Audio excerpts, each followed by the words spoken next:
Tales from the Planet Earth, created by Frederik Pohl and Elizabeth Ann Hull. Copyright 1986 by Frederik Pohl and Elizabeth Ann Hull. Narrated by Jerry Fordyce. This book was originally created for audio cassette playback. Any announcements concerning cassettes do not apply to this recording. This version contains markers allowing direct access to major portions of the book. Annotation. The aliens invade not to conquer but to sell. Earth becomes the Wall Street of the universe, and humans become involuntary mediums through which the aliens communicate.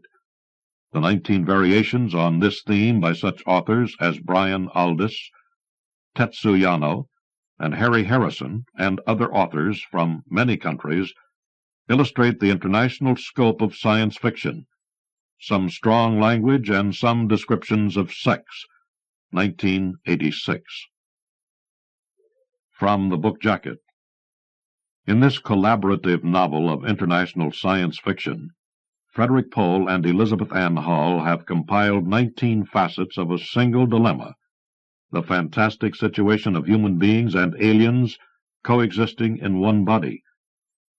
Each story's plot is organized around this single theme, but the voices that color each telling come from all corners of the world: Brazil, Canada, Thailand, Italy, Poland, Sweden, Czechoslovakia, Norway, China, Bulgaria, and 7 other exotic locales. Though each story echoes others in the collection, the chilling details of each account differ. This novel contains riveting accounts of mind control, describes the horrific existence of humans turned into snakes and giant cockroaches, and depicts aliens who, for the first time, report what it is like to be transformed into humans. The authors are a diverse group of both famous and new writers, and all their stories are ingeniously imaginative. Tales from the Planet Earth is certain to delight all science fiction fans. About the authors. Frederik Pohl is the author of numerous books, including the American Book Award winner Gem, SMP 1978, Gateway, SMP 1977, a winner of the Hugo and Galaxy Awards, and Midas World, SMP 1983. He and his co-editor and wife, Elizabeth Ann Hull, live in Palatine, Illinois. Dedication for A. Bertram Chandler and Janusz A. Zajdel, who are greatly missed and affectionately remembered. Their loss impoverishes us all. Table of Contents. Introductions. Report from the Planet Earth. Side 1, Tone 2. The Last Word. Side 1, Tone 3. From the United States. Sitting Around the Pool Soaking Up the Rays by Frederik Pohl. Side 1, Tone 4. From the People's Republic of China. The Thursday Events by Yonglie. Side 1, Tone 5. From Canada, User Friendly by Spider Robinson. Side 1, Tone 6. From Brazil, Life as an Ant by André Carneiro. Side 2, Tone 1. From Thailand, Fiddling for Waterbuffaloes by Somtow Sucharitkul. Side 2, Tone 2. From Italy, S is for Snake by Lino Aldani. Side 3, Tone 1. From Czechoslovakia, The Divided Carla by Josef Nesvadba. Side 3, Tone 2. From Ireland, The View from the Top of the Tower by Harry Harrison. Side 4, Tone 1. From Australia, Don't Knock the Rock by A. Bertram Chandler. Side 4, Tone 2. From Norway, The Owl of Bear Island by Yonglie. Side 4, Tone 3. From Bulgaria, Contacts of a Fourth Kind by Ljuben Dilov. Side 5, Tone 1. From England, Infestation by Brian W. Aldiss. Side 5, Tone 2. From Uruguay, In the Blink of an Eye by Carlos M. Federici.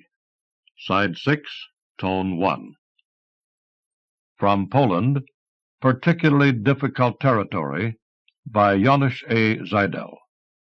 Side 6, Tone 2.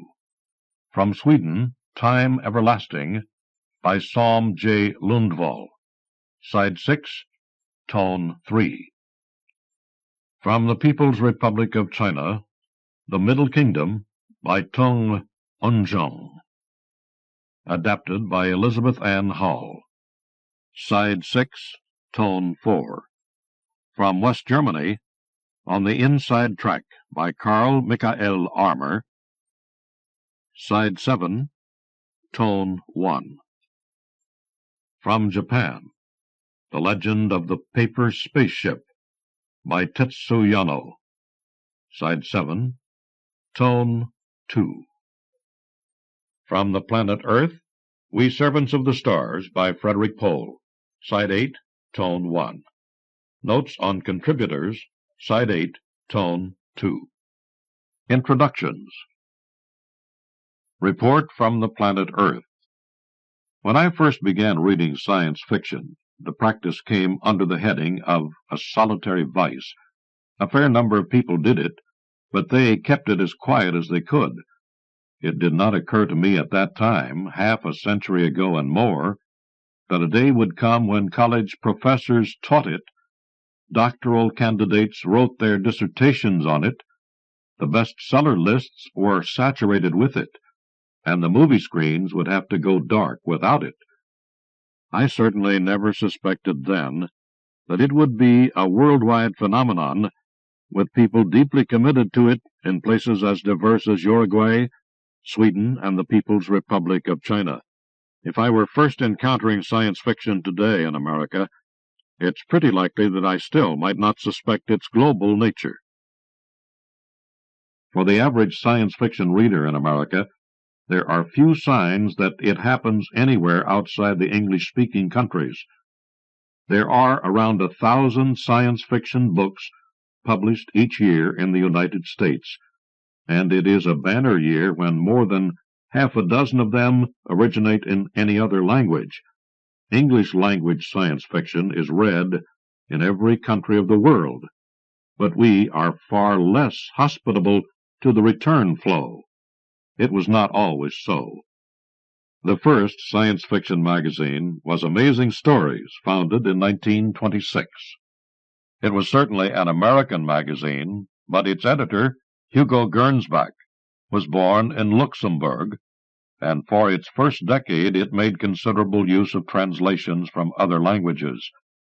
Readers of the 1920s and early 1930s became almost as familiar with people like Henrik Dahl Juve and Otto Willy Geil as with Ray Cummings and Harl Vincent, to say nothing of such staples of the early Amazing Stories as Jules Verne and H.G. Wells.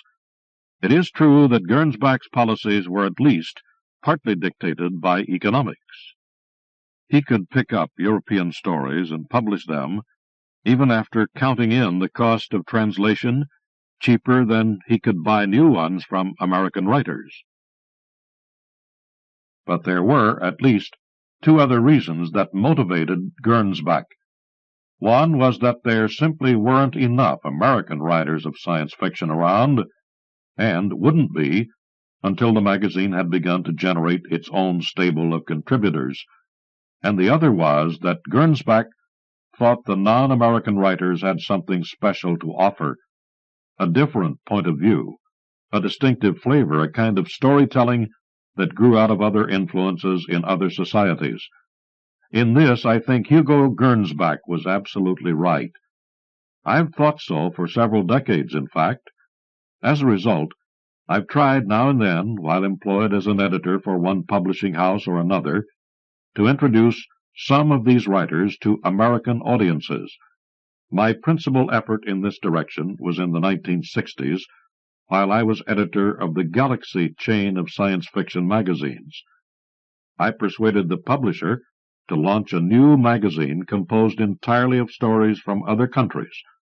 We chose the not very original title of International Science Fiction, and did in fact get it published. It was not a success. It lasted 2 issues, and the only reason it got that far was that we didn't have sales figures on the first issue before the second was already irrevocably in print. Well, I think I know now what we did wrong. We dumped it on the market with no preparation. Advertising, publicity, all those huckstering things that make a new magazine an instant seller. The format was wrong. There should have been certain features that we didn't have the opportunity or the inspiration to create. If we had it to do over again, I think it would work, in spite of some pretty tough problems. The toughest of problems is finding the right translators. It takes very special people to do the job. Translating is always a major headache. There is an Italian saying, traditore traditori, which means roughly, to translate is to betray. A translation need not always be some sort of betrayal of the original author's intentions, but to avoid that sin takes great skill, particularly in the translation of science fiction, where the translator must be wholly fluent in not 2 languages, but 3, the language of the original, the language of the translation, and the special vocabulary and mindset of the language of science fiction itself. People with those qualities are rare. In some cases, particularly in the more arcane languages, almost non-existent. They are very nearly impossible to find through the regular publishing channels, but there are treasures to be found. Over the past few decades, I've been lucky enough to visit some 40 or 50 countries of the planet Earth. Much depends on what you call a country. In most of them, I've found science fiction readers and writers. I'm not sure just how many science fiction writers there are in the world. Much depends on what you call a science fiction writer. My best guess is maybe about 2,000.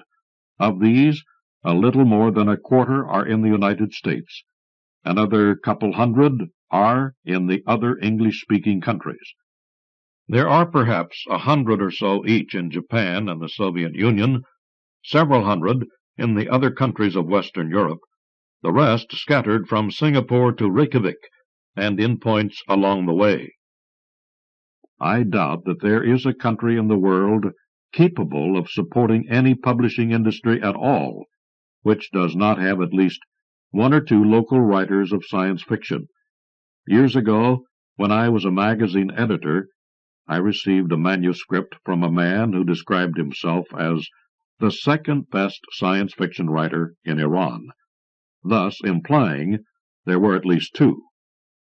Unfortunately, for reasons one can only surmise, nothing has been heard of either of them lately.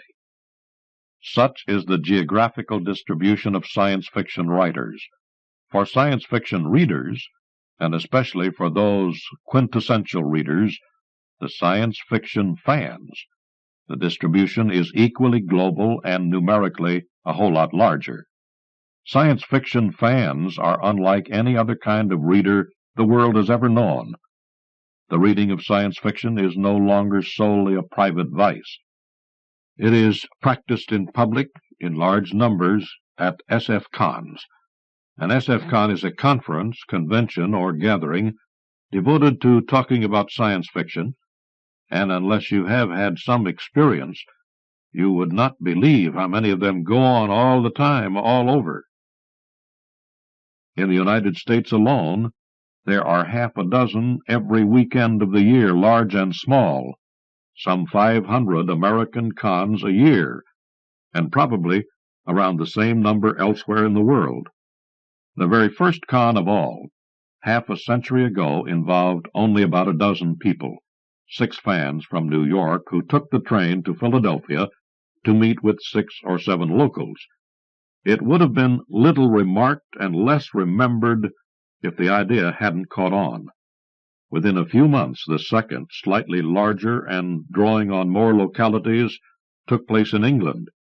Now they usually attract some hundreds of attendees, and many have registrations in the thousands. There is the WorldCon, the annual World Science Fiction Convention, which is ordinarily held in the United States, or at least in an English-speaking convention. There are national conventions in at least 20 countries, and regionals and locals beyond tabulating. Most of them are, almost totally, fan gatherings, with a sprinkling of authors and artists to bask in praise. Some are more specialized, as the Academics' Annual Science Fiction Research Association Convention. And then there is World SF. A decade ago, Harry Harrison issued a proclamation to the world's science fiction writers saying, roughly, that although we all loved fan cons and attended lots of them, there should be at least one international meeting for professionals, and, he said, he was sponsoring one in Dublin, Ireland. It was a great success, although not actually the first such international meeting of pros. There had been one in Rio de Janeiro in 1969, and another in Japan, a traveling show with stops in Tokyo, Osaka, and elsewhere a year later. The Dublin meeting, though, was both larger and more serious-minded. More than 100 of us were there, and we found the international exchange of views so rewarding that we decided to institutionalize the event by forming an international organization of science fiction professionals that would remain in being all year round, and we called it World SF. World SF began with mostly writers. At once it began attracting critics, editors, agents, bibliographers, artists, filmmakers, teachers, musicians, librarians, publishers, anyone who works at any aspect of science fiction professionally. It now has members in 30-odd countries. Its world general meetings have been held in almost a dozen past or current sites, including Dublin, Ireland, Brighton, England, Fanano, Italy, Stockholm, Sweden, Rotterdam, the Netherlands, Linz, Austria, Zagreb, Yugoslavia, Vancouver, Canada, and Budapest, Hungary. It was at the 1982 World General Meeting in Rotterdam that the chain of events which culminated in this book began. Hristo Mazaranik, one of our Yugoslavian members, proposed a World SF anthology of stories from all the countries of the world where we had membership. This is not exactly that book. That book, edited by Sam Lundwall and Brian Aldiss, is currently in preparation. This is a second-generation derivative of it, based on a later idea of Betty Ann Hall's and my own. I had written a short story called Sitting Around the Pool, Soaking Up the Rays, which had to do with people from elsewhere in the galaxy taking over human beings for their own purposes. It is in this volume in a substantially altered form. We had also recently seen a short story by our friend Tetsu Yano, The Legend of the Paper Spaceship, which was on a similar theme.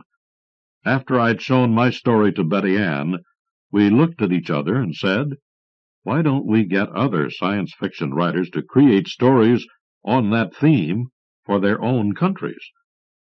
And we took the half-formed proposal to Tom Dunn, our editor at St. Martin's Press, and he agreed to publish it. Easy to decide, hard to do. Several years and hundreds of working hours later, Betty Ann and I finally completed this volume. Along the way, we decided to get married. This did nothing to speed up the preparation of the book, but it made it a good deal more enjoyable.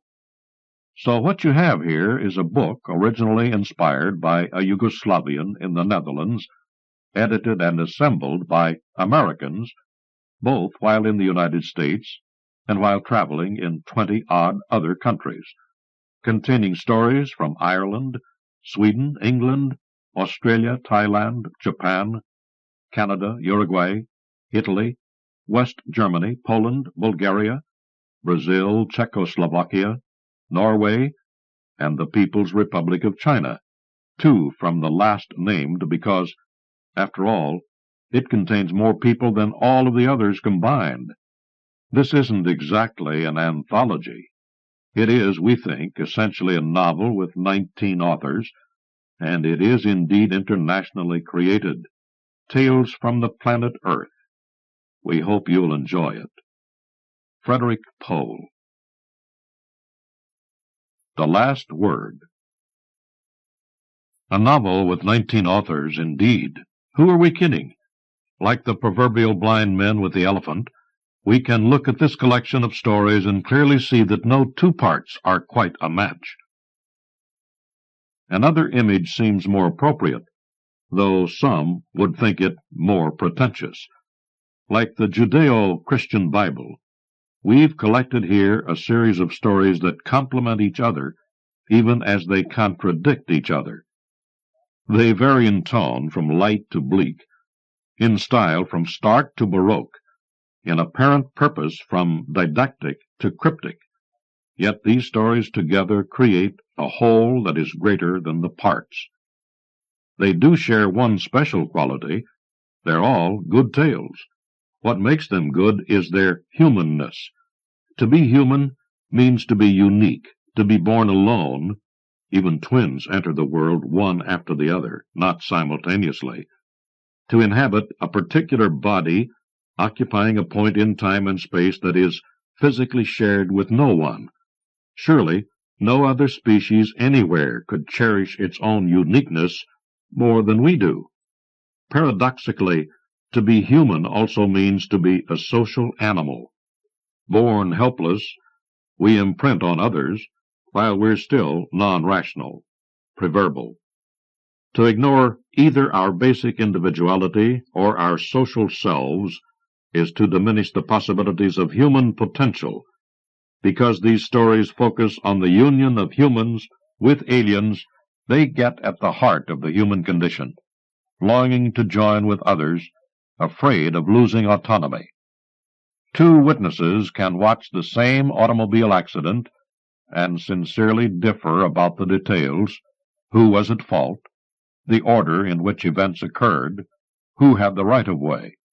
Writers are witnesses of human nature who have the talent for observing the world, reshaping events, and telling us what happens in such a way that the rest of us enjoy being the judge and jury. I've come to realize that even when I don't agree with another's vision, it's valuable to learn the way the world looks from a different angle. Who holds the truest vision of humanity? I have my own favorites, but I suspect they will not exactly coincide with anyone else's. I invite you to sit with me and see the world as these 19 imaginative writers have seen it. Elizabeth Ann Hull. From the United States, Sitting Around the Pool, Soaking Up the Rays, by Frederik Pohl. I had no way of telling how well the conference was going. None of us did. We didn't understand much of what was being said, and anyway, we didn't really know what the issues were in the first place, so the way I tried to judge it was by the amount of yelling. There had been a lot. My head hurt. From that, and from not being allowed even a drink of water for 3.5 straight hours, and from a lot of other things, too. So I came out of the Liliuokalani ballroom feeling poorly and looking worse, lifting each foot in turn in that circular howdy-doody prance my boss favors, and that Maui sun hit me right in the face. I blinked, I stumbled, and all of a sudden the boss whispered, "Later," and left me on my own. That's the way it always was. Take over without warning, and without warning, take off. So I had some slack time. The first thing I did, of course, was pee. You do that when you can, whenever you get a chance. You learn that right away. Then I headed for the pool. Mark Sokol was coming toward me. If I have a real friend among the bunch at the Makele Motel, male friend anyway, Mark is it. But he went by me without a word, slithering along like a mime doing serpents. There was no point in talking to him, and I didn't try. It was hot in the sun. There were 140 of us at the motel, but you'd never know it from the skimpy showing around the pool. When we're not working, we tend to run and hide somewhere, at least for the first few weeks. The Makele Motel is built on the side of a hill in the shape of a U, with big staggered rooms going down toward the ocean, and the wings of the buildings surrounding the palm trees, and the pool and the sun deck, and the winding carp stream, and the kerosene flares they still light up with torches every sundown, beating out time on a drum as the beach boys race from flare to flare. Pretty much it's the way it was in civilian days, when tourists paid $160 a day for the rooms and lanais, and more than that in the bar. Doesn't cost us a thing, especially the bar doesn't, since they closed it down. I was hoping to find Lois around the pool, but she was probably busy, or at least absent, so I sat down on a beach chair and threw my terry-cloth robe off to catch some sun. The one thing I definitely expected to gain out of this was a tan. Alice leaned over in her predatory way and said, "How about it? Ben, you want to play some bridge?" Alice is a nice enough old lady, but she's over 70, and she didn't really look good in a deep-cut one-piece bathing suit. She is also someone I don't really want to play cards with. She's a professional card hustler, or was, took her retirement from the math department at Georgia Tech, and went out to beat the blackjack dealers in Vegas. She did it very well, too, until she got recruited. So I turned her down, as she expected I would. She settled for backgammon with sad, sorry little Elsa McKee, our newest recruit and unhappiest. A shadow fell over me from behind. I jumped up and turned around and yelled, "Don't do that!" It wasn't anyone to worry about. It was just Arnold, who is one of our doctors. All he wanted was to check me out, but he should have known better than to startle me. "Sorry," he said. He probably was. "Just hold still." He stethoscoped me and pulsed me and pulled down one eyelid to look at the broken veins. "How are you feeling, Ben?" he asked. "Hungry," I said at random, and he nodded and snapped his fingers for a poolside waiter and told me I was all right. Shows how much he knows. Arnold doesn't really like us much. Neither do the waiters or the maids or the guards, when you come right down to it. I wouldn't even say we like ourselves a whole bunch. But, of course, they're afraid to let anything go wrong with us. When the waiter rushed up to offer me the menu, the poor son of a bitch was trembling. The menu was about a yard tall and printed on what felt like plush. I tried to hold it so the sun glare didn't make me squint while I studied every item. It all looked very good. The thing I've noticed about my life is that I almost always get everything I want, but only when I either can't take advantage of it or don't want it any more. This was a case of Category A. Before I was recruited, I was a tech manual compiler for an electronics company in Redondo Beach. $22,000 a year when I was working, which wasn't always, and a $90,000 mortgage to pay off. A big Saturday night date for me was Alaska king crab legs at the nearest Red Lobster. And here the beach boy was handing me Mr. Lasoulas's personal menu, pressed duck and mahi-mahi and chateaubriand, and all of it free. Free! We live like kings, we servants of the stars, only I didn't know if I'd get a chance to eat it if I ordered it, so I asked what was ready right that minute. "Roast beef, mashed potatoes, salad," he said, without looking me in the eye, afraid of what he might see. He was prepared to go on, but I said that would do, with a lot of fresh orange juice. The doctor looked up from tapping Elsa's sweet, skinny little knee and nodded approval. Arnold is always after us about vitamins. He convinced me he was right when Jack Marcantonio fell over right in the middle of a screaming session with another delegate in the sandalwood room. They had to take him away. Arnold told us later that he had been DOA at the hospital. Jack had been getting most of his calories from bourbon, and right after that they closed the Whaler bar. I dialed Lois's room on the poolside phone. No answer, so I leaned back to work on my tan, sort of hoping I would fall asleep. But across the pool, Walter and Felice were keeping me awake. Not Walter, Felice. They were stretched out on canvas mats, face down and lips almost touching, and Felice had a blue bikini on.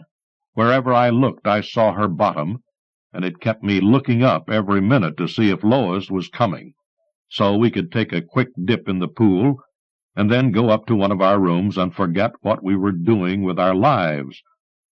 One of the soldiers from the machine-gun nest was staring at Felice, too. When he looked away and caught my eye, he glared at me, as though he were jealous of us pampered proxies. Jealous of us. He was a new man.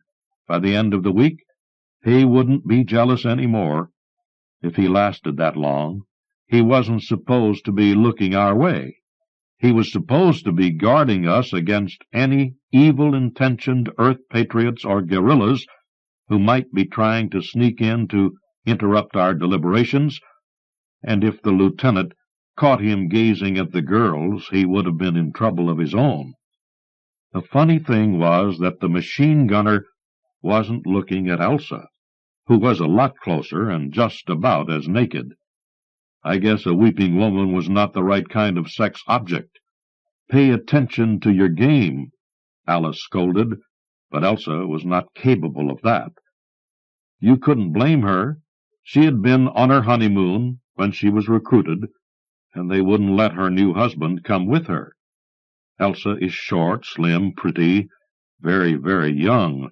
Her hair is short, too, muddy brown streaked with gold, and it flops around her head when she moves. I would bet that represented a $75 investment at the beauty parlor to get ready for the wedding, and now it was wasted on us. "Hell with it," said Alice, tipping the backgammon board so all the pieces slid to the end, and turning to me. "Ben, do you know what you were talking about today?" "The same thing. Minerals. Radionuclides and rare earths, mostly. They're apeshit for rare earths." She nodded as though it meant something to her. Perhaps it did, but not to me. In those wheeling and dealing sessions, I understand only part of what is being said, even when it comes out of my own mouth. What do I know about beneficiating ores of the lanthanum series? This may be just as well.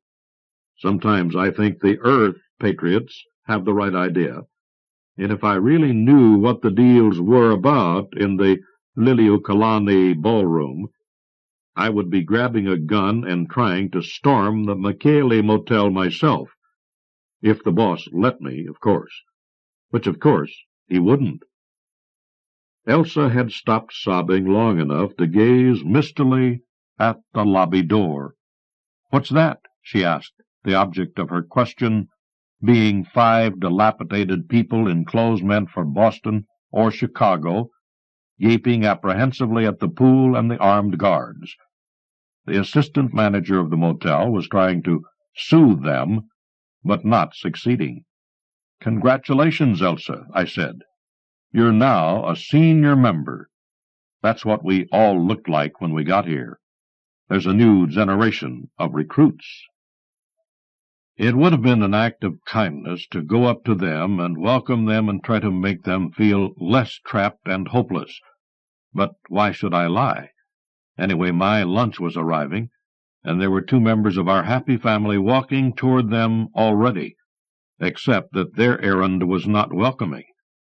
They were occupied. They were walking along together, clutching each other's hands and shouting in each other's ears. Alice scowled because they were making so much noise, and the waiter, coming toward me with my dinner, switched and took the long way around to avoid them. Their names were Greg and Julio. I said they were walking, but actually Greg was bouncy-hopping like Peter Cottontail, and Julio was slinking like a 2-legged cat, or like Groucho Marx. They were heading directly for one of those palm trees that looks like a green fright wig growing out of the top of an artichoke, and as they were not looking where they were going, Julio plowed right into it, head on, still talking, and he kept right on talking while Greg jerked him back on his feet, and they walked on, although Julio was beginning to bleed fairly heavily around the cheekbone. The new arrivals scattered despairingly and then disappeared back in the lobby. But I had my lunch to attend to. The orange juice was fresh and fine. The roast beef was good, too, although, as the pool waiter was serving it, Alice suddenly jumped up, kicked over the backgammon board, and left for one of the motel meeting rooms at a dead run, arms and legs windmilling wildly.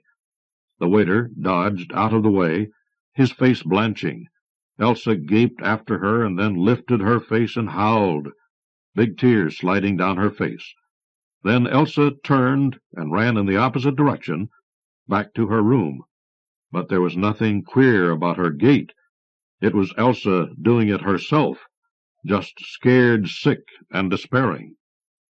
And there I was, all alone by the $1 million pool, eating my $50 meal outside my $200-a-day motel room, and wondering if, after all, there was really anything wrong with suicide. It was a thought that had crossed my mind before. It had occurred to me, in fact, about every other minute since that minute when I turned off the 11 o'clock news, got into my pajamas, brushed my teeth in front of the bathroom mirror, and then, in an instant, saw that something else was looking out of my sleepy eyes. It was something I neither recognized nor knew what to do about, but I didn't have any choice. What I did for the next little while was not my own doing. I dialed an 800 number I hadn't known I knew. I put a coat on over the pajamas and waited about 5 minutes, not more, until a Long Beach ambulance pulled up at my door, and a jittery driver took me to a helicopter pad, then to LAX, then by jet to Hawaii, then here. I left a whole life back in Orange County. 3 girls I was dating, folk dancing every Thursday night, car payments, mortgage, an unfinished manual on a new pocket calculator, and the Sunday crossword puzzle left undone. I didn't even get a chance to say goodbye, so my thoughts are often gloomy, but the brightener is Lois. I was fiddling with the last of the roast beef when I heard her call my name. I jumped up, and she ran into my arms. Lois is not anything like any of the 3 women back in Orange County. I don't think I would have dated her there, not so much because she is black, as because she is skinny, at least 10 years older than me, and not really all that pretty. But here on beautiful Maui, she had one big thing going for her. That was that when we made love, after we made love, she was the one with whom I could hold tight while we admitted to each other how bad we really felt. "Are you hungry?" I asked her. She gave me the answer just by the way she looked up at me, grinning, and I said, "Your place or mine?" I didn't have to ask that. I knew the answer. The answer was the nearest. With my free hand I grabbed a couple of rolls for Lois in case she really was hungry, and we started off, arms around each other's waist. And then the boss whispered, "Now." That was that. I dropped the rolls. I stepped on them as I turned. I felt my knuckles bounce off Lois's elbow when she didn't get out of the way fast enough. But I didn't look at her.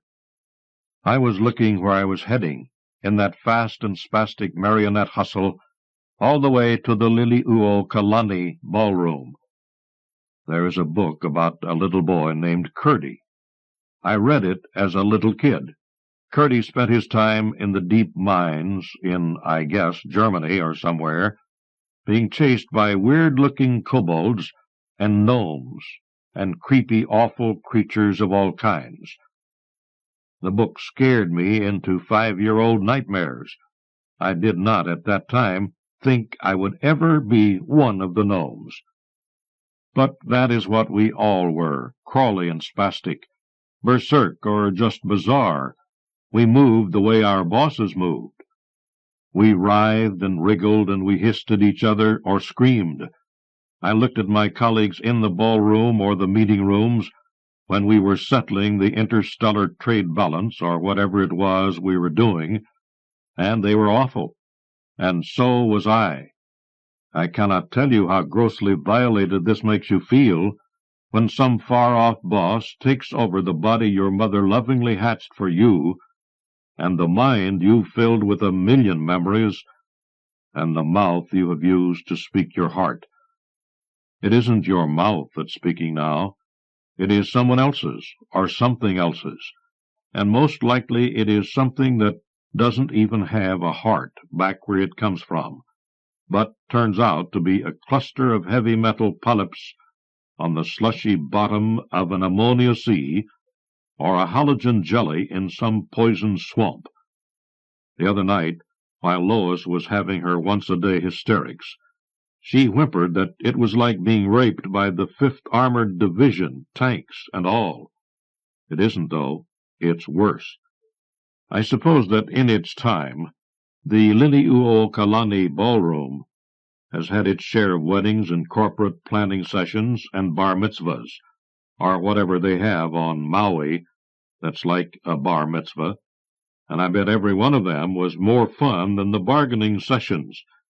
You'd see the hotel people sneaking around, trying not to attract attention, while they dusted off the tables and picked up the trash, and the worse than trash, because the sessions went on non-stop, all day, every day. It was about 3 in the afternoon when I bounced back in, heading right for the Rare Earths group. But you would have seen the same 40 or 50 bargainers at midnight. I plunged right in. That's how the boss does it. No introductions. Just all of a sudden, you're battling fiercely over which planet gets which shipment of the scandium, or who is willing to give up a batch of yttrium if he can have a load of spent fuel from nuclear generating stations, as if any of it was theirs to begin with. They say the spent fuel is actually a kindness on their part, because we've been worrying so much about how to get rid of it. They're going to ship it to Borneo. Why Borneo? Because Borneo is on the equator, and that's where they're building their launch catapult, which will throw the cargoes into low Earth orbit, whereupon they will be packed into photon sail ships, and sooner or later it will get to where somebody wants it. Maybe it will take 1,000 years, because they say photon sail ships are very slow. They don't care. They have plenty of time. And they tell us that by the time the cargoes start arriving, we pitiful human beings will be educated right up to their standard. Then we can join the Galactic Club. Then the trade will be two-way. Then they'll send us just shiploads and shiploads of the most marvelous technological gadgets. I imagine that's what Captain Bligh told the Tahitians when he swiped their breadfruit. They're not the only ones to feed us that stuff. Our own governments say that this is an honor. They tell us how important we are. You don't feel very important when you're trying to emphasize a point by shaking or waving and uncoiling a member you don't have, although you'd be surprised how close you can come. But they say we do big work. They say that because the travel times are so long, there's no way at all for these star-born creatures to come in person to our miserable little out-of-the-way planet. So if we want poor primitive Earth to play any part at all in the great galactic congeries of cultures, they have to do it the only way they can. Telepathically. Not exactly telepathically, but by thought beefed up by some sort of amplifying technology that lets them reach out millions of times faster than light into the minds of such handy appliances as Lois and Elsa and me, so that we can be their eyes and arms and voices. The word is possessed. There really are demons, only they come from places like Fomalhaut and Alpha Centauri, and they don't want our souls. All they want is our rare earths and our radionuclides, and the frail and frantic bodies of people like me to puppet so they can squawk and scream at each other as they confer to divide up the loot. So they say we matter, we miserable puppets on Hawaii's Golden Island. They say we're so terribly important that they have to protect us. They surround us with machine guns and patrol the air above us with F-15s and Foxbats, so that no wild-eyed Earth patriot can break in to interrupt our galactic deliberations. They say that we few are the only ones in all the human race who can, through some biochemical fluke, receive the transmitted minds from the distant stars and be host to their originators. Big deal. Oh, biggest of all deals ever. I do not deserve such an honor. I've got my faults, but that wicked never. And all over the world the recruitment continues. From the People's Republic of China.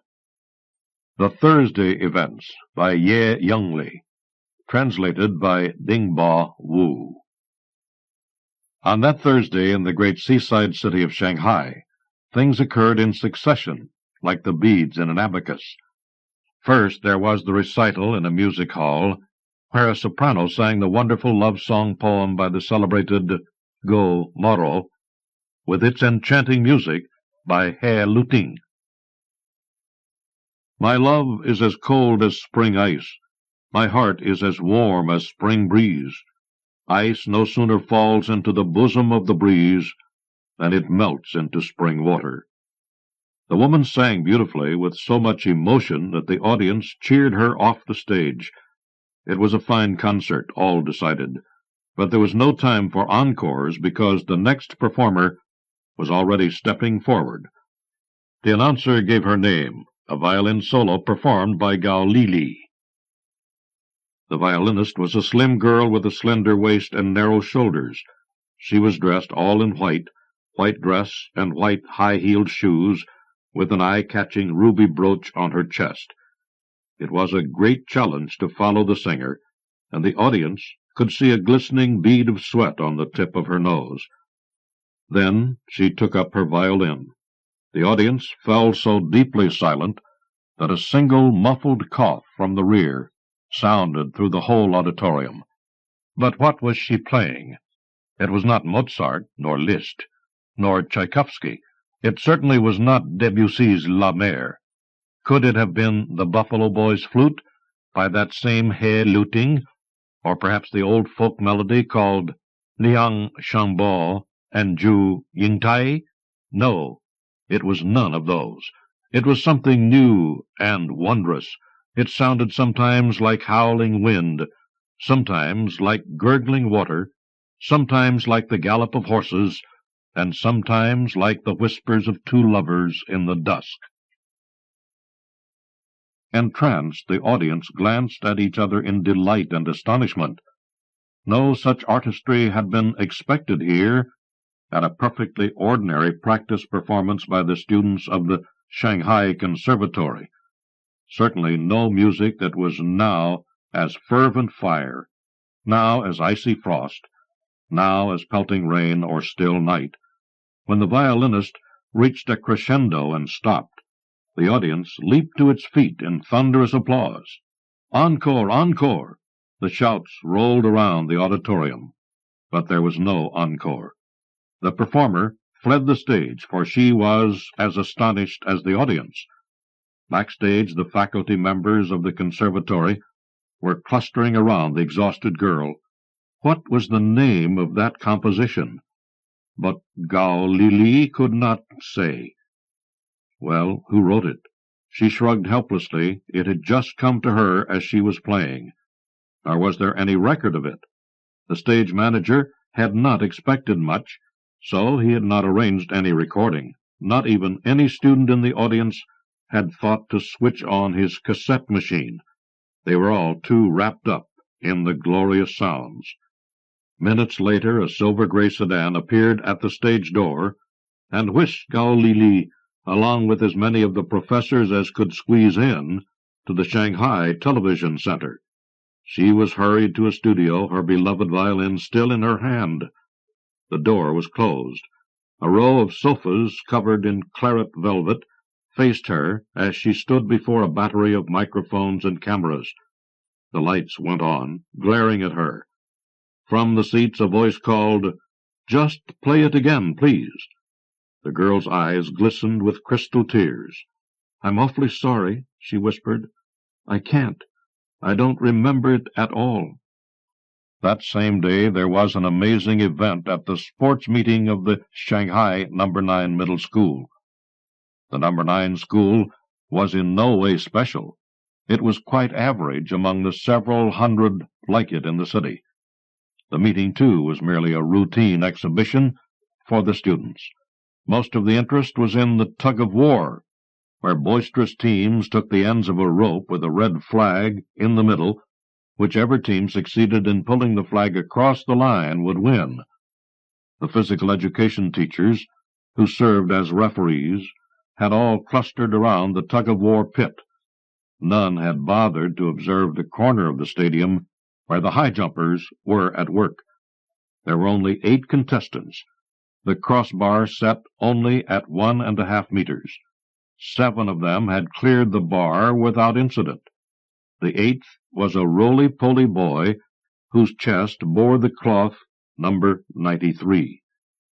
The other 7 boys watched him worriedly as he ran toward the bar.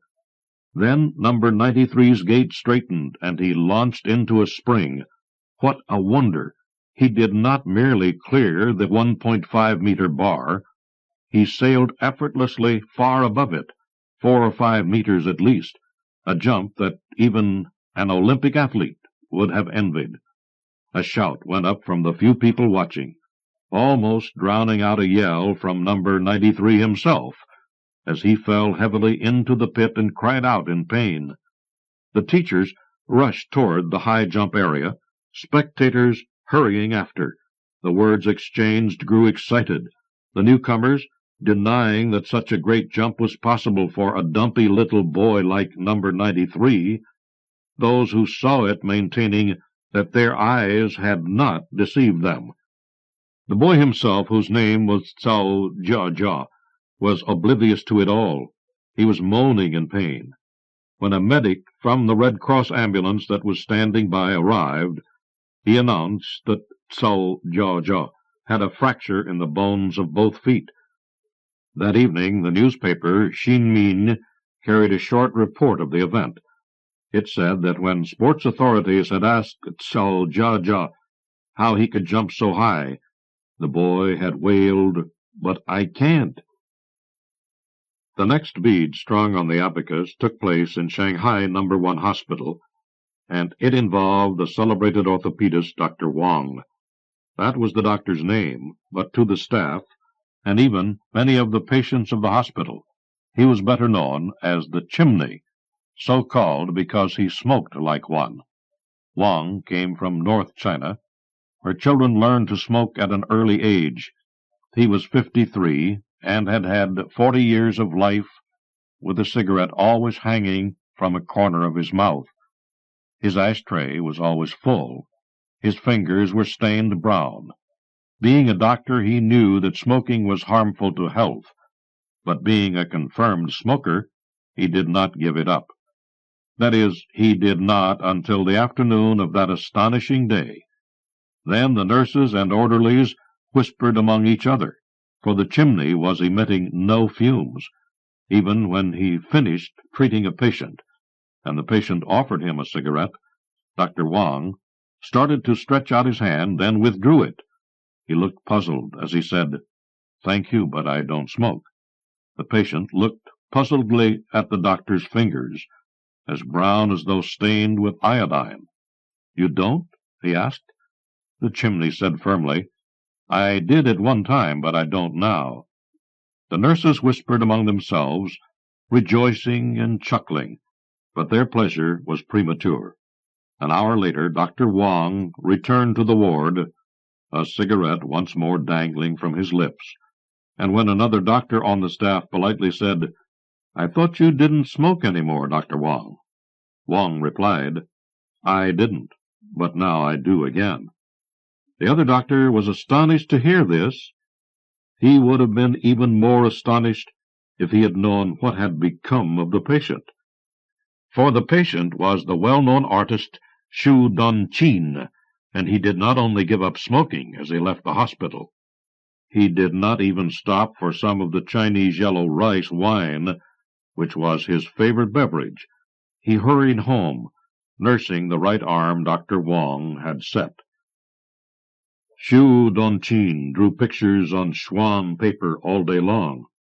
When he was away from his paintbrush, he missed it. His specialty was landscapes, and his wonderful pictures, the Great Wall, Lushan Mountain in fog, the Chengjiang, Yangtze River Bridge, and roaring waves on the East China Sea, were praised all over China. When he reached his home, his wife was not surprised to see that he hurried at once to his easel, although it saddened her to see that, with his right arm in a cast, he was trying to paint with his left hand. Still, the picture that emerged on the Schwan paper was something wonderful. It was a landscape with a dark velvet sky containing a silvery sun. Bathing in its light were orange-colored hills, light yellow streams, purple fields. "Oh, how beautiful!" his wife whispered from behind him. "Where is it?" The artist shook his head. "I don't know, but it is a real landscape. I have seen it." "That doesn't matter. It is as good as anything by Da Vinci or Picasso. Let me take it right away to be photographed and mounted so that we can keep it forever." And as soon as it was dry, the wife rolled it up and hurried to the bus. The bus was full, but the conductor, a pretty young girl who was a regular on the run, recognized the woman. "What have you got there?" she asked in a friendly way. "Is that another marvelous painting by your husband?" "Let me show you," cried the wife, unrolling it. The conductor exclaimed in wonder and pleasure, and the other passengers crowded around to see the beautiful piece of art. Even the driver looked back longingly, and then, as they were crossing a bridge, a sudden gust of wind caught the paper and whisked it out of her hand. It flew high and dropped into the lake. "My painting!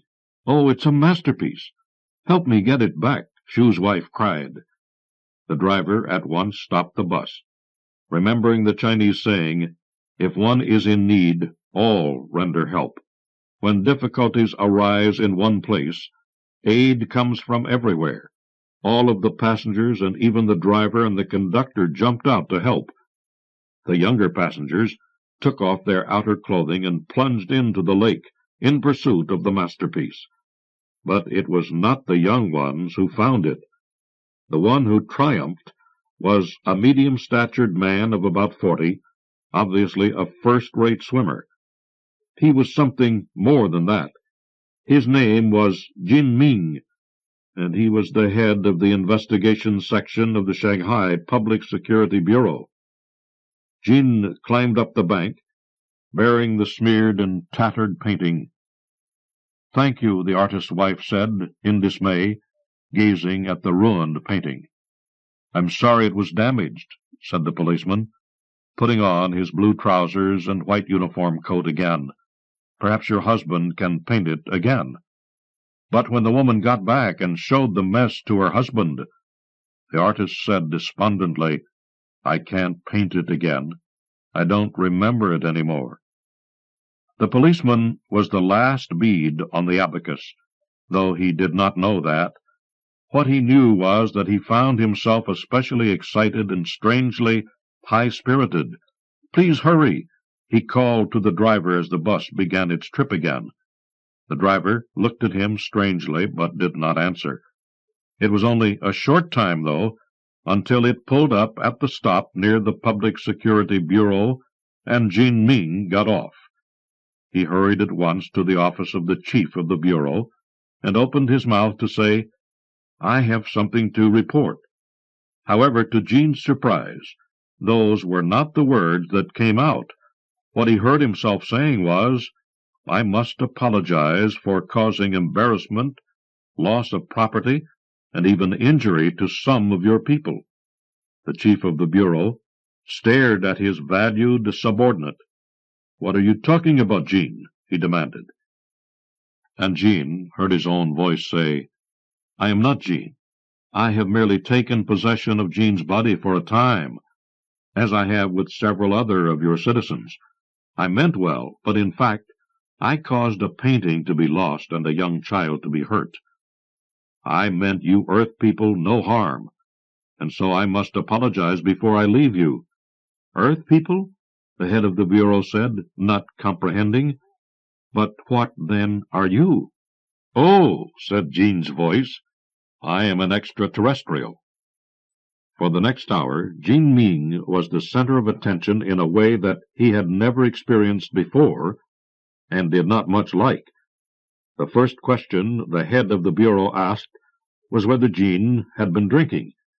Jean had to admit that it was a fair question, for he himself could not understand what was happening to him, yet he knew that he had not touched anything of that sort. It was not until Jean's voice, speaking for the being who called himself an extraterrestrial, had described the ways in which he had temporarily taken control of the violinist, the artist, the small boy at No. 9 Middle School, and others, that he began to be believed. By that time Jean's audience had grown. 3 more police officials, 2 representatives of the municipal government, even several scientists, called in urgently from their posts at the Shanghai Museum of Science and various research establishments.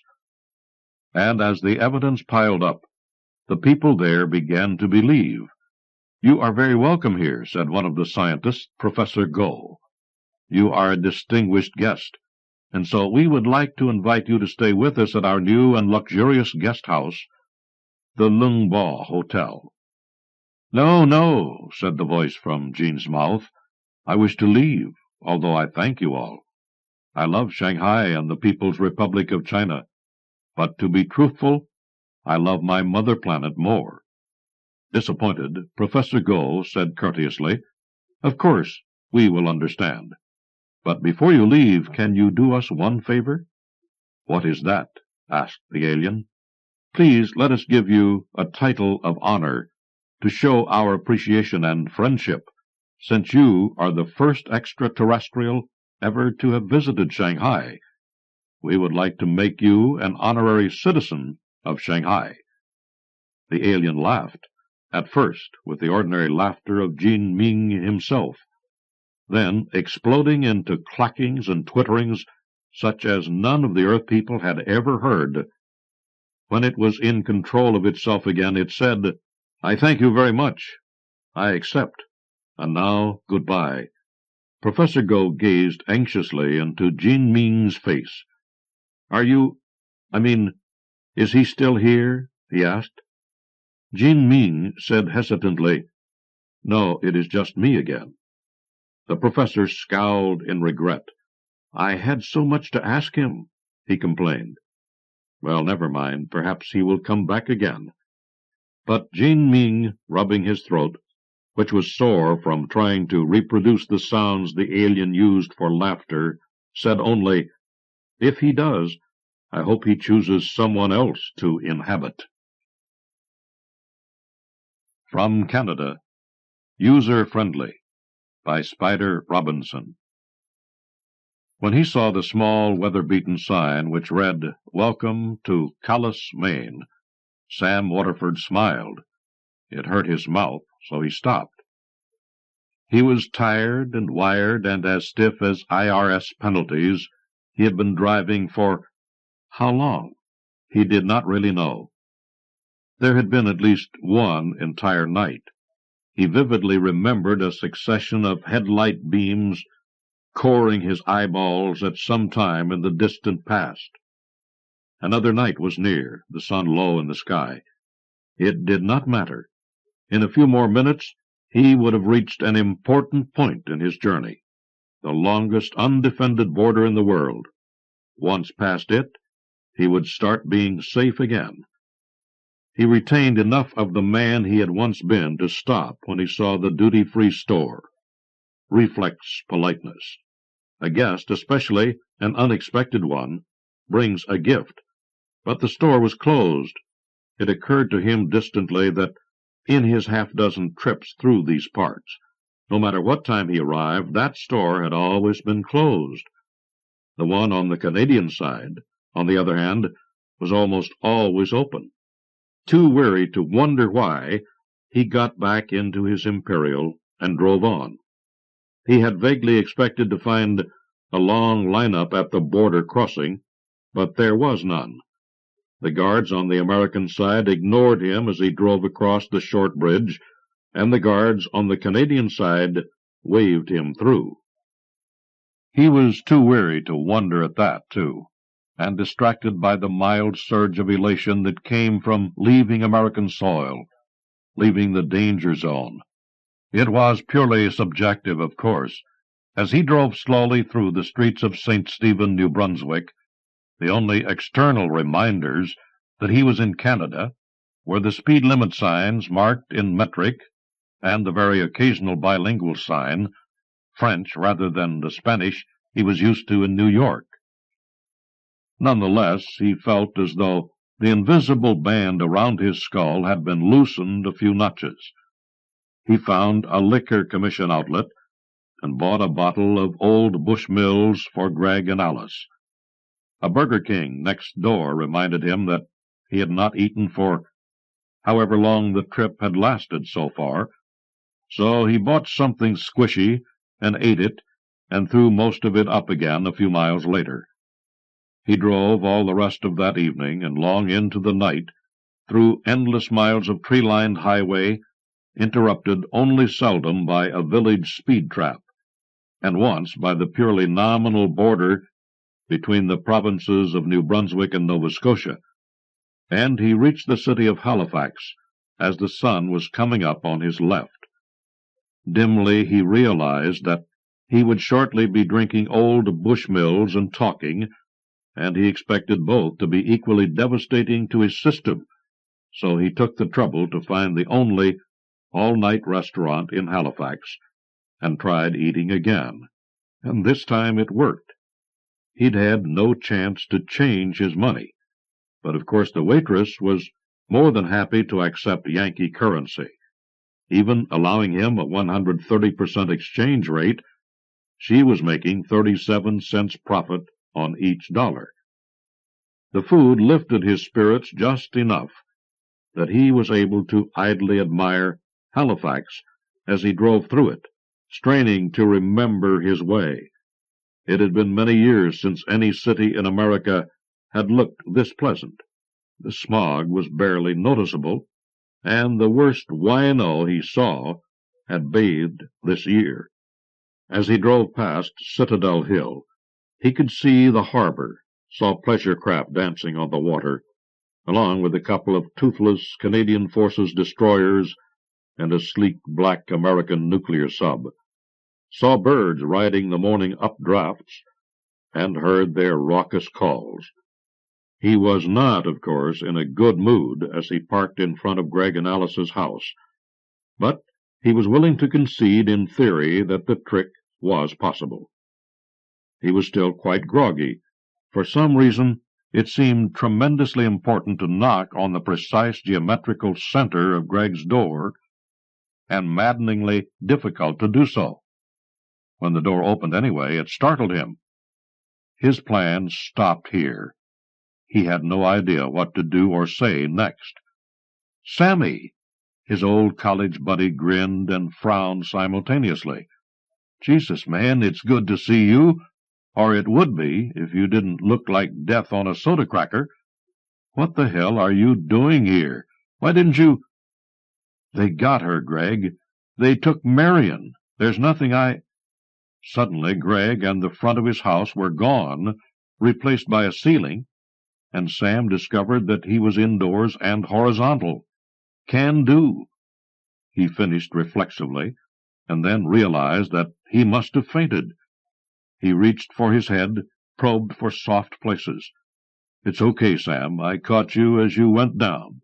Relax. Sam had forgotten what the last word meant. It came through as noise.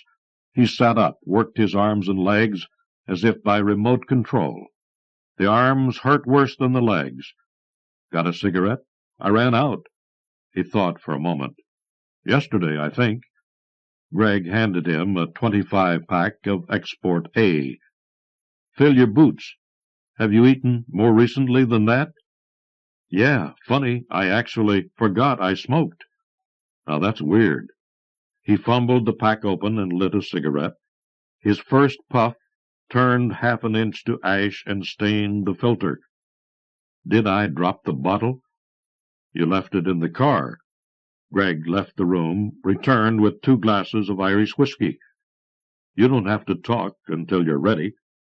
Sam restrained the urge to gulp. If you got too drunk, you had less control of your thoughts sometimes. They took her. The aliens. You must have read about them up here.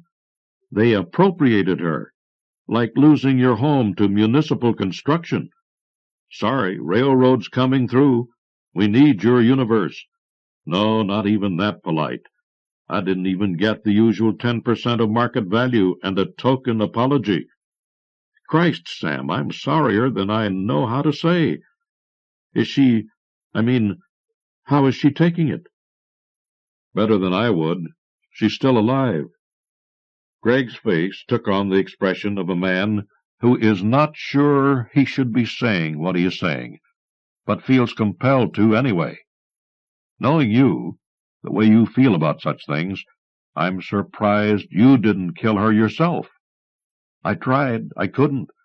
You know, that may just be the worst part. Oh, Sam. She begged me to, and I couldn't. They waited together until he could speak again. Damn, he said finally. It's good to see you. And it would be even better to see Alice. She must be at work, designing new software to deadline. Greg looked like he'd been missing some sleep himself.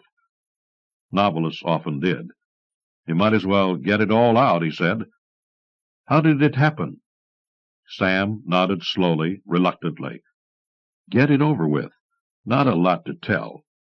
We were lying in bed together, watching TV. We'd just finished making love. Funny, it was better than usual. I was feeling blessed. Maybe that should have warned me or something.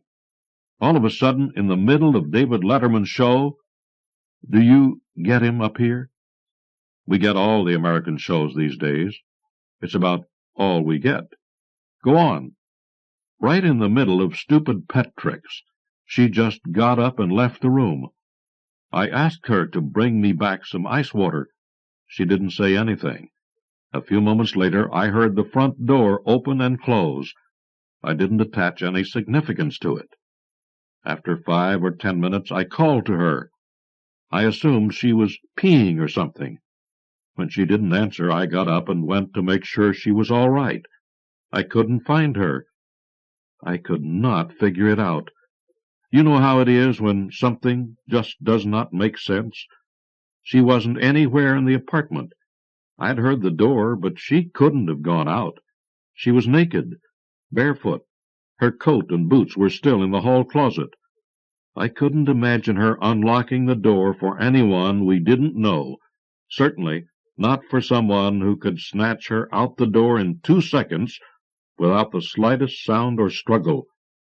I actually found myself looking under chairs for her. So eventually I phoned the police and got all the satisfaction you'd expect, and called everyone we knew with no success at all, and finally I fell asleep at 4 a.m., hoping to God it was some kind of monstrous joke she was playing on me. 2 government guys in suits came that night. They told me what had happened to her. Sir, your wife has been requisitioned by aliens. Quite a few people's husbands and wives have been, and we wouldn't do anything about it if we could, which we can't. They were good. I never laid a hand on them. When I calmed down enough, they took me to the hospital to see her. She was in pretty good shape, all things considered. Her feet were a mess, of course, from walking the streets barefoot. Exposure, fatigue.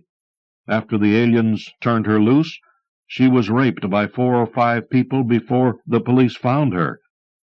You remember New York at night. But they didn't cut her up or anything, just screwed her. She told me she almost didn't mind that. She said it was a relief to be only physically raped, to be able to struggle if she wanted, even if it didn't help, to at least have the power to protest. He stubbed his cigarette out and finished his drink. Strange. She was just as naked while she was possessed, but no human tried to touch her until afterward. Like Ocupado, you know. Greg gave him his own untouched drink. Go on. Well, God, we talked. You know, tried to talk. Mostly we cried. And then in the middle of a snuffle, she chopped off short and got up out of the hospital bed and left the room. I was so mixed up, it took me a good 5 seconds to catch on. When I did, I went nuts. I tried to chase after her and catch her, and the 2 government guys stopped me. I broke the nose of one of them, and they wrestled me into somebody's room and gave me a shot. As it was taking hold, I turned and looked sideways out the window, just in time to catch a glimpse of her, 3 flights down, walking through the parking lot. Silly little hospital gown open at the back, paper slippers. Nobody got in her way. A doctor was walking in the same direction. He was a zombie, too, masked and gloved, blood on his gloves. I hope he finished his operation first. She came home the next day, and we had about 6 hours, long enough to say everything there was to say 5 times, and a bunch of other things that maybe should never have been said. This time, when she left dressed, with an empty bladder and money to get home with when they let her go. We had accepted it, taken the first step in starting to plan around it. Only practical, right? He shook his head, hearing his neck crack, and finished off the second drink. It had no more effect than had the first. What happened then? I got in the car and drove here. For the first time, Greg looked deeply shocked.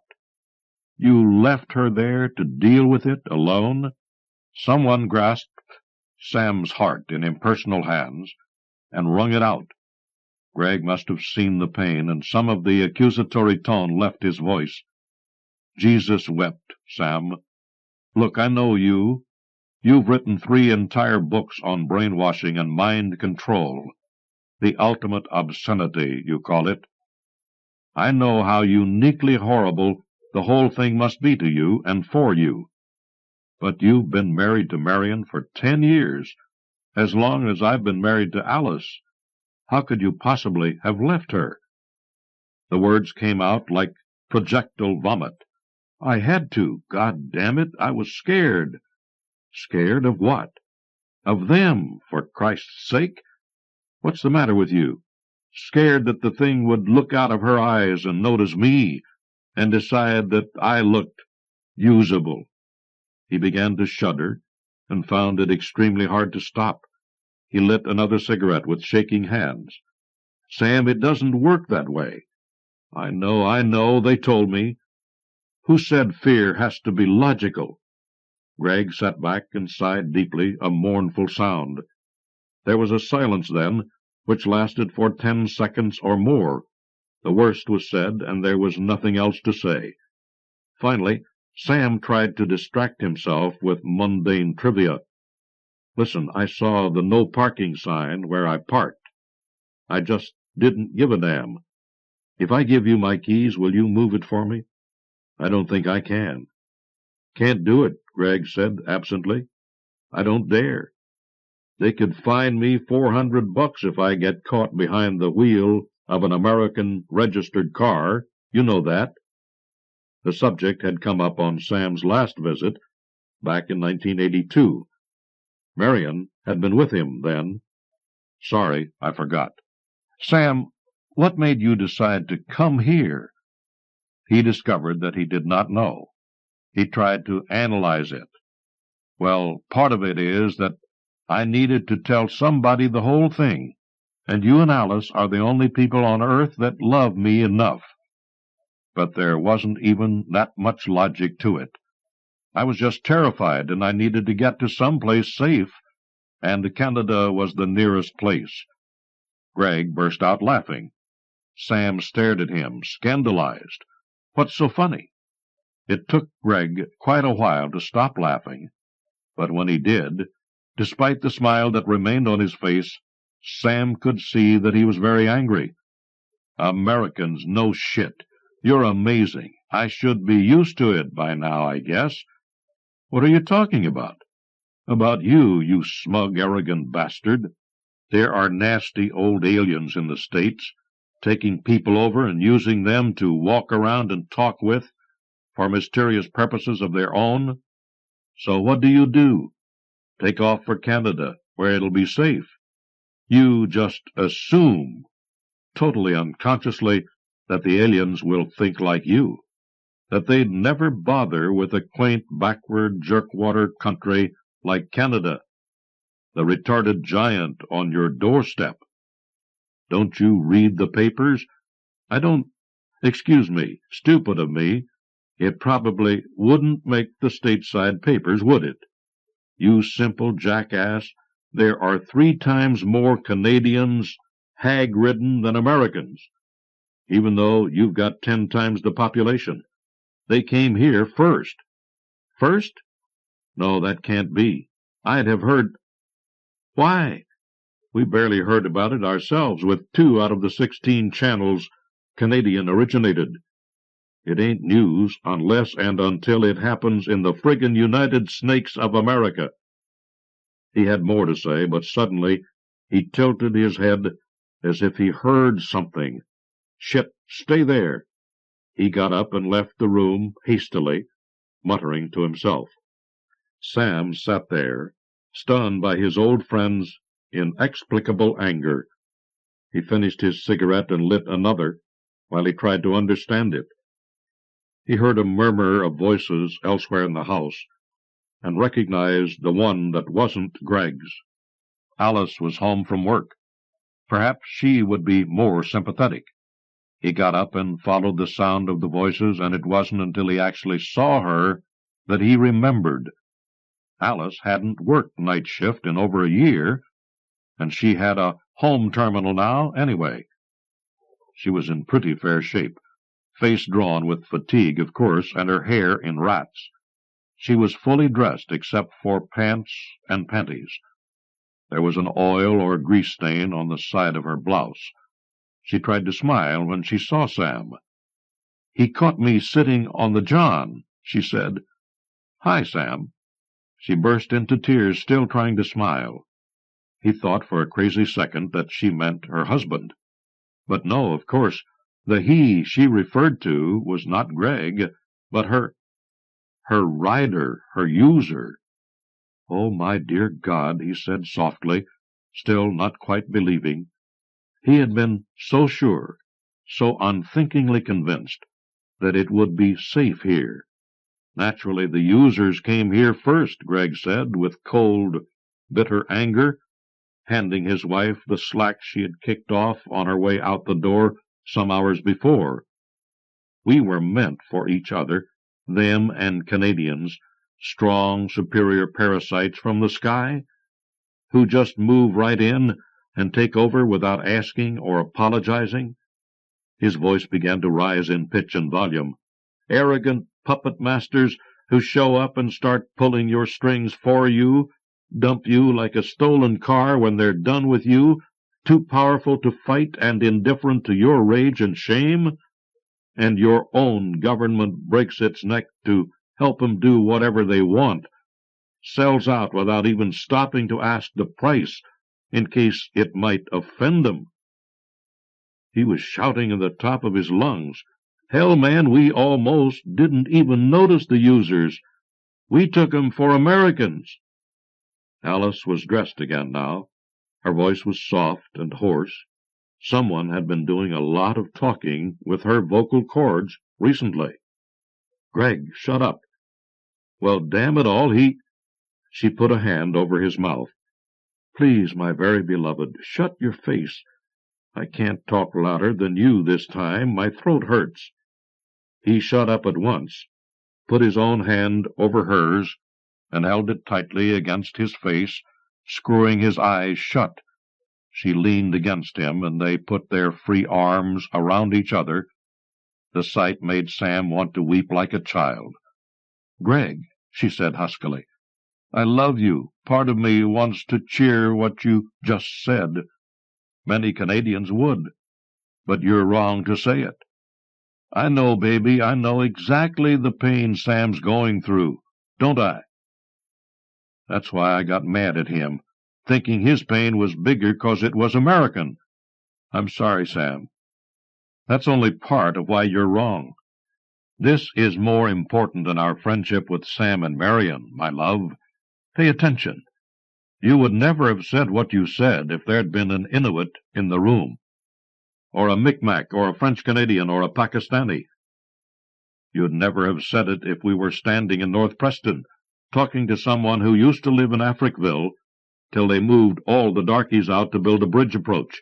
Don't you see, darling, everybody is a Canadian now. Everybody on earth is now a native people, a frog, a wog, a paki, a nigger.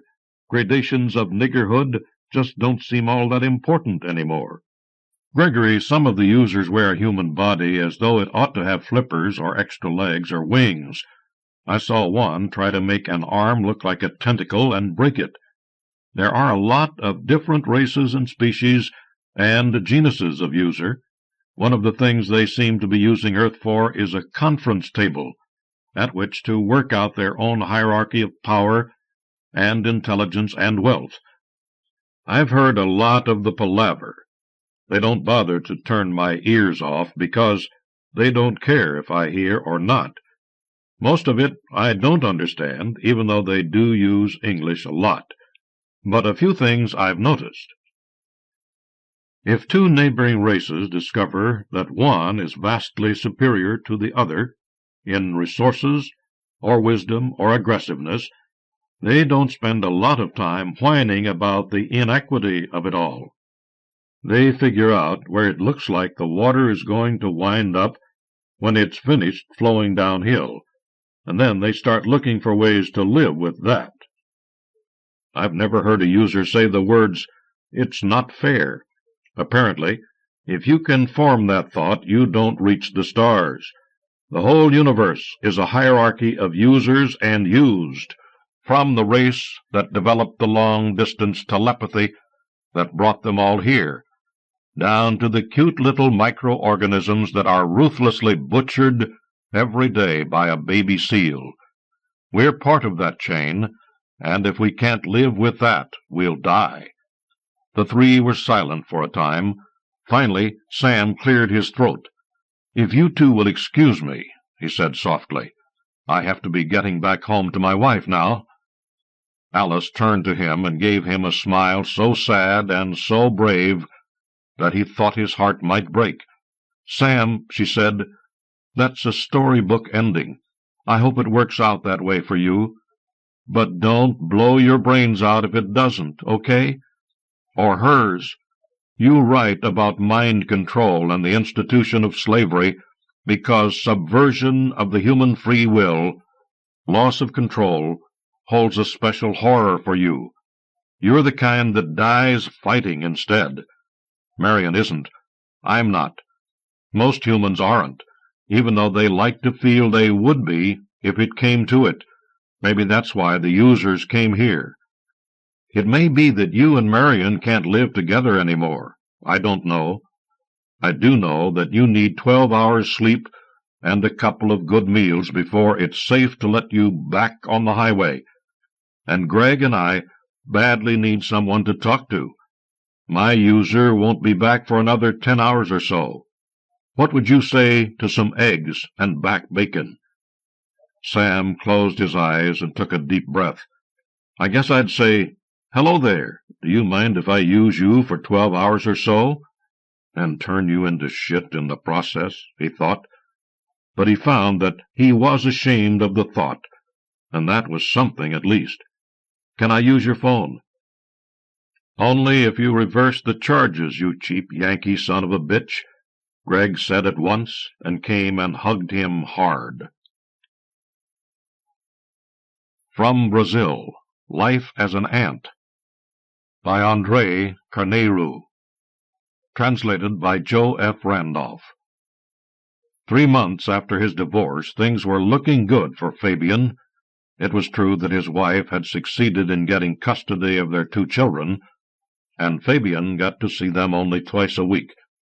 That rankled, but he had found and furnished an apartment all in good taste, with works of art on the wall, some of them by his own hand, and his job with one of the best advertising agencies in São Paulo had always been good, and suddenly got better.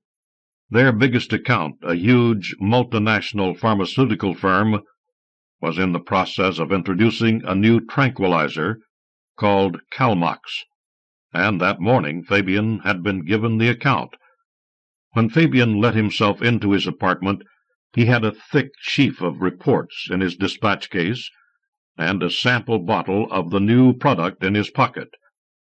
Fortunately for him, Fabian was a fast reader. He was expecting company at 8. By 1:45, he had skimmed the reports and was holding the attractive package of Calmox in his hand. All the formal reports were very, very good. Calmox calmed. It didn't harm. There was some suggestion that there might be euphoria from taking it sometimes. Not a bad thing, Fabian reflected. And there was a rumor of an office boy who had appropriated some Calmox and got high on it. It was necessary, Fabian told himself, to make a personal experiment. He popped the top of the vial of pills with his thumbnail, and a single tablet fell out. Very good, he thought with pleasure. Nice dispensing cap design. It would be difficult for anyone to overdose accidentally. The trouble with taking a tranquilizer to test its effects, Fabian realized, was that he felt really good already. To counteract that, he gazed at the picture of his children, reminding himself of the scenes that had led to his divorce, the custody struggle, the bitter financial aspects. Then he swallowed the pill and went into his bedroom to straighten his bed, since one never knew what might come of his engagement for the evening. As he was finishing, the doorbell rang. Whistling, Fabian went to the door to let his guest in. The name of the guest was Vivian, and she worked in the art department of the same advertising agency. She was a little strange, Fabian thought, a feminist who enjoyed getting into verbal duels with the macho types at the agency. But she was also a looker. "How wonderful you look, Vivian," he cried, as she appeared in a see-through dress that revealed a pretty brassiere over an even prettier bust. "What have you got there? Pizza?" "I thought there was no sense in going out to a restaurant," she smiled, "so I brought something we can eat here. I don't eat much dinner anyway." "That's why you have such a perfect figure," said Fabian, gallantly, and Vivian smiled again at the expected flattery. "I'll put the pizza in the oven to keep it warm," she said, "while you fix us a drink." "Right away," said Fabian. He opened a bottle of wine, took out some hard liquor for later on, and wondered if Vivian smoked pot. He glanced at the bedroom door, open just a crack. The bed was visible there, with the soft lights he had left on around it. When he put a drink in her hand, Vivian did not sit down at once, but wandered about the apartment, gazing at the paintings and decorative knickknacks. He could see that she liked the reproductions of Picasso nudes, and that she had noticed the inviting bedroom. As they sat down to devour the pizza, Fabian was feeling quite content. "You're quiet," Vivian observed. "How's your new campaign coming along?" "Oh, fine," he said. "I just took a Kalmox to see what would happen." "Has anything?" "I feel good," he said. "But then I was feeling good already." He hesitated, frowning. "Well, not so good in some ways," he admitted. "I've spent some pretty unhappy days in this place. Alone. The divorce was very difficult." He paused in mid-sentence. Vivian, watching him curiously, said, "Is something the matter?" Fabian didn't answer. He got up abruptly and went into the bathroom. There he stood for a long time, gazing into the mirror at his own face, with the look of a man studying an unfamiliar object. "Fabian?" called the girl. He didn't answer. "Fabian, don't you feel well?" she asked. The door opened, and Fabian came out. He was smiling with great self-possession, glancing around the room in curiosity, and then, with the same eagerly expectant look, "Why, this is very strange," he declared. "I'm a man, you're a woman. In order to effect reproduction, I would have to enter you." Vivian's expression froze. "What?" she demanded, and then, as he started to repeat what he had said, No, I heard what you said, but I don't understand the joke. It's a little crude, isn't it?" He didn't answer, but simply gave her a bright smile. Then he looked away, walking around the room curiously, pulling drawers out to glance inside, peering inquisitively into the bedroom. He opened the window and leaned far out to study the city of São Paulo, stretching out before him. Then he turned back to the girl, who was sitting on the couch staring at him. He sat down beside her and began to talk. "It is all quite strange," he said delightedly, "but what is most interesting is reproduction. I know about viruses, microbes, amphibians, invertebrates, insects, all fascinating, but this—" He shook his head wonderingly, staring at Vivian's breasts under the flimsy garment. "I am very interested in love on a 50-50 basis," he announced. The girl looked at him in bafflement, then suddenly chuckled. She took his hand in hers. "Ah, Fabian," she said, shaking her head. "You had a few before I got here, didn't you?" He stared at her in puzzlement. "Had a few?" Then his expression cleared. "Oh, of course, you mean alcoholic beverages. No, I haven't ingested any, but I certainly intend to try that." Shaking her head, Vivian excused herself and headed for the bathroom. As she closed the door, she saw that Fabian was following her with an expression of friendly curiosity. Startled, she shut the door in his face. When she came out a little later, he was standing by the window with his back to her, absorbed in something. As she got closer, she saw that he had opened his belt and sucked his stomach in, gazing down into his pulled-out undershorts. "Fabian!" she cried. The man turned to look at her. "Have I done something wrong?" he asked in perplexity. "Oh, yes, I remember. One does not look at one's own genitalia in the presence of others. What a queer custom! But really, they're very interesting." He smiled and shrugged. "Anyway," he said happily, "I think you will be pleased with them. Shall we begin?" And he hugged her forcefully, kissing her over and over on the lips, on the face, on the neck. "Now slow down," Vivian ordered, freeing herself. You're acting like a horny teenager. What's the matter?" "But it's wonderful to kiss," he said enthusiastically.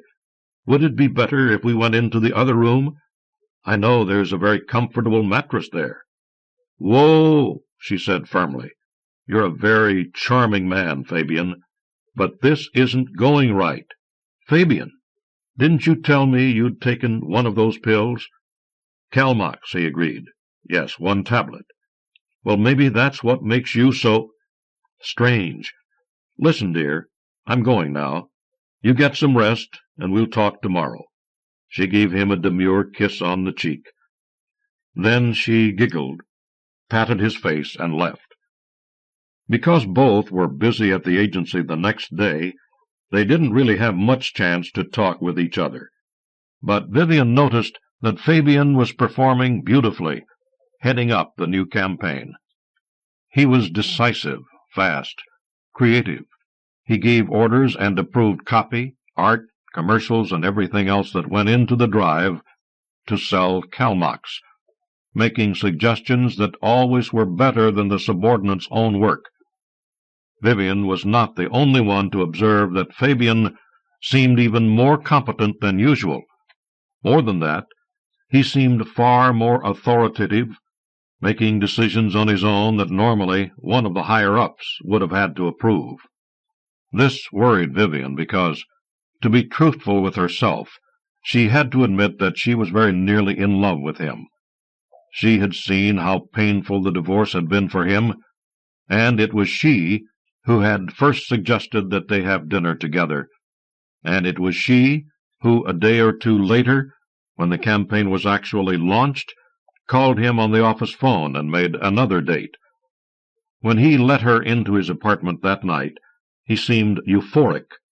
"Ah, Vivian, here again, and as nice-looking as ever," he cried. Then he said, "I must apologize for my behavior the other night. I won't make any more faux pas, I promise." Vivian smiled and kissed him quickly, to show that she had forgiven him, but as he poured wine and set out the pizza she had brought, he seemed abstracted, even agitated, and when they sat down she observed beads of sweat on his forehead. "Fabian," she said, "do you have a fever? Are you coming down with something?" He looked at her strangely for a moment, then reached out and gripped her hand so forcefully that she shrank back. "A fever," he moaned. "If it were only that." He leaned across the table, gazing into her eyes, and spoke rapidly and nervously. "Please, Vivian, I need help. Right now I'm myself, do you understand?" "But of course you're yourself," Vivian began, and Fabian shouted, "No, it's not of course. Don't you remember how different I was the other night? It wasn't me. It was, I don't know, a thing, a creature, another person, who took control of me. There was no warning. I could do nothing about it. I knew I was somebody else, and I said what this other person wanted, did what it ordered, and it wasn't even of this earth." Vivian opened her mouth to speak, but Fabian cut her off. "Please listen. I have to talk now, while it has left me alone for a moment. It can control me again, and I know it's from somewhere beyond the earth. Don't look at me like that. I'm perfectly sane. Don't get the idea that I'm hallucinating or my judgment is impaired. After all, you noticed the difference, didn't you? And the worst part—" He stopped in mid-sentence. The anguish in his expression faded away. He released Vivian's hands and sat back, almost smiling. And then, without a word, he stood up and walked away to the window. Vivian gazed after him in total confusion. "Fabian?" she called. "Yes, my dear," he said over his shoulder. "Well, aren't you going to tell me the rest of your story?" He turned, smiling. "Oh, that," he said. "That's what it was, Vivian. A story. I was thinking about introducing something new into the Calmax campaign, a sort of fantastic drama about creatures from another planet. Did I convince you?" The girl looked at him with her mouth open. Although she was fond of Fabian and not at all unwilling to become closer, even a great deal closer, she could not help feeling both astonishment and some indignation. "Fabian," she said, getting up, "I'm sorry, but I think I have a migraine. I'd better go now." And she left, hurriedly, trying to ignore Fabian standing behind her at his door and calling to her agitatedly to come back. The next day did not start well for Vivian. Fabian greeted her genially enough, but seemed uninterested in discussing the night before, or indeed anything at all significant. She sat at her drawing-table, with a blank sheet of paper in front of her, and stared into space, thinking. There was no question that Fabian's changes of behavior were out of the normal. Why? She could not answer. Perhaps it was the Kalmaks. Perhaps it was, she hesitated even to think it, some sudden mental disorder like schizophrenia. Vivian realized that she didn't know enough about the subject to even guess at whether that might be true. Just as she was forming the resolve to go to the library and read up on the subject, her phone rang. "It's Robert," said the voice on the other end, "Fabian's brother. Do you remember me?" "Of course," said Vivian, though in fact she had only the vaguest recollection of a chance introduction, as she and the brothers were getting into an elevator weeks before. All she remembered about Robert, really, was that he was a psychiatrist, or something of the sort. But that was enough to make her agree at once when he said, "I'd like to see you to talk about Fabian. Could you possibly come to my office?" "Of course," said Vivian, already getting up. "I'll come right away." In the taxi on her way to Robert, she tried to remember more about him. A well-known figure, that she was sure of. She had heard that he was somewhat eclectic in his ideas and therapies, but definitely an authority in many areas. Had even written a book on the famous French psychiatrist, Jacques Lacan. Although there was a patient waiting in Robert's anteroom, the nurse was obviously expecting Vivian. She showed her in at once. "Thank you for coming," said Robert, waving her to a seat. "I'll come right to the subject. I got a very strange letter from Fabian this morning. It mentions you in quite apologetic terms. Fabian seems to care about how you feel, and to think that he has offended you. But it also says some quite peculiar things." He pulled out a sheet of paper from his desk drawer, and glanced at it, frowning. "Is it that he claims some being from another planet has taken over his body?" Vivian guessed. "Yes, exactly," said Robert. He scowled at the letter. "He says it happened without warning, and that only from time to time does this creature, or whatever it is, release him so that he can be himself. The rest of the time he is completely under its domination. Is that what he told you?" "I think that's what he was trying to say," Vivian said slowly. "He was pretty hard to understand." "I don't doubt that," said Robert gloomily. "He's asking me to notify the federal authorities and international organizations. He's afraid that these beings are intending to take over the world." "It's all very telegraphic and confused," said Robert. "But he says that's because he has only time to write quickly and dash to a mailbox, because he might be taken over again at any moment." Vivian said worriedly, "I think that's what he wants me to believe, too. I thought he was joking, or, I don't know, just nervous about having a date with a woman after his divorce. But the things he did—" She hesitated, then gave a full description of everything that had happened between them. "What does it all mean?" she begged when she was through. Fabian's brother stared down at the letter for a while, thinking hard. Then he raised his eyes to hers. "Scientifically speaking," he said, "I would have to consider a diagnosis of paranoid schizophrenia, though with some rare aspects. It isn't just the letter. It is the way he behaved over the phone this morning, when I called him as soon as I'd received his letter. He simply denied ever writing it. quite coldly, even in a hostile way. And yet I'm sure he did send it. It's his handwriting." "So you think he's insane?" Vivian demanded. The doctor paused to choose his words carefully. "I think," he said at last, "that there are puzzling aspects to this. I have a patient who seems to share the same, I was about to say, delusion, but perhaps I should—" He stopped and shook his head. "My patient was mildly neurotic, no more than that. He was responding well to therapy. Then just a few weeks ago he changed. It's almost as if he were taking on another personality. I could make no sense of what was going on. I even consulted other experts.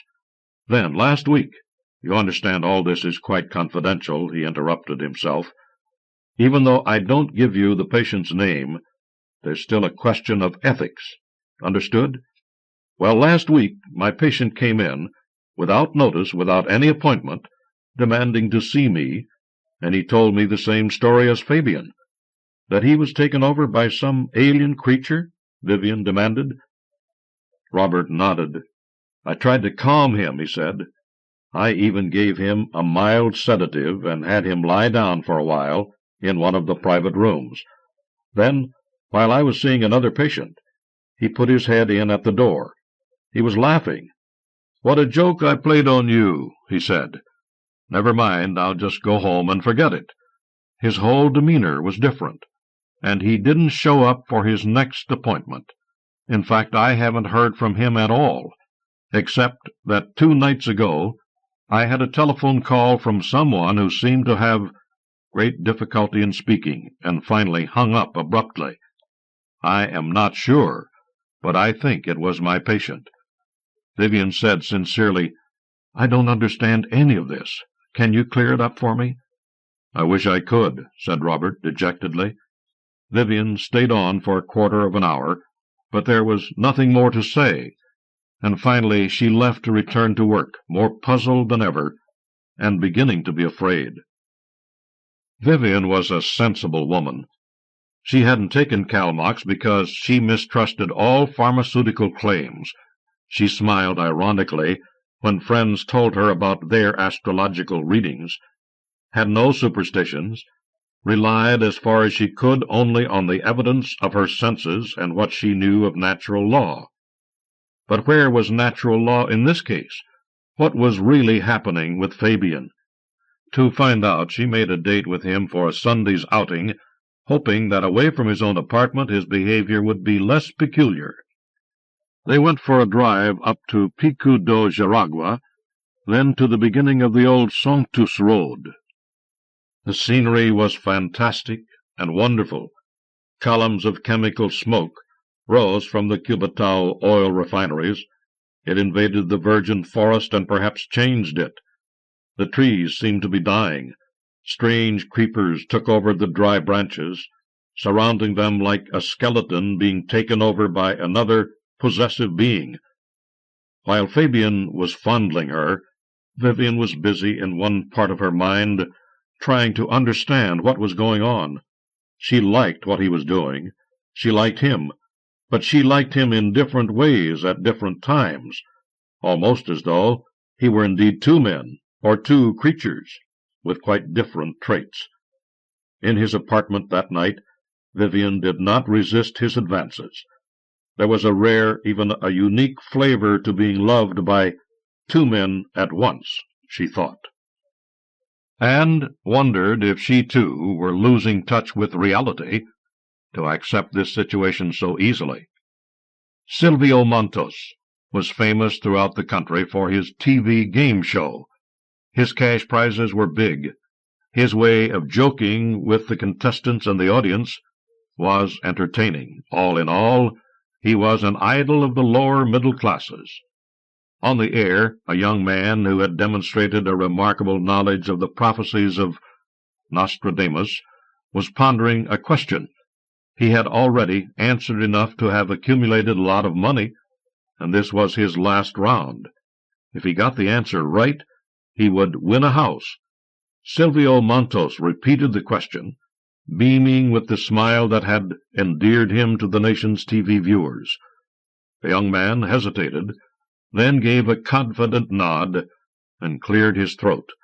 He stepped forward to answer. Then his entire demeanor changed. His expression froze in panic and worry. He grabbed the microphone and shouted, "This wasn't me!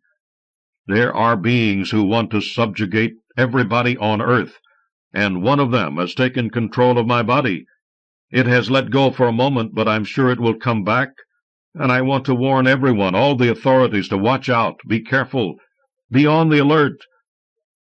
The beaming smile of Silvio Montos stayed on his face, but for once the famous television star seemed at a loss for words. Inside his mind was churning. What should he do?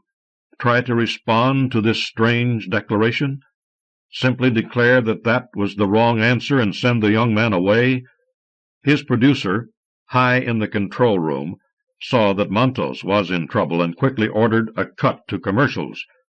What an unlucky break, thought the producer, as he watched the monitor switch to a pretty face informing the world that there was really only one detergent she would entrust with her family's wash. And when the cameras returned to the studio, the young man's expression was once again confident. "I hope you will forgive my little joke," he said, smiling at Silvio Montos. "I was merely giving a dramatization of one of Nostradamus's predictions as a joke. Now I will answer your question." And so he did, correctly and completely. There was wild applause from the studio audience, although for some time after that there were jokes about space invaders all over the country. The joke penetrated even to Brasilia, where a congressman got up out of his chair and tapped a fellow legislator on the shoulder to ask for the floor. The other legislator agreed in surprise, though he was in the middle of a speech, whereupon the congressman shouted that he was not responsible for the things he would be saying and doing, since for a week he had been inhabited by a spirit that directed his every act. In the galleries the whisper was Umbanda, Umbanda, the African rite of spiritualism, with millions of followers throughout the country. Umbanda and possession by aliens from the stars competed for headlines in the nation's tabloids, with smaller articles in the back pages from derisive scientists who compared the present fad with flying saucer hysteria and other examples of mass hallucination. Yet the cases multiplied. In Brasilia, the political scene changed from moment to moment, as leaders of opposing parties joined together in complicated programs. Senator Paulo Saluf rose dramatically to propose doubling the minimum wage, although it was resisted by the most powerful elements in business and the administration. The measure passed instantly, but the following day the senator took the floor once more to declare emotionally that the legislation had not been his idea, that he opposed it completely, and had voted for it only because some entity had taken over his mind. It was a dramatic speech, made even more dramatic a moment later in the anteroom, where a television cameraman recorded the same senator stating, with full self-possession, that he certainly did favor the raising of the minimum wage, and must have been hypnotized by a member of the opposition to speak as he had just done. Then he left for the airport and booked passage to the state of Bahia on the coast. He was not alone. There was quite a flood of visitors to that state, and all of them seemed headed for a luxurious resort on the beach. The senator was there with a number of his colleagues. So was the winner of the game show. So was Fabian. And for a week and more they stayed there, conferring in closed sessions. Their idle hours were not tedious. Secretaries and swimming instructors, dance teachers, and other very decorative young people of both sexes were there to keep single men and women company. The food was fine. The accommodations were superb. They were enjoyed by military people, executives, leaders in various fields, some of them very rich, but not a single journalist. The reporters were kept at bay outside the resort. Not a single word of the deliberations leaked out. When Fabian came back to Somtow, he was suntanned, and it seemed to Vivian quite different. They were in his apartment, talking in the way that lovers talk, and doing what lovers do, when he suddenly drew back and looked her in the eye. "My mission has ended," he said gravely. "This country is very poor. Many are abandoning it." "Many what?" asked Vivian, but she thought she knew the answer. Fabian's remark had been a total change of subject. She had just been in the middle of admitting she was in love with him, and she had a good idea of what the abrupt change meant. "What mission are you talking about?" she added. But Fabian did not reply.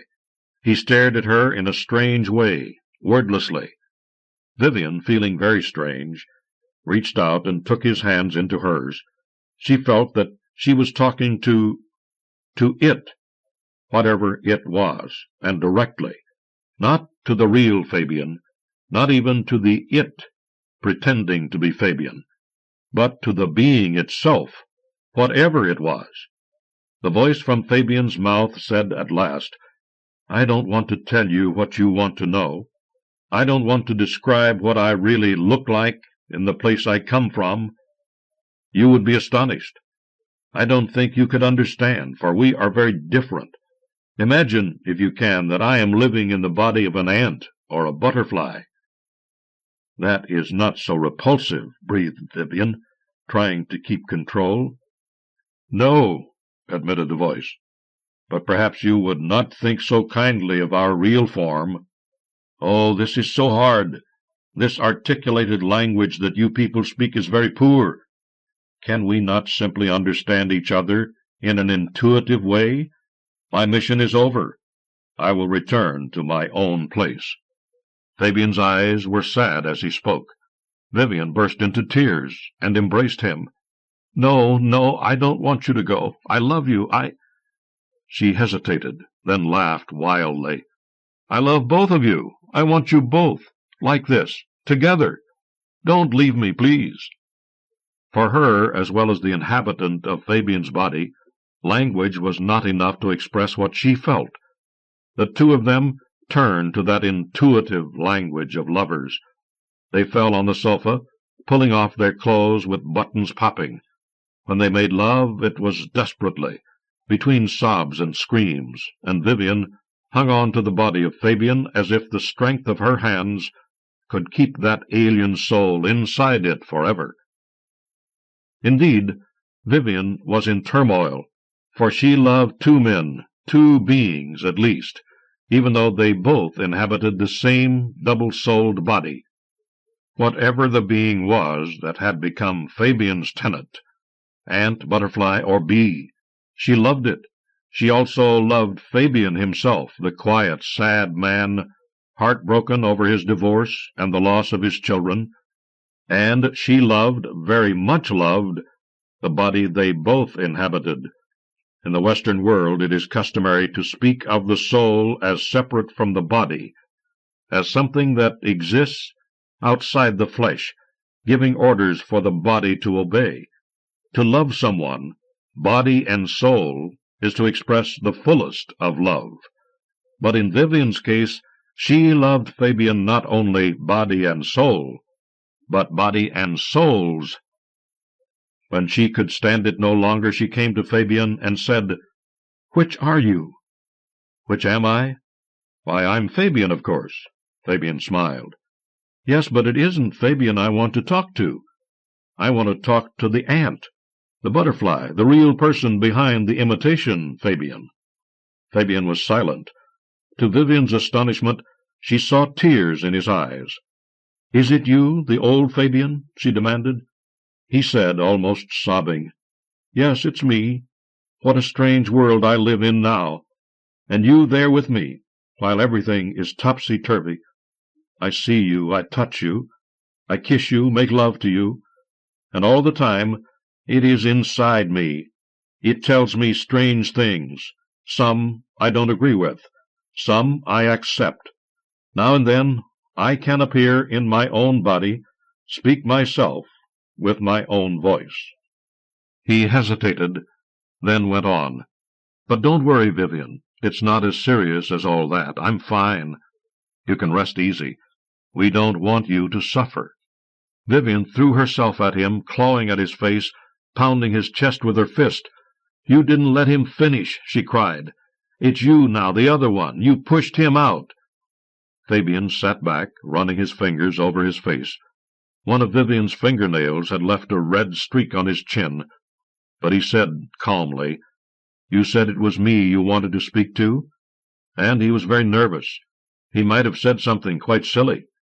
"Oh, Fabian," she said dismally, weeping.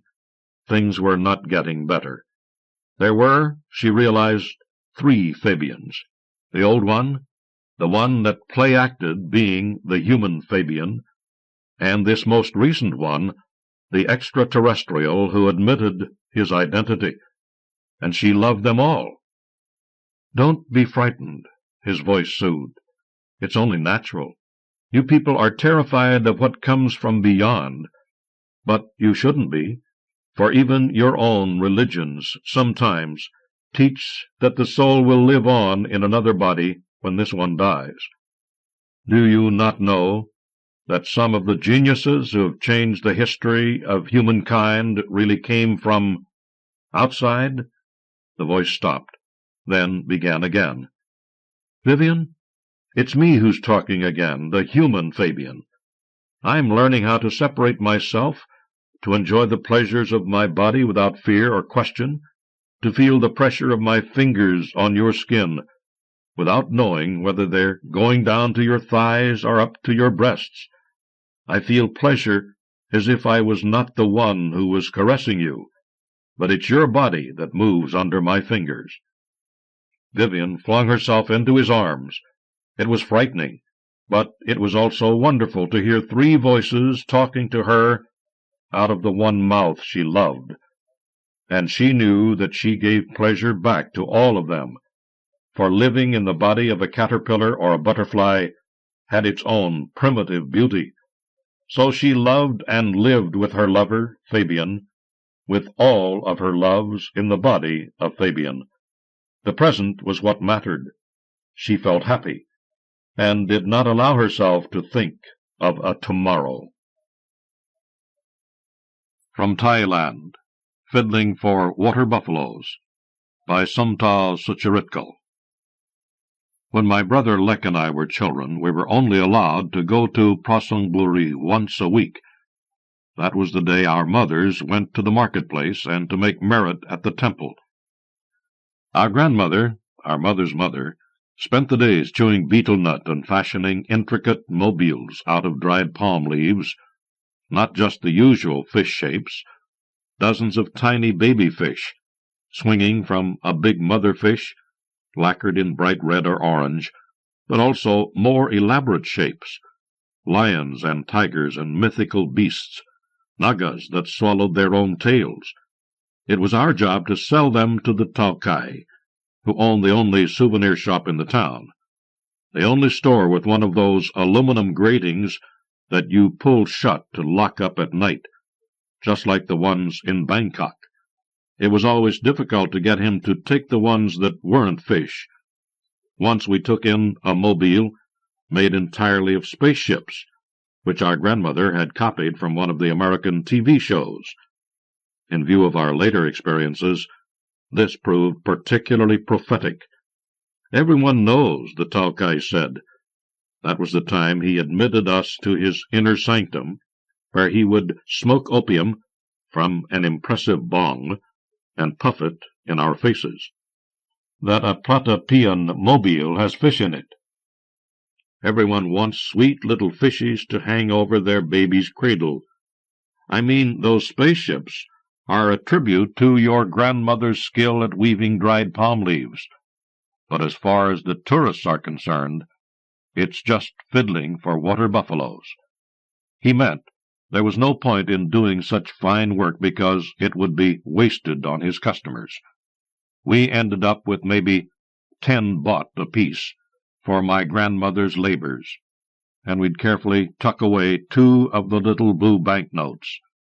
This was in the year 2504 B.E., long before they debased the baht into a mere coin, so that we could go to the movies. The American ones were funniest, especially the James Bond ones, because the dubbers had the most outrageous ad-libs. I remember that in Goldfinger, the dubbers kept putting in jokes about the fairy tale of Zhao Engo, which is about a hideous monster who falls into a tank of gold paint and becomes very handsome. The audience became so wild with laughter that they actually stormed the dubber's booth and started improvising their own puns. I particularly remember that day because we were waiting for the monsoon to burst, and the heat had been making everyone crazy. Seconds after we left the theater, it came all at once, and the way home was so impassable we had to stay at the village before our village, and then we had to go home by boat, rowing frantically by the side of the drowned road. The fish were so thick you could pull them from the water in handfuls. That was when my brother Lek said to me, "You know, Noi, I think it would be grand to be a movie dubber." "That's silly, Phi Lek," I said. "Someone has to herd the Waterbuffaloes and sell the mobiles, and that's what we both should do, so we don't have to work on the farm any more." Our mothers, who were rowing the boat, pricked up their ears at that, something to report back to our father, perhaps. We could live in the town. I love that town.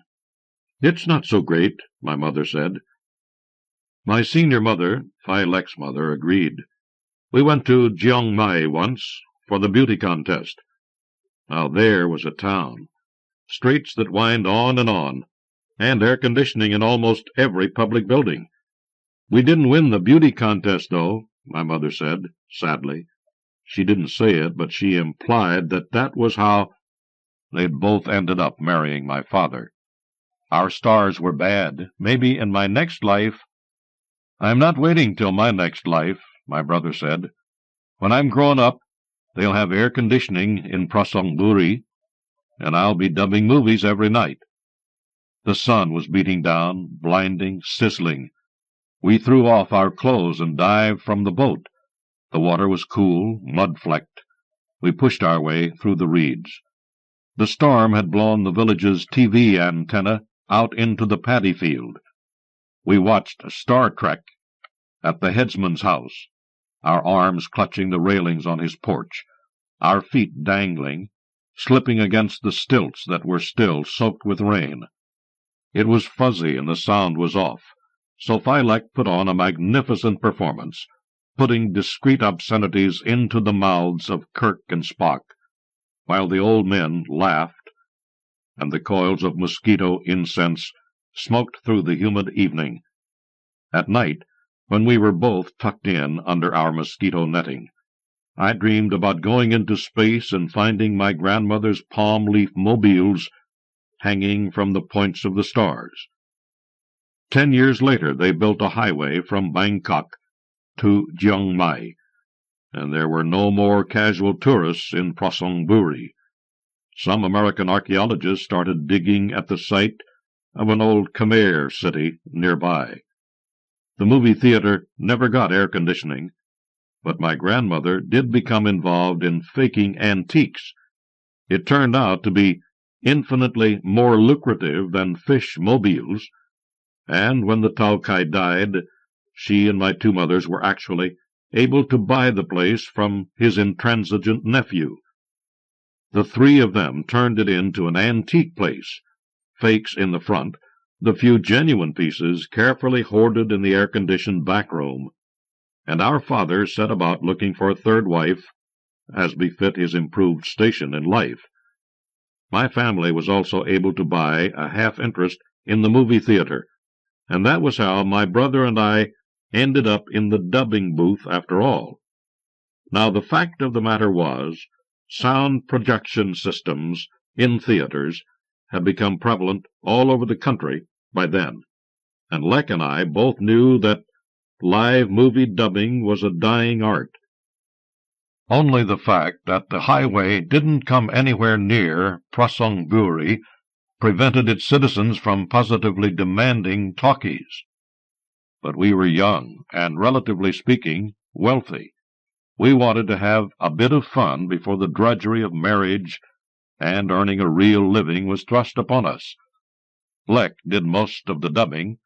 He was astonishingly convincing at female voices as well as male, while I contributed the sound effects and played background music from the library of scratched records we'd inherited from the previous regime.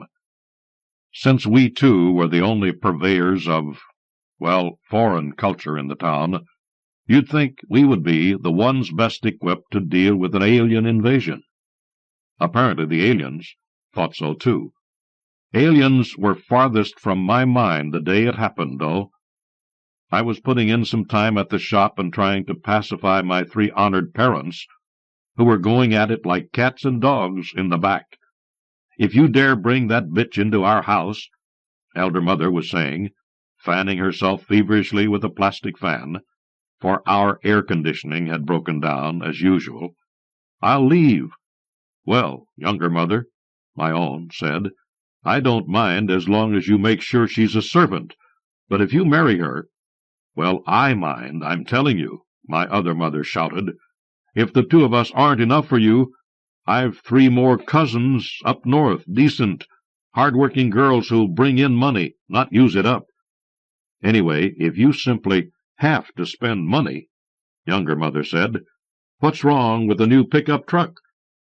"I'm not dealing with that usurious Talkai in Bon Kraduk," my father said, taking another swig of his Mekong whiskey, and there's no other way of coming up with a down payment.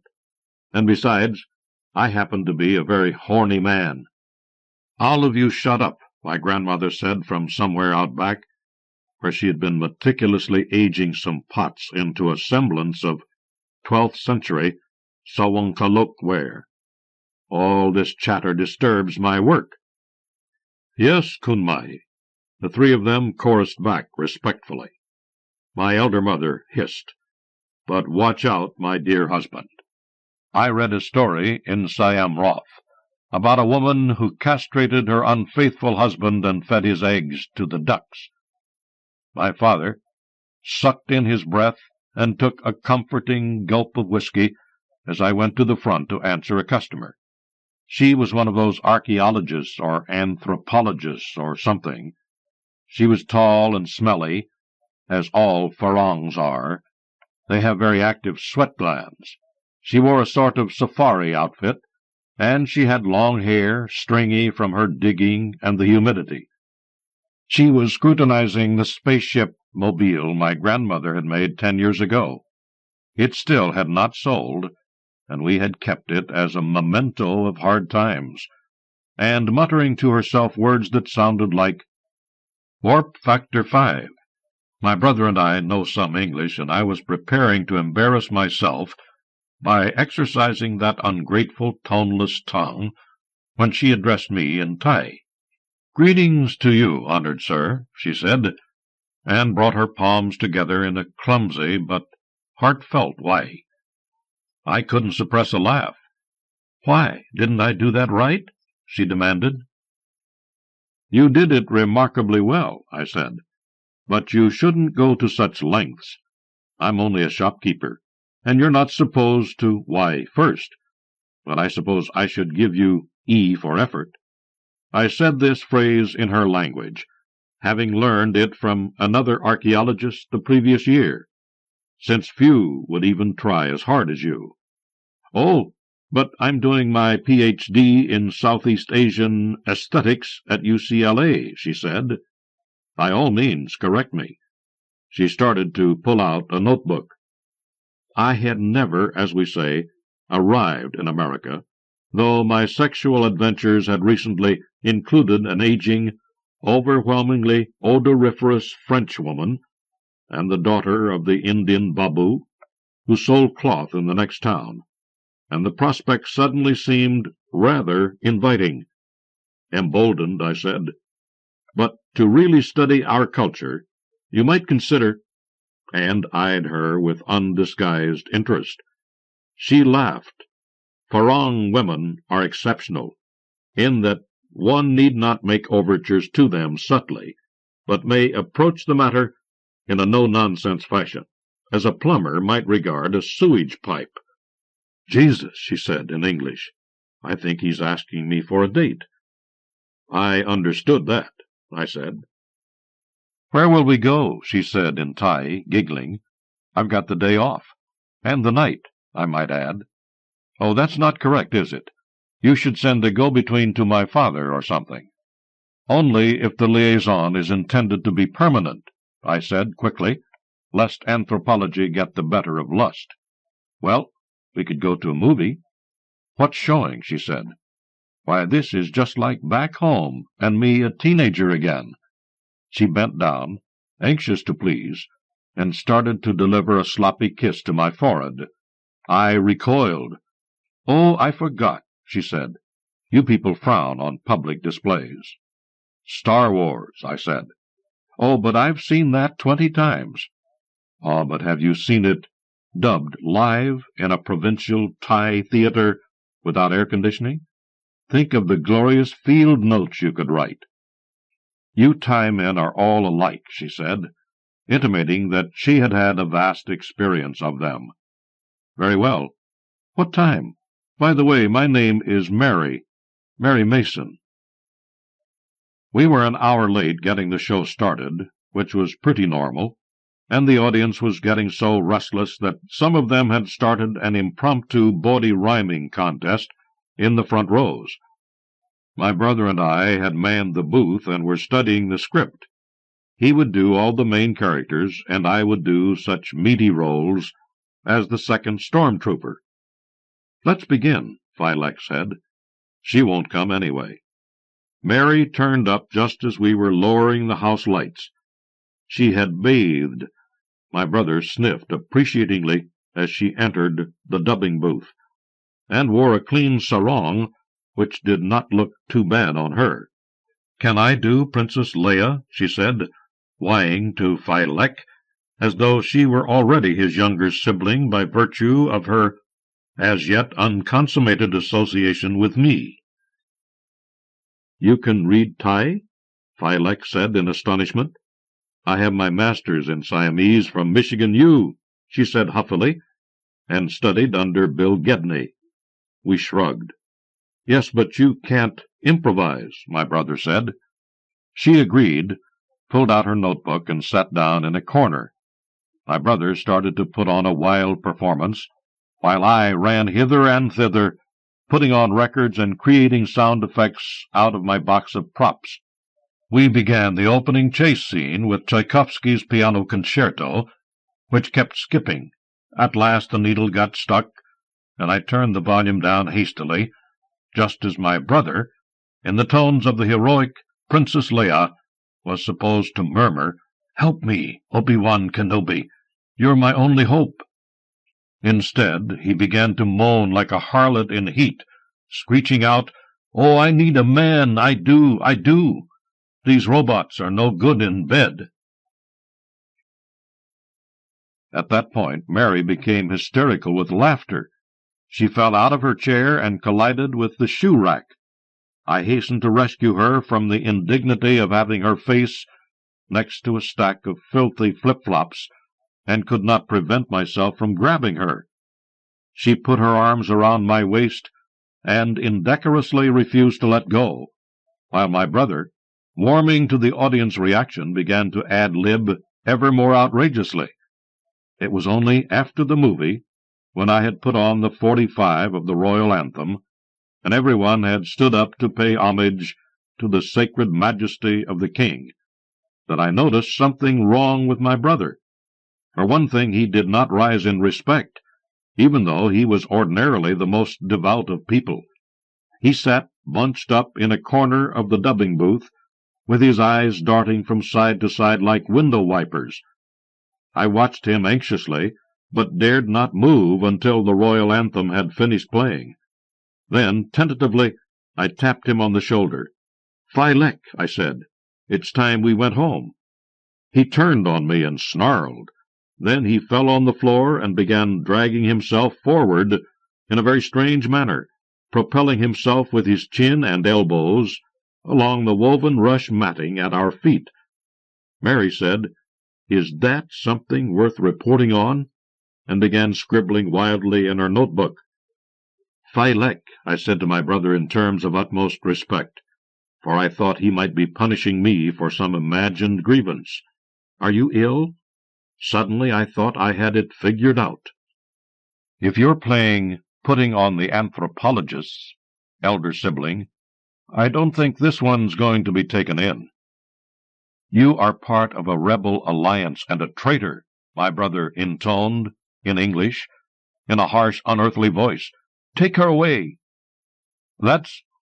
My God, that's James Earl Jones's voice," Mary said, forgetting in her confusion to speak Thai. "That's from the movie we just saw." "What are we going to do?" I said, panicking. My older brother was crawling around at my feet, making me feel distinctly uncomfortable because of the elevation of my head over the head of a person of higher status, so I dropped down on my hands and knees so as to maintain my head at the properly respectful level. Meanwhile, he was wriggling around on his belly. Amid all this, Mary's notebook and pens clattered to the floor, and she began to scream. At that moment, my grandmother entered the booth and stared about wildly. I attempted, from my prone position, to perform the appropriate way, but Filek was rolling around and making peculiar hissing noises. Mary started to stutter. "Kunyai!" "I don't know what happened. They just suddenly started acting this way." "Don't you kunyai me," my grandmother snapped. "I'm no kin to any foreigners, thank you." She surveyed the spectacle before her with mounting horror. "Oh, my terrible karma!" she cried. "Demons have transformed my grandsons into dogs." On the street there were crowds everywhere. I could hear people babbling about mysterious lights in the sky, portents, and celestial signs.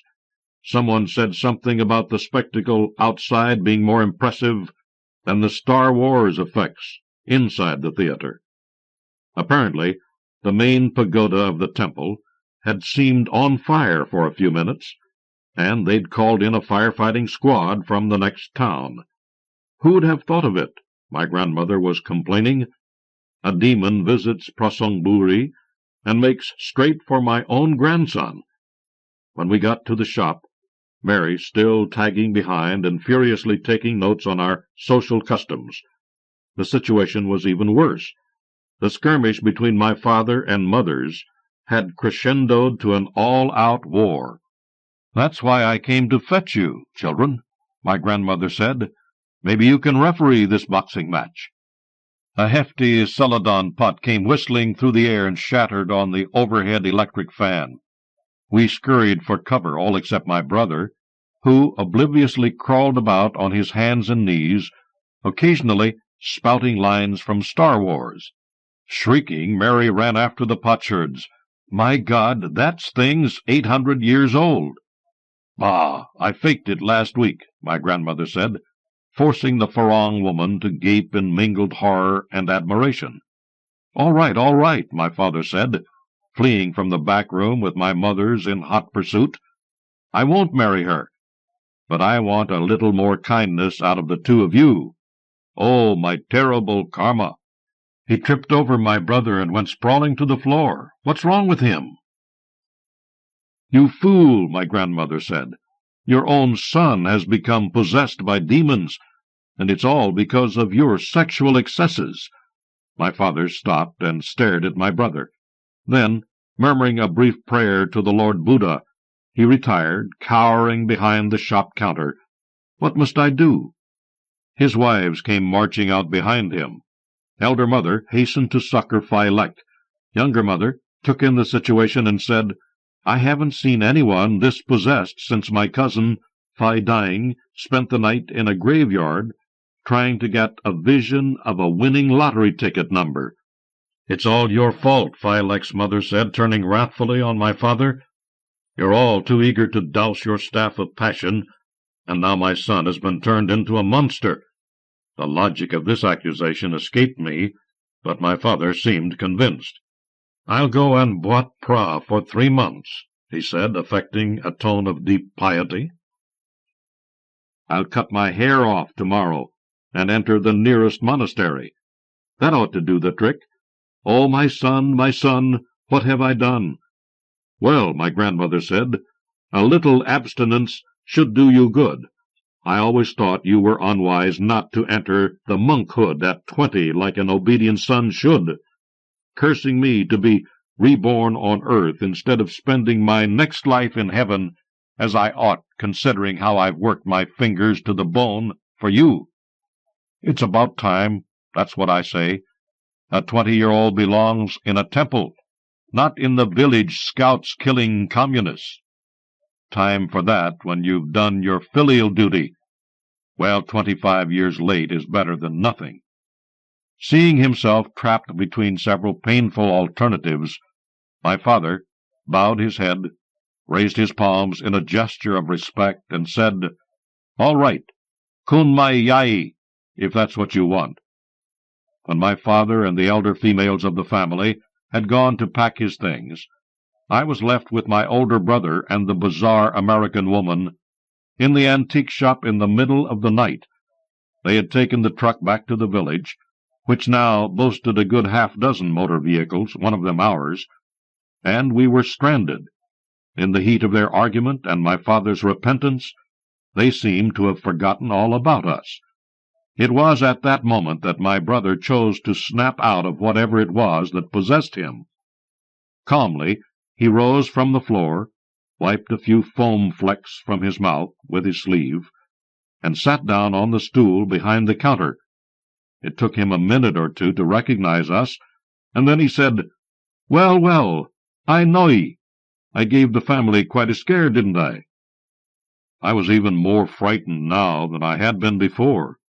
I knew very well that night is the time of spirits, and I was completely convinced that some spirit or another had taken hold of Phylek, though I was unsure of the part about my father being punished for his roving eyes and hands.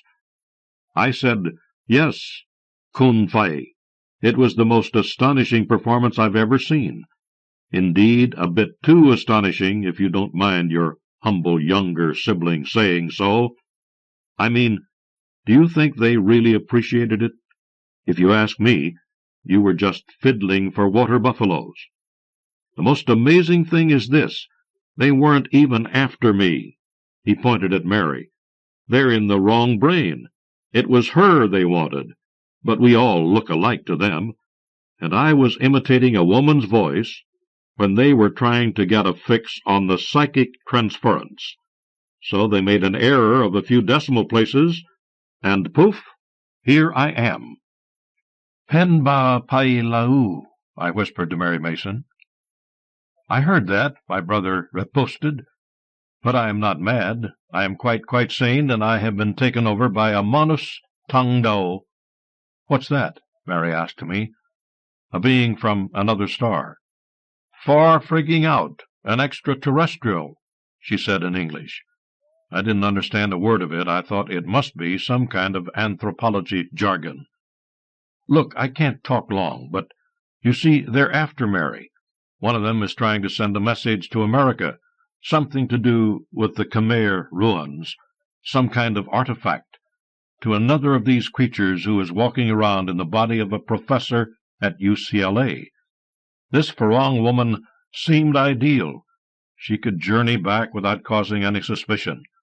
But you see, we all look alike to them, and, well, can't you tell whatever it is to stop inhabiting your body and transfer itself to—" "Hell no," Mary said, and started to back away. "Native customs are all very well, but this is a bit more than I bargained for. Psychic transference too difficult. Additional expenditure of energy impractical at present stage. But message must get through."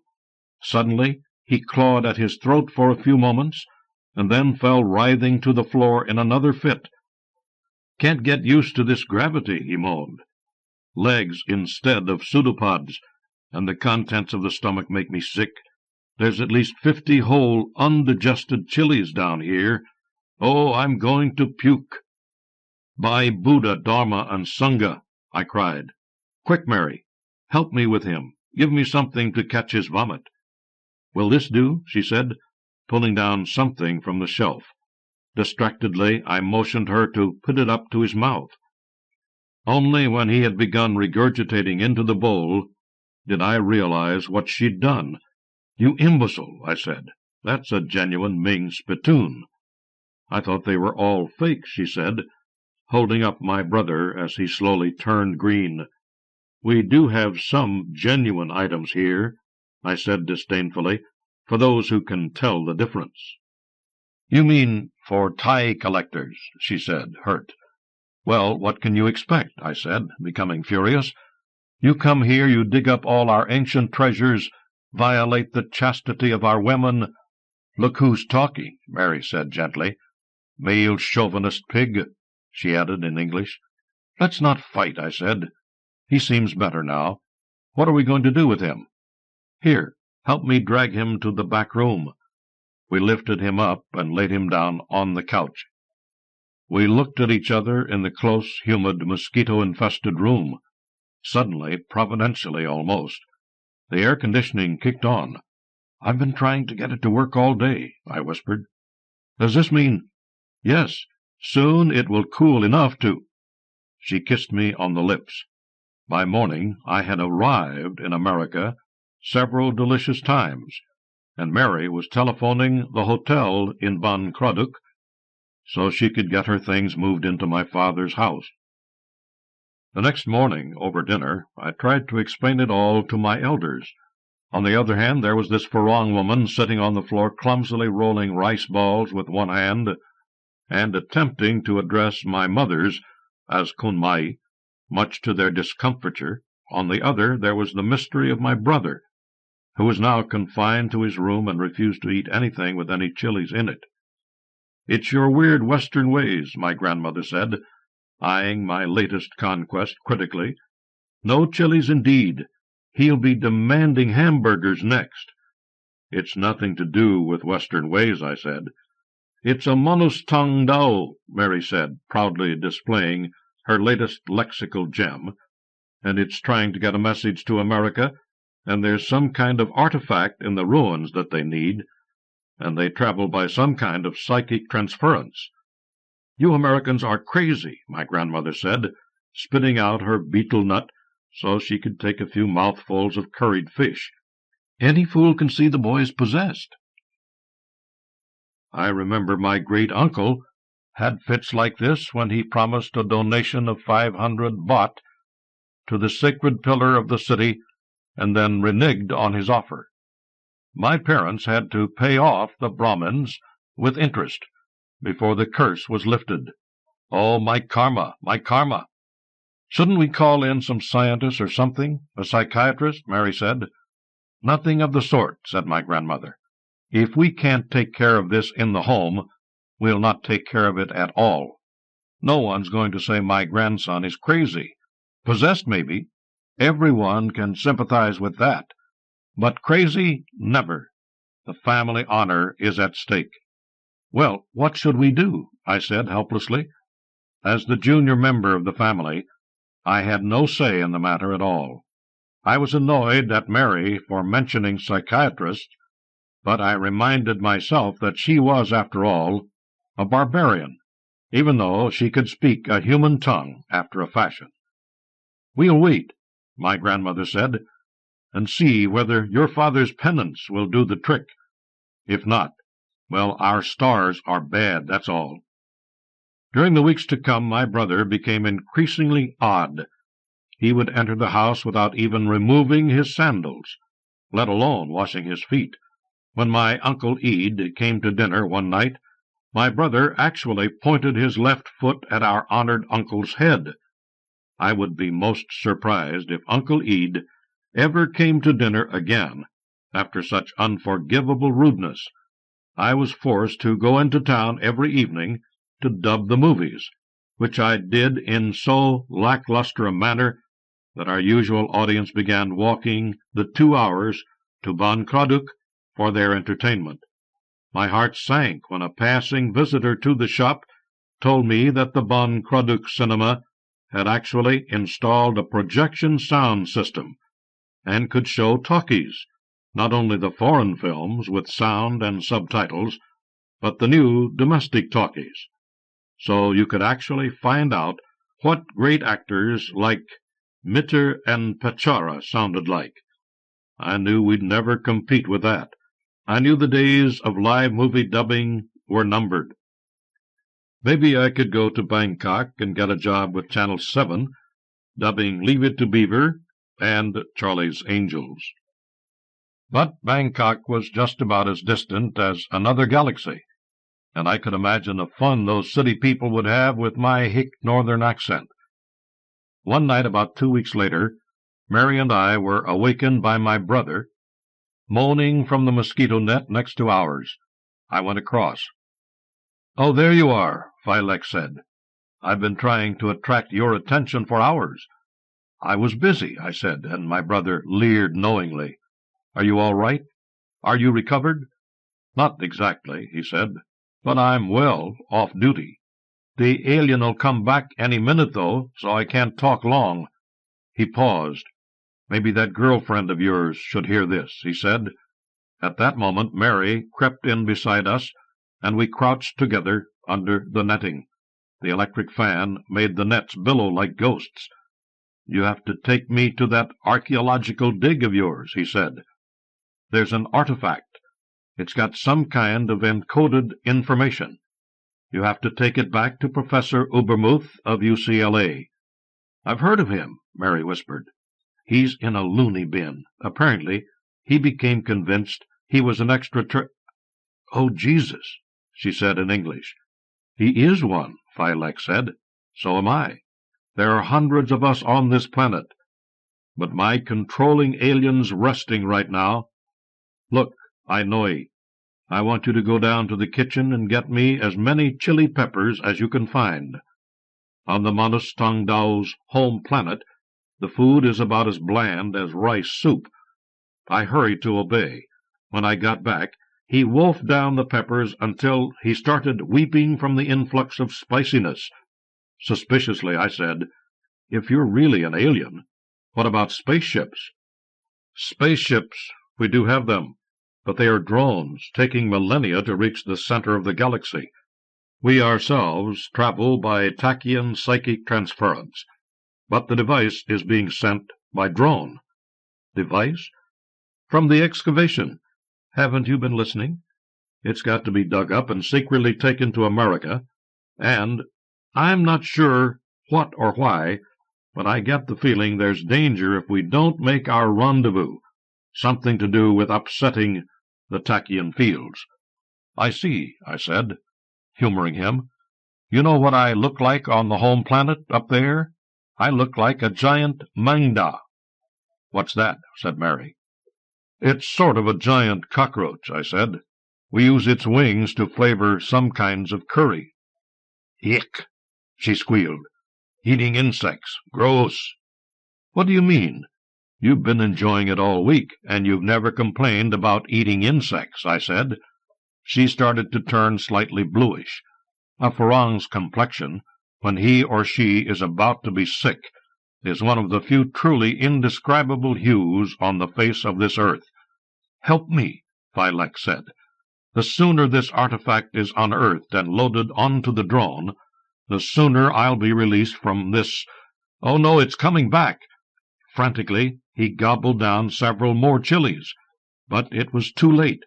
They came right back up again, and he was scampering around the room on all fours and emitting pigeon-like cooing noises. "Come to think of it," I said, "he is acting rather like a cockroach, isn't he?" A week later, our home was invaded by 9 monks.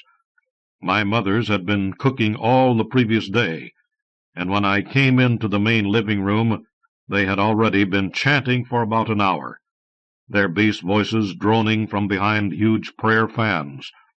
The house was fragrant with jasmine and incense. I prostrated myself, along with the other members of the family. My brother was there, too, wriggling around on his belly. His hands were tied up with a sacred rope, which ran all the way around the house and through the folded palms of each of the monks. Among them was my father, who looked rather self-conscious, and didn't seem to know all the words of the chants yet. Now and then he seemed to be opening his mouth at random, like a goldfish. "This isn't going to work," I whispered to my grandmother, who was kneeling on the fra-frae position with her palms folded, her face frozen in an expression of beatific piety. "Mary and I have found out what the problem is, and it's not possession." "Bodhang samang gakami," the monks intoned in unison. "What are they talking about?" Mary said. She was properly prostrate, but seemed distracted. She was probably uncomfortable without her trusty notebook. "I haven't the faintest idea. It's all in Pali or Sanskrit or something," I said. "Namodasa, prakavato arahato," the monks continued inexorably.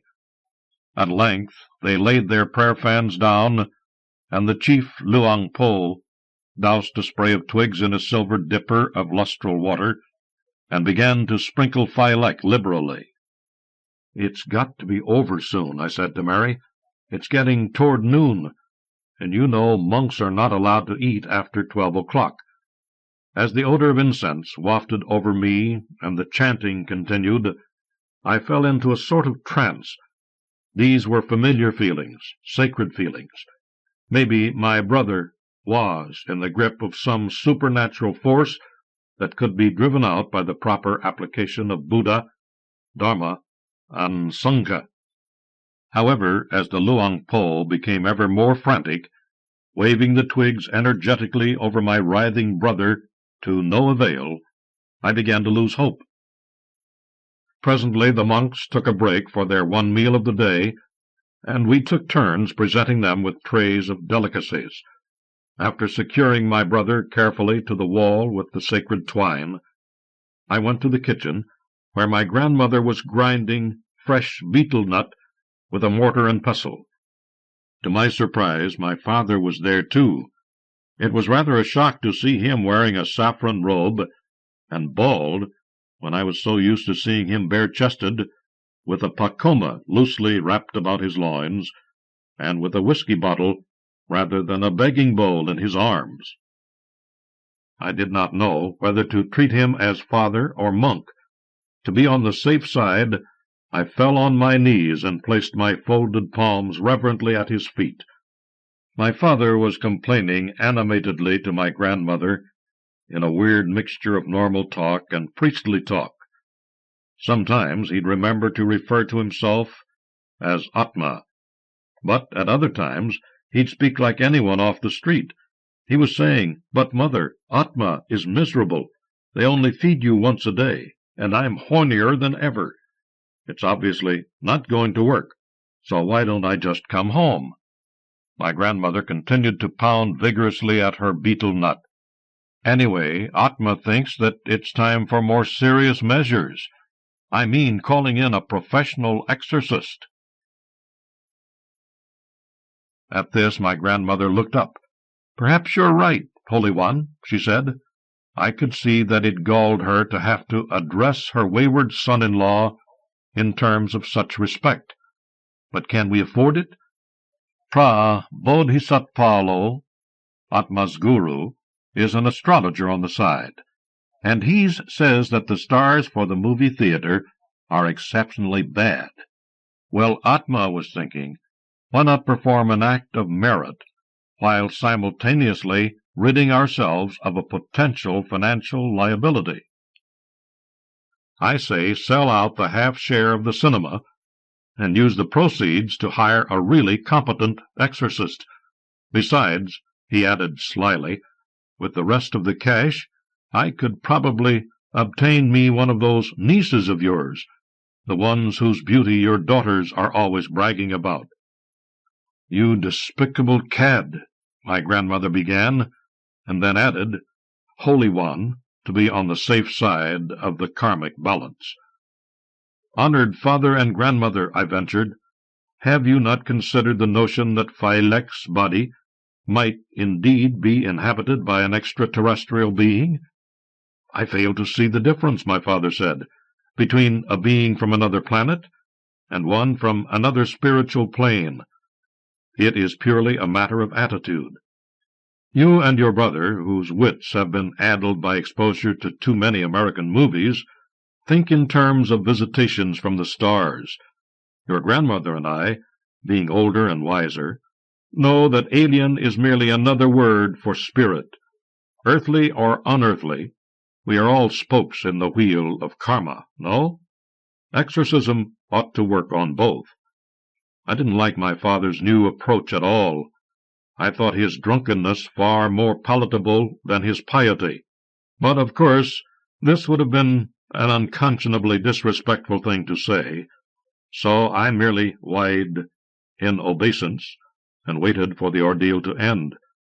My grandmother said, "Well, son-in-law, I can see a certain progress in you after all." My father turned around and winked at me. "Very well," she said, sighing heavily. "Perhaps your mentor can find us a decent exorcist. But none of those foreigners, mind you," she added pointedly, as Mary entered the kitchen to fetch another tray of comestibles for the monk's feast. The interview with the spirit doctor was set for the following week. By that time, the wonder of my brother's possession had attracted tourists from a radius of some 10 kilometers. His performances were so spectacular as to outdraw even the talking cinema in Ban Kraduk. It turned out to be a Brahmin, tall, dark, white-robed, with a long white beard that trailed all the way down to the floor. He wore a necklace of bones. They looked suspiciously human, and several flower wreaths over his uncut, wispy hair. Moreover, he had an elaborate third eye painted in the middle of his forehead. "Narayana, Narayana," he said, with the portentousness of a paunchy deva in one of those Indian historical movies. This, I realized, was a sham to impress the credulous populace who were swarming around the stilts of our house. One or two children were peering from behind the horns of water-buffaloes, and one was even peeping from a huge rainwater jar.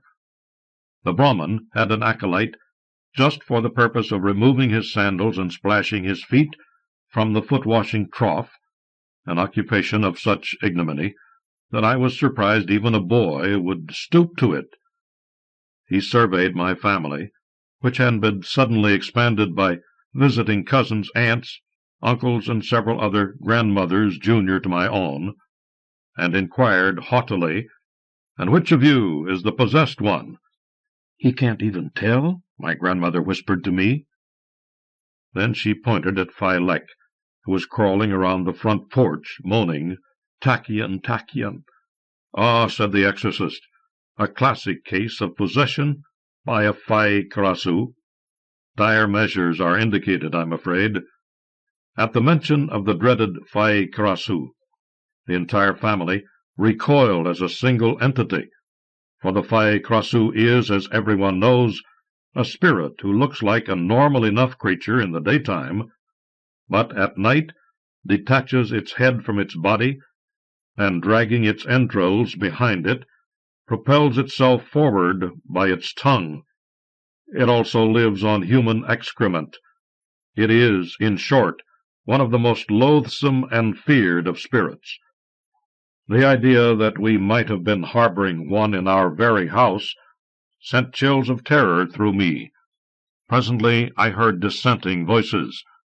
"But a Phai Karasu can't act this way in the daytime," one said. "Anyway, where's the trail of guts?" said another. "This fellow's obviously a quack. Never trust a Brahmin exorcist, I tell you." "Well, let's give him the benefit, see if he comes up with anything." The Brahmin spirit doctor took a good look at us, clearly appraising our finances. "Can he be cured?" Elder Mother asked him. "Given your very secure monetary standing," the Brahmin said, "I see no reason why not. You can take him inside now. I shall discuss your merit-making donation with the head of the household." My grandmother came forward, her palms uplifted in supplication. "Fetch him a drink," she muttered to my mother's. My mother said, "Does the Tan Mo Fai want a glass of water, or would he prefer Coca-Cola?" "A glass of Mekong whiskey," said the spirit doctor firmly. "Better yet, bring the whole bottle. We'll probably be haggling all night." Since Phi Lek was no longer the center of attention, Mary and I obeyed the spirit doctor and brought him inside. He chose that moment to snap back into a state of relative sanity. We knew he had come to because he immediately began demanding chili peppers. "All right," he said at last. "I've been authorized to tell you a few more things, since it seems to be the only hope." "What about that monstrous charlatan out there?" Mary said. "He's only going to delay your plans, isn't he?" "Not necessarily. I want you to insist that he perform the exorcism at the archaeological dig. Once there, I'll be able to home in on the device and get rid of the giant cockroach at the same time. You know, that exorcist wasn't far wrong when he said I'd been possessed by a Fai Krasu. Would you be interested in knowing what my alien overlords like for dinner?" "I take it they're scavengers," Mary said. "Exactly," said my brother. "But no more of this excremental subject. You have to convince that exorcist of yours. Unless the device is returned, there will be awful consequences. You see, the aliens were here once before, about 800 years ago. They planted a number of these devices as, well, Tachyon calibration beacons. Well, this one is going dangerously out of sync, and some of the aliens aren't ending up in the bodies they were destined for. I mean, this psychic transference business is expensive, and the military ruler of 9 star systems doesn't want to get thrust into the body of a leprous janitor from Milwaukee. That is precisely what happened last week, and the diplomatic consequences happen to be rippling through the entire galaxy at this very minute. Anyway, if the beacon is sent back post-haste for deactivation, guess who gets it?" "You?" I said. "Worse, they call it a preventative measure. They randomize the solar system." "I think that's a euphemism for—" Mary began. "That's right, beloved younger siblings. No more planet Earth." "Can they really do that?" I said. "They do it all the time." My brother reverted for a moment to cockroach-like behavior, then jerked back into a human pose with great effort. "They might not, though. All the xenobiologists, primitive cult fetishists, and so on are up in arms. So it might happen today. It might happen in a couple of years. It might never happen. Who knows? But Galactic Central thinks that no world, no matter how puny or insignificant, should be randomized without due process. But I don't think we should risk it, do you?" "Maybe not," I said. The theory that my brother had contracted one of those American mental diseases, like schizophrenia, was becoming more and more attractive to me, but I had to do what he said, to be on the safe side. Mary and I left Phi Lek and went out to the porch, where the spirit doctor had consumed half the whiskey, and they had lit the anti-mosquito tapers, whose smoke perfumed the dense night air. "Excuse me, honored grandmother," I said, trying to sound as unassuming as I could, "but Phi Lek says he wants the exorcism done at Mary's archaeological dig." "Ha!" the exorcist said. "One must always do the opposite of what a possessed person said, for the evil spirit in him strives always to delude us." His sentiments were expressed with such resounding ferocity that there was a burst of applause from the crowd downstairs. "Besides," he added, "there's probably a whole arm of Phi Krasu out there, just waiting to swallow us up. It's a trap, I tell you. This possession is merely the vanguard of a wholesale demonic invasion." I looked despairingly at Mary. "Now what'll we do?" I said. Sit around waiting for the earth to disappear? It was Mary who came to the rescue, and I realized how much she had absorbed by quietly observing us and taking all those notes.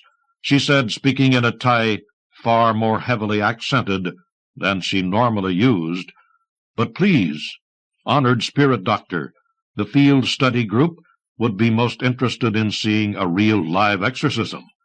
The spirit doctor looked decidedly uncertain at being addressed in Thai by a Farang.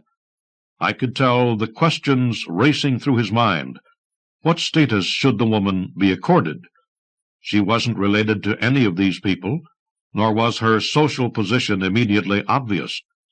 How could he respond without accidentally using the wrong pronoun and giving her too much or little status, and perhaps rendering himself the laughing-stock of these potential clients?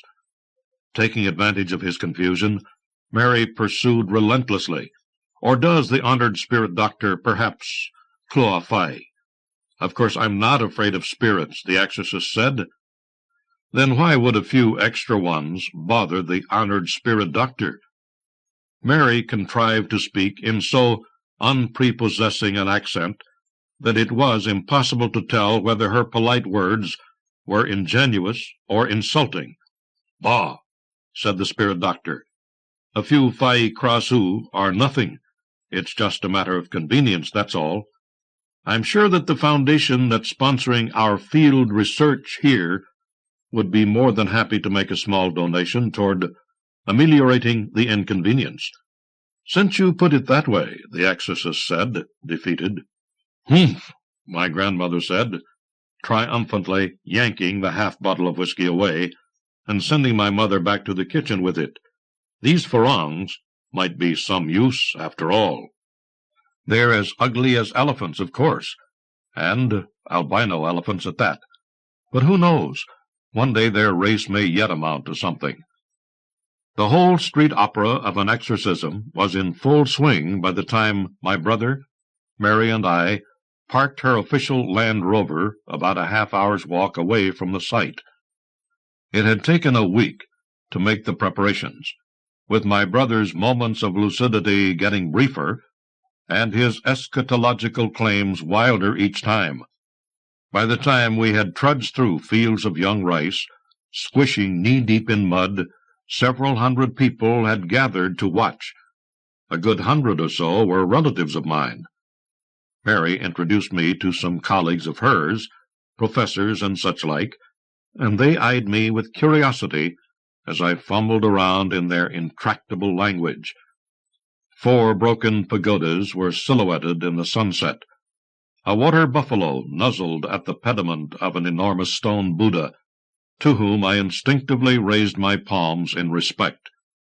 Here and there, erupting from the brilliant green of the fields of young rice, were fragments of fortifications and walls, topped with complex friezes that depicted grim, barbaric gods and garlanded, singing apsaras. A row of trunkless stucco elephants guarded the gateway to another paddy field. Every part of the ruined city had been girded round with a saisin, a sacred rope that had been strung up along the walls and along the stumps of the elephant trunks, and through the stone portals, and finally into the folded palms of the spirit doctor himself, who sat in the lotus position on a woven rush mat, surrounded by a cloud of incense. "You're late," he said, angrily, as we hastened to seat ourselves within the protected circle. "Get inside, or do you want to be swallowed up by spirits?" If I had thought Phylex's actions bizarre before, his performance now shifted into an even more hyperbolic gear. He groaned, he danced about, his body coiling and coiling like a serpent. I heard my grandmother cry out, "We Ta-Ten, nuns dropping in the basement." It was the strongest language I'd ever heard her use. Mary clutched my hand. Some of my relatives stared disapprovingly at the impropriety, but I decided that they were just jealous. "And now we'll see which it is to be," Mary said, "science fiction or fantasy."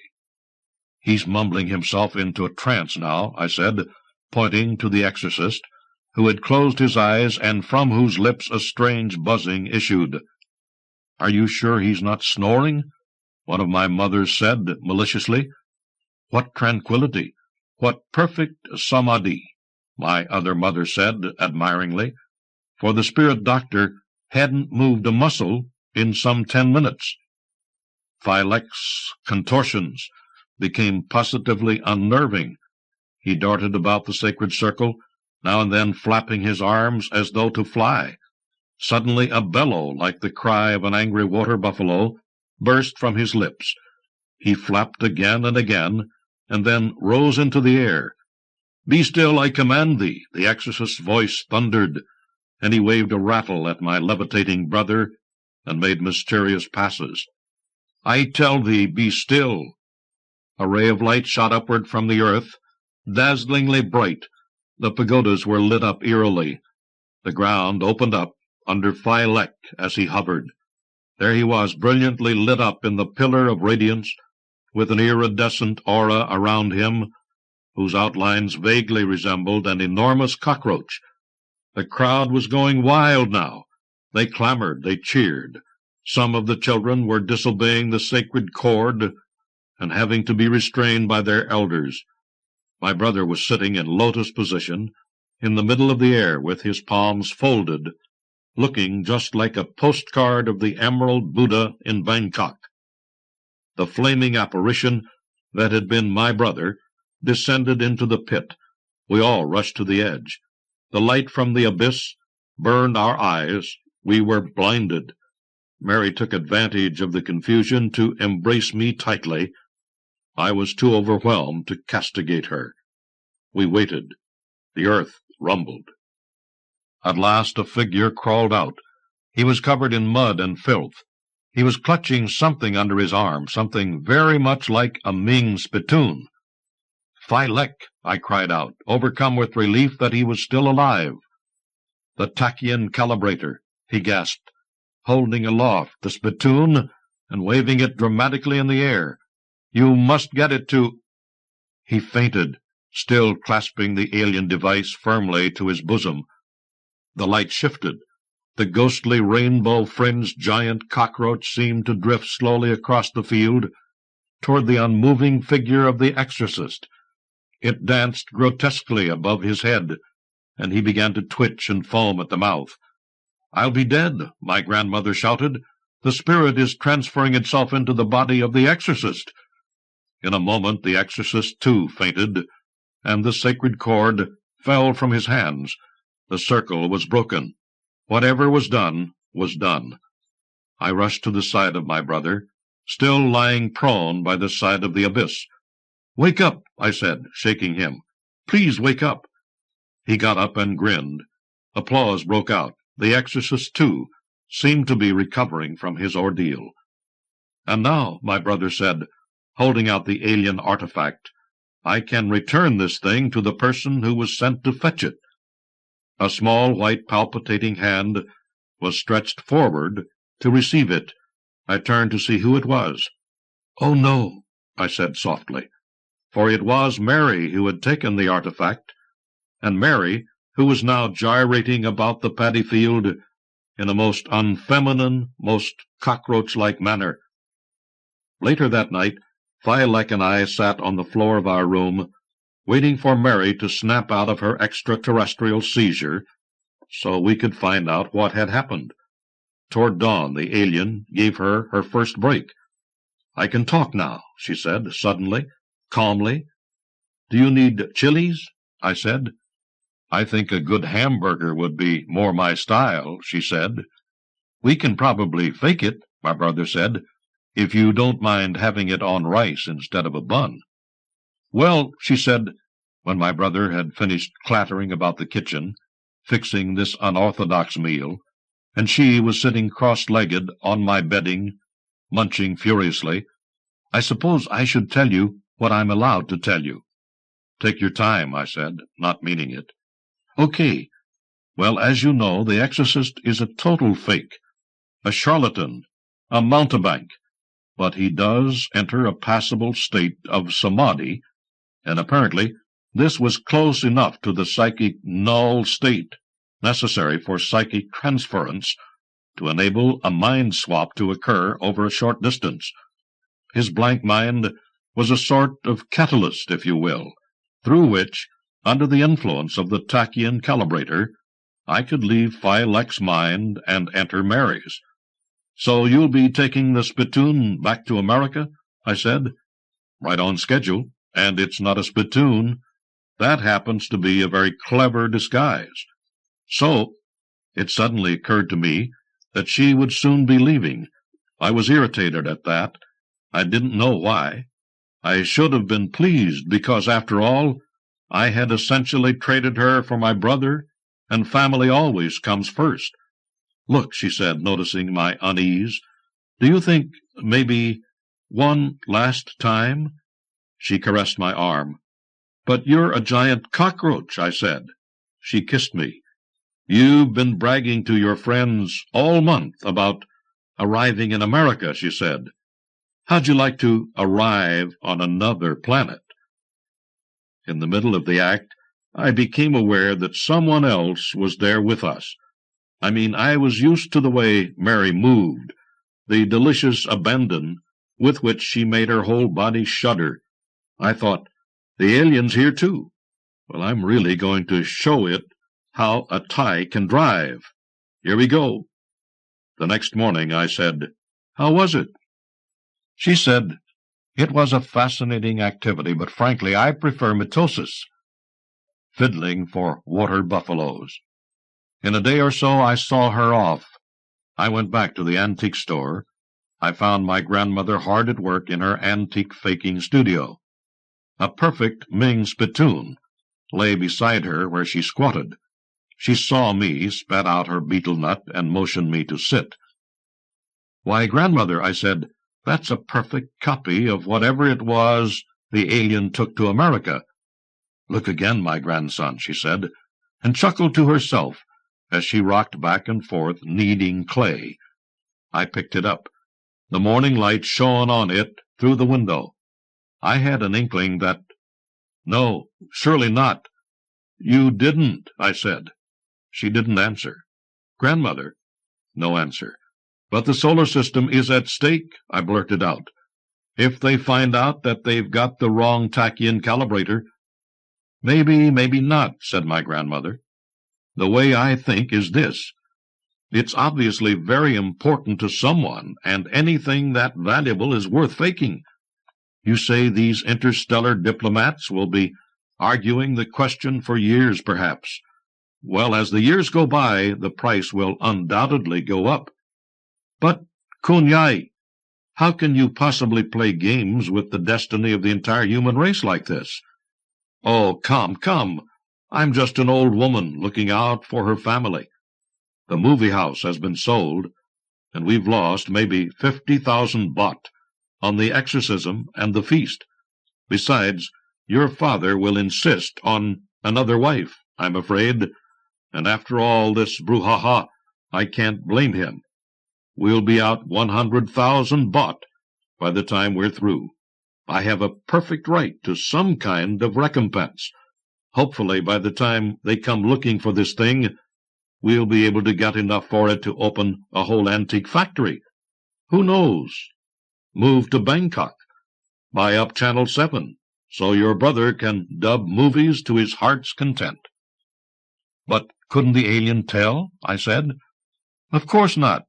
How many experts on disguised tachyon calibrators do you think there are, anyway?" My grandmother paused to turn the electric fan so that it blew exclusively on herself. The air conditioning, as usual, was off. "Anyway, Manus Tong Dao are only another kind of foreigner, and anyone can tell you that all foreigners are suckers." I heard the bell ring in the front. "Go on," she said. "There's a customer." "But what if—" I got up with some trepidation. At the partition I hesitated. "Courage," she whispered. "Be a look fuchai." I remembered that I had the family honor to think of. Boldly I marched out to meet the next customer. From Italy, S is for Snake, by Lino Aldani. Translated by Joe F. Randolph. Dr. Fabio Calistri, Chief Archivist, the National Library, Rome, July 26, 1998. Professor Aurelio Buonatti, Chancellor, College of Education, Florence. Dear Professor, aware of the scholarly and brilliant presentation you gave in Rome 2 years ago at the International Exobiology Convention. On that occasion, I acted as secretary for the Italian contingent. I am writing to you since I considered you, because of your specific area of expertise and your universally recognized merits, the person most qualified to receive my account. It is absolutely true and written with my mental faculties fully restored. You will notice that in this typewritten letter, the 17th letter of the Italian alphabet has been systematically replaced with the ampersand. The reasons for this substitution, which for the time being may seem strange and eccentric to you, will be explained later on if you have the patience to continue reading my account. 2 years ago, you caused quite a stir at the convention by asserting with ingenious intuition that extraterrestrial intelligences could communicate with us via mental projection. The light-year barrier separating us from them could instantaneously be bridged in spite of Einstein's postulates, or maybe in spite of their confirmation, since the mind circumvents the laws that matter must obey. You are absolutely right, my dear Professor. Let me add that not only is communication possible, but also genuine psychic transfers themselves. For 1 long month I myself have been the flesh and blood receptacle, playing host against my will to the annoying presence of an alien entity from a world hundreds and hundreds of parsecs away. Please do not tear up my letter, but just keep reading. It is a true account, even though it sometimes comes disguised as absurdity. It all began a month ago, right on Sunday morning, June 28th, 1998 A.D. It was 11 a.m., and as on every Sunday, I was to be found on the terrace in St. Peter's Cathedral in Vatican City. A long time ago, Rome became a beguiling but unlivable city, a jumble of gridlocked cars where the average speed, in the best of cases, did not exceed 2 kilometers an hour. There was always a mob of tourists up there on the terrace in the shadow of the dome, but generally speaking, people were quiet. Germans, Americans, Japanese, all orderly, lined up and accompanied by their guide, all toting binoculars and movie cameras. They did not bother me because, at those moments, I was too absorbed in studying from a high vantage point my city. Finally, all mine, one single look, captured the whole panorama. Well, on Sunday, June 28th, I was standing there as usual, leaning against the southern parapet, my eyes glued to the distant architectural profiles, familiar to me by now, the Janiculum, the Forum, the skyscrapers, and the basilica domes standing out against a cloudless azure blue sky. All of a sudden, perhaps preceded by a short sensation of emptiness, I noticed a zinging sound, as when a taut metal cable is cut. At that same moment, something burst in my brain. I fell back against the balustrade, and then sank to the slab floor of the terrace. When I opened my eyes, I was surrounded by a forest of legs. Someone had given me smelling salts. There were several people bent over me and speaking in loud, confused voices. "There's on a stick. An elderly German woman proposed her diagnosis. "It's a dizzy spell." A young man with an unmistakable American accent tried to correct her, but both were wrong. It was neither a sunstroke nor a dizzy spell. There was something really unusual inside me. For the first time in my life, I felt as if my brain were being fitted inside my skull. I noticed its physical, material, almost tangible presence. A policeman came into the crowd and helped me to my feet. "Do you feel all right, sir?" I nodded yes, like a groggy boxer. "I'll go with you," the policeman said.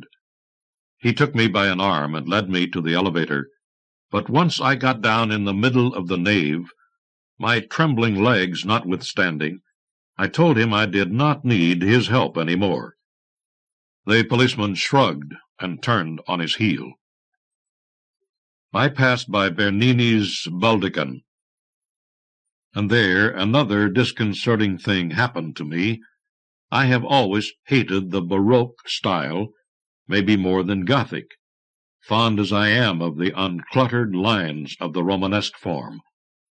Well, those 4 columns, rising in spirals, massive, gaudy, and weighty, like 4 monstrous anacondas, at that moment seemed to me the quintessence of perfection, beauty executed in the most sublime and harmonious forms.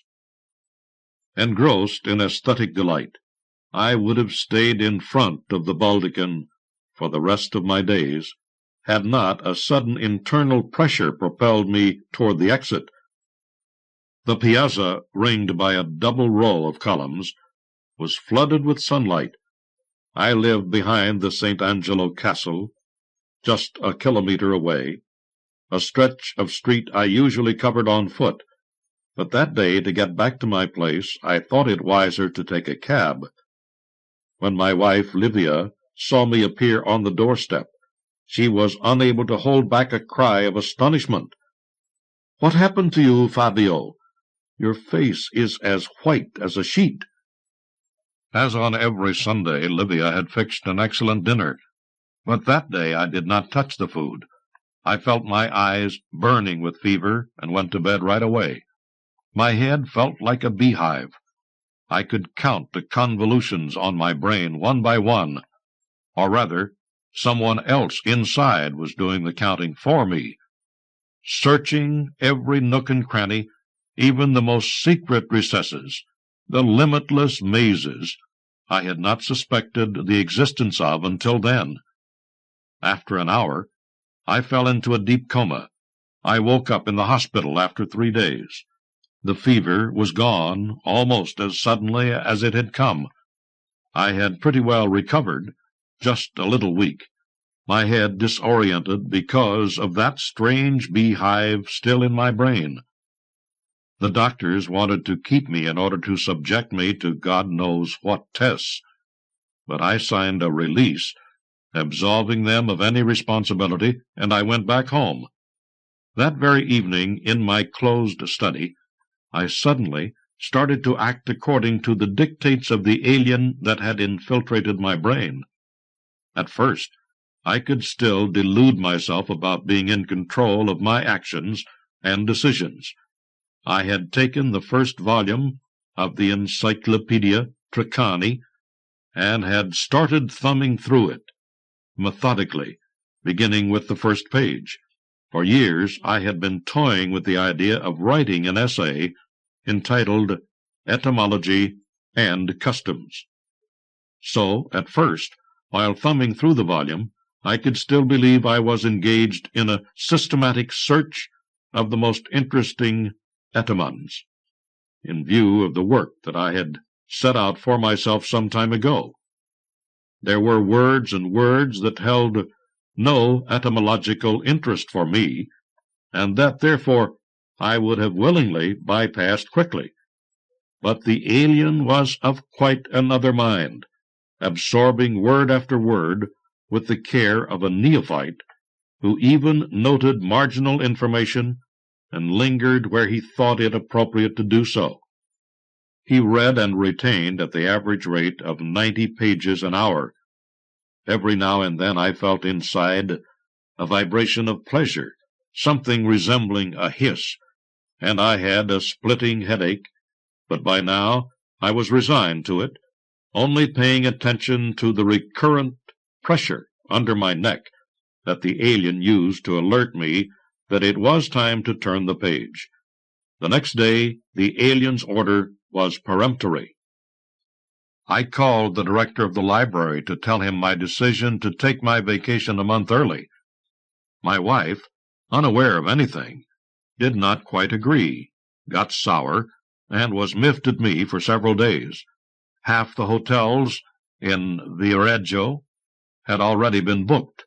All the arrangements made with friends and relatives we vacationed with every summer. And so, you know, my decision had nothing to do with a change of date. It meant cancellation of the vacation. Damn you and your book, Livia cursed. Nevertheless, she patiently fixed my meals and never bothered me during my frantic work that occupied me from early morning until late at night. I think I already said that the alien was a methodical type.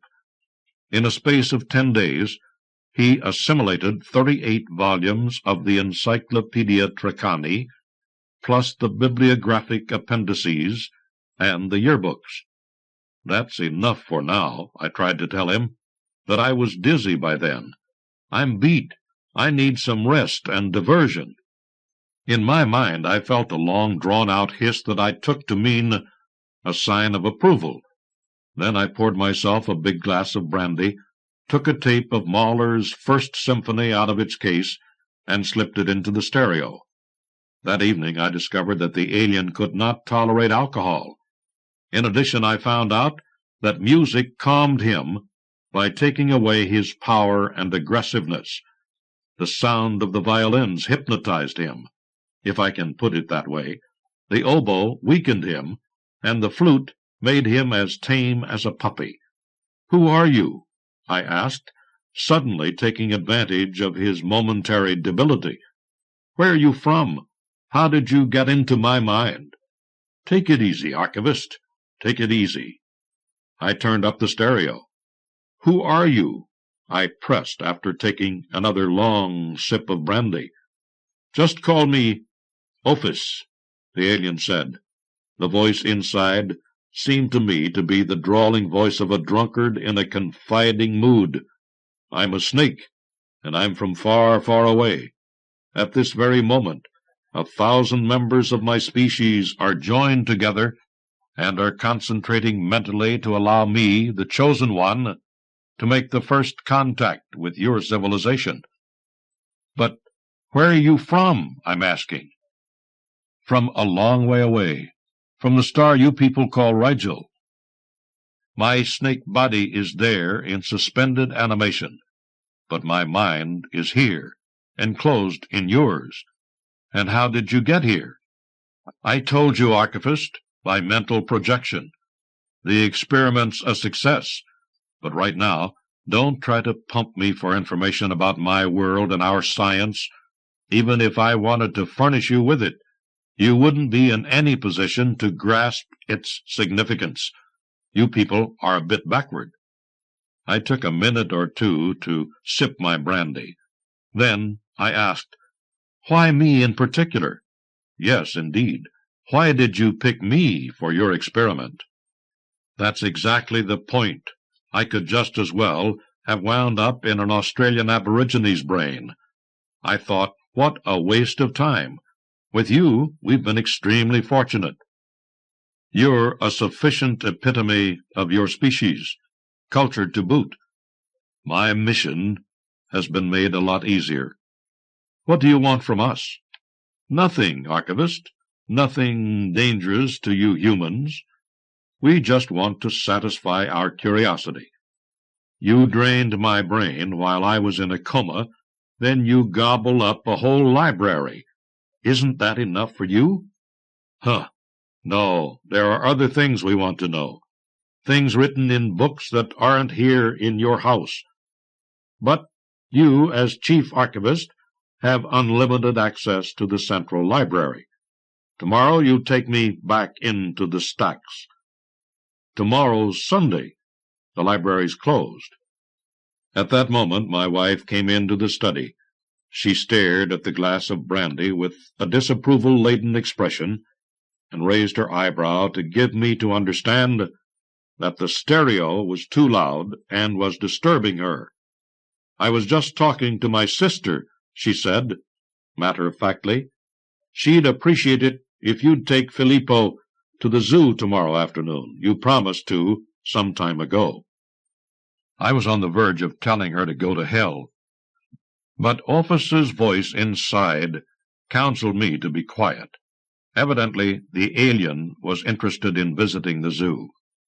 "Okay," I was surprised to hear myself say, almost without being aware of it.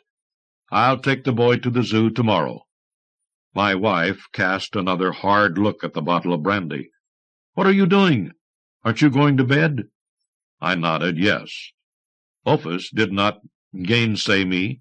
On the contrary, that evening he seemed strangely interested in short, he was the one to urge me on with his half-subtle tricks. I drank another half-glass and staggered into the bedroom to join my wife. I was drunk. That is, we were drunk, the alien and I. Every pet name, stupid and meaningless words I had ever called my wife came to mind. And then I said to her, "Come closer." I wanted to add, "I want to squeeze you in my arms," but instead, honest to God, I hissed, "I want to wrap my coils around you." In short, that damned alien was stealing my wife from me, or at least he was having a good time, too, without my being able to stop him. The next day, I took my nephew Filippo, a little 9-year-old boy who already knew all about even the most exotic animals, to the zoo. I am bringing up details about the zoo trip just to underscore the intense interest the alien showed when we went into the reptile house, an interest, however, returned by cobras and pythons when face to face with me. As I passed by, it was as if an electric shock had all at once roused them from their torpor. They rose up on their tails, and their forked tongues shot out very excitedly. When we got near the mustelid cages, I broke out in a cold sweat. I had no intention of going any farther. Even the alien inside rolled up, a victim of panic. But my nephew wanted to see the mongooses up close. All hell broke loose. As soon as I unwillingly approached, the 2 specimens of Herpestes edwardsi furiously threw themselves at the protective barrier. They had it in for me, squealing and baring their teeth at me, rolling their vicious bloodshot eyes. Get away, the alien commanded. "Stay away from those brutes." We all calmed down after I put 200 meters between us in front of the swan pond. Sitting on a bench, I wiped the sweat away while my nephew was busy with his ice cream. The next day, Monday, Office dragged me to the library. He dictated the book titles that he needed. By now he was highly learned, and I hastened to take them down from the shelves or waited for a hard-working clerk to bring them to me. Then I patiently flipped through them from the first to last page. Many of the books the alien wanted to consult were all unknown to me. Others were classics, the billions of building blocks of our cultural evolution. He lingered for a long time over Ulysses Aldrovand's naturalist treatises, and obviously he went over the sections dealing with reptiles in minute detail.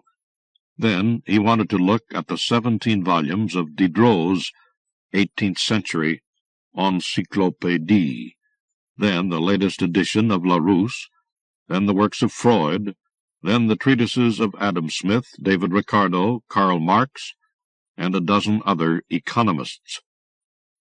He hardly touched any literature, but was greatly interested in sampling a few pages of Lovecraft and some of Garcia Lorca's and Emily Dickinson's poetry. On the other hand, our studies of parapsychology made him smile.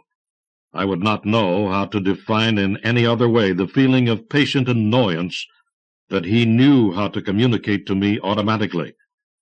"In this field," he whispered, amused, "you're still in the ABCs. It's natural. You people wanted to develop the arts instead of the brain.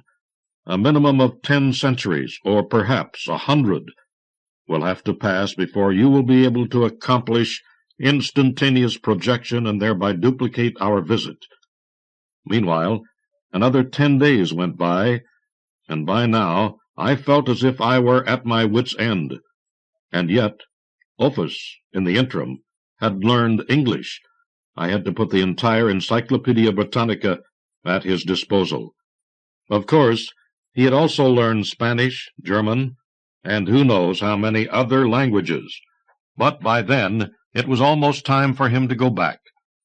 Ophis's mission was drawing to a close, and there was not enough time for him to memorize the 72 volumes of Espasa Calpe or the 167 volumes of the Allgemeine Encyclopädie.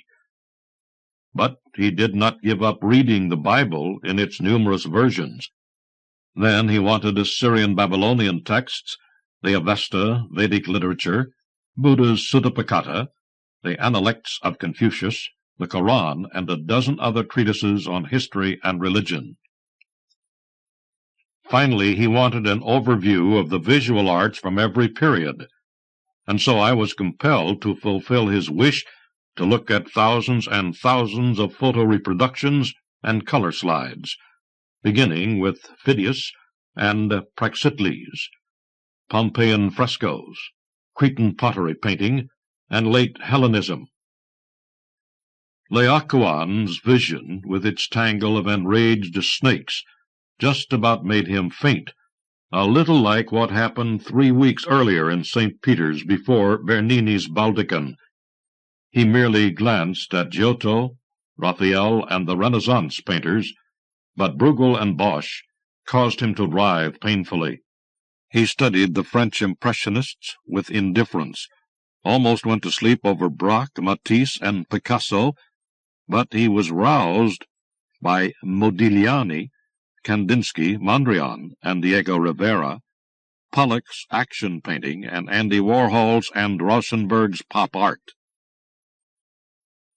Standing in front of Poussin's Landscape with Snake, the alien started crying. In other words, he was moved. "This sublime painting," he explained, "pays me back for all your people's nastiness.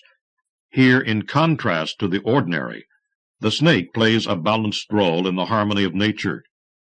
Yours is an ophidiophobic culture. For you, the snake, with rare exceptions, is always depicted as a symbol of evil, something to be squashed and removed.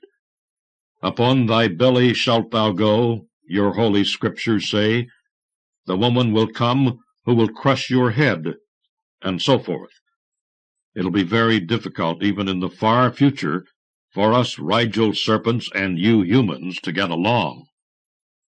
I tried in vain to present a defense. "On our drugstore windows," I told him, "we have the caduceus, 2 snakes intertwined." "That's enough, archivist. You're just like all the others, a mongoose eager to sink its teeth into my brain." The alien was getting ready to leave. "By now, I know enough about it," he said. "At any moment I can make the leap and be back home." "Now I'm free," I exclaimed, pouring myself a big glass of brandy. For an instant I leaned out the window. In the noonday light the Tiber flowed like a silver ribbon right below the mass of the St. Angelo Castle and against the background of the Janiculum. From the streets rose whiffs of burning rubber and car exhaust, and a cacophony of blaring horns. I rushed to close it. "I'd like to write Professor Buonatti right away, and tell him about what's been happening to me. May I?" Opus shrugged. At least, that is the way I interpreted the slight contractions that made my brain throb for a moment.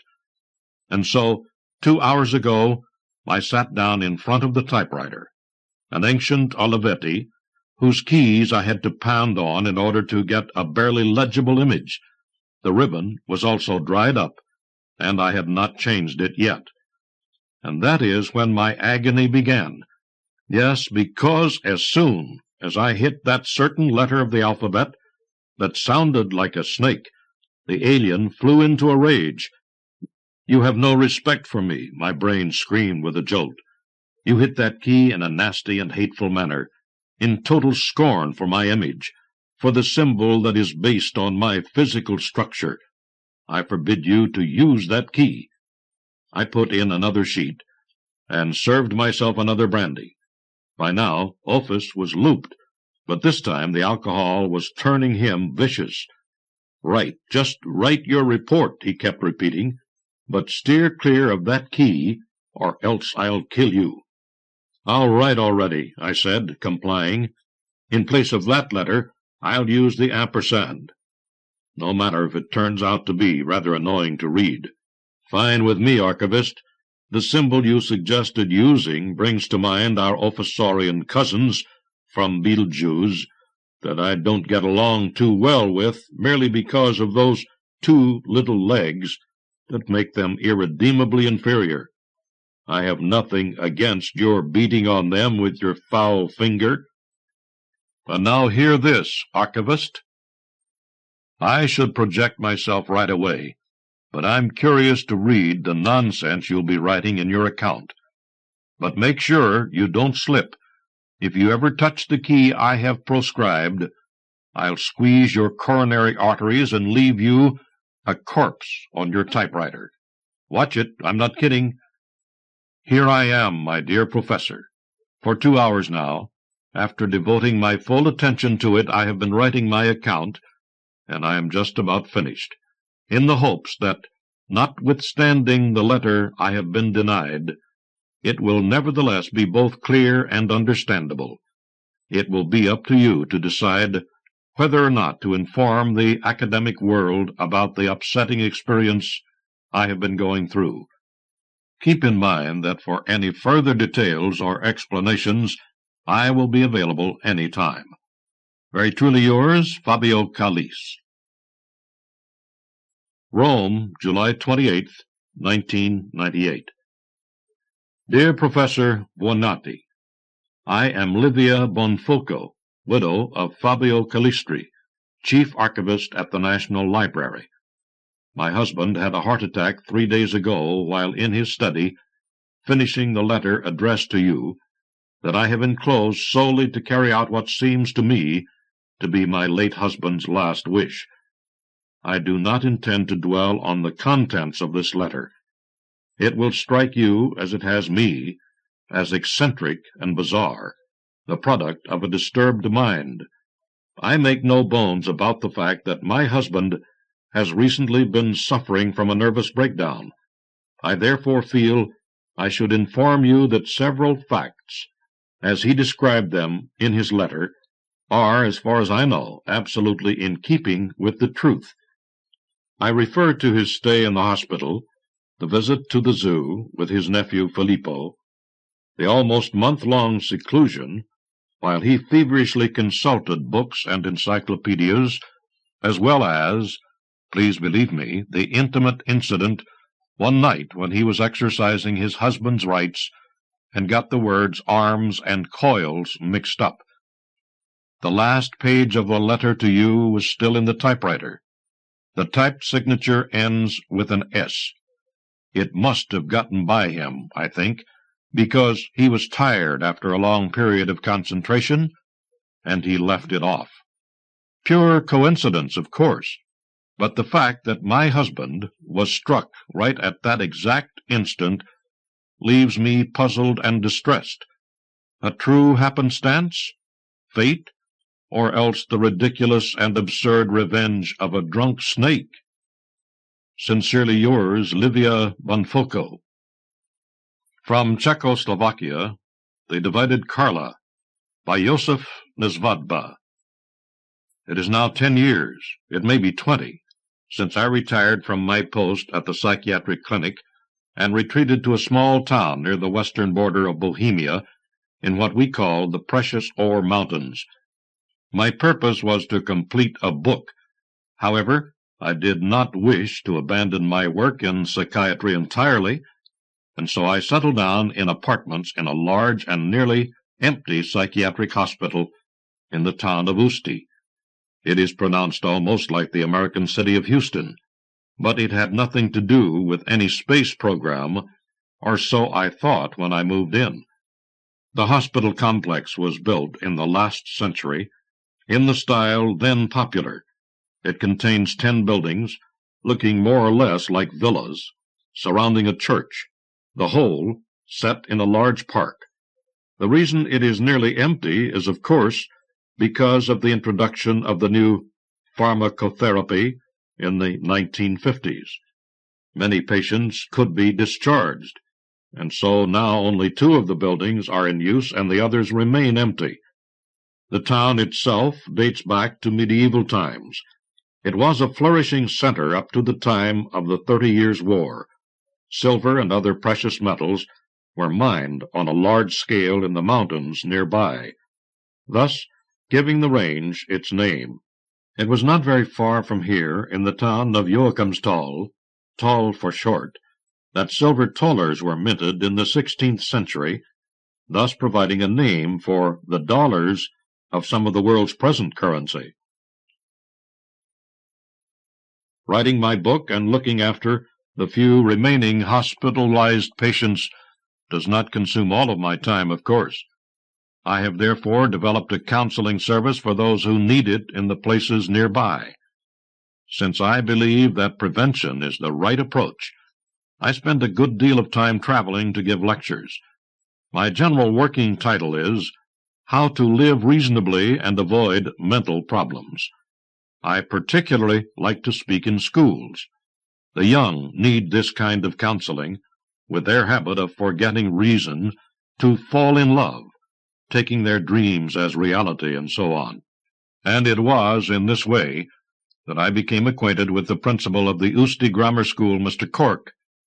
Mr. Cork is about my own age, which is to say, not much short of retirement, and, like me, he lives alone, or generally does, at least.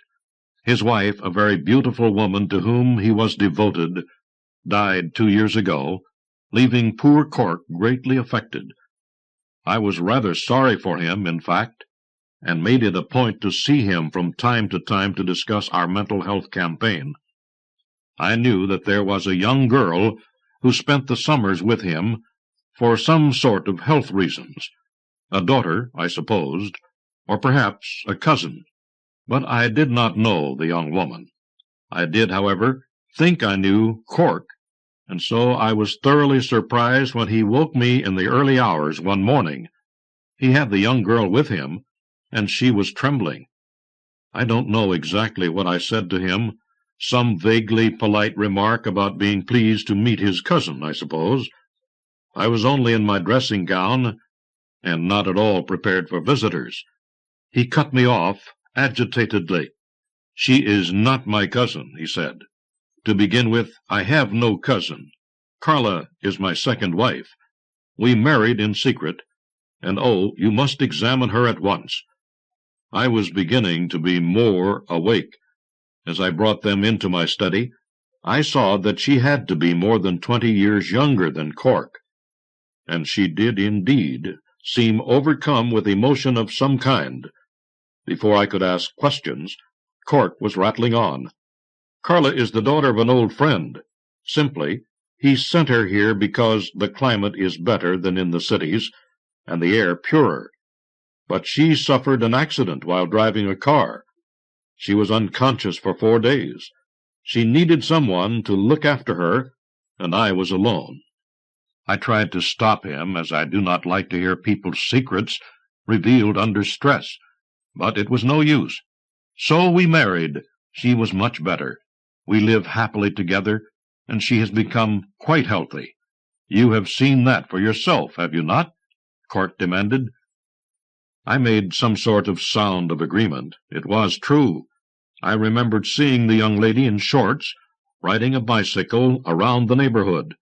She had been a feast for one's eyes, actually, and certainly had given every appearance of health. "Healthy she was," Cork repeated, "until tonight. All of a sudden, while I was sleeping, she crept out of bed, went to the local post office, woke up the telephone operator, and demanded to be put through at once to a number in Geneva." "In Geneva?" I repeated. "Exactly, in Geneva. This would be extraordinary enough, but there was more. She was not speaking with her usual voice. The operator thought it more like the voice of a man. She thought the whole affair quite odd, and as she was of course one of my former pupils from the grammar school, did not call Geneva, but me. I ran down there at once." Cork opened his long leather coat, and I saw that he still wore his pajamas underneath it. But when I got to the post office, Carla was her usual self again. However, she was trembling and frightened. Indeed, she still was. As Cork was describing this adventure, tears appeared on his wife's face. She made no attempt to stop them or wipe them off, but whispered, "I must know what is happening. Such a thing has never occurred before. I have no friends in Geneva. I have never even visited there in my life. I can only think that I was commanded to do this thing." "A voice commanded you?" I asked, since many psychotics claim to hear voice. "Oh, no, I don't think so," she said doubtfully. "I don't remember an actual voice, and I don't hear anything now." Her husband was watching her apprehensively. Then he turned to me and asked, eagerly, "Will you admit her to your hospital?" "My dear Mr. Cork," I said, frowning, "that is certainly the last resort in a case of this kind. No, no. I shall give you some pills to help you both sleep better, and ask you to return to your home. All of this could be a mere consequence of her accident and prolonged unconsciousness, and I am sure you don't wish to have everyone learn about your secret marriage in this way, do you?" The school director didn't seem convinced. "There are worse troubles than public scandals," he proclaimed. "You must treat her." "Of course I shall treat her," I assured him, "in the proper way. We can meet tomorrow afternoon and have a chat. That will be the best way to start." Cork looked frustrated, but accepted my decision without argument. As they left, I thought they both looked quite disturbed, and wondered if I were to have one patient or two. In my work at the Institute, I have a youthful assistant, a very willing and quite intelligent young man, though perhaps not quite suited to this sort of work. His first interest after receiving his diploma was in sports medicine, and in fact he was himself an active weightlifter. Unfortunately, he damaged his spine in a too daring attempt at heavyweight lifting, and had to leave his own institute to seek a quieter and less physically demanding job here. He remained quite daring, and indeed very muscular, but as he gave up his training, he began to grow fat. Following me on our morning rounds to the patients, he resembled a dynamic round ball. I had been aware of a certain interest in Carla on his part. Indeed, I had often seen him as we walked from building to building, and she occasionally appeared through the fence, gazing after her bicycling behind. He would perhaps have been a more suitable partner for her, at least in terms of age, but as far as I knew, they never spoke. That was, I am sure, because of Mr. Cork's temperament. It was said in the town that he was a jealous man. I had paid no attention to such gossip, not least because I thought him a man devoted to reason, while jealousy is an extremely unreasonable passion. Yet it was true that Cork had kept his wife away from the townspeople.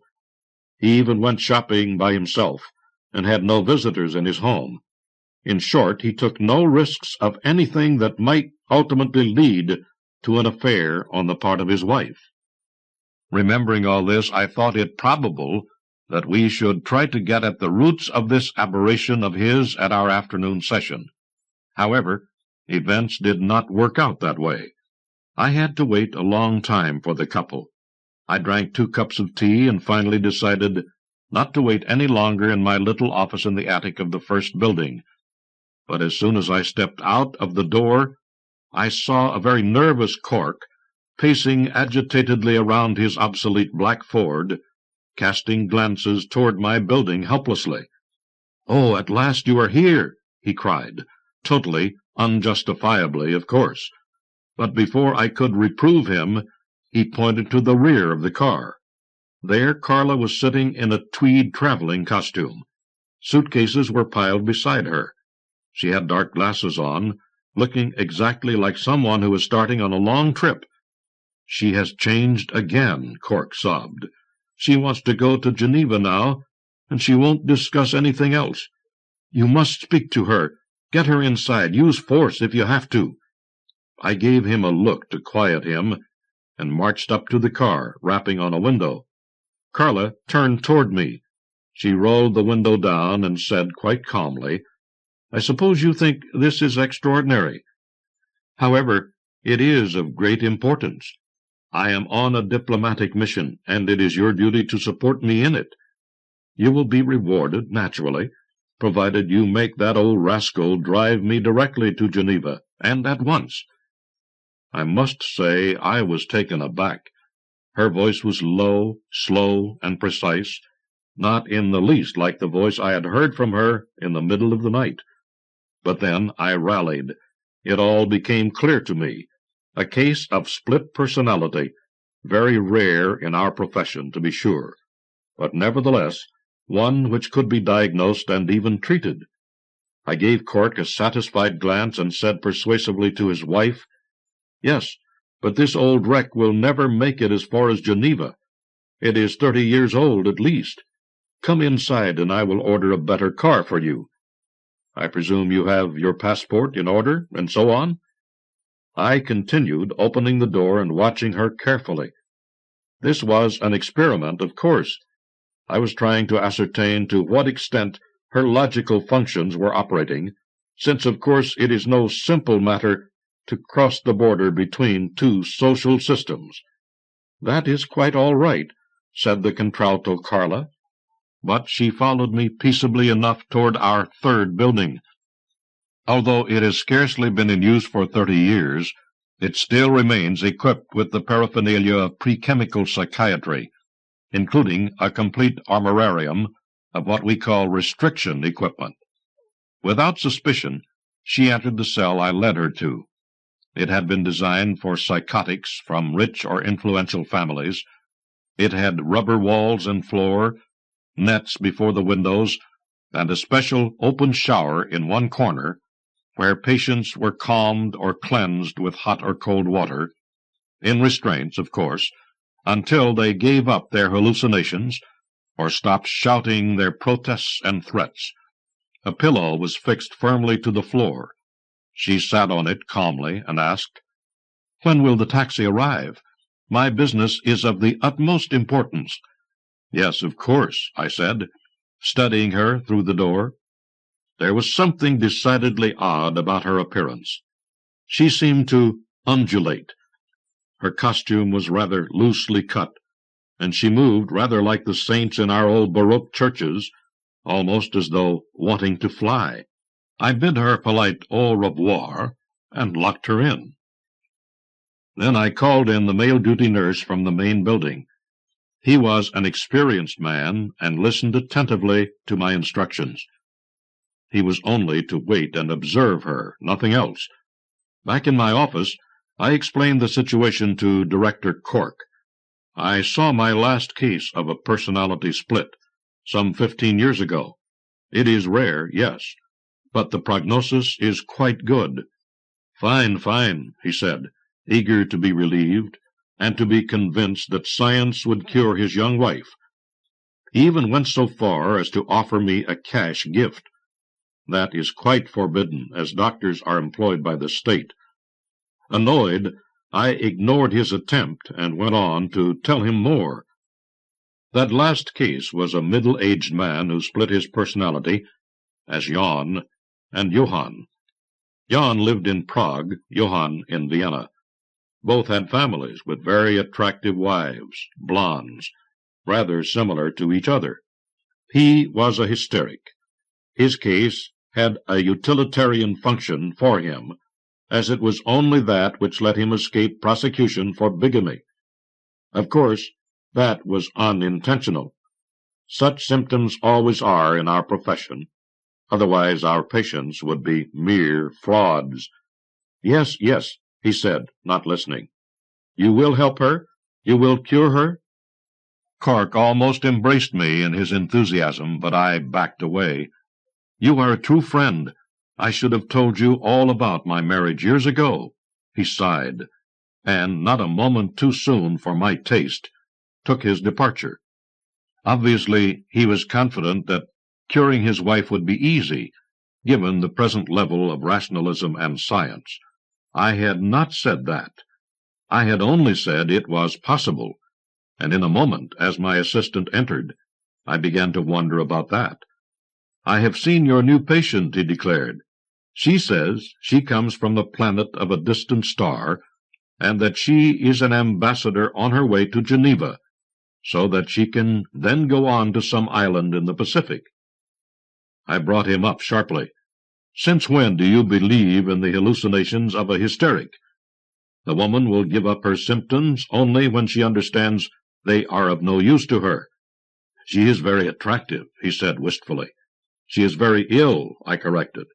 "But," he said, "perhaps there are such galactic empires after all." "Only in stories," I said sharply. The day had tired me, and he was tiring me even more. He was obstinate. Space travel was once considered a fantasy, he pointed out. So were ecological dangers, not to mention nuclear weapons. At least I suggest she should be observed in more normal conditions, not in a restraining cell. Even if it is a case of split personality, is that so serious? Isn't everyone who, for example, writes in his scrapbook while talking on a long, tiresome telephone call equally splitting himself? I shook my head. One may write automatically without doing so in a different language or experiencing different lives. No, you can observe her if you like, but only in the rubber cell with the male nurse present. I turned my back on him in some discomfort. His generation is the first one that is foreign to me. He is romantic, hectic, inclined to superstition and eternal love. Everything we have been trying to extirpate for our whole lives. Besides, I had not eaten yet. For some time, eating had been something less than a pleasurable experience for me. Not to put too fine a point on it, my teeth were bad. One may wonder why a man of science like myself should neglect such matters until they became unpleasant. The reason is not entirely rational, though perhaps it can be understood. For many years I had been married to a dentist. In any case, I ate rather little, and almost always in private. It was the custom for my head nurse to cook supper for me, and leave it in the little fridge in my room. On this evening, she had provided me with some grilled chicken with salad and a potato. I had not realized I was so hungry. I ate the whole thing, standing, and found it exquisite. I finished with tomato juice right out of the can, and as I was swallowing the last of it, my telephone rang. Evening calls always mean trouble. The interruption spoiled my good temper, as I had wanted to devote this time to my book, and I answered it in no good mood. My feelings were not improved by the voice on the other end of the line.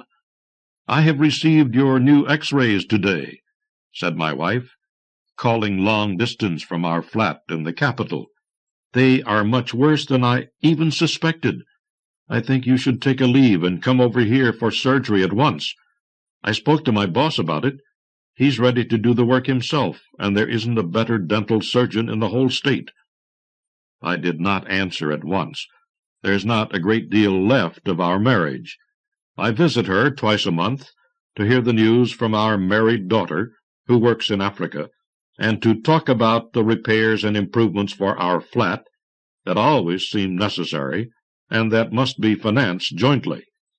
We drink a bottle of red wine together, and next morning we part again. However, on the last visit my wife had prepared a turkey and observed I had some difficulty in chewing it. She is 10 years younger than I, in the middle of her career in dentistry, and quite convinced of the importance of her work. She would like to repair the teeth of everyone she meets. To save argument, I had agreed to have some x-rays taken the next morning, but I no longer felt any pain. I have no problems at all with my teeth, I told her. I've just successfully devoured most of a chicken. Can you hear me? And I clicked my teeth over the telephone like a skeleton's jaw at an anatomical display. That would have to be a miracle, said my wife. Please don't be obstinate. Come home and have your treatment. I understood her at once. It was not my teeth she was concerned about. She was trying to lure me back to our flat and disturb my work on my book. She never gave up hope of getting me to come back again. I don't feel any pain at all, I repeated. Good night. But even after the call was over, I could not concentrate on my work. Something was ringing in my mind. Hadn't Split Carla promised I would be rewarded? And what exactly had she meant? I gazed out of my window. The house of my neighbor had lighted windows. As I thought, I went to the fridge again and took out a big apple. I bit into it without the help of a knife, using only the front incisors, which I knew had been in a hopeless state. There was again no pain. They sliced the fruit as easily as a rabbit crops lettuce. The apple juice trickled pleasantly over my lips. It seemed to me that I needed to ask some questions, so I put out my light and went down the stairs. My neighbor's house was one of the oldest in town, and it was called the Sorcerer's Nest, a silly old notion of the villagers, of course. One of the reasons Cork had chosen it when he came to our town was that he felt it would be proper for a campaigner, for reason, to inhabit a house that had curious stories told about it. No one knew when the stories started, because in all the village only the church and the town hall, constructed in the Gothic style of the 14th century, were equally old, and the stories seemed as old as the house.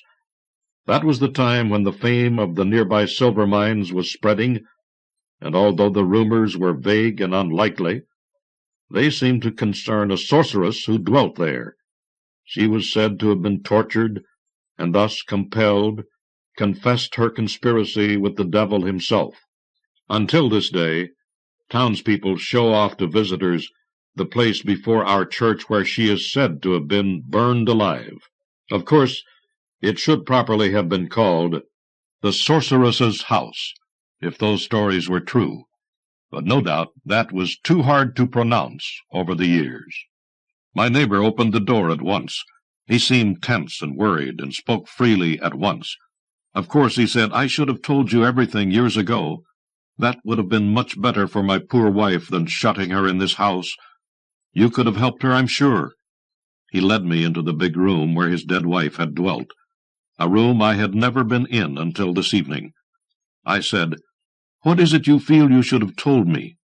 Everything, cried Cork, for she suffered the same symptoms that Carla does. If I were not a rationalist, I would say this house is cursed. My late wife began to speak in just that commanding way, in the same deep contralto, 5 years ago.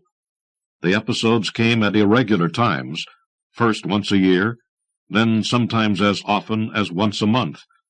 Just before she died, she no longer spoke in her natural voice at all. But I knew nothing of any of this, I exclaimed. Of course not. I could not bring myself to let anyone know, and it was much worse even than I have said. She insisted I believe in what she told me, even follow her instructions. And what instructions? She demanded that I raise an army to march on Tal and conquer it. Liberate it, she said. she demanded to be taken to our church, as though she didn't know the way herself, and to be introduced to the believers. Well, of course, there are very few believers left around, after all our campaigns, and those who do still want to attend services simply take the bus to Tull on Sundays.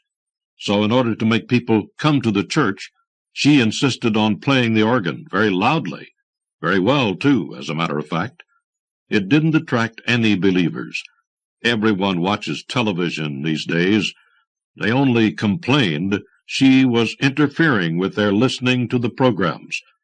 And then one day, when she had played for an hour and no one came, she jumped over the railing of the organ loft and fell to the floor.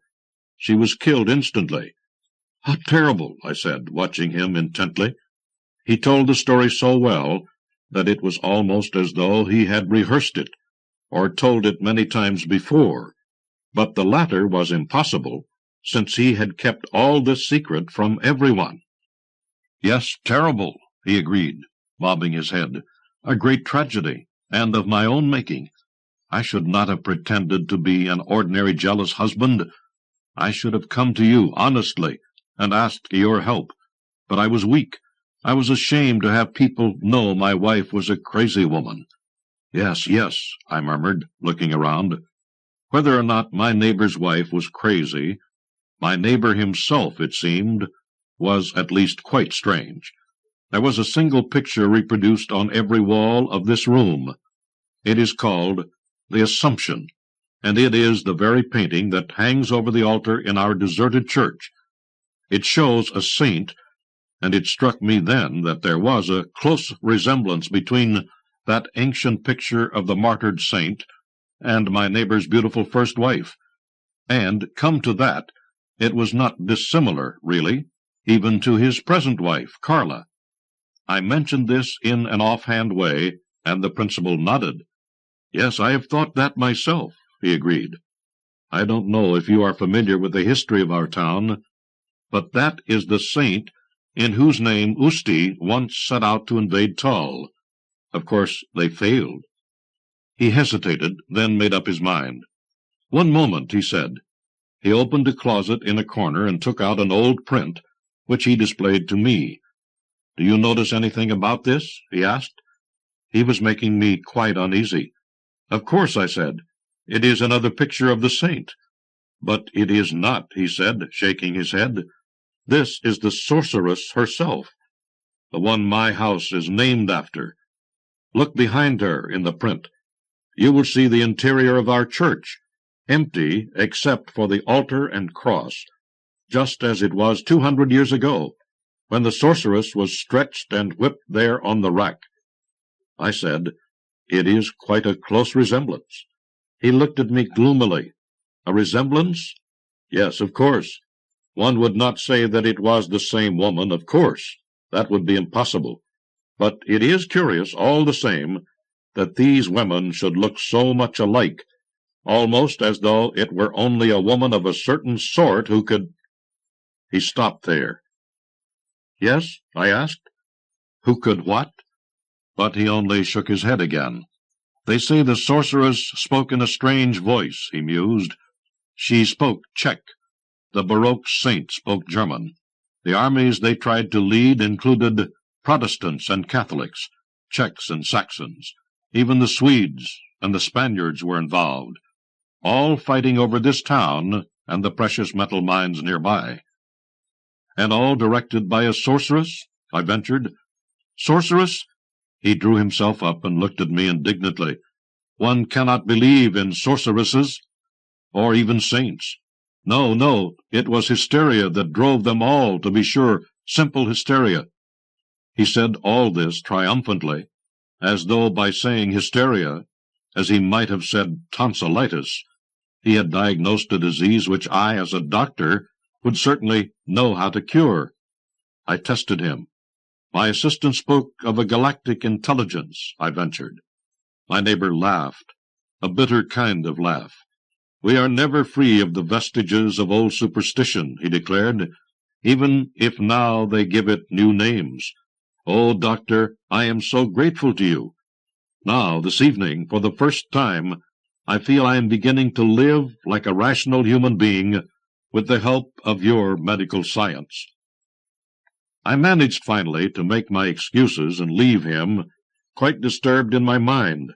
It sounded as though my village of Usti had suffered quite a large number of cases of split personality, and over rather a long period of time.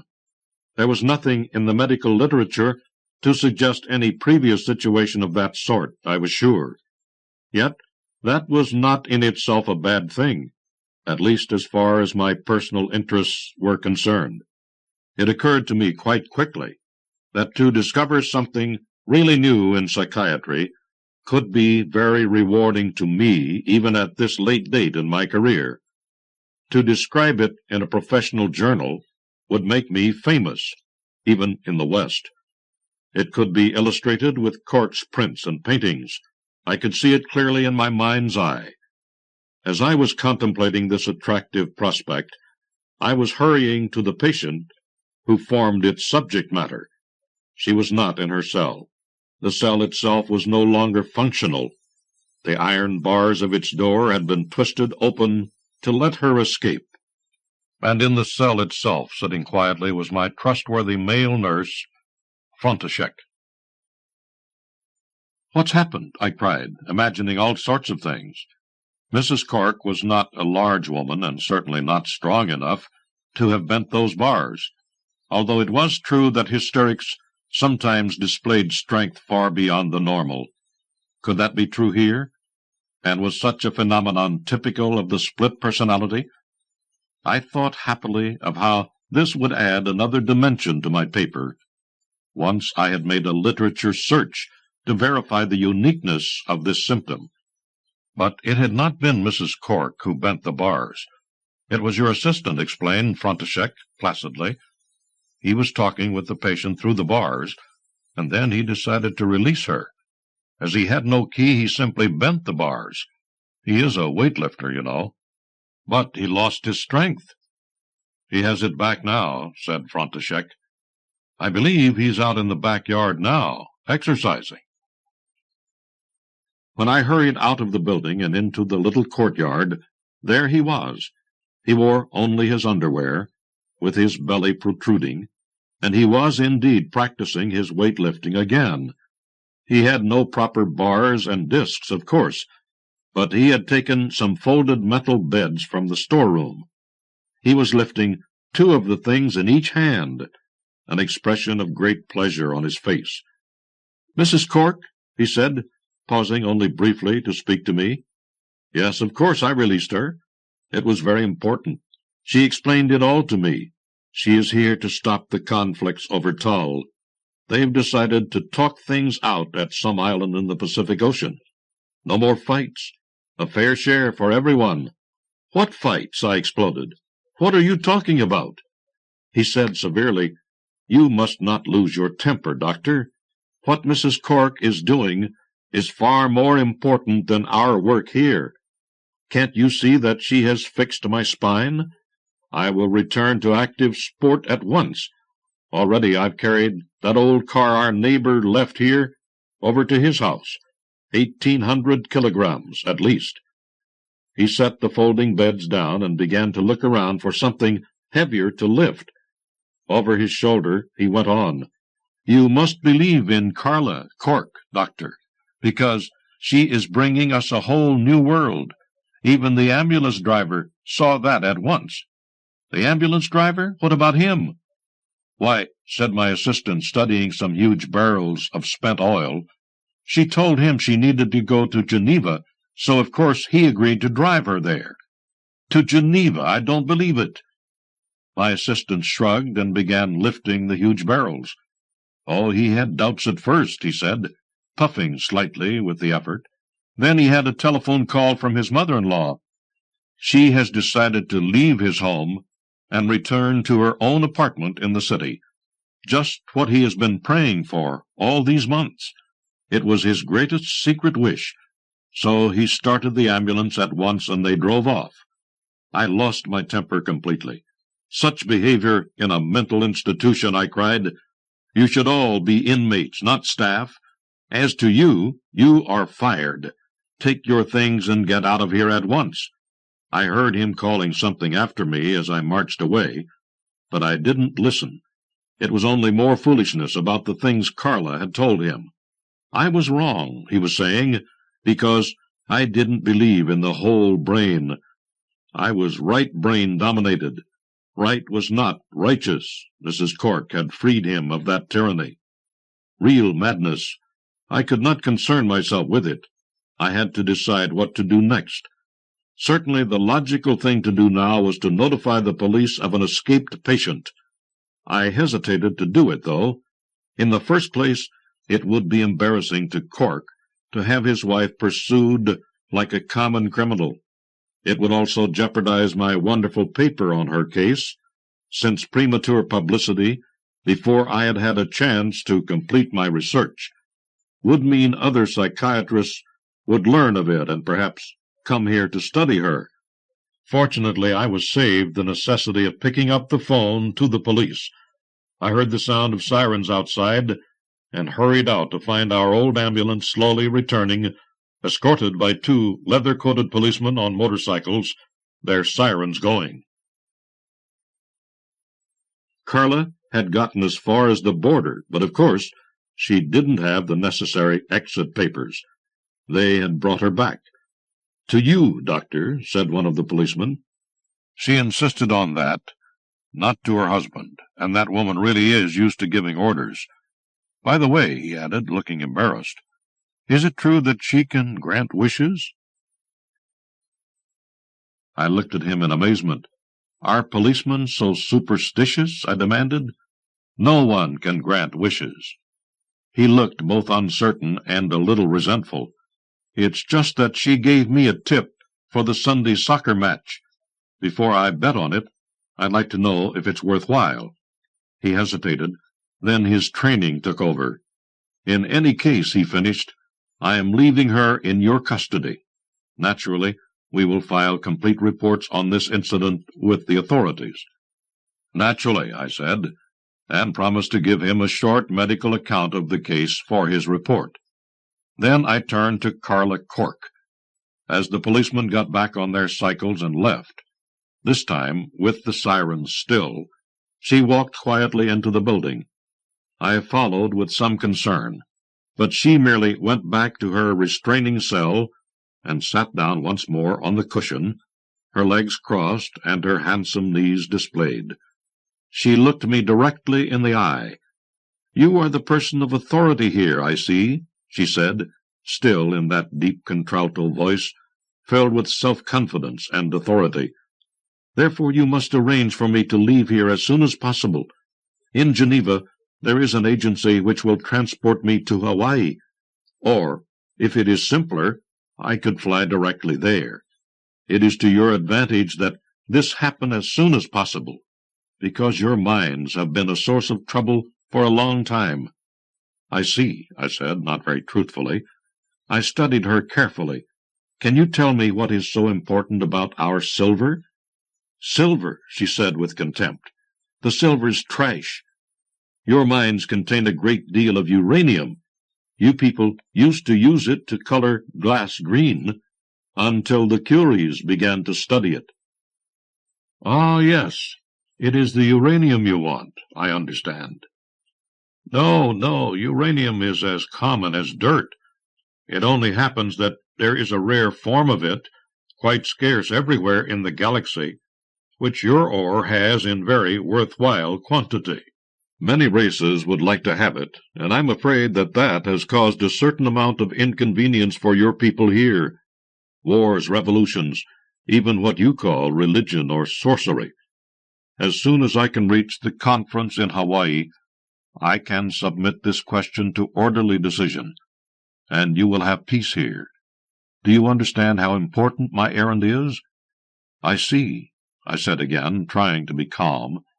The woman was quite motionless on her pillow, but her posture, the way she held herself, looked like a heavy hen that would like to fly away. I walked over to the window, pulled down the net, and sat on the sill. "Mrs. Cork," I said, maintaining an air of professional confidence, I think we should discuss your case in some detail. Split personality is not uncommon. We can treat it. It is only necessary to get at the root causes.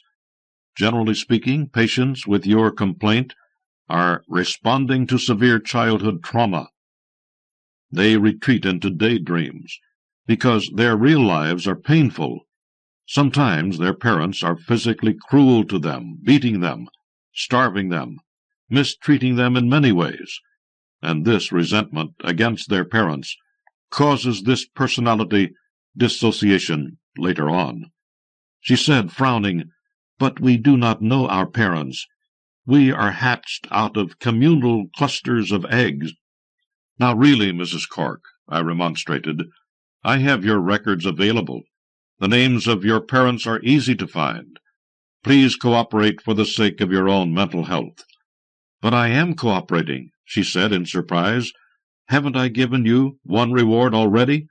And another is due very shortly." It was obvious that I could not reach the core of sanity within her delusion at this time. I bid her a curt good night and left her, promising nothing. František was standing at the main gate of the building. I ordered him to lock it and keep his eye on it from outside all through the night to make sure Mrs. Cork did not depart again. "Very well," he said, "but you have a guest waiting for you." A guest? I could only suppose that it was some higher police official, prepared to keep me from my sleep by asking a great many annoying questions about this puzzling case. But in this I was wrong. When I went out to the courtyard, I saw my wife's little sports car parked there, and she had taken the liberty of going up by herself to my little room, where I found her sitting on the bed, waiting for me. "Good evening, Barbara," I said politely. She looked at me with concern. My wife is a handsome woman at any time, and now, in her attractive travel costume, she looked even better than usual. I wished, not for the first time, that I were not so much older than she. Our marriage could have been quite different. She said, "You sounded so strange I thought I should come at once."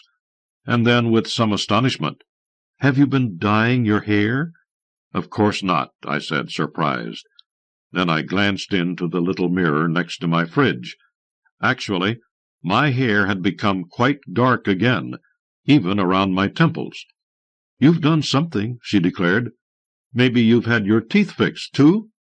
There was a tremor in her voice, which I didn't understand until she said suddenly, "Are you doing all this for someone else?"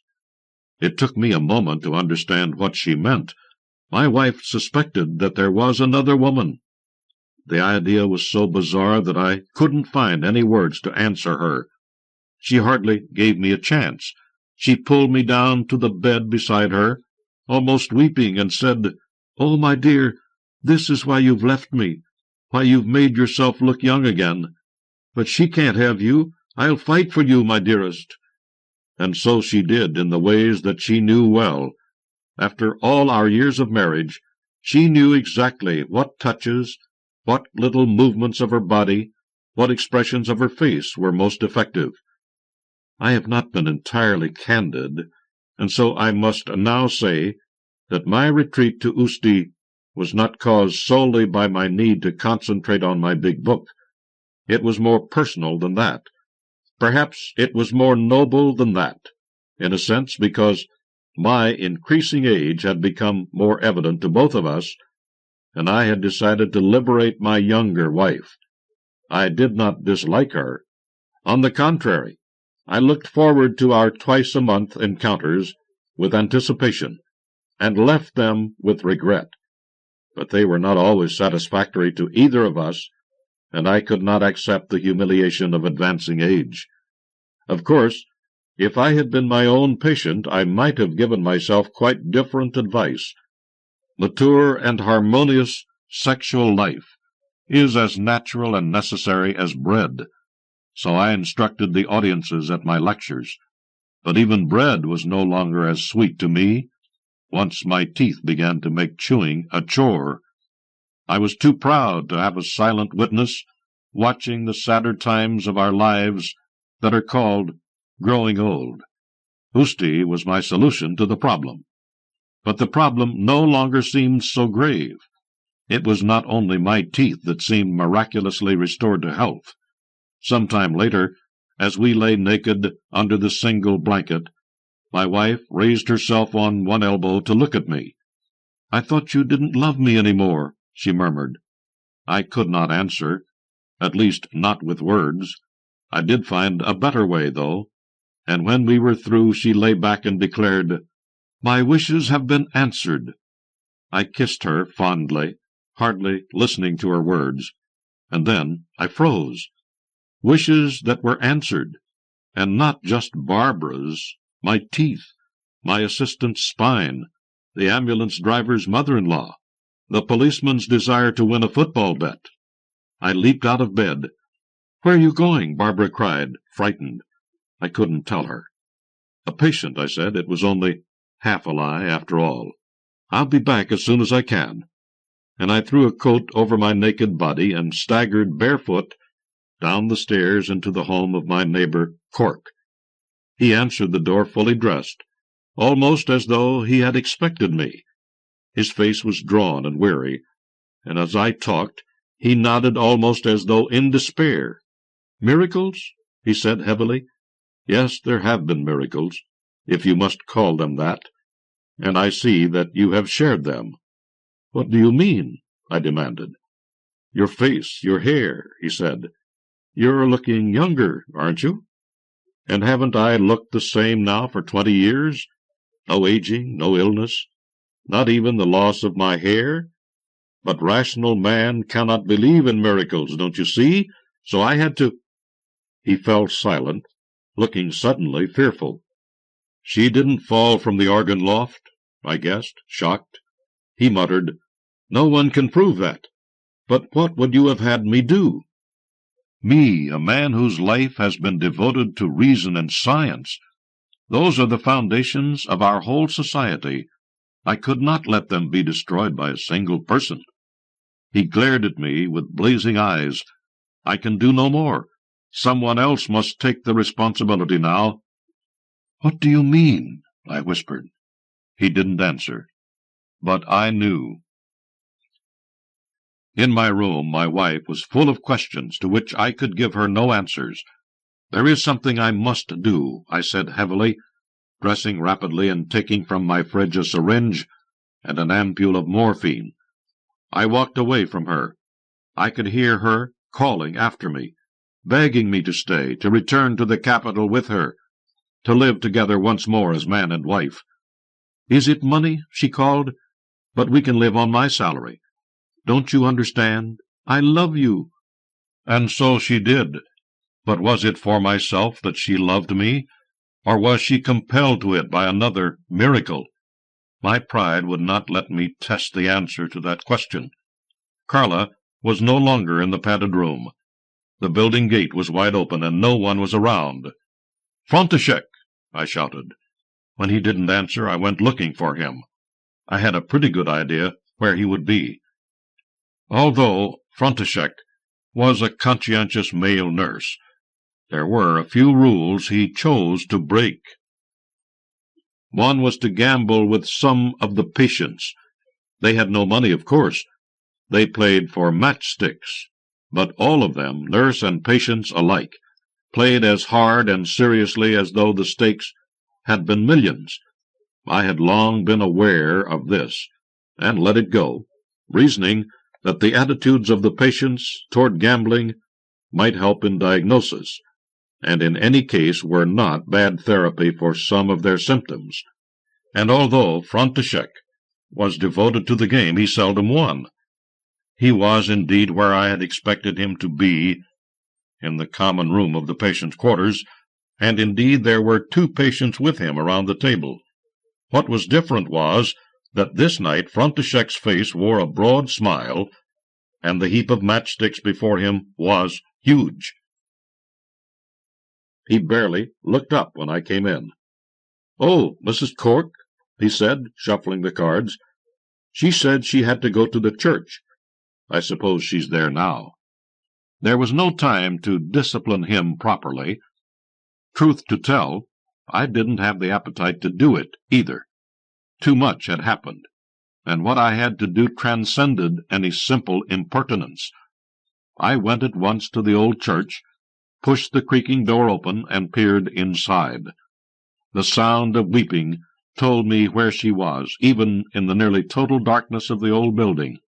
But it was another Carla who hung from the balustrade of the organ loft, between two great portraits of Baroque saints, with woolly clouds of marble under her feet.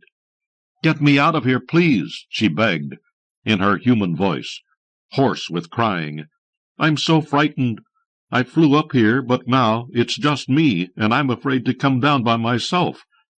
I said, as calmly as I could, "Yes, Carla, I will get you out of here."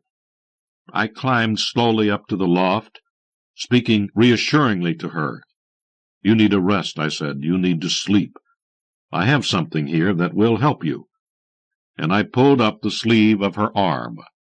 An intravenous injection of morphine is the most humane way to kill a person. The patient will lose consciousness long before he loses his capacity to breathe. There would be no more pain, no more sorcery, no more fear. As I walked out of the church, it was almost daylight, and František was coming off duty. He was whistling happily, clutching a great bundle of matchsticks. "A fine day, Doctor," he called. "Where are you going now?" "To my new home," I answered. I went to the padded cell and pulled the twisted barred door closed behind me. František followed, the smile disappearing from his face. "But what are you doing, Doctor?" he asked. "You should be getting ready for your morning rounds in a little while." I said, "I am no longer a doctor. There is no doctor here, only one more patient. I shall write my case history myself, but that is all. Summon someone to treat me, František. I am insane." Now that I have completed my report, there is nothing more to say. Oh, to be sure, there have been some strange things since.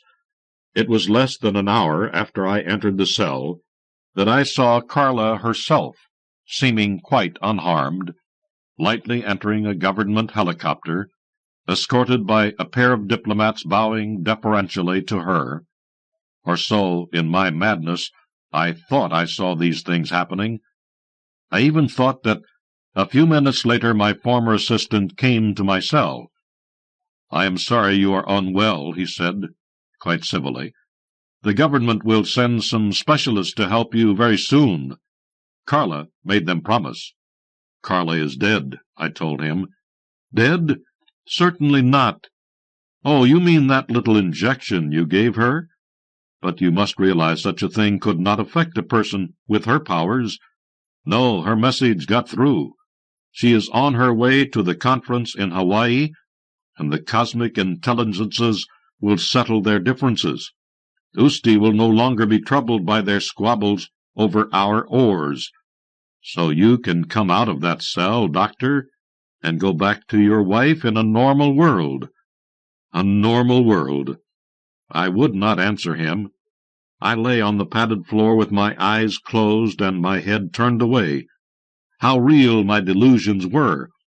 I thought wistfully of how much I would have enjoyed writing up this case history, if only it had not been my own.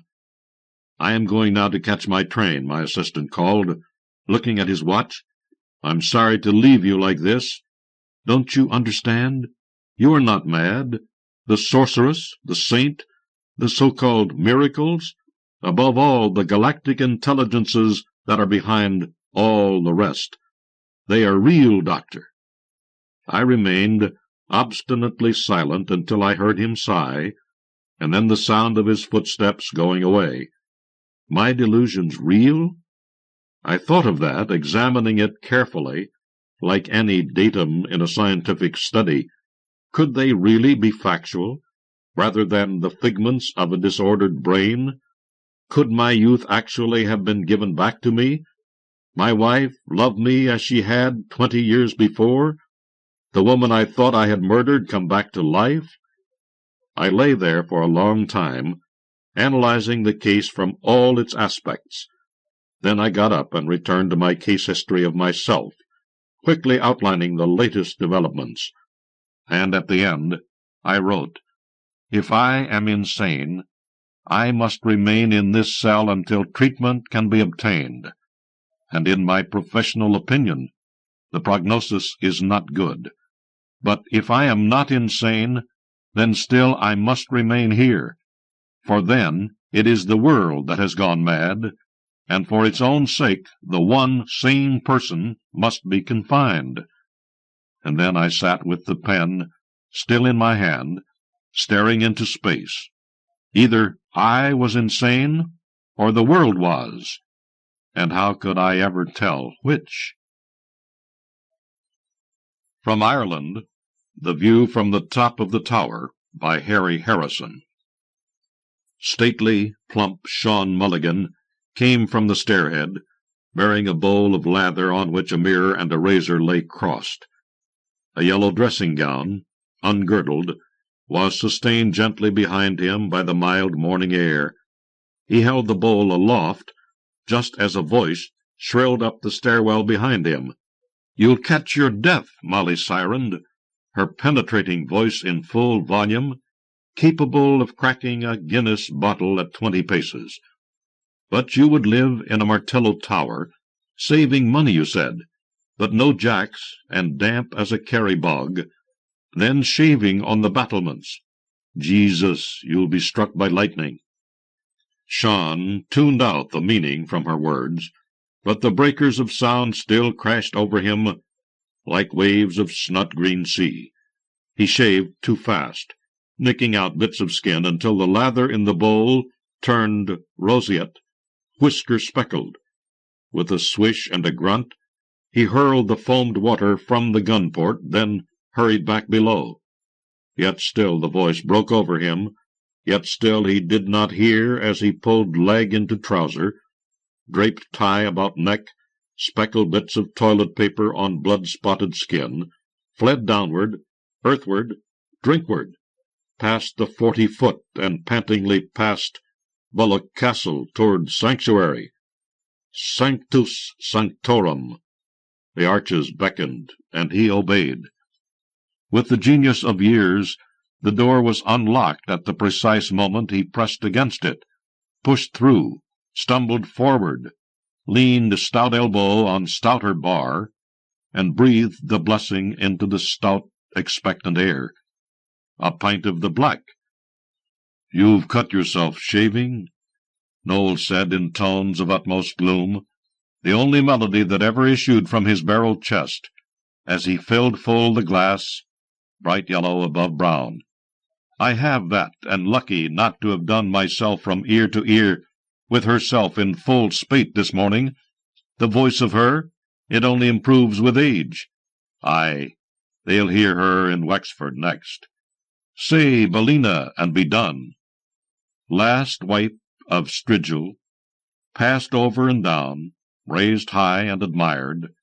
First touch on tongue, first gorgeous glottis gorging, first sigh of life returned. Pax vobiscum, pax humanum. For Portugal, earth was a flowing font of language. He had been the first student on his home world, dark planet of an ice-blue star on the far side of the galactic lens, to master the difficult art of mental projection.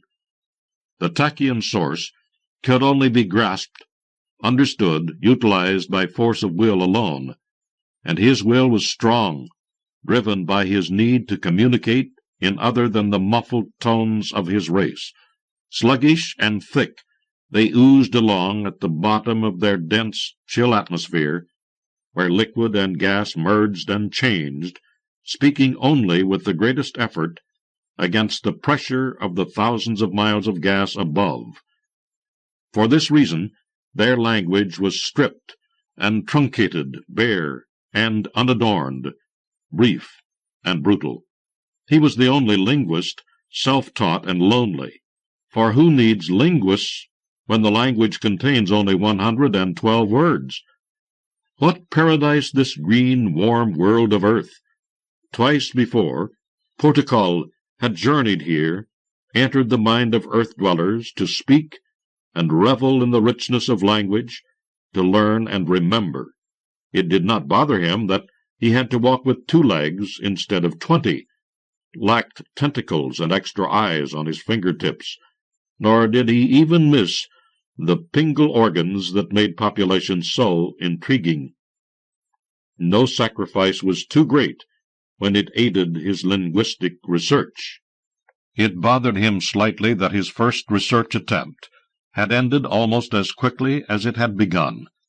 His spoken Zulu was quite primitive, since the unfortunate body he had controlled had been burned as a witch soon after his arrival. His second occupation, in Japan, had been more successful, since extraplanetary mental possession was known there. His reluctant host, a geisha girl, had lived long enough for him to completely master her language, until he had thoughtlessly walked her in front of a bullet train while preoccupied with sister-brother, Shimai-Kudal interrelationships. Now he was ready to research again. His mnemonic notes on Japanese had been scratched into steel-hard ice by his ventral claw. He clacked 10 or 11 sets of teeth with pleasure as he took up the tachyon source, reached out with his mind, envisioned once again the blue-green sphere of Earth. Sean Mulligan felt dizzy after only 6 pints, and closed his eyes for an instant. When he opened them again, Portugal looked out. "Sean, me old darlin'," Patsy Kelly said. "Sure, and you're not dozing off in the middle of the afternoon? Sure, and you're not?" Sean blinked blurrily in his direction, across the sea of pints, smacked his lips, and said, "Biru Nihong Kudasai." "None of that now," Seamus said, shaking an admonitory finger as thick as another man's wrist, for he was a great oak of a man, hard strengthened by a life on the building sites. "None of that. You know that I am ill-educated and don't have the Irish, so none of your stout-fueled, priest-trained attempts at superiority." Portugal rustled around in the synapses of the alcohol-dulled brain he now possessed. Oh, foolish error! He was speaking Japanese, not the local language. What did they speak here? Yes, here it was. He sighed as he sank into the linguistic pool, splashed about a bit with pleasure, seized the correct words, then spoke. "I am Portugal from a distant world across the galaxy. I bring you greetings." "Jesus, he's pissed already," Patsy Kelly said with some amazement. "He's been into the whiskey at home. That's what he has been doing." "You will obey my orders and will speak as I order you to, if you value your drinking companion's continued existence." He was dimly aware of pain on posterior and extremities as he struck the hard surface. "And don't come back until you're sober," Noel called after him. "Shameful a man of your age, not to say education, in his cups this hour of the day." The pub door closed, and Portugal pulled himself up from among the tattered crisp packets, fagons, and dog-turds. He cursed, in Japanese, because that came easiest at the moment. What kind of people were these that didn't know the difference between host and occupier? Disgraceful. Perhaps it was only the occupants of the sake parlor who thought that way, for he knew that strong drink did strange things to these soft bodies. He would seek one of superior intelligence to converse with. With slow pace he went along the street, using his new-found skills to spell out the words that swarmed on all sides: a glass window, the Jolly Friar, fish and chips, a locked door below, closed for lunch. Interesting. Another establishment, a signboard, punctures, Punctures, repaired. On the other side it read, Punchers, Puntures, repaired. He made a mental note of the interesting spelling variations. Then a larger building, made of dressed stone, set back from the road, coming to a point on top, door opened invitingly into the dark interior. He entered, saw rows of flickering flames. A man all in dark approached. "I salute you, son of a distant world," Portugal said, "and bring you greetings from the other side of the galaxy." Father Flynn glowered along the length of his impressive nose. "Drinking again, Sean Mulligan. The curse of the Irish it is. And you, not to mass since the Battle of the Boyne. You'll die unshriven, man. You will plunge straight through the bottom of purgatory and into hell before you even know you're dead." "I bid silence and order attention," Portugal said testily. "Things had been far better in Japan. My name is Portugal. You cannot see the sun of my planet from here, yet I assure you, the only assurances I want from you, you blackguard, is a confession of your sins, long overdue. You are the burden that your poor wife must bear, the shame of her coming alone here on Sunday. Will you listen to me? I will not, but I will pray for you, miserable sinner that you are." This was unbearable, unbelievable. Portugal turned the body on its heel and stamped out into the spring sunshine again. But the sun had vanished suddenly, and chill rain came down, drenching him in an instant. He shivered and paid it no heed. There was obviously something wrong with these people. They could not all be hard of hearing. Perhaps he had picked the wrong host for his operations. He slumped against the wall and looked at those who hurried by in the driving rain. Could he make the effort of will to leave this host and find another? He had never done it before. He could only try. He waited until there were a knot of people close by, then willed it strongly. Nothing happened. He would have to make the most of it. This creature would have to do. He would return to the first place of drinking and attempt communication again. Yet, when he ordered the body forward, it did not move. Impossible. His was the will that had spanned light years, the strength that manipulated tachyons. This miserable earthling, he was aware of it lurking unhappily in a far corner of the cerebellum, could not fight against his strength of purpose. Then why couldn't he move? He spoke aloud, the only way he could communicate with the subject mind. "Desist. I order it. We will return to the arches. We will go to the center of regional government," he said, in a deep and resonant voice. Portugal was astonished. Those were not his words, or even those of his host. Then what? "Who are you?" he shouted. "I see you there, lurking in a twisted whirl of the medulla oblongata. Step forward and present yourself." An old woman stumbled by, clinging to her umbrella, took one look at Sean Mulligan, crossed herself, and tottered even faster. "I am Monticle of the asterisk, circumflex, period, greater than. O Earthman, I bring you greetings from beyond the stars." "Get out of this brain," Portugal ordered. "I was here first." Sean's eyes crossed as each of the aliens controlled one eye to look at the other. "It cannot be true," Monticle wailed in stentorian tones. "My mentor grew old and died teaching me the astral projection technique.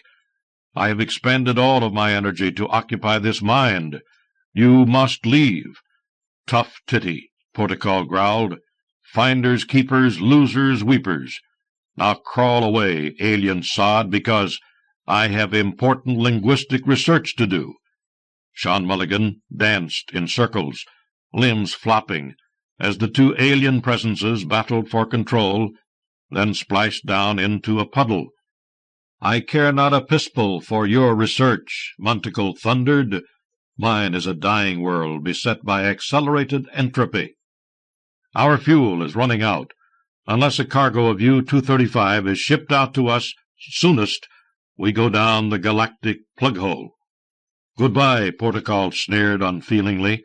"No one has ever heard of your backward planet in any case, so no one will miss it." Sean's voice cracked with rage. as Monticle snarled his answer. Then he gargled incoherently as both aliens struggled for verbal control. As this mental battle raged, Sean found that he could see dimly as through a heavy fog, and when he tried to walk, he began to stumble forward. In their urge to speak, the alien presences had abandoned control of his body. With shuffling feet, he turned in a circle. There would be no welcome at the Arches today, and started towards Mulrooney's, walking slowly, talking to himself with high-pitched squeals and rattling gurgles, through the door and to the bar. "That's a wicked cough you have there," Mulrooney said, setting one before him. "It's that Martello Tower and all the dampness. Put in the central heating, that's what you must do, though I see difficulties in drilling through the granite walls, surely 20 feet thick." Sean raised the pint slowly, then half-drained it, talking all the time, quite splashily, as the stout gurgled past his vocal cords. Mulrooney went off to serve another customer, as Monticle spoke in dark tones. "A compromise, then. Give me leave to speak. You would not wish the death of a planet upon your conscience, would you?" "I have no conscience. Most impractical at the great pressures under which we live." "Then I appeal to your intelligence and curiosity. Merely let me go to the national dictator or other qualified government official and make my arrangements for the U-235. This creature will undoubtedly speak the local language better than our host, so your studies will quicken." "What's in it for me?" Portugal asked, intrigued. "The gratitude of an entire world. With that, and a strutzel, I can buy a kutzel." "You've got to do better than that." "I have nothing else to offer." "What about your own language? Might be interesting. How would you say, 'breasts all perfume, yes, and his heart was going like mad, and yes, I said yes, I will, yes. N, asterisk, circumflex, dash, py, number, asterisk, asterisk, asterisk, 89. "Forget it. That's not a language. It's a throat disease." While they talked, Sean raised a shaky finger to Mulrooney, fumbled pound notes to the sticky bar, downed the fresh pint, and reached for an even fresher one. "You are so unjust," Monticle whimpered, "and selfish. Would you have an entire world die because of your neglect?" "Damn right," Portugal responded dimly. "Galaxies like grains of sands, stars like dust, or holes in a blanket. Couldn't care less." His voice trickled away, then returned with an effort. "I find it almost impossible to talk. What is happening?" "I'll tell you what is happening," Monticle answered, his fear forcing the words through the cloying blanket of incomprehension. "While we have been distracted, this host creature has been purchasing large amounts of biological poison. The deadly liquid has seeped into the synapses of his brain and is disconnecting them one by one. I am losing control. It will drive us out." "It will kill itself at the same time," Portugal squeaked. "We must stop it." They each took one arm and clamped the hands tight upon the bar. Sean stared glassily ahead as they battled for control. "So you've stopped talking to yourself at last," Mulrooney said, carefully polishing a glass. "Drunk yourself sober, you have. Would you like one for the road?" "I want," Monticle said deeply. "No more," squeaked Portugal. "Your voice changing? Not at your age. Must be your cold. Better get into bed before it turns into the flu."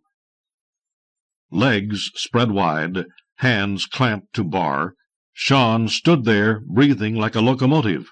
His alien occupiers would stop him from buying more drink, but could not stop the gallons of Guinness in his gut from seeping through into his blood.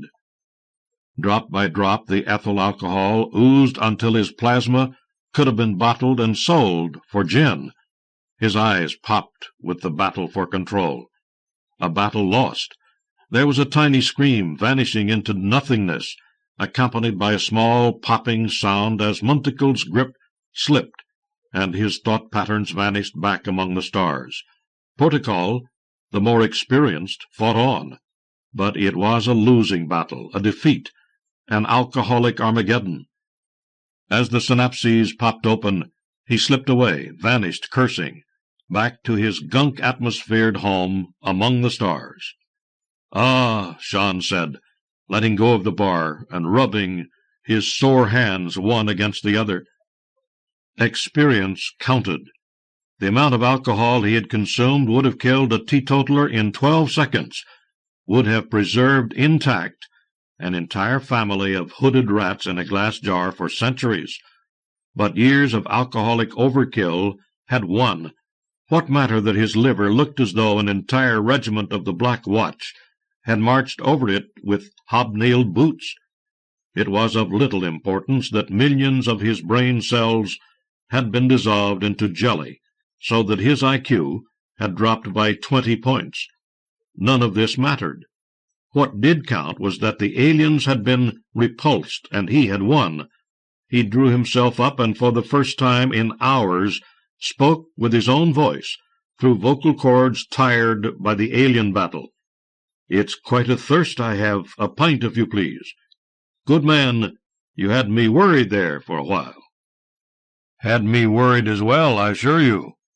He blinked away the alcoholic haze and glanced at the headline in the Mirror that lay on the bar top beside him.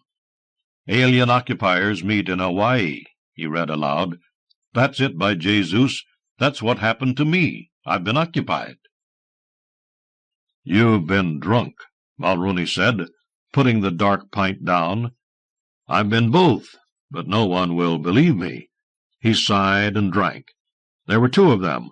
One nasty one, thick as 2 planks, wouldn't listen to the other's pleading that his whole planet would be destroyed. Laughed, he did. Nasty, pressurized little bugger. Sounds like a science fiction story to me. Why don't you write it down before you forget it? Sell it to someone.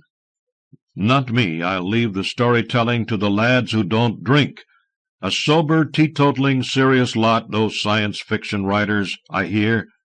Set them up again, Mulrooney, and one for yourself this time, for I'm beginning to disbelieve what happened myself."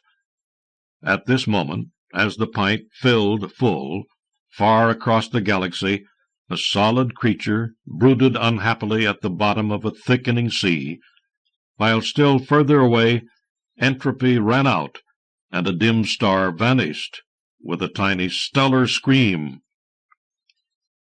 From Australia, Don't Knock the Rock, by A. Bertram Chandler. The Uluru Grand Motel was not an unusual site for a convention, though the convention itself was. Apart from anything else, it had been going on for a very long time, weeks rather than days. Too, the conventioneers were such a mixed bunch. Academics and mining engineers, hard-headed businessmen, and 2 journalists, one of whom was myself. The other was Meredy. It was not altogether coincidental that the name of her host was Mary D. She had insisted that the first surveyors find for her somebody with a name as close as possible to her own. Sex likewise. Others had not been so fussy. Benet's Terran host was Sir Gregory Wilcox, one of the giants in the field of international banking, while Benet herself was, as nearly as her title can be translated into my own language, chief madam of the House of Many Delights, in Placer, one of the major cities on our home world, Catus. Both Sir Gregory and Benet were very astute business persons, however. They had that much in common. We had been well briefed, of course, before our real bodies, on our respective worlds, space cities and whatever, had been placed in stasis, and our essential essences beamed into the minds of those selected to be our Terran hosts. And some of those essences had to be recalled hastily. That belonging to Bricks, for example. The being whose title was Reverend Father, and name Madigan, fought hard, believing that he had been possessed by a devil, went through the ritual of exorcism by a fellow priest, and when that failed, cut his own throat.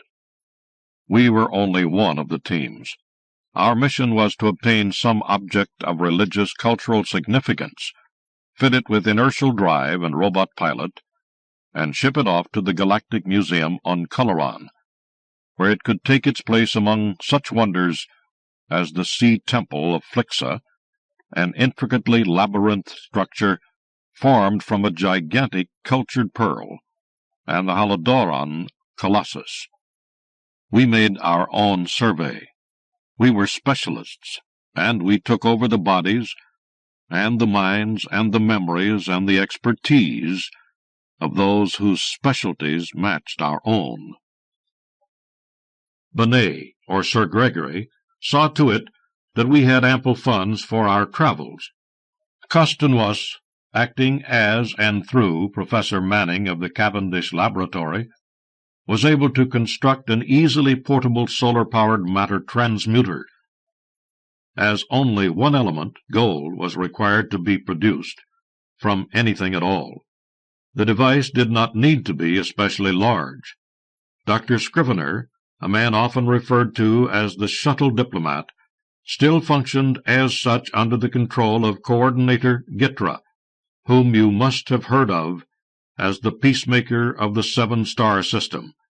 It was Scrivener who negotiated with the various national and local authorities, but at first with little success. The being who sold peace to the seven stars just wasn't as good a buyer as he was a seller. Meredy and myself were the reporters, recording everything for the Galactic Museum, the Interstellar News Syndicate, you name it. Our stories, transmitted by tachyon telepathy, would be promulgated almost immediately by the media on 1 million or so civilized planets. Perhaps you watched or read or listened to them. Probably most of you didn't. Although culture vultures are by no means a dying breed, they are not a wildly proliferating one. I must confess that it was a marvelous holiday for the pair of us in our borrowed bodies. Had we met in our true forms on either of our home worlds, we should never have dreamed of close physical contact. What could a steely, carapaced being, all jaws and claws, do to a blob of sentient jelly, except to eat her, of course? But now that the mission is over, we still correspond by tachyon telepathy, and are still good friends. She could, of course, arrange for a male acquaintance of hers to allow my essence into his body, or I could arrange for one of my sex-mates to do the same for her, but it wouldn't be the same. Those human bodies, not overly hard and not overly soft, were an ideal compromise. I wonder if Mary D. and John Teague, as my host was named, are still compromising. I rather hope so, although I have my doubts. Well, we flitted around the planet, traveling most of the time in those primitive winged contraptions that the Terrans use for rapid, by their standards, transport. Costanwas became more and more irked.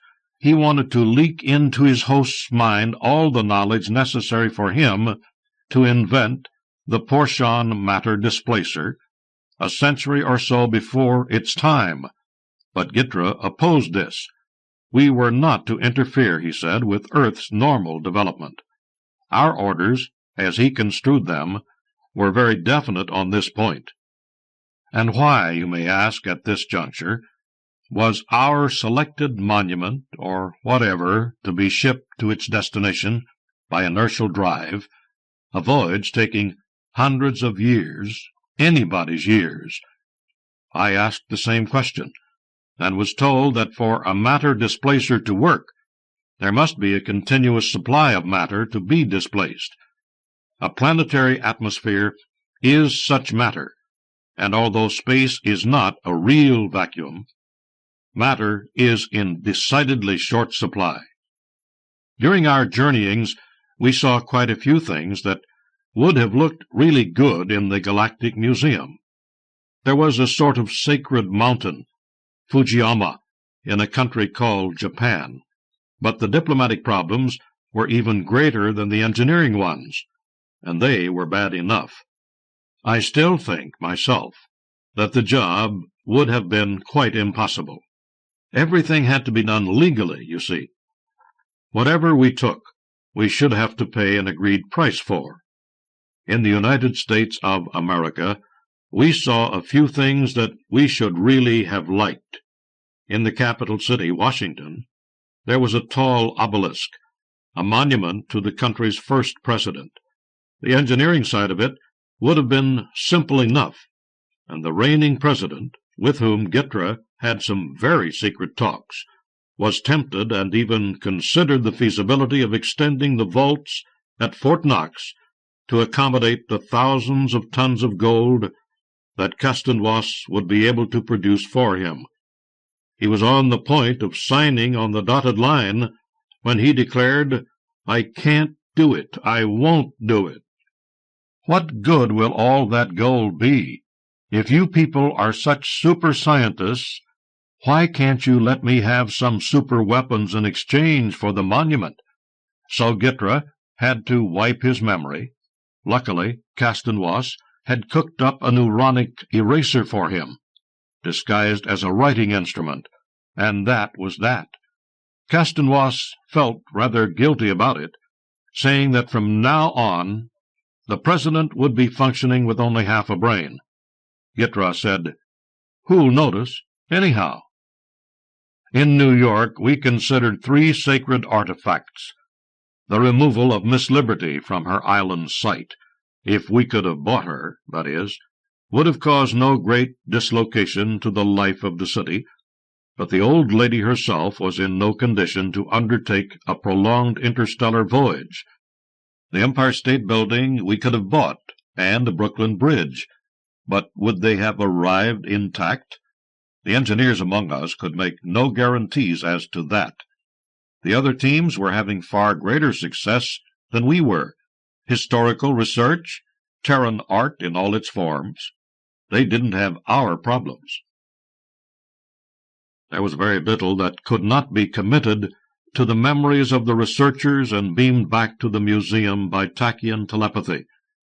And as for the occasional paintings and such, there were no problems. Just purchases by some anonymous millionaire collector, all quite legal. S.O.P., as the Terrans put it. Of course, quite a few people would have gotten very uptight if they had learned that such a masterpiece as the Mona Lisa was going to finish up in a gallery about 153 light-years from Earth. But, as I have said, we were having our problems, legal, engineering, and, above all, the superstitious sentimentality, the sentimental superstition of the Terrans. In England, for example, there was an old wooden battleship, Victory, which had been the flagship of an Admiral Nelson, a figure of some great historical importance.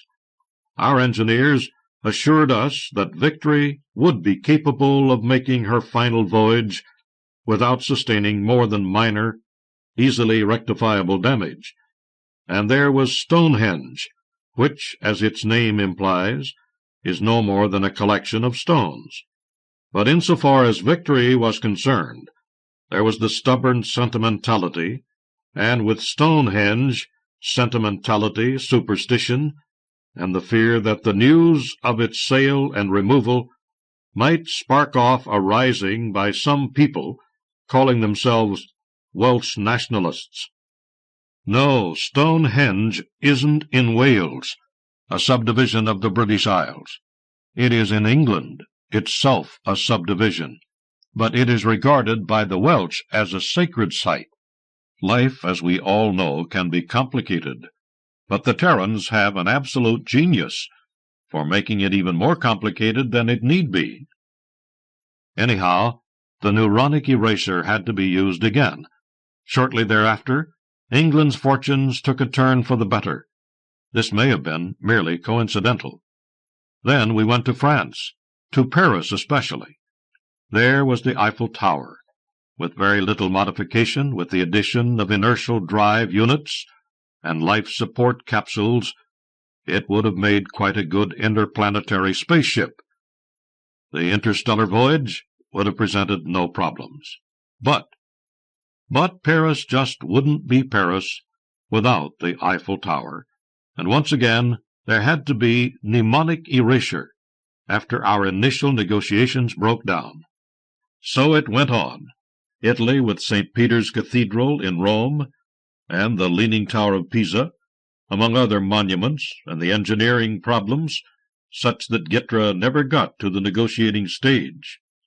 India and the Taj Mahal, Burma and the Shwe Dagon Pagoda, stubborn people, sentimental people, superstitious people, rickety constructions that would fall apart once they were lifted clear of the supporting ground. Gitra called a meeting. He said, "The problems are these. First of all, we want something big.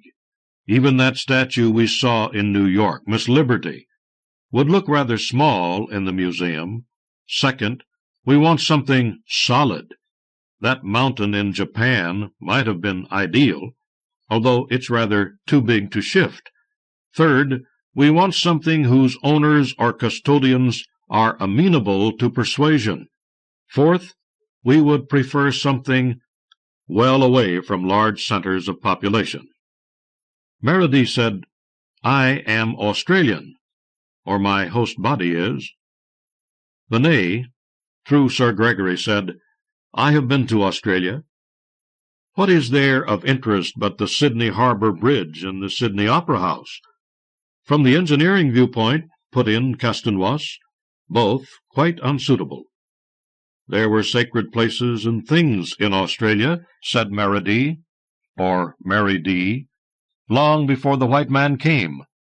One of those places, those sites, has been handed back to the original inhabitants. They hope to operate it as a tourist attraction, to their profit. But the enterprise has not been so successful as hoped. As a people, they are not suitable for employment in service industries. I intend no denigration. How many of us here, on our own worlds, in our true forms, are so suitable? Benet, perhaps, but who else?" "Come to the point, Meredy," said Gitra. "The site of which I am talking," went on Meredy, "is the Uluru National Park in central Australia. In this park is the great monolith called Ayers Rock by the white men, Uluru by the Aborigines. It is believed to be the peak of a great sandstone mountain, the bulk of which is buried in the desert. If we could work undisturbed with the equipment that Castaneous could fabricate for us, or which Benet could buy for us, some Terran mining machinery is quite sophisticated, we could cut it off below ground level and install the necessary inertial drive units." "And the legalities?" asked Gitra. "I know, or Meredy knows, an official in the park administration," said Meredy. "He is like many people in Australia these days. He claims to be an aborigine, because it suits him to do so, but he could easily pass for white. He does, of course, have some aboriginal blood in his veins, but it is very dilute. He is well educated, and he is an opportunistic bastard." "The legalities," insisted Gitra. "Patrick Collins, that is his name, is well qualified to handle those. He is a lawyer, and a good one. I do not use the word good in its ethical sense, but to refer to his competence." "You think that he can be bought?" murmured Gitra. "I do not like it. But we have a mission to complete, and I, for one, shall not be sorry to return to my own body on Septania. I am still not used to having to look down to the ground from a considerable height, instead of having it, with all its various and fascinating aromas, right under my smelling aperture. So, Benet, will you start to organize matters? Travel arrangements and so on. The transfer of money. We have found we need that no matter where we go." He was warming up. "It may be possible for us to take over the entire park area. We shall be working as a group, so we shall need a cover name." "The Planetary Archaeological Society," suggested Mary D., "holding its first annual convention. As Mary D., I've covered quite a few conventions in my time. This one should be more interesting than most." So there we were, the 100 of us. We had borrowed or conscripted people from some of the other teams, mainly because Gitra wanted to justify our taking over the entire motel, members of the Planetary Archaeological Society. More and more, I was sharing my mind with my host, John Teague. I felt that I owed him something, and as he had ambitions to become a novelist, I was feeding him quite a few ideas. John was not impressed by the Uluru Grand Motel. It was flashy, and tawdry. The service was deplorable. The kitchen staff had revived the lost Australian culinary art of murdering such simple cookery as eggs and bacon or steak done any way.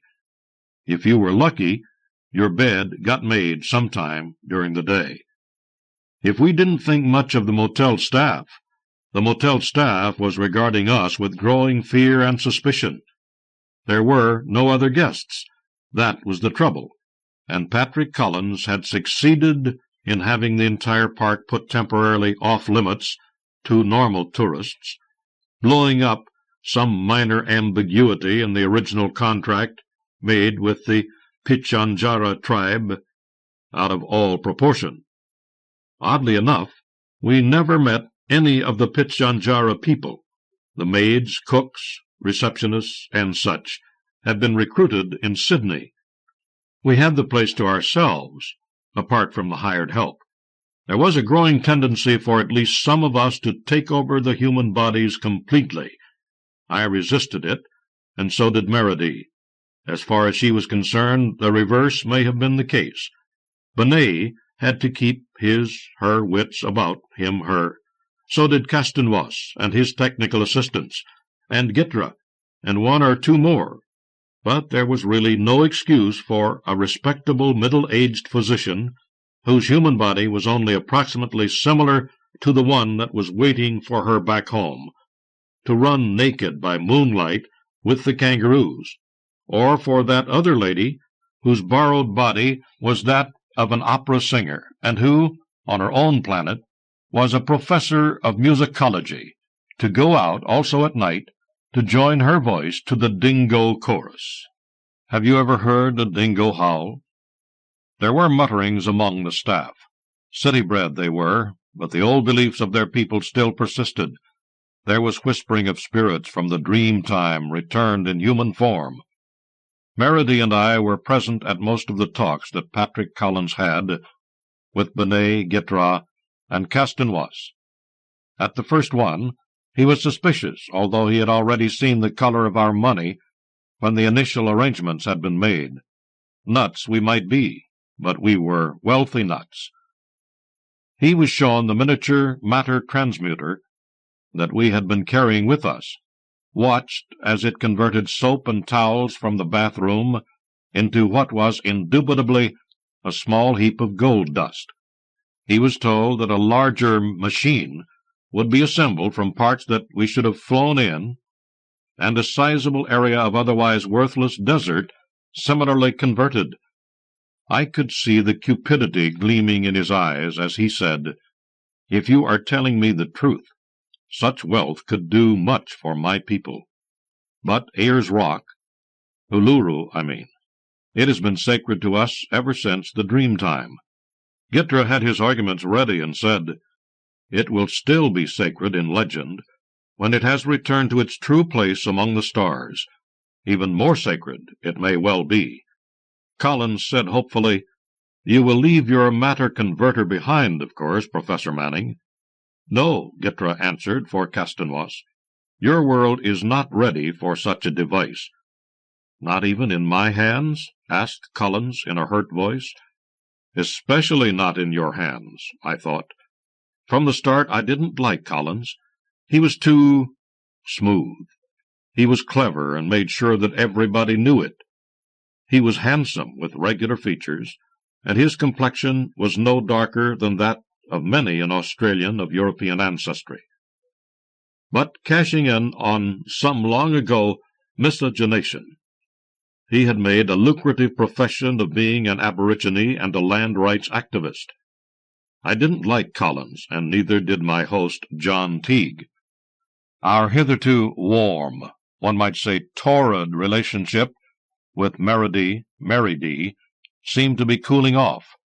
Mary D, claiming that she was writing a piece on the famous Patrick Collins, was spending far too much time with him in his caravan, a quite luxurious mobile home, which was parked a little distance from the motel. On rather too many nights she was not coming to my room, and as I soon discovered, she was not returning to hers until some early hour in the morning. But I was on earth to observe, to record, not for the gratification of my fleshly lusts. But fleshly lusts are so much more fleshly when you aren't encased in homegrown armor plating. So I observed. I got the essential feel of the place. I rose early in the morning to watch the first rays of the rising sun strike that great brooding rock, sitting there on the desert like a huge, sullenly glowing red ember. I watched it at sunset as its color slowly shifted to a deeper and deeper purple, until at last it was no more than a black ominous hulk against the star-powdered sky. It seemed alive, an enormous slumbering beast. I could understand how the first human inhabitants of this island continent had regarded it as sacred, how many of their descendants still did so. During the daylight hours, I walked around the rock. I did not pay much attention to the machinery of various kinds that had been set up, to the shafts that had been sunk. I made my way into the caves, where I could feel rather than hear the vibrations, as the surgery was performed far below my feet. I knew what was being done. Finally, the rock would be resting upon a number of stone pillars, connecting it to the parent mountain. The great inertial drive units would be installed in the base, together with the robot pilot. At last, when all was ready, Castanos would push a button on the control panel, demolition charges would destroy the pillars, the inertial drive units would go into operation, and all the machinery that we had been using, including the matter transmuter, would self-destruct, and those few of us who had stayed for the final stage of the operation would board the waiting aircraft, crewed by fellow changelings, and get the hell out of there, shortly thereafter to be recalled to our own bodies on our own worlds. At last it was 0 hour, midnight, local time, aptly enough. We stood there outside the motel, the 20 remaining members of the Planetary Archaeological Society. Collins, he had insisted that he be allowed to watch, was with us. He was standing far too close to Mary D. for my taste. The members of the motel staff were all sleeping. Collins, that cunning swine, had made sure of that by throwing a party for them, playing the big, generous boss, and seeing to it that there was more in the beer and wine than mere alcohol. It was a calm night, but cold, bitterly cold. I looked up into the clear sky and tried to find the star around which Cracklet revolves. I couldn't find it, but I'm no astronomer. No matter. I should be back there very shortly, awakening in my familiar, stiff, clickety-clackety body, leaving John Teague on this planet to his odd half-memories, and to Mary D. Mary D.? What could any female in whatever form see in a male like Collins? Castanos, on a folding stool, sat hunched over his control panel, with its flicker of dim lights, ruby and amethyst and emerald, their polychromatic illumination making faintly visible his thin, serious face, the face of Professor Manning. And what would Manning remember of all this? "Now," he whispered. A long finger made a stabbing motion. Would it work? I suddenly wondered. Would all the pillars be shattered? Would the inertial drive unit start? I had a ludicrous vision of Ayers Rock becoming a sort of leaning tower of Pisa on an enormous scale. But I needn't have worried. Carrying clearly through the still air came the arrhythmic beat of the inertial drive, and a fractional second later, the dull thud of the explosions, sounding as one. There was smoke, and there was dust, and an eerie blue flickering illumination from one of the shaft-sinking machines that was taking its time about self-destructing. And the summit of the rock, in black silhouette, against the darkly luminous sky, was surely higher, was eclipsing a couple of faint stars than a brighter one. And more, and below the base, the amazingly even base of the rock, there was sky, and there were stars, and the beat of the drive was loud and louder, and then diminishing as the sacred monolith was well and truly launched on its long voyage to its final resting place in the sky. At last it was gone, and there was silence. Castanwas broke it. "That's that. Now we can all go home." Collins seemed suddenly to realize the enormity of what, with his connivance, had been perpetrated. "It's all right for you," he almost whimpered.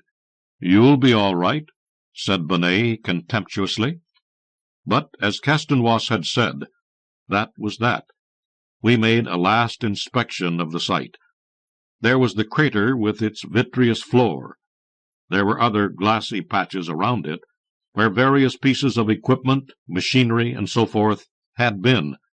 Some distance away, hidden among rocks in a position known only to Collins, as well as to ourselves, of course, was that enormous deposit of pure gold, and another patch of glass to mark where the matter transmuter had been. Castanwas amused himself by advancing theories, each of which, of course, he could easily have knocked down, to account for the vanishment of Uluru. His favorite was the descent to earth of a miniature black hole. Collins, having made sure that his tribespeople's gold, they might get some of it, was intact, retired to his caravan, there to sleep. He, of course, would have seen nothing. His story would be that he had been overtaken by the same strange lethargy that had overcome the motel staff. The rest of us boarded the waiting jet for the flight to Melbourne. From there, we should go our separate ways, finally to abandon our borrowed bodies and to return to our home worlds. Only Mary D. and John Teague would be staying in Australia. I had been hoping for one last night together, but it didn't work out. As I said earlier, I hope that John Teague and Mary D. are still together, but somehow I doubt it. I have stayed in touch with Mary D., and she, of course, knew Mary D. far better than I did. She has confirmed things that John Teague, only suspected, and I still possess the sum total of John Teague's knowledge at the time of my possession of him. I know about Swiss bank accounts. I strongly suspect that even as I, on Cracklet, in my cell in the cave city of Cribble, am feeding these words into my recorder, and even as John Teague, in his little flat in the city of Sydney, is typing what he hopes will be the Australian science fiction novel, Mary D. and the unspeakable Collins are living it up in one of the playgrounds of the very rich on earth. I'm sorry about Mary, but of course I can't be sure. For all I know, she and John did get together again and are now living happily ever afterwards. And there's another thing that I'm sorry about, and of this I can be sure. Long-lived as my race may be, there's no way that I can be around to watch Uluru make its landing on the great red desert of Coloran, to take its honored place among wonders from the myriad worlds. From Norway, The Owl of Bear Island, by Yonglie. The landscape outside the window was black and white, with the ocean like gray metal beneath a dark sky. The cliffs were bare and steep, ribboned by bird droppings, the beaches stony and empty with off-white trimmings of dried foam and salt. It was a lifeless landscape, even this far into spring. The polar night had lost its grip on day and let it slide into twilight along the horizon in the south. I looked toward the metallic reflection of sunlight and felt invisible feathers rise around my neck. I blinked my eyes. Why were they this far north? I thought of my boss as an owl, a great white snow owl with a cloud of light feathers, with big yellow eyes and a round head, with a sharp and cynical beak, with spastic movements. I felt like that when the owl took me over.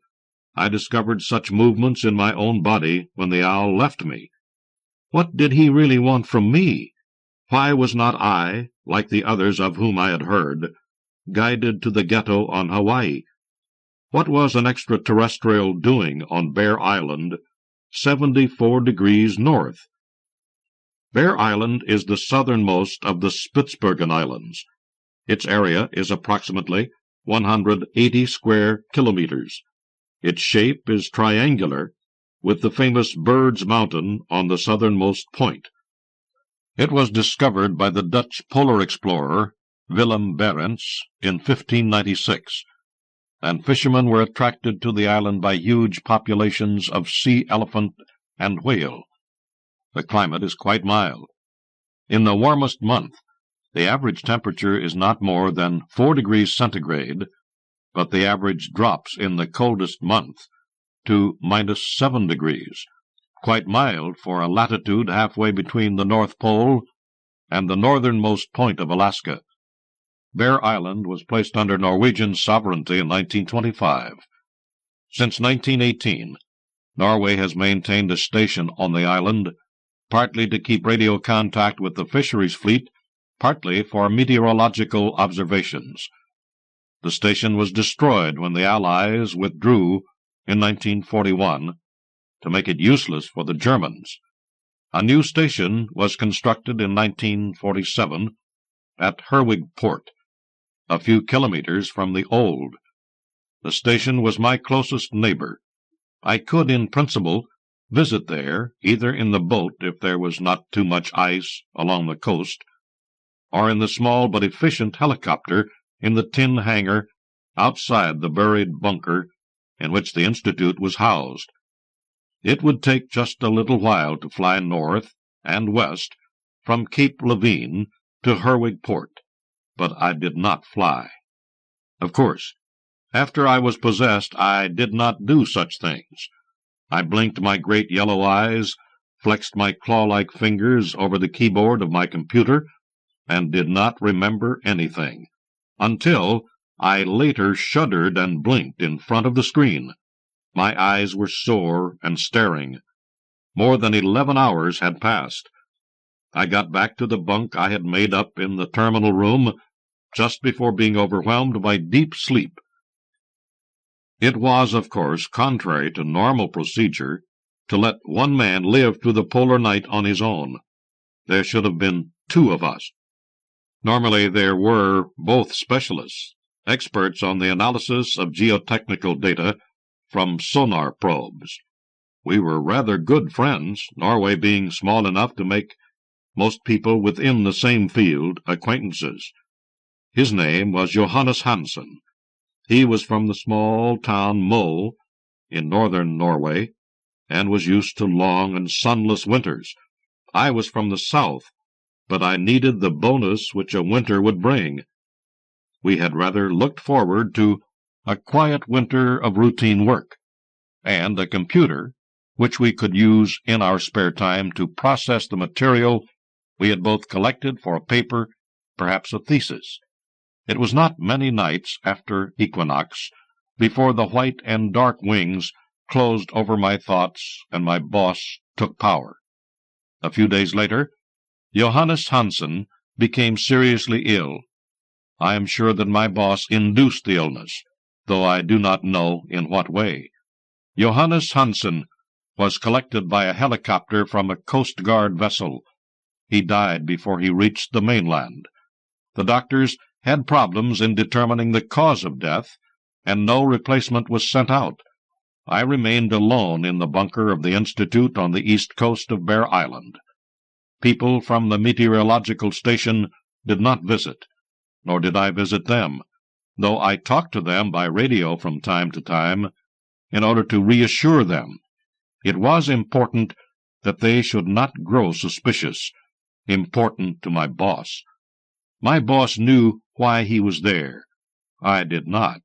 I did not know what the owl wanted from me and the bunker of the Institute at Bear Island. I only knew that in this bunker, for the better part of the winter, a possessed person lived, a person who flapped invisible wings and hooted like an owl toward the night lying across the snow and the ice outside the windows. Institute for Polar Geology is the official name. It may sound rather academic. Formally, the Institute is part of the University of Tromsø, the world's northernmost university, but in reality it is financed by the government. Norway had for many years conducted quite sensitive negotiations with the Soviet Union over possible economic exploitation of the Barents Sea, that is, the ocean north of Norway and the Kola Peninsula, which stretches between Spitsbergen and Novaya Zemlya, toward the pole. The negotiations were difficult for several reasons. First, the Soviets had considerable military activity on the Kola Peninsula, for instance, its largest Navy base. Second, preliminary surveys indicated major natural resources on the continental shelf, especially in oil. The coal mines of Spitsbergen were an obvious sign of what might lie hidden by the cold sea. In the summer of 1984, the Soviets made the first major find of natural gas and oil, midway between the Norwegian coast and Novaya Zemlya. The two countries had not arrived at a final agreement. There was still a contested sector midway between the two countries, popularly known as the Gray Zone. In 1984, it was discovered that one of the important members of the Norwegian delegation during the negotiations had been in contact with the KGB and was probably a Soviet agent. All these factors had combined to block the final solution of the Gray Zone problem. Soviet mining ships had made test drillings as close to the Gray Zone as possible, seeking information on which natural resources it might hide. Norway was too occupied with exploration and development of promising oil fields in the North Sea to start more than symbolic test drills farther north. The northernmost samples were taken at Tromsøflekket, a fishing bank off the shore of North Troms at a depth of 2,300 meters. The Institute for Polar Geology was founded to furnish more information about the structures underneath the sea bottom in the north and the sea bottom itself. An installation was constructed at Bear Island, approximately midway between the mainland and Spitsbergen proper. This installation was equipped with a computer system for analysis of data collected by sonar probes. The system was quite powerful. There was a sturdy mini-computer, databases with all available geological information on the northern seas, programs for analysis developed on the basis of experiments made in the North Sea, plotters and graphic screens for projection of maps and graphs. The system received data through a radio link with the sonar probes. Some probes were anchored to the sea bottom, while others could be piloted, almost like unmanned mini-subs, by the computer system, into areas from which data was desirable. the system had no permanent link to those on the mainland. However, through a disk antenna, one of the polar orbiting satellite systems could be accessed for computer communication. There was also a link to the mainland by the way of the meteorological station at Herwig Port. It was a rather fancy computer system, but it was a considerably less expensive way of collecting information than test drilling. Perhaps the Soviets also would have chosen this alternative if it had been open to them, but the system in the bunker at Cape Levine was certainly on the embargo list of the U.S. Department of Commerce. It was not possible for the Soviets to establish something similar, and this well-equipped bunker was the place where the invisible owl had arrived, from a planet beyond the curtain of northern lights. Obviously, it was to use this equipment that the owl had chosen the bunker. It must be information possible for the equipment to squeeze out of the sonar probes. I did not know what it might be, except in rough outlines. When the owl had ridden me throughout days of polar night, I came to in an exhausted body. My tongue was dry and thick, like a stopper in my throat. My eyes were red and swollen. The owl showed little consideration for the fact that static electricity in the terminal screen gathered dust from the atmosphere of the electrically heated bunker, and that this concentration of dust irritated the mucous membranes in the eyes and prompted symptoms of allergy. The owl used my body as long as necessary. It rode me day after day, and let me recover only sufficiently to endure another ride. Impatient with me, irritated by my bodily needs. Perhaps I was too exhausted to revolt. I nursed myself back to some semblance of health time after time, though I knew that as soon as I became strong, the claws would grip my thoughts, and I would be ridden through a new unconscious period. I noticed the evidence of what had been done, read the log from the computer, and knew that new programs had been written, probes activated, new data collected. Several of the mobile probes frequently went into the gray zone. From time to time, they crossed the territorial border to the Soviets. It was probably not out of respect for human agreements or the danger of creating an international incident that the owl refrained from penetrating deeper into Soviet territory, but rather just because the radio signals became too weak to be received so far from the installation. I tried to read the programs. They were, of course, written in Fortran or Simula. The owl had to make do with what to him would seem naive languages. But I did not understand the programs, though I was a passable programmer myself. It could not be oil resources that interested the owl. I could only guess what he, and I, in my unconscious and feverish working periods, really was looking for. I guessed it would have something to do with the nodules, the bulbs of manganese covering great areas of the sea bottom. And, of course, even manganese could not be the interesting thing. Next to iron, it is the heavy metal most common in the Earth's crust, though the fraction is no higher than 0.77%. Manganese is also identified in meteorites and in the spectrum of stars, so it could not be the scarcity of this metal that made an extraterrestrial interested in the cold sea far in the north of the Earth.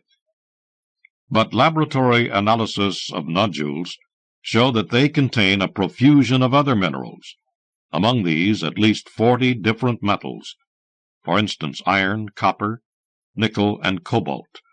I thought it might be a trace element that the owl looked for. Perhaps his search related to the fact that the nodules were so far north, where temperature, magnetic fields, or the strong cosmic radiation had acted to catalyze an unknown process. Or perhaps The solution was to be found in some prehistoric volcanic catastrophe creating the core of the bulbs. An unknown trace element, or an alloy, a chemical compound. It was not the only riddle of the owl. I did not understand why it operated in secrecy. The other reported incidents of possession, of which I had heard, had taken the host directly to Hawaii, where the bosses haggled among themselves in some sort of stock exchange of Babel, where terrestrial goods and services were traded on behalf of clients light years away, who probably would not be able to enjoy the goods or services for many slow decades.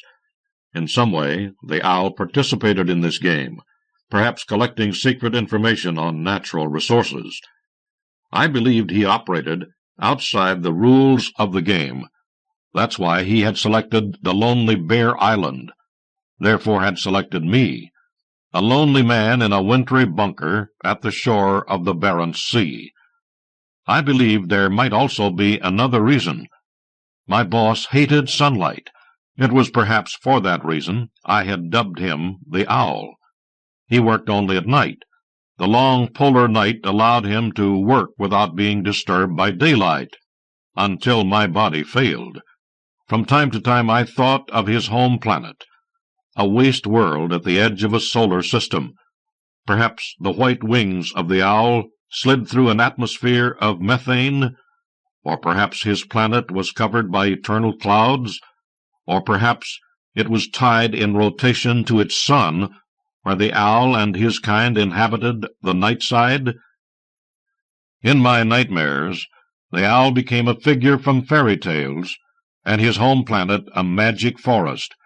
It felt nearly logical that he should share the predilection of the trolls from Norwegian fairy tales by hiding from the sun. And soon the polar night would be at an end. There were long periods each day when I was free of the owl. At last there were only a few hours each night when it dared to sink its claws into my subconscious. But I understood that it had done something to me. I did not fully have free will. I contacted the meteorological station and declared that I would like to stay another winter, and that I did not really need a summer holiday. They grew very concerned. I could count on a visit from a psychologist, at least a radio interview with one on the mainland. I would have liked to break my isolation, but I was controlled, guided by the rules the owl had constructed in my subconscious. But the polar night has its reflection in the polar summer. From April 30th till August 12th, the sun never sets over Bear Island. The midnight sun burns in the north each night, and the shadows pivot like the pointers of a watch across the whole dial. The landscape explodes in seductive colors under melting snow. The air is light and transparent in white sunshine. And for the whole of this period, more than 3 months, the owl would stay away from me, though it still controlled my subconscious. During this period, I must take countermeasures to break out of my psychological jail. In the May sun, I looked for the key to the barred door. I found it. At least I thought so then. The computer system at the bunker was quite advanced. It had access to, among other programs, a version of Prospector, one of the most successful examples of expert systems constructed. Prospector exploits the results of research in artificial intelligence and the knowledge from a large number of experts in geology and petrochemistry. This knowledge is structured in a large set of rules, and this rule system could assist another expert, for instance, myself. The results of analyses could be presented to Prospector, which at once would suggest that supplementing information should be collected, until it arrived at a conclusion on whether the geological structure described by the information was promising or not. Prospector could become the key. The version of Prospector to which I had access was a self-instructing program. Through use, the program learned more about the one using it and about what it was being used for. It automatically constructed supplementing rules, constantly refining its expertise. Of course, the owl would not himself start using Prospector, or my special version, the Owl Lector. I used the summer to hide the program in the operating system to the computer. It was a sort of extra layer in the program, rather like a hawk floating in the air and keeping an eye on what was happening below. This is how I saw Owl Lector, like a hunting hawk programmed with a taste in owls. The more the owl used the system, the more Owl Lector would learn of the owl. It would learn enough to take control from the owl, fight the owl, and the more the owl fought to keep in control, the more Owl Lector would learn of its opponent. There was a fascinating justice in the scheme. Neither I nor any other human could fight the owl or any of his galactic colleagues. We had not sufficient knowledge, nor capacity in a brief human life to learn what we needed. But a computer does not have our limitations. It can learn as long as there is somebody to teach. It can learn until it knows as much as the teacher. It can tap knowledge from the owl until it becomes an owl itself, and the computerized owl is loyal to humans. That is the way I have programmed it, and this loyalty will last as long as the program. There will not be much time, perhaps only a few hours, a few days. Who knows how soon the owl will discover the hunting hawk somewhere above, like a dot against the sky. But perhaps it does not expect such an attack. Perhaps the owl is arrogant and impatient with weak humans who fail from thirst and exhaustion, and then it will perhaps not search the sky for a hunting hawk in the form of a computer program which studies the owl as prey until it is ready to strike the bustling white bird and liberate me for all future time. I do not know whether to believe in this or not, but I no longer dream of spectral owls in strange dark forests, but of white owls in snow, owls killed by birds of prey, blood splashing the snow. In my sleep I hear the seabirds cry. They dive and circle through the sunny nights, and I seem to hear the owls hoot. It will soon be August 12th. The sun already touches the horizon at midnight. Soon the owl will be back, and I will know the answer. From Bulgaria, Contacts of a Fourth Kind, by Ljuben Dilov, translated by Svetlana Vutova. The International Lunar Base construction team had nearly finished its work, and its members were gathered in the assembly hall to hear themselves congratulated by the construction managers. Because the team came from many countries of Earth, there were several managers, every one of whom intended to speak. The first told of what a wonderful thing it was that their various nations had been able to cooperate on this project, and he was handsomely applauded by all. The second reminded them how difficult the work had been. The third complimented them on completing the task nearly on time and almost within budget, and they were applauded too. By the time the fifth manager rose to speak, there was little left to say, and he elected to talk about a flight of fancy. When we are at work, out on the hostile surface of the moon, he said, we all wear our space suits and look very much alike. Suppose some more advanced civilization from another part of the galaxy should observe us at our labors. They could hardly guess that the people inside those suits belong to many different nationalities and races. Such galactic intelligences would probably be led to think that our entire planet is inhabited by a single race of peace-loving human beings, united by great and good ideas. He paused. The audience knew what was expected of them, and clapped heartily at the prospect of great and good ideas uniting the human race. Although they were of many nationalities, they applauded in the same way by striking the palms of their hands together and for the same reasons. The speaker was, after all, a project manager. Of course, none of them suspected that any beings from an advanced civilization were actually quite close to them on the moon. The speaker beamed and finished.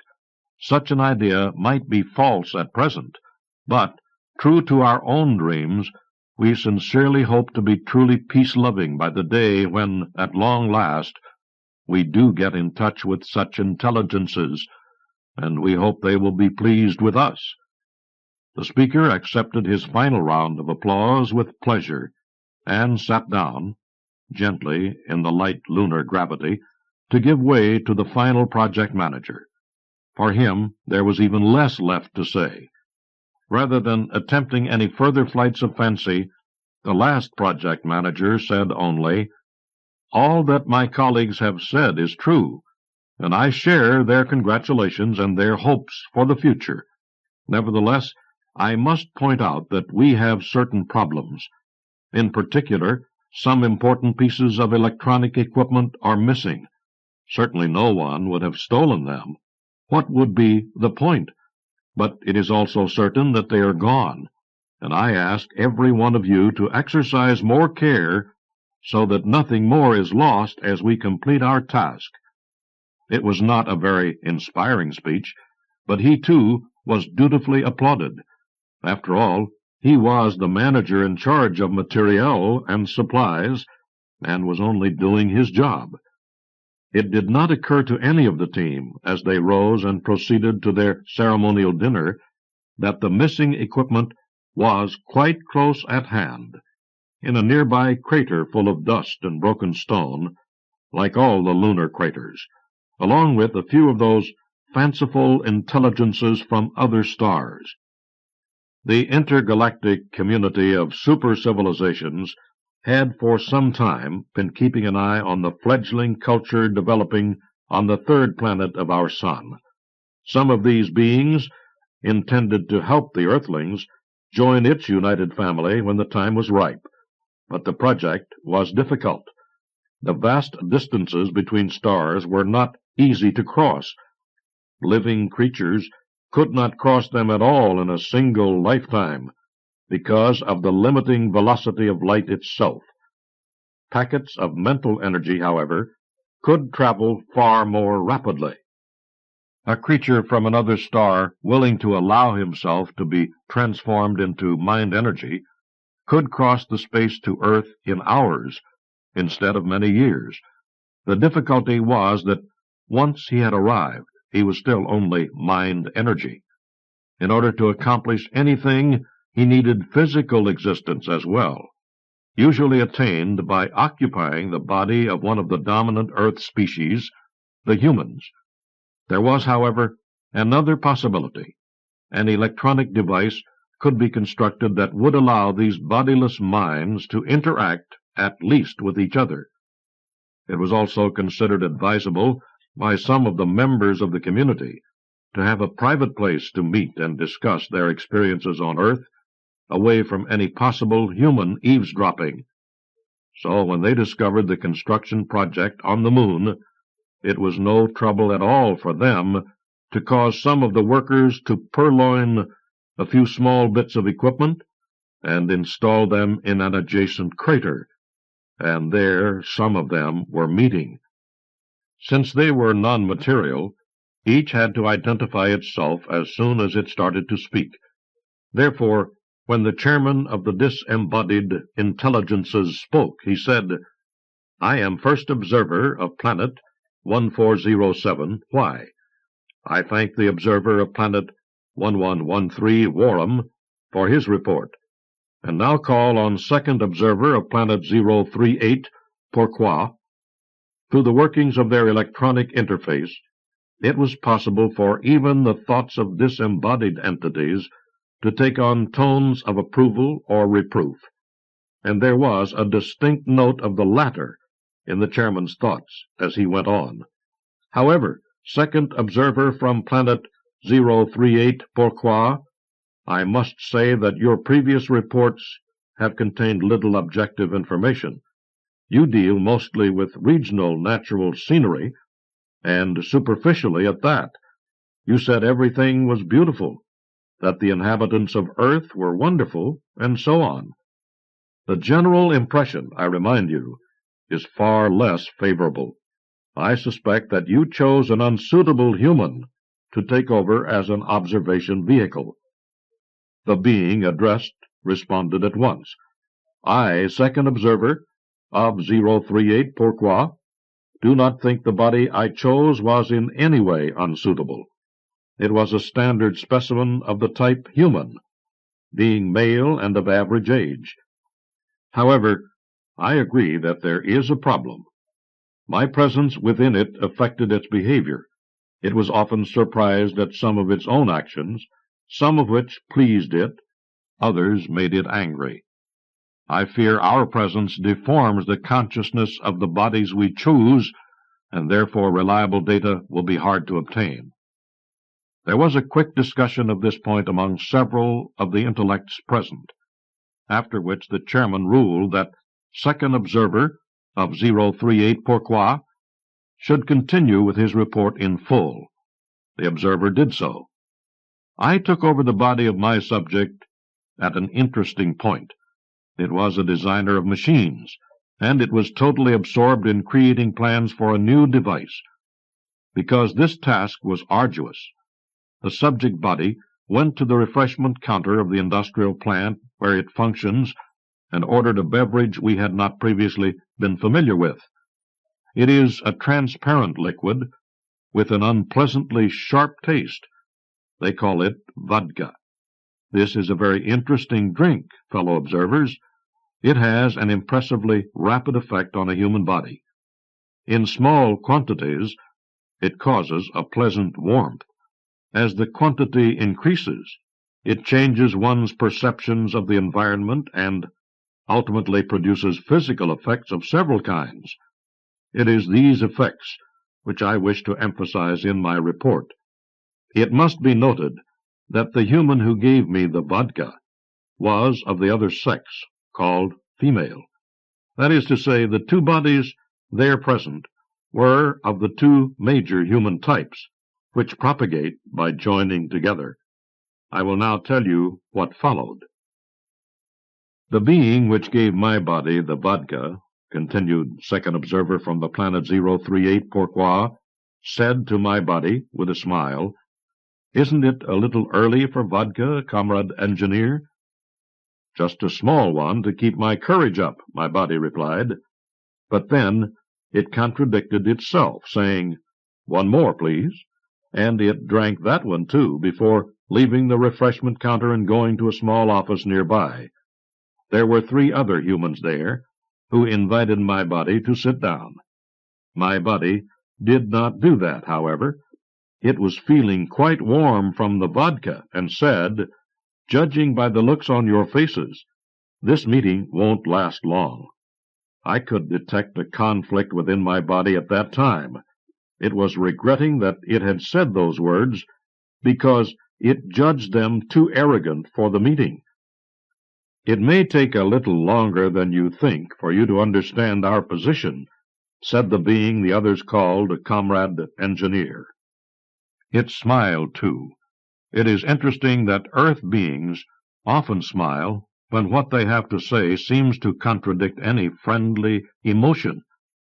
"So," said my body, once again frightening itself by its own words, "you think I'm too dumb to understand you? Well, I understand everything. If you want to introduce my machine, you'll have to manufacture it. Then you must stop the production line, which will disrupt the plant's plan. In order to do that, you will have to convince higher authorities that in the long run production will be tripled with the new machine. But you don't feel like walking your legs off to see the higher authorities, because what you really want is to retire on a pension next year, with all the ceremonies due because you have overfulfilled your plan, and perhaps with a decoration. So the best that will happen here is that you will tell me that my machine is excellent, but because of many important considerations, you prefer to wait before introducing it, In other words, let the next director worry about it. The director continued to smile, but said, "And what if we tell you instead that your machine is simply no good?" "Then," my body said promptly, but even more frightened inside, "I will tell you that either you are lying or you don't know the first thing about modern technology." There were no longer any smiles on the faces of the beings in the room, especially not on my body's. It pulled a piece of paper out of its pocket and thrust it at the others. "This is my request for dismissal from the plant," it cried. "My machine is patented. If you don't want it, others will, Comrade Director." The director's face was now quite angry. He tore the sheet of paper in half and dropped it on the floor. "I do not consent to your leaving," he said. "As to the machine, it was developed here, and therefore it is ours by right. What's come over you, comrade?" "You've always been a good, sensible fellow. You're simply overexcited for some reason. Let's postpone this conversation for a few days." "We will postpone it forever," shouted my body. "I am sick and tired of being a good, sensible fellow. I give notice." And with that he stormed out, slamming the door behind him. "This whole situation," continued Second Observer from 038 Pourquoi, "continues to be very puzzling to me. If any of my fellow observers have discovered anything similar, I would be grateful to hear about it when I have finished. I simply can't make it out. What is more, it got worse. For some weeks now my body has failed to report to its place of employment. According to their law, the Comrade Director should have discharged him for unjustified absence. Not only has the Director not done that, he has even signed an order stating that my body has been given leave of absence for purposes of research. This is, of course, quite false. There are other contradictions as well. The Director obviously can't stand my body, and does not care to employ his machine, and yet the Director will not agree to let either of them go. How can such things be with rational creatures? But there is more. I must now narrate to you what my body did after leaving the office of the Comrade Director. My body returned to the refreshment counter and ingested 2 more glasses, larger ones, of the substance vodka. While doing so, it shouted abuse of the Comrade Director at the top of its voice. Then it left the building and entered one of their primitive motor cars, driving away at what is for these beings a high rate of speed. The center of the town in which all this happened contains streets which are quite narrow and heavily congested with vehicles and humans on foot. Several times my body's vehicle narrowly missed others. Then a body of the other sex suddenly rushed out into the street ahead of him. Calculating the relative speeds and the braking coefficients of the vehicle, I was quite certain that my body's car would impact upon the female, with probably serious results. However, that did not happen. The female being suddenly sprang into the air, flew across the street, and fell on the opposite pavement. At that moment I experienced 2 feelings. The first was regret that my body's vehicle had not struck and killed the female, since this would undoubtedly have produced a complex emotional situation which I would have been able to study. The second was astonishment, since I had not previously seen any indication that a human female body was capable of such acrobatics. However, the emotional situation that did result was quite interesting. Several dozen of the other humans in the street immediately gathered around the stopped car and the woman on the sidewalk, who now seemed unconscious. The crowd was shouting and threatening, and caused my body to experience several emotions. The most prominent one seemed to be fear of certain other human bodies, not yet present, who might soon arrive and take my body away to be punished for operating the vehicle after ingesting the vodka. To avert that, My body sprang out of its car and cried, "Stand aside! This girl is injured. I will take her to the hospital at once." In a moment my body had seized the female and dragged it into his car. He drove away. I observed at once that the car was not going in the direction of the hospital. Yet another puzzling contradiction. But, in fact, that did not seem necessary. In just a moment, the female body stirred on the seat beside my body and opened its eyes. "Where are you taking me?" it asked. "To the first aid center," said my body at once, although this was untrue. "No, no," said the female. "I'm all right. I just fainted. But I've torn my stockings." "I'll get you some new ones. There's a stand just across the street. What's your size?" The female shook her head. "You don't have to buy me new stockings. It was my fault. That's no way to cross the street." My body was delighted to hear this. It exclaimed in complimentary tones, "But the way you did it was wonderful. You don't happen to be a broad jump champion, do you?" "I don't know how it happened myself. I think that's why I fainted out of fright at what I had just done." "Well, then," said my body, beginning to feel the warmth again, "why don't we go somewhere and have a drink on it? I was just as frightened." The female said, "We'll probably have an argument about who is to stand the drinks." Since it wasn't a refusal, my body said in delight, "You're wonderful. I can talk with you." Then he said, in a burst of confidence, "Listen, I should admit that I've already had one drink today, actually more than one, so I must not drive my car for a while, and the best place for me to leave it is in front of my house." The female looked at him in an odd way. "Are you inviting me to your house?" she asked.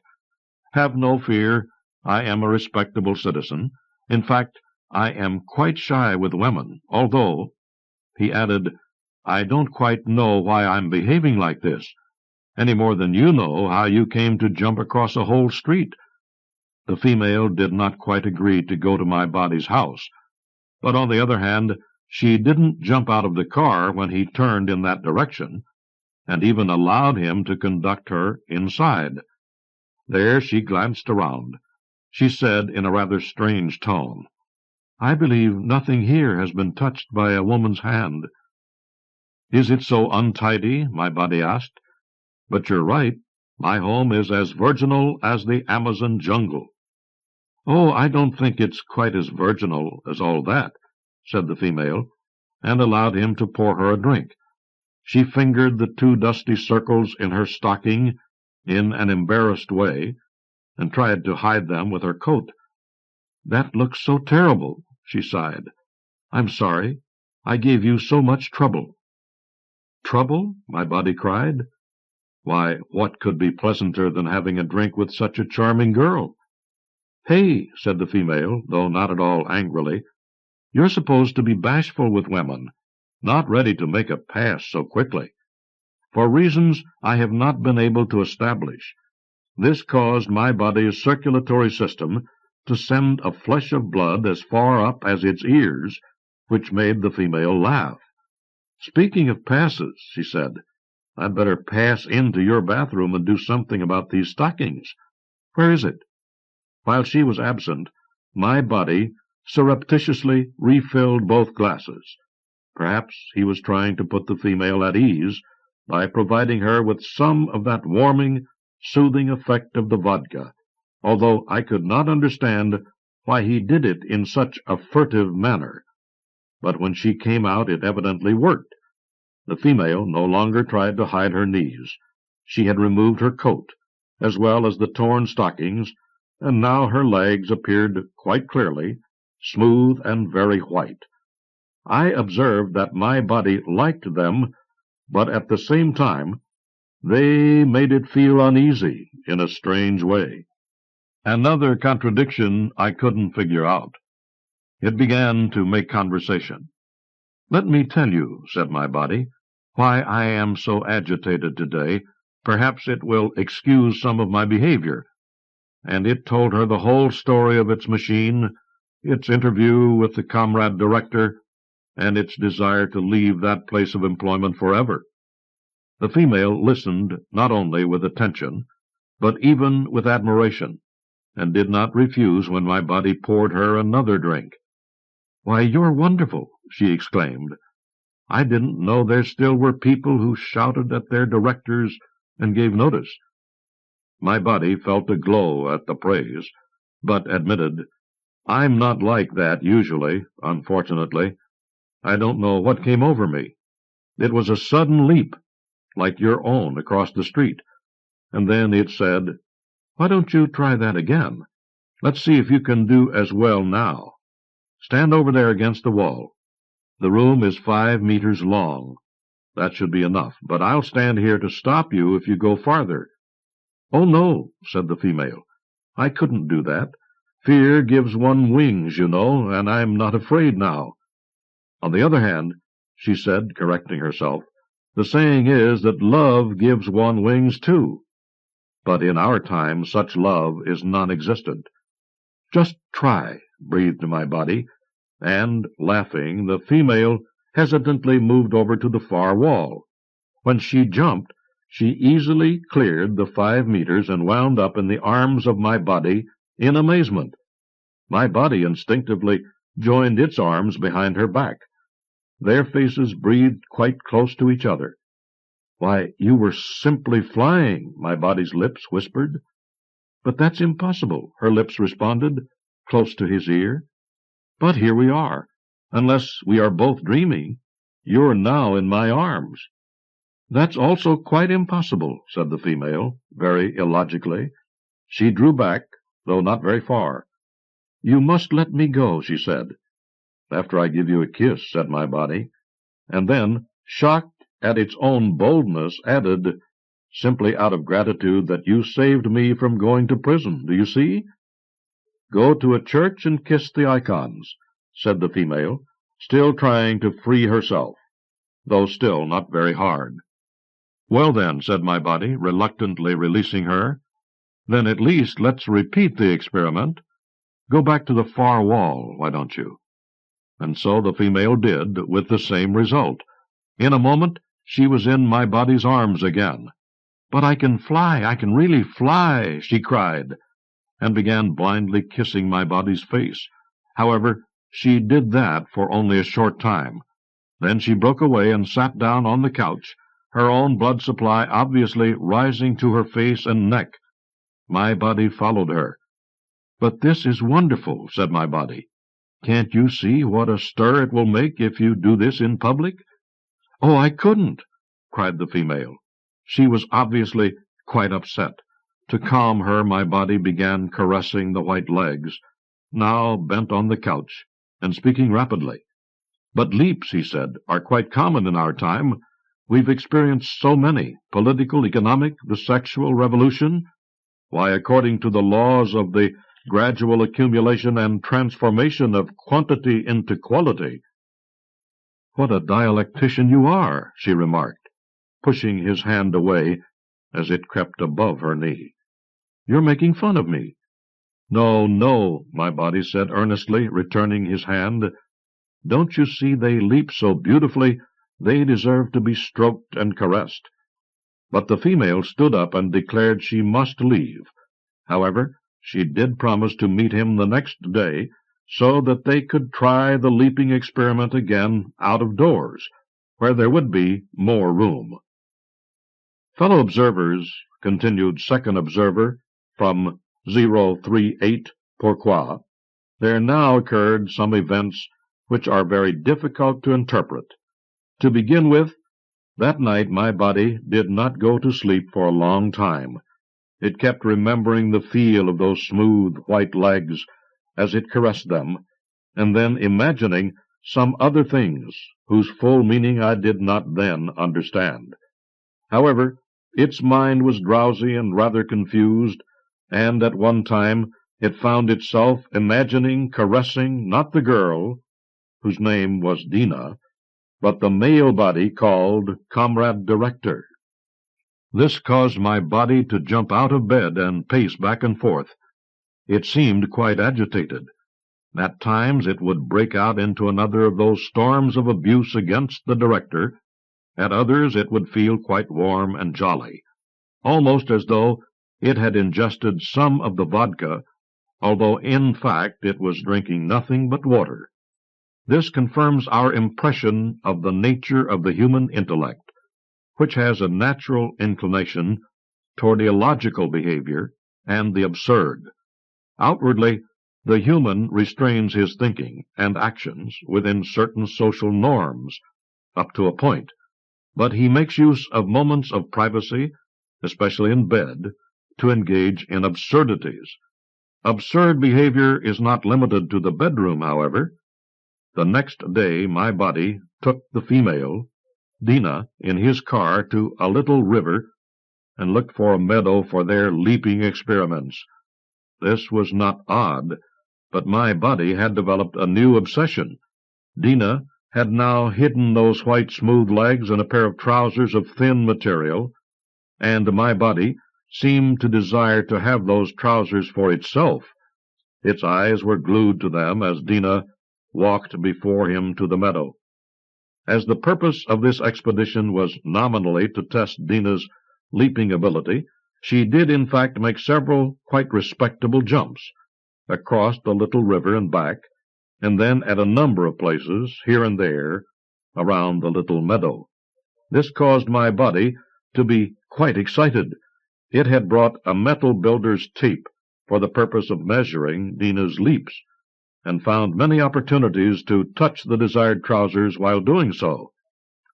At the same time, it began to speak quite irrationally, addressing the female by inappropriate nouns. "You're a dragonfly, a gazelle," and the like. It also called her "my magic butterfly," "my gazelle," "dear grasshopper," and so on.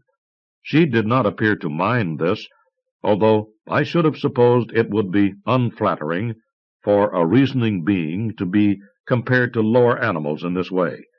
She even allowed my body to kiss her, and to draw her down onto the grass of the meadow, where it began to try to remove the trousers.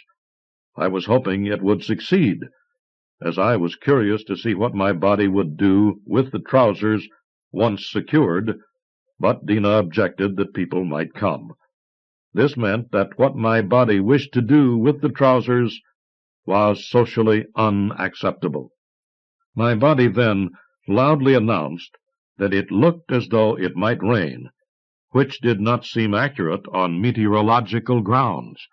However, Dina did not object when it led her back into its car and drove them to its flat. On the way, the two humans engaged in some confusing conversation. My body told Dina she should go in for athletics, as she would surely become a world record holder for the broad jump. Dina replied, "But that would be unfair. I didn't achieve this ability through labor and practice, but as a sudden gift. At most," she went on, "I might join a circus.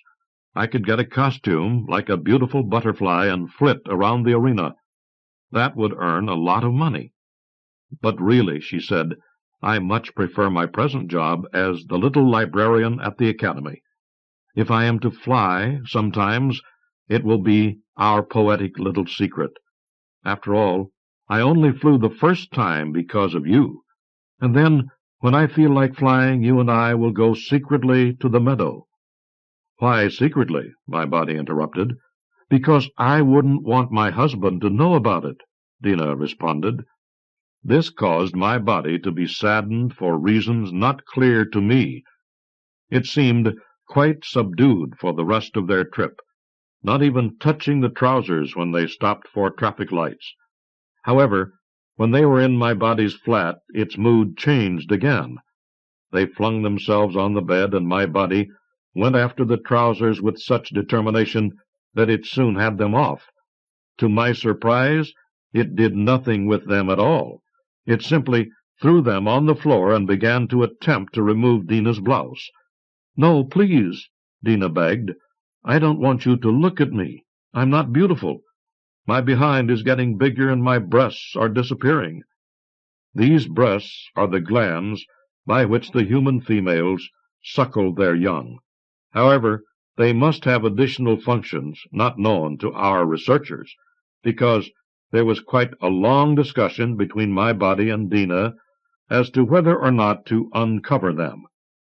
There was a good deal more of such discussion, accompanied by a certain amount of struggling as one by one the garments of the female were removed. However, the truly amazing part came later. In brief, fellow observers, I was privileged to perceive, and even in a sense to participate in, the reproductive process of the beings from the planet Earth. I did not at first realize that was what was going on until the female Dina whispered, "Say, be careful you don't get me pregnant. I wouldn't be able to fly with a baby." At first this only added to the puzzle, for I could not understand why these beings would go through the rather strenuous activities of procreation, if, as was implied, they did not in fact wish to procreate. As Dina also said various other things, which were at variance with logic and fact. For example, "What are you doing to me, my dear?" When it was, of course, quite obvious what my body was doing, I at first thought the request to avoid pregnancy, too, was not meant to be interpreted in a literal fashion. However, I have changed my view on that. Fellow observers, I must tell you that this human method of procreation is an astonishing experience. Since few of us have more than one sex, and procreation is merely a routine and automatic biological function, it will be hard for anyone who has not been through it to comprehend what an overwhelming experience it is for humans of both sexes. My body was totally absorbed in it, not only during the actual commission of the act, but in its reveries for some time thereafter. Indeed, one could almost say that for a period of days or even weeks, my body thought of little else. This sort of thing continued, went on the observer from planet 038 Pourquoi, for some little time, during which I gained a deep insight into the motivations and obsessions of the beings from planet Earth. My body's interest remained focused sharply on the female Dina, and apparently hers on his.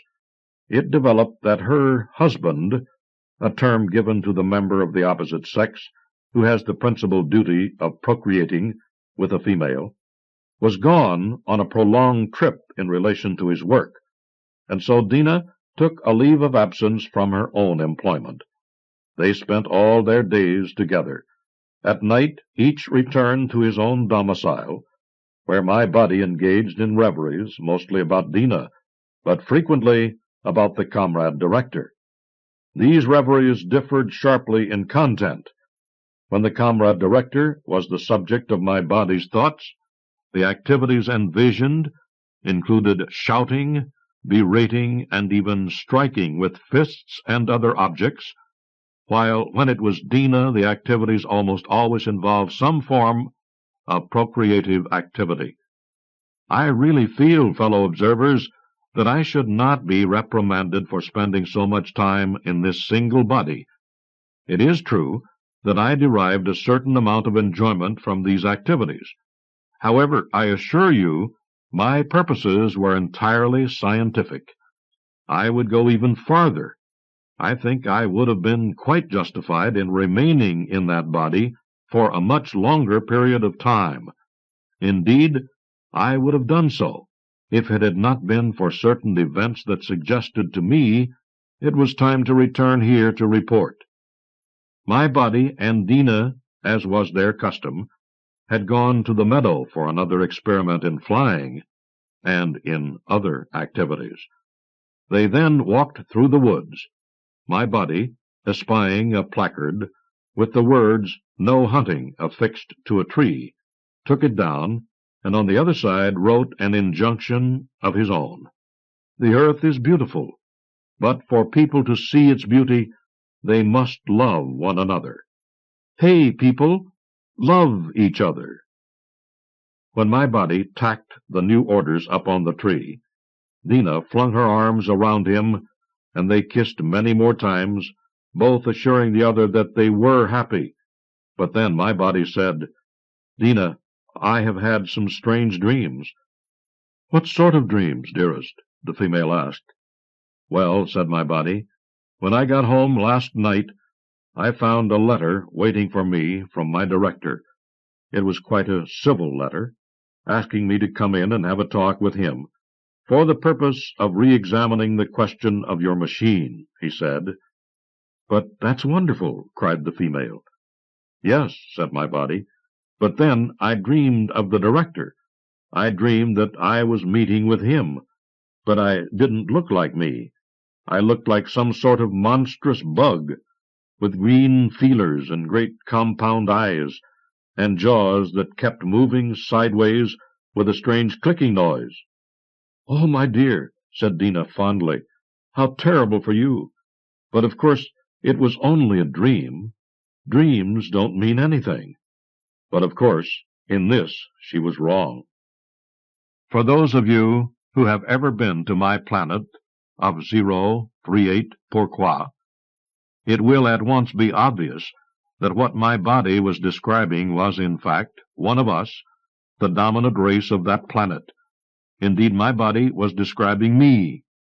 You will realize, fellow observers, that it is clear that I had allowed some leakage of my own personality into that of my body. I realized the gravity of this. It meant that at least a certain portion of my observations were no longer to be considered entirely objective and valid. This caused me to reflect with great concentration on the implications of this unfortunate turn of events, so that I paid very little attention to what my body and the female were doing for some time. I did not fully engage myself with my body again for some hours, until it was already in its flat, preparing to go to sleep. The telephone rang. It was Dina, sounding very agitated. "My dear," she whispered, as though fearing being overheard, "we can't meet tomorrow. We can't meet ever again, in fact, because my husband has come home." "But, Dina," my body moaned, "we were so happy together." "No," she whispered, "it can't go on. And there's more. I tried to show my husband how I flew, and I couldn't. I was simply unable to get off the ground. It's all gone, my dearest.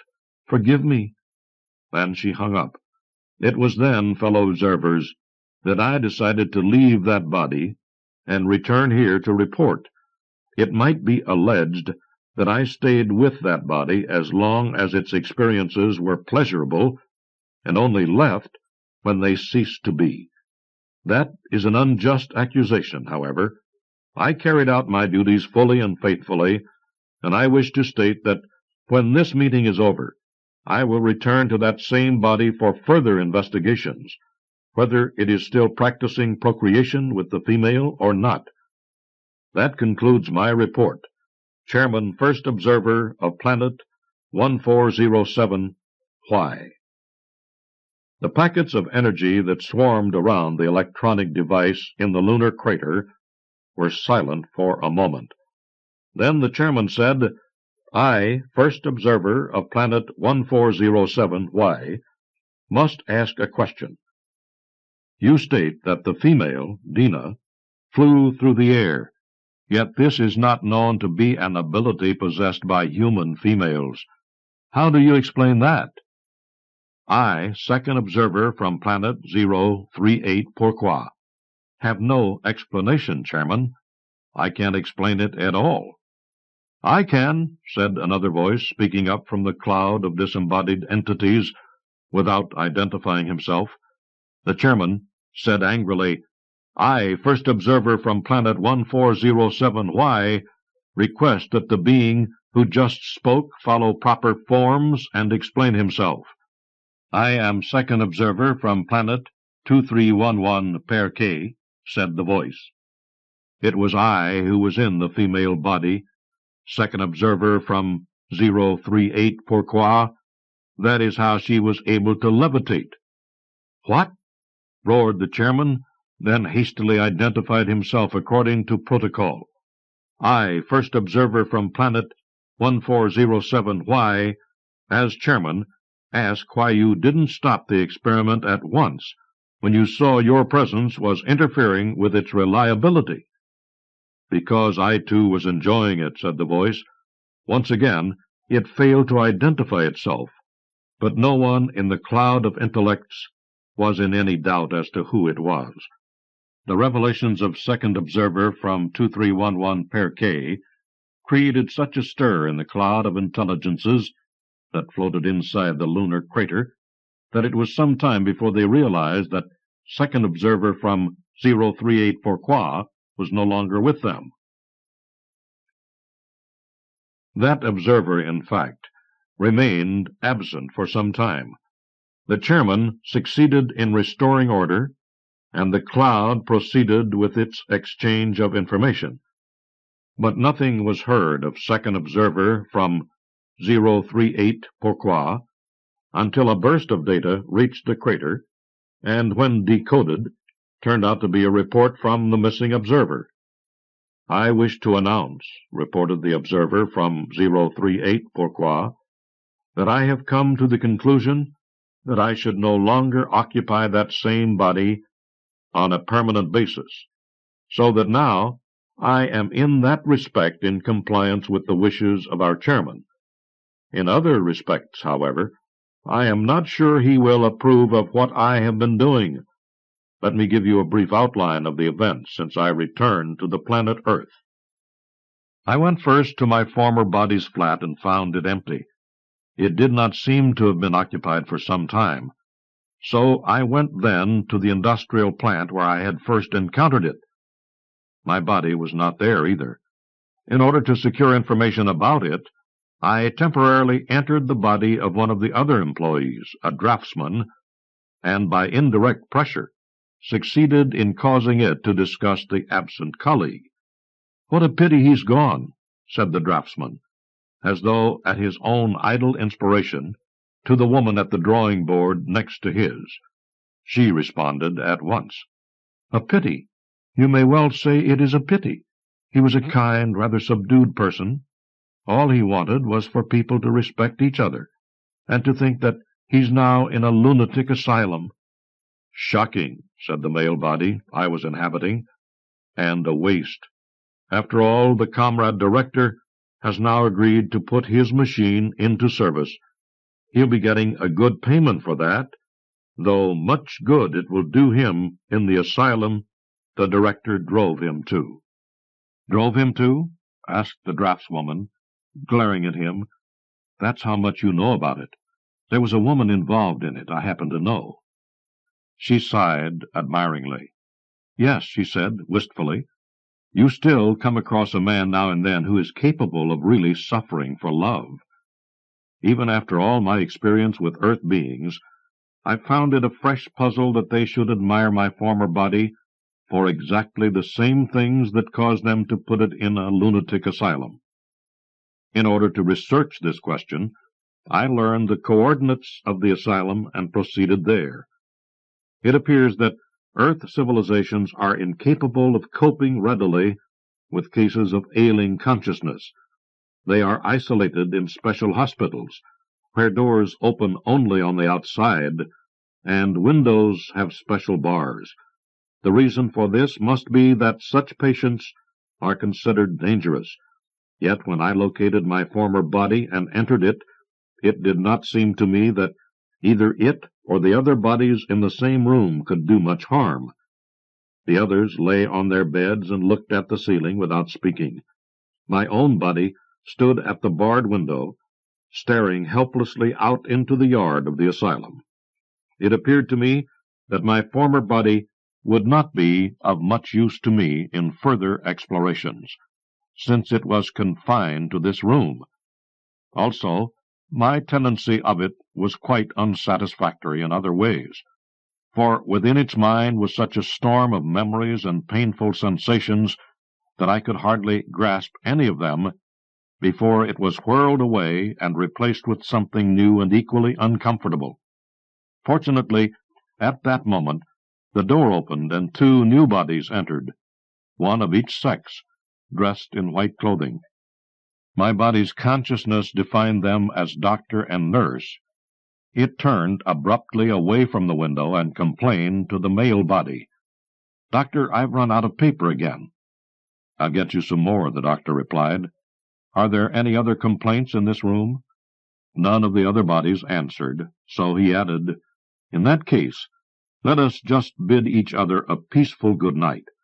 I'll be on duty, and you can call me at any time." But as he turned to go, my body picked up some scraps of paper from the little table by his bed and handed a few to each of the white-clad bodies. The doctor and nurse took them with only a casual glance, but I was able to make out the writing. It was the same on all of them. "The earth is beautiful, but for people to see its beauty, they must love one another. Hey, people, love each other." "Same old thing," commented the doctor in a smiling, good-humored way. "Won't you write something different sometime for a change?" "No," cried my body. "That's what matters most. Please hand them round to other people for me." "Of course," said the doctor, though I observed that the nurse gave him a skeptical look. "It is the most important thing, after all." As they were leaving, I transferred into the doctor's body, since it seemed to have more mobility. I was curious to see what it would do with the scraps of paper from my former body, but all it did was drop them in a waste-paper basket. However, it then put its arm around the body called Nurse and whispered, "Don't you agree that that is what matters most?" And then, as the two of them looked up and down the empty asylum hall, it gently led the nurse body into an empty room. So, fellow observers, as you can see, my researches continue without interruption into these fascinating customs of the Earth people. If any fellow observer would like to research this subject for himself, the nurse body is untenanted, and I can promise you a most remarkable experience. From England, Infestation by Brian W. Aldiss. This is what Marigold Amory did that morning when the Amory family's Yosky Feriani returned. She got breakfast for her bedridden mother, Doris Mesley, before presiding over the breakfast table downstairs, at which her husband, Hector Amory, and her widowed younger sister, Viola Parkinson Hill, were present. It was Saturday, so neither Hector nor Viola was at work. Marigold met and kissed Hector when he came in from the garden pool. She then went shopping in the village supermarket, taking the Porsche and joining her friend Mary Rose Cargill for coffee. She returned home, phoned her son in Manchester, and sat in the garden in the sunshine reading Hesse's Steppenwolf for the 5th time. She had read the novel first some years back in a Spanish translation in Buenos Aires. Marigold was then living with a musician older than she who had taught her many things. Hesse's book was one of the musician's heritages. Marigold read again of the Steppenwolf and its indifference to the life of the bourgeois, and of that last extremity of loneliness which rarefies the atmosphere of the bourgeois world. She thought how true, and wondered why this bitter knowledge comforted her. It was then that the Yosky Feriani materialized inside her, almost knocking her out of her lounger with a cold dose of surprise. "Enter, you vile poison," she said, as if uttering whatever kind of welcome took off somewhat from the violation of her privacy. By this time, Marigold was more intrigued by it than frightened. She put a hand over her eyes as cold parts of the thing slipped in among her consciousness. The alien made her get up and walk about the garden, staring at plants, before it flung her back into the chair again. It held her motionless for half an hour, while she tried to hum Mozart's 39th at it. But was it listening? Marigold lay there with the book beside her. The Yosky Feriani, left with no signal of departure, beyond a cryptic picture of endless, coiled, piled, gray things. What were they? The thing itself, its world. There was no clue to scale.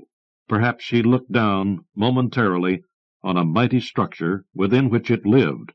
Perhaps she had glimpsed only a small area of its skin, if it had a skin. The glimpse was wonderful in its very mystery. She put aside both her repulsion and her attraction to marvel at life, not simply here, but also somewhere unreachable, at the galactic heart, beyond even the flight of Hermann Hesse's thought. And because the Yoskyferiani were so unimaginable, every government on earth was uniting clumsily to think of ways of destroying them, and probably destroying the Amory family, too, if necessary. At 12:30, Marigold heard the sound of her sister's Toyota in the drive. No doubt Viola was returning from a drive to see her latest friend, a creative older man. Marigold approved of the liaison. Jeremy had proved a stabilizing influence on poor Viola. Marigold was wearing a green and gold kaftan. She picked up her book and sailed indoors. The two sisters went into Marigold's conservatory studio, where her latest painting stood unfinished on an easel. They talked inconsequentially, while Marigold drank vodka and Viola Perrier water. Hector emerged from his study and called. They went to greet him. He stood smiling from one to the other on the threshold, nervously fingering the wart under his right ear. Preparations for lunch got under way. Marigold's mother's bell sounded, and she took herself slowly upstairs to see what the old lady wanted. Marigold Amory was a sturdy person with a wide, honest face. Her color was in general golden, including her freckles. She was generally admired and had many acquaintances, though few close friends. She liked to dress grandly. Her father, now dead, was Hungarian by birth. She had celebrated her 40th birthday the previous week.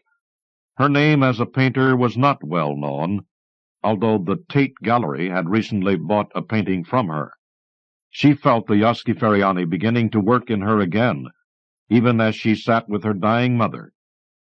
This is what Viola Parkinson Hill did that morning when the Amory family's Yoskyferiani returned.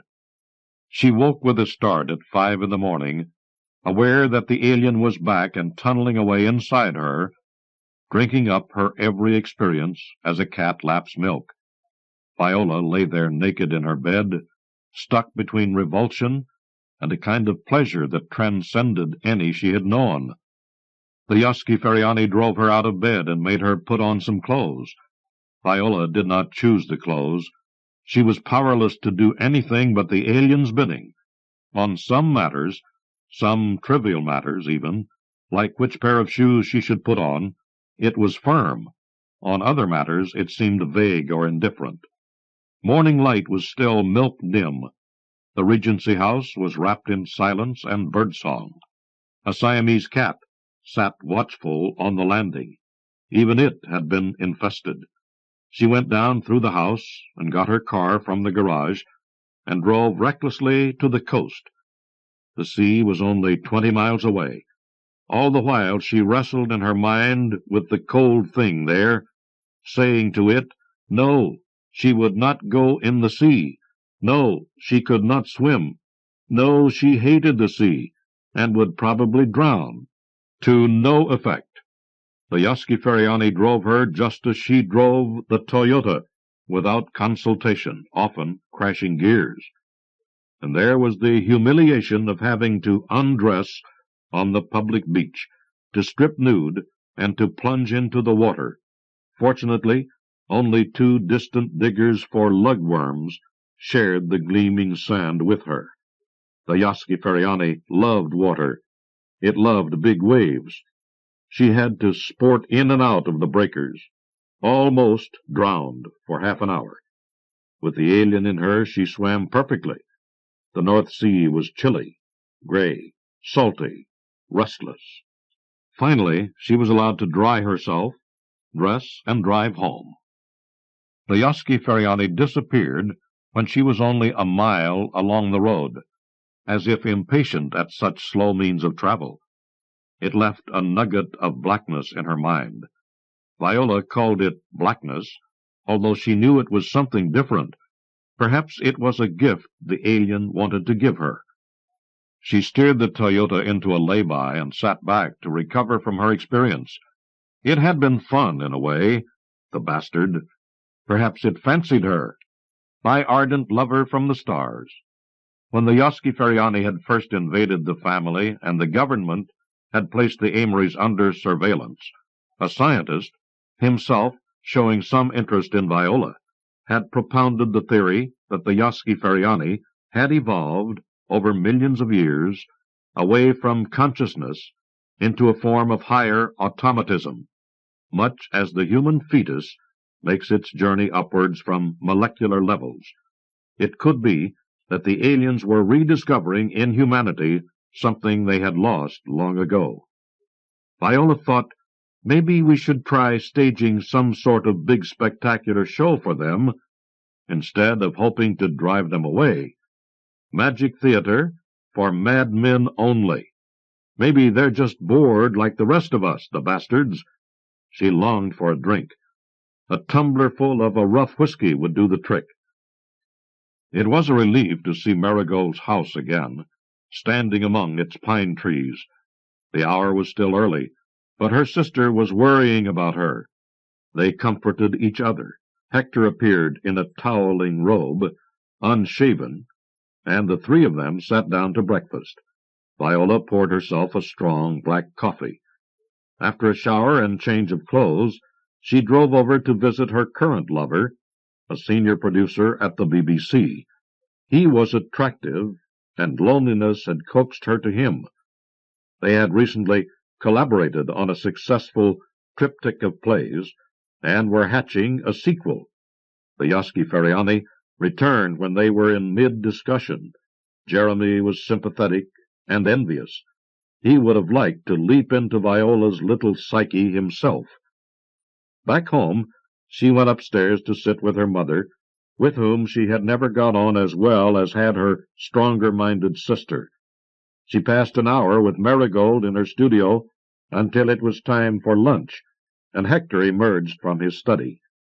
Viola could not think how she had once fancied Hector, even allowing for her drink problem.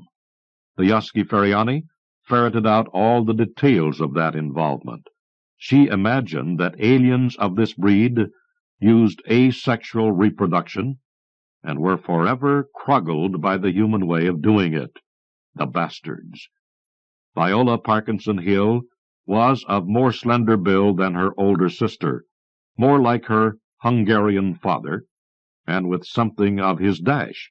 She had a wide face, the family face, with golden eyes that had got her a long way in life. Otherwise, she was as dark as her sister was marigold-colored. She suffered from a devouring loneliness. It was a year since her husband had been killed, when the Yosky-Feriani made him drive his car straight over a cliff. It suited her to live temporarily with Hector and Marigold. They got on well, but getting on well was one of Viola's specialties. She was 35. Even as they ate lunch, she could feel that infernal thing inside her, tasting each mouthful. Viola knew that when it disappeared, she would want it back, the bastard. This is what Doris Messerly did that morning when the Amory family's Yosky-Feriani returned. She awoke feeling very ill as usual, and imagined that someone was standing beside the bed. Slowly bringing her head round on the pillow, she discovered that it was not a personage, but the curtain, which Marigold had drawn back slightly last thing on the previous night. She dimly remembered moonlight. The curtain hung from pelmet to floor. The old lady admired its graceful folds, trying to think what it reminded her of.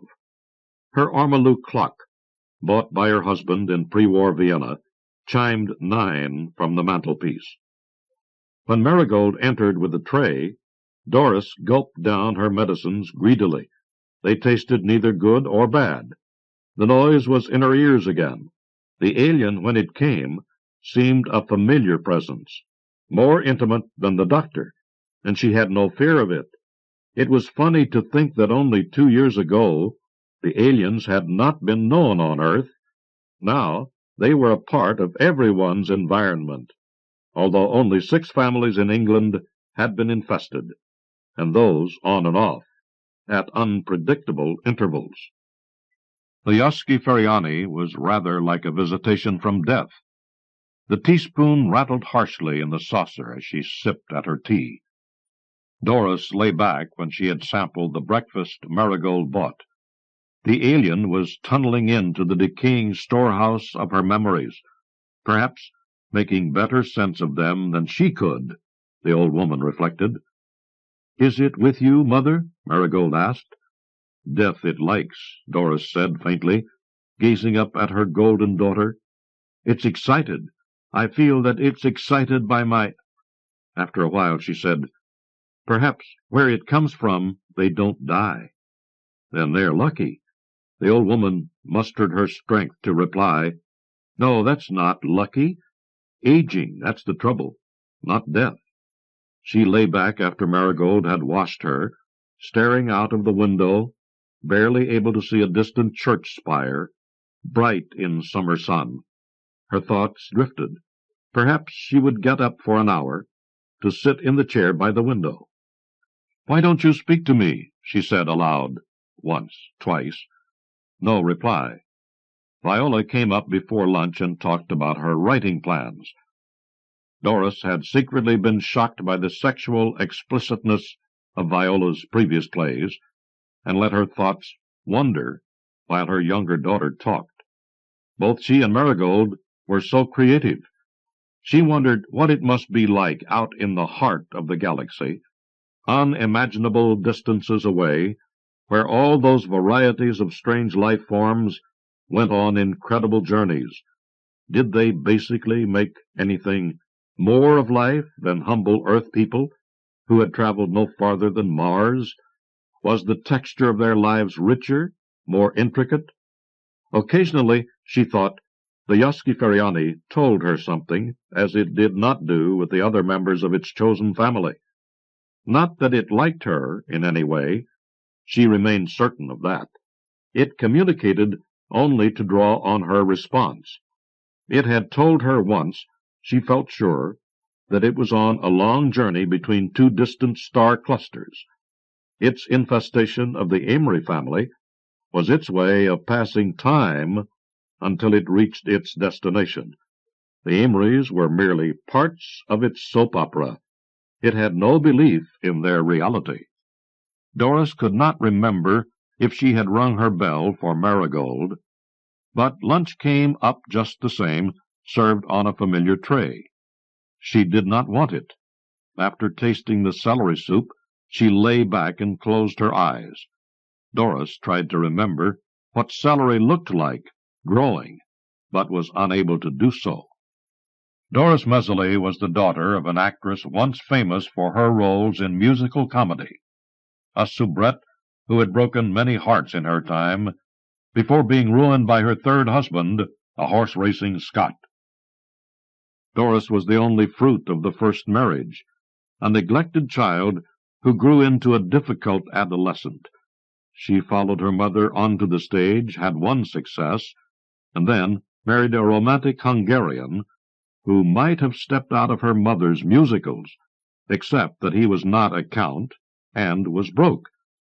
Mesley, however, won the confidence of some London backers and went into films in a big way, with successes like He Who Thinks and The Passionate Pretenders, in which his wife played the female lead.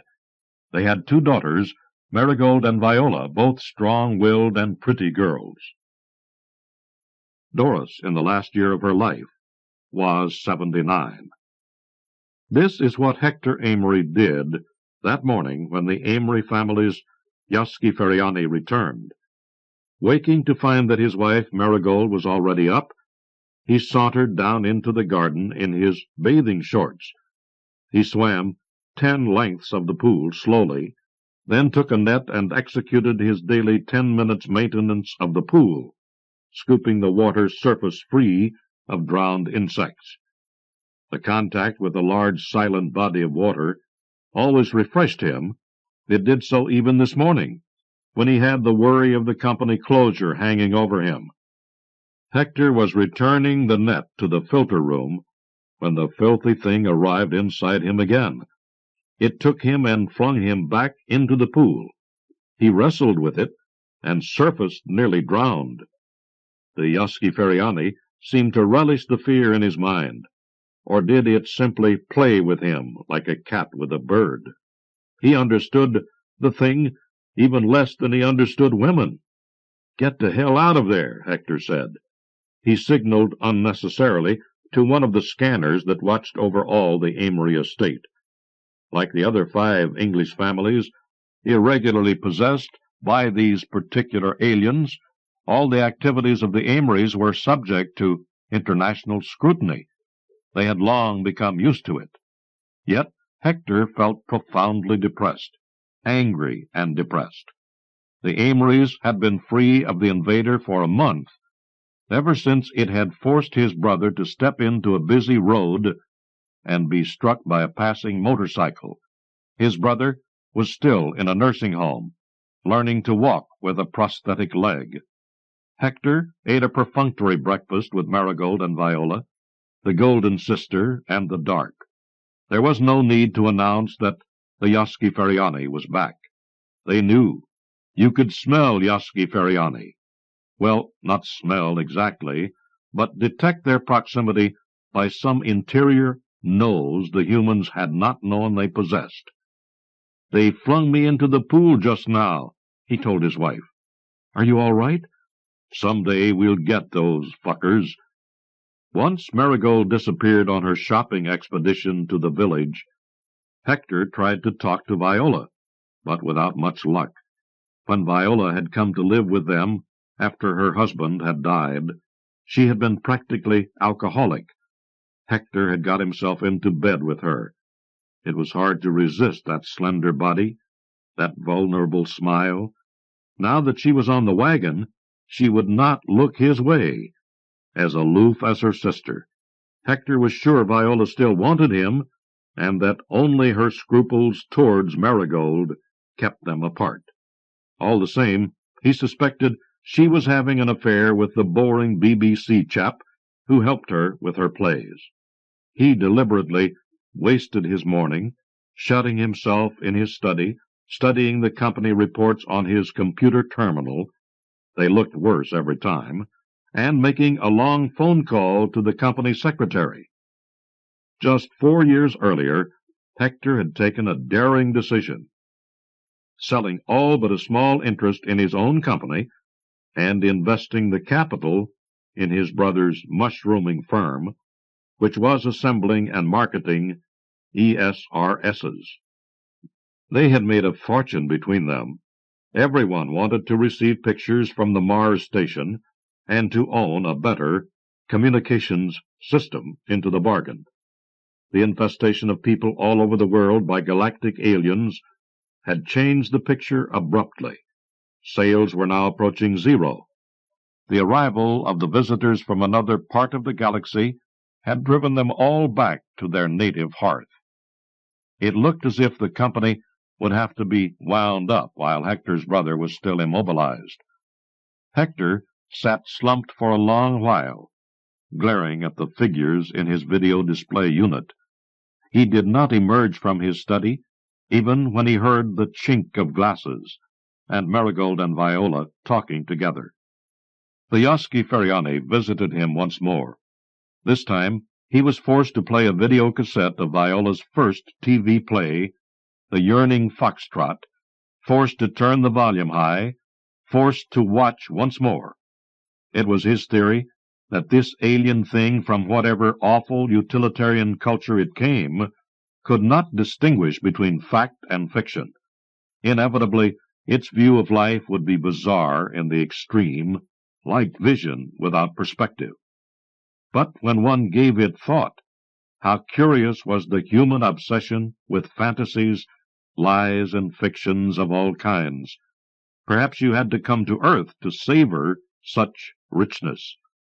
Hector heard Marigold's mother's bell ring for attention as the Yosky-Feriani left him. He remained where he was in the study, doing nothing until lunch, brooding. Hector Amory had been a well-known athlete, strong in swimming and running. His lean, tanned face was youthful. His fair hair did not show its gray. After breaking an ankle at the age of 23, he'd gone into the marketing of sports clothes, rejigging his father's aging shirt business. By 30, he was able to bring in a younger partner and to travel.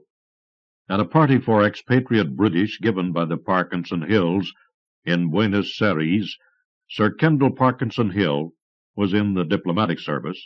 Hector had met the post-expressionist painter Marigold Messerly.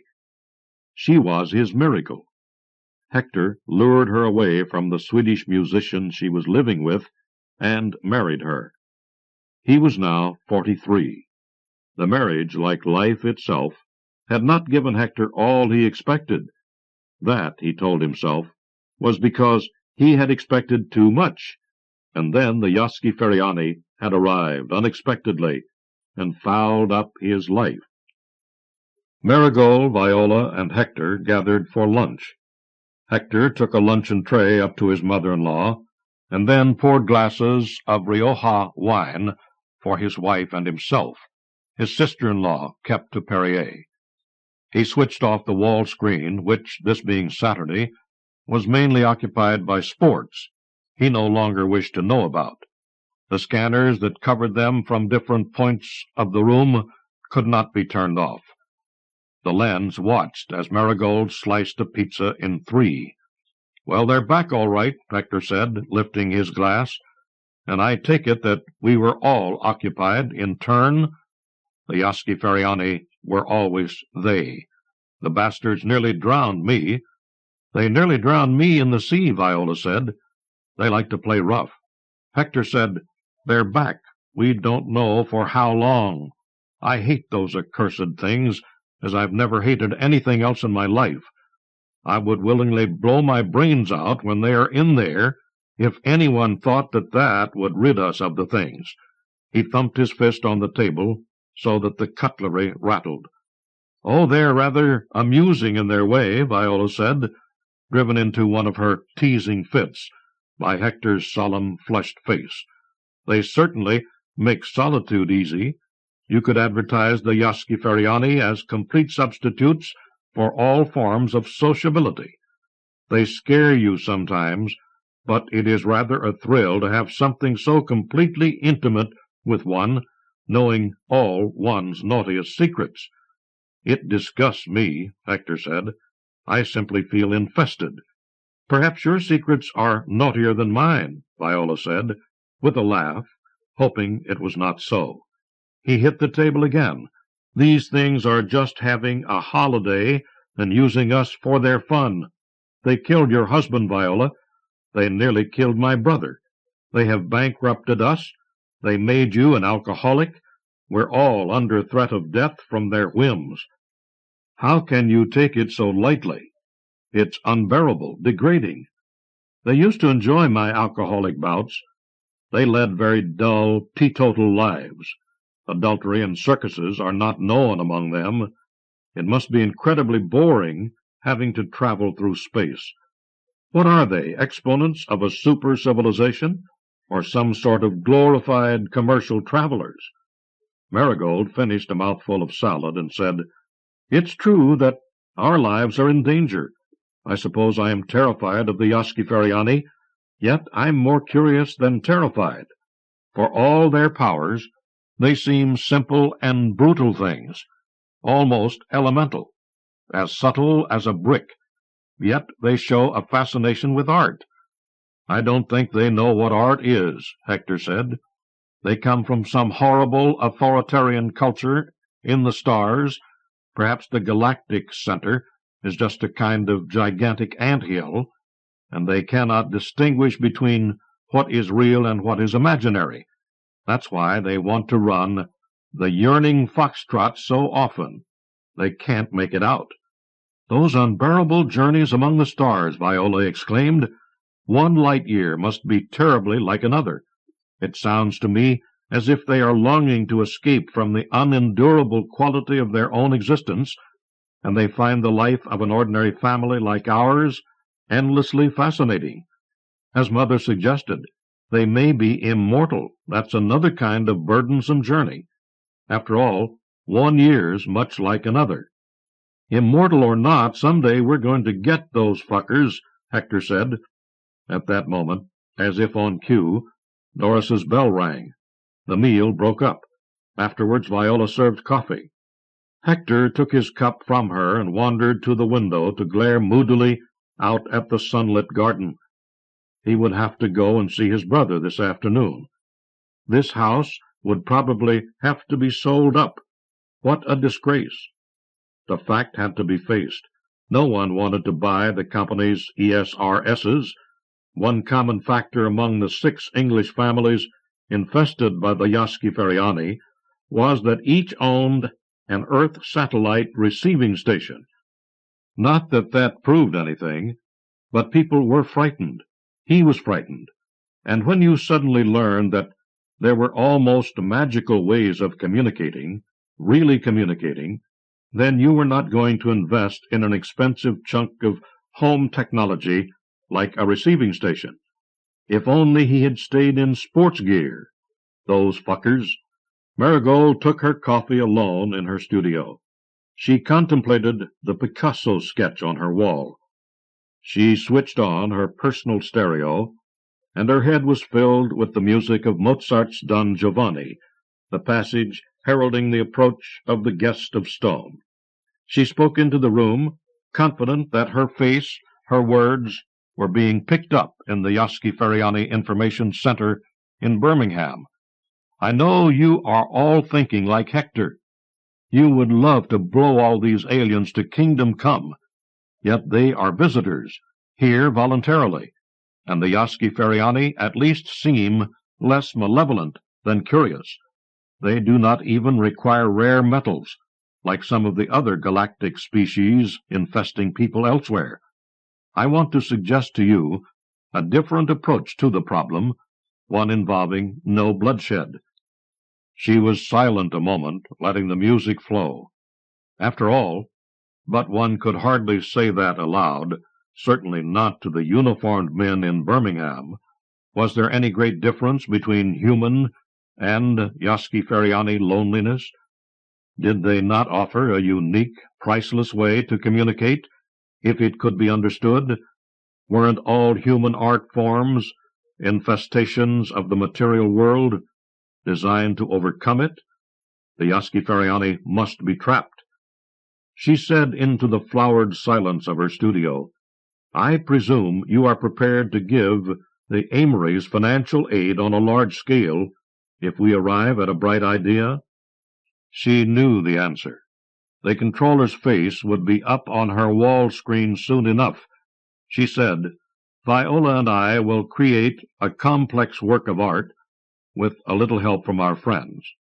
The work will be a marathon play, showing in minutest detail the complexity of relationships in an ordinary family like ours, but that family will be in communication with the galactic culture, which will be depicted as immense, crushingly powerful, Philistine, bleak, sexless, deathless, and therefore lifeless, the very opposite of our vulnerable and transitory little family groupings, permanent but without hope of joy. She was improvising as she talked. Perhaps these galactic races are the descendants of insect communities, worms, wasps, ants, internal parasites. I don't know. I tend to visualize them as hot-rodding maggots tunneling through the cheese of hyperspace. They have a power of single-mindedness beyond our comprehension, but we have something beyond their comprehension, and there's the trap by which we catch them, a sort of super science fiction epic so finely imagined and portrayed that they will not be able to tell if it is real or not, Then, perhaps, a real dialogue will begin. I believe they need our help, and we theirs." Marigold trembled as she spoke. There was no race on earth without its art. But to take art to an entire species, maybe dozens of species, without art, perhaps it would destroy them. At the least, it would alter them entirely. Maybe Mozart would be more effective than nuclear warheads. She thought of how English culture had enriched the globe, and of how England depended for its enrichment on contributions from all over the globe. Perhaps the galaxy might become dependent on Earth in the same way. Her thoughts made her dizzy. She sat down in her favorite creaking rattan chair. Then the Yosky-Feriani was back, suddenly in place, like chill coins dropping into her interior. She gripped the arms of the chair. Don Giovanni still washed over her. Maybe it could read her plan. Yet these galactic conquerors were, and she knew it intuitively, stupid in all sorts of human ways. She was not. She was not to be defeated by a worm. Even if they killed her, Pablo was waiting, and Mozart too. They stole something they could never have. They could be caught and civilized. From Uruguay, In the Blink of an Eye, by Carlos M. Federici, translated by Joe F. Randolph. Minsky's behavior was what first tipped me off. "What's with that bald-headed guy?" I had to ask. Loureiro laughed. He was a thin, good-humored provincial whose legs, a while back, had carried him across 3 streams to arrive at the capital and get his wish. His laugh was filled with innate mischief. "The same as usual," he replied. "Galloping craziness." I shook my head. After taking off my coat and scarf, I hung them on the coat-rack and proceeded to get settled for the workday. Not without the customary grumbling, I turned on the ceiling light. Even at midday, our bureaucratic burrow got about the same amount of sunlight as a standard catacomb. Typical of the public administration in my city, I suppose. "No," I disagreed. "What's happening now has nothing to do with the type of manias afflicting Minsky. I tell you, it's something—" "Oh, come on, buddy. Don't you know him after living side by side with him for almost 20 years in this dungeon? Does he still surprise you? Or did you forget that he was committed a couple of times to get his brains rearranged?" My look was more anxious than I intended. "I keep telling you it's something else. What I just saw—" "Huh?" I waited, but he made no comment. "You're not going to laugh at me?" On the contrary, Loureiro was very quiet. He got up with a certain rigidity, took off his glasses, looked first at one and then another pane in the light coming through the window, and then turned his eyes to me without a word. In the same pose, he put his glasses back on and walked out. The waves of his resentment were distastefully left hovering in the air. That figured, I told myself, at least from his viewpoint. I had just violated an unwritten law of social convention. Since I was classified as the most serious individual on this bureaucratic team, I certainly had no right to act out of character without forewarning, much less to crack jokes of that sort. It was not appropriate for a specialized department head. I shrugged. It was relatively early. The atmosphere in the Municipal Archives Department would still be peaceful for another hour and a half, until the rest of our skeleton crew wandered back in from lunch. Conditions were more than favorable. I was glad. So I could hardly complain about anything, and I had to use such intimate moments whenever they came along. That is why, I suppose, I mused over the dreams and chimeras of youth, illusions of a brilliant writing career, and an altogether unique kind of faith that disappeared along with the hair on my head. It is my belief that you have to face it. we are well on the way to becoming a country made up exclusively of government workers, the children of constant crisis and chronic underdevelopment, a little like puppets, superficially animated, provided with the orifices and limbs necessary for doing necessary duties. Supervisor spreads and flabby muscles, a vacant look with gray matter the consistency of jello. Maybe it is an insidious form of social, although painful, equalization based on a single fundamental model. At first I only tried to temporize with the suffocating atmosphere. I counted on a definite opportunity, any month now, for the purposes of building my expectations on foundations more stable than my orphaned juvenile enthusiasm. But so much time had passed. Concession after concession, retreat after retreat, the process became irreversible. The toad would never be turned into a prince, unless, if these rumors had some basis, if Minsky's— I pursed my lips. I could not allow myself to engage in conversation with myself. Self-control, that had become my permanent slogan. Rumors, gossip, and all those articles published in fringe magazines. Intelligences living in distant galaxies, thousands of light-years from our Earth. Mental waves, dynamic energy, and the total possession of human bodies and minds to be used for mysterious purposes. Were they fantasies, or was there some possibility that they were real? Apparently, there were reliable reports that spoke of a certain irresistible force no one was immune to, and also some specific process of sudden effectiveness that overrode the occasional victim's will with astounding speed, in the blink of an eye, so to speak. I got away from them.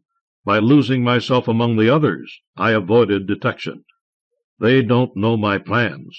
Otherwise, they would never let. They denounced me. Nobody heeded my appeal. They did not want to understand. They look down upon all those like us. They don't believe we have a right to quoi. Of course they don't know. They have no way of knowing what it feels like when they mutilated me.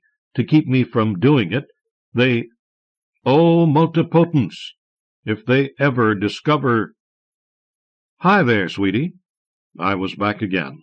There was no doubt that she thought of herself as the ultimate femme fatale. With just a couple of bats of her eyelashes, she twisted young men around her little finger. It was one of the fastest ways to make a meteoric rise in our city hall. Obviously, one needed certain basic endowments, and I am not talking about trifles like words per minute or impeccable spelling. "How's it going with you, you plump thing?" she smiled, more syrup than question in her greeting. Leaning across the desk separating us, she offered me her demanding cheek. A little kiss, a little kiss. Only out of necessary courtesy did I do as she requested. At one time, that was a while back, I had viewed Lucy in a different light, but, for the time being, she had become the property of management, second floor, air conditioning, and plush, wall-to-wall carpeting, with more overtime on the payroll than required for mere bureaucratic duties. "My, how serious you look, Chubby." "I was just meditating," I replied. "Ah, and you wouldn't let me in on it?" Her lips curved into routine innuendo. "Nothing would make me happier. Maybe you could explain several difficult points to me." Of course, there were no personal digs in all this give and take. The fruit that Lucy coveted was on higher branches than mine. She was merely practicing her general tactics on me. After all, I was a man, was I not? "Oh, I'm sorry. Duties call." I pointed to papers covering my desk. "I can't delay these files any more, or I'll be on the carpet." With feigned interest, Lucy got close to me in order to look over my shoulder, the soft parts of her anatomy pressing against me. "What about Julio?" "I wish I knew where that one's gone off to," I said. shrugging. Rubbing right against her produced some pleasant animal friction. It's no use waiting for him. I learned my lesson about that. In fact, Julio Arguelli, theoretically under me, was the eternal escapee from the administrative yoke. He had a whole life beyond these four walls. Wife, kids, mistresses, a couple of moonlighting jobs that were much more lucrative, though less stable. He was still young, of course. "Your underling's a shameless scoundrel," Lucy laughed. "Did you come by for some special reason?" I asked. "No, I just wanted to say hello. Bye, dear. I'll let you get on with your work." She took a little sunlight with her when she left. I gave a near sigh. Julio Arguelli, that joker Loureiro, Lucy, they all had a few sparks of life left in them. Burning life that was consuming each one in its own way. Minsky and I, on the other hand, I turned pale. Would that not be just the response? Guys like him and me? Then I wondered how much resistance we would put up to an attack of alien possession, should it happen, if our strength had escaped us, like water running through the cracks in a disintegrating dam. The routine of daily work took me away at that point. It was completely dark when I finally decided to call it a day and emerged from that bureaucratic swamp. There was hardly a soul left in the building. The enormous brick and cement mass of City Hall, however, was still alive, like a drowsy beast. The data processing people worked virtual round-the-clock shifts, as did the janitors and security guards. But in my stronghold of the archive section, I was completely alone. The door opened with such force that it cracked the wall it banged against. What the hell? I jumped out of my seat in a flurry of typewritten paper. I was watching the most unusual scene imaginable. I barely managed to make out a feverish, whirling mass of arms and legs. Then a human body, jolted by acrobatic paroxysms, appeared before my dumbfounded sight. That can't be Minsky. But it was. Now he was sprawled on top of a cabinet. Then he jumped back down on the floor, stretching both arms to the limits of their ligaments, or maybe beyond, twisting his neck in an incredible manner, bending his back to the breaking point. Something like a parody of Jean and Fred reunited, only without background music, and projected at the wrong speed. He did not notice my presence. For my part, I felt unable to lift a finger. I thought I had stopped breathing, too. What in the hell was going on? Minsky suffered from depression, not hyper-euphoria. The most impressive thing was that all this was taking place in absolute quiet. You could only hear his shoes slapping against whatever surface, wood or tile. There was also a muffled counterpoint of air forced through clenched teeth. But that was all, if you disregarded the pounding of my heart. It was a real miracle that I got out of that situation without shoe marks all over my body. As abruptly as it began, the show stopped. Whatever it was, it had taken every last ounce of Minsky's strength. I imagine he had to have a reasonable respite to regain his strength. "Like a shirt hung up to dry," I mumbled, fascinated. Limp, stretched out in a chair, Minsky was breathing, though almost imperceptibly. I bit my lower lip. Then I snorted. The most appropriate thing for me to do, I told myself, would be to get help. On the other hand, guys like him and me. Minsky Ephraim, son of Jewish immigrants, fugitives from the rigors of Tsarist Russia, racial traumas combined with a personality of characteristics described as the classic manic-depressive condition, including, certainly, an overprotective mother, beginning with the abandonment of the family unit on the part of the pater familias. A little more than 60 years of that. Then he retreated into a shell after the death of his overpowering mother. I felt that my hunch was panning out. If, as might well be the case, the alien invasion was really getting underway, would they not have come to our tiny country, the Ultima Thule of the alternative to change, last? I decided to get help. I had to leave the office, since one of Minsky's super choreographic numbers had disabled my phone. I should not have done it. During my short absence, Minsky got up from the chair, walked down the hallway behind me, got, without being seen by anybody, to the elevator, went up to the observation deck, and jumped to the street, 24 stories straight down. Useless. Oh, holy multipotence! Inadequate. That host in particular wasn't. I feel as if I've been split into a myriad of individuals. The very fibers of my existence are separating. Multipotence. Merciful multipotence. I feel as if I'm going to... I need... All veils of the multipotence I need to faqua. I've been mutilated. They've torn off my... But I have to do it. Through one of these usable forms, Oh, kind multipotence, if only... The police report called it an accident. No one seemed greatly concerned. I do not think I saw the notice in more than one newspaper. Alone in the office during moments when there was no chance of being disturbed, my wristwatch said 10:45 p.m., I got to reviewing the facts 2 weeks after this sad event. What had happened to my friend Minsky made me begin to take the whole subject seriously. I dusted off as much material as I could find relating to extraterrestrials, possible space invasions, teleportation of alien minds, etc., and systematized the big pile of information according to the limited intellect God had given me. Discarding sensationalist trash, I retained only that which, in my best judgment, deserved a modicum of credulity. I also got busy recontacting old correspondents, those in Europe that some time ago had me as a corresponding colleague, and I had no qualms about prevailing upon the good offices of old friendships made during the time of my association with several print media to supply me with information. The upshot of all that seemed to be more than promising. There was a solid basis to suppose that the incredible was true.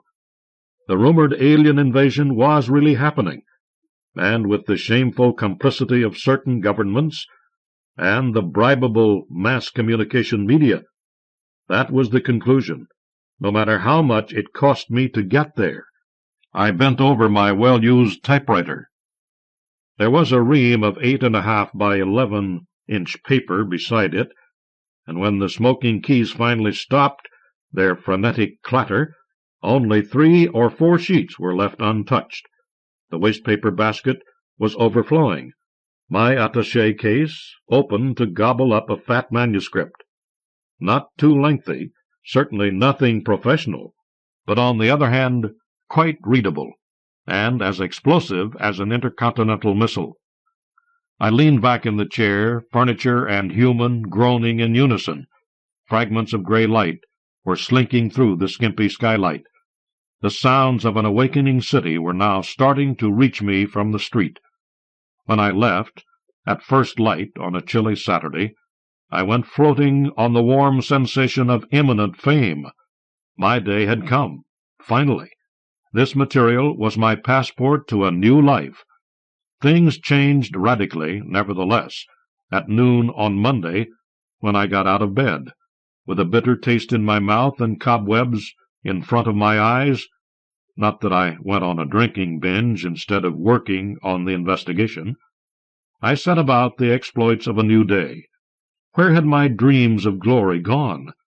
In reality, I don't have anything extraordinary, I had to admit to my left-handed bi-dimensional twin, the ubiquitous dweller in mirrors. How well I know that I lack the key element. Motives, purposes, the why of it all. Could it be experimentation, some prescribed ritual of strange and undecipherable significance, a sort of usefulness that escapes any earthbound logic? I tried to coordinate the rhythm of my deep thinking with the movements of my toothbrush, but immediately fell behind. The hibernation my thinking mechanisms had been exiled to during the course of my extended period of rusting bureaucratic routine had not done my gears any good, I realized. The next step in the program was obvious. I had to sit down and go over the collated material as much as necessary to clear up the mystery. The office would be the ideal spot. Fortunately, hawk-eyed Loureiro had taken a few days of leave. It was more than likely that my subordinate, Julio, had reverted to his customary absenteeism. So it went, nevertheless, and in spite of completing the plan point by point, after 3 hours of concentration, I still had not reached the end of the tunnel. Undoubtedly it must be some great event, I mumbled. But what the hell is it? According to the documents I studied, there should exist a great number of technified civilizations in the universe, confirming the good Dr. Asimov's statement. But incalculable intergalactic distances intervene. No conceivable type of propulsion would be able to reduce them to manageable proportions. The theory of cosmic shortcuts put forth by Sagan and others would apparently remain no more than a nice hypothetical formulation, devoid of any pragmatic worth. So not many options remained. Discarding the physical plane, one would have to search for the solution in another dimension. Finally, the use of mental projection came to be feasible without the term being defined with due precision, at least for the average intellect, like this writer's. Anyway, the diverse interpretations proposed were unanimous as far as the honorousness of the technique to use in order to achieve said projection, by which it would be possible to move a body at will, in general completely different from the creature acting as the medium, to project definite gestures or actions at remote distances. As all the sources consulted agreed, huge amounts of energy were needed to effect the process. It would be impossible to expend it on trifles. Therefore, I murmured, motives such as curiosity and even spying could be ruled out. No doubt their aims would be much broader and higher than all that. One account, apparently well documented, maintained that in the Hawaiian Islands some time ago, alien conferences and conventions were held. Through the facilities furnished by a definite number of human beings, whose possession by extraterrestrial entities would turn them into little more than magnificent marionettes for the wishes of beings billions of parsecs away, they could discuss, for instance, border limits between galaxies or acts of aggression on an outer space scale. The Andromeda Federation versus the United Planets of the Cancer constellation, let us say. Could be, but if such were the case, how did Minsky fit in? His spasmodic final tap-dancing certainly did not seem to bear any relation to any type of convention. Ringing! That managed to wrench me from my thoughts. How did it occur to anyone to call at such an inconvenient time? "Hello!" I barked into the mouthpiece. "This is the director," a dry voice answered.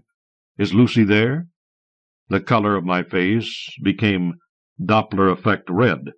Sitting up in my seat, my voice changed tone according to the dictates of good form. Excuse me, sir. I thought it was one of Loureiro's jokes. That guy can call at any moment to pester me. Isn't Loureiro away on leave?" I cleared my throat. Yes, certainly, I'm sorry.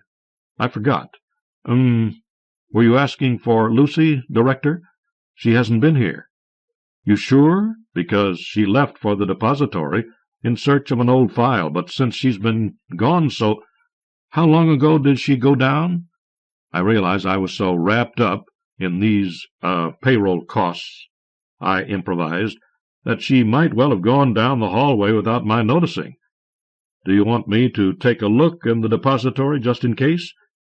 "If you'd be so kind. If you don't find her, Give me a buzz, please." I stacked all my papers together as best I could and put them in a drawer that I locked. This was something not to be neglected, just to appease my present boss. As was to be expected, the place was like the Mojave Desert in the dry season. Not a soul in sight. To get to the depository, you had to go down the hallway and then down a couple of flights of stairs, steeper than I liked, to the nether regions, where Apollo had never thrust his golden daggers. It was the same either at 12 noon or 12 midnight, like in those old movies that had given me pleasure more than 30 years ago.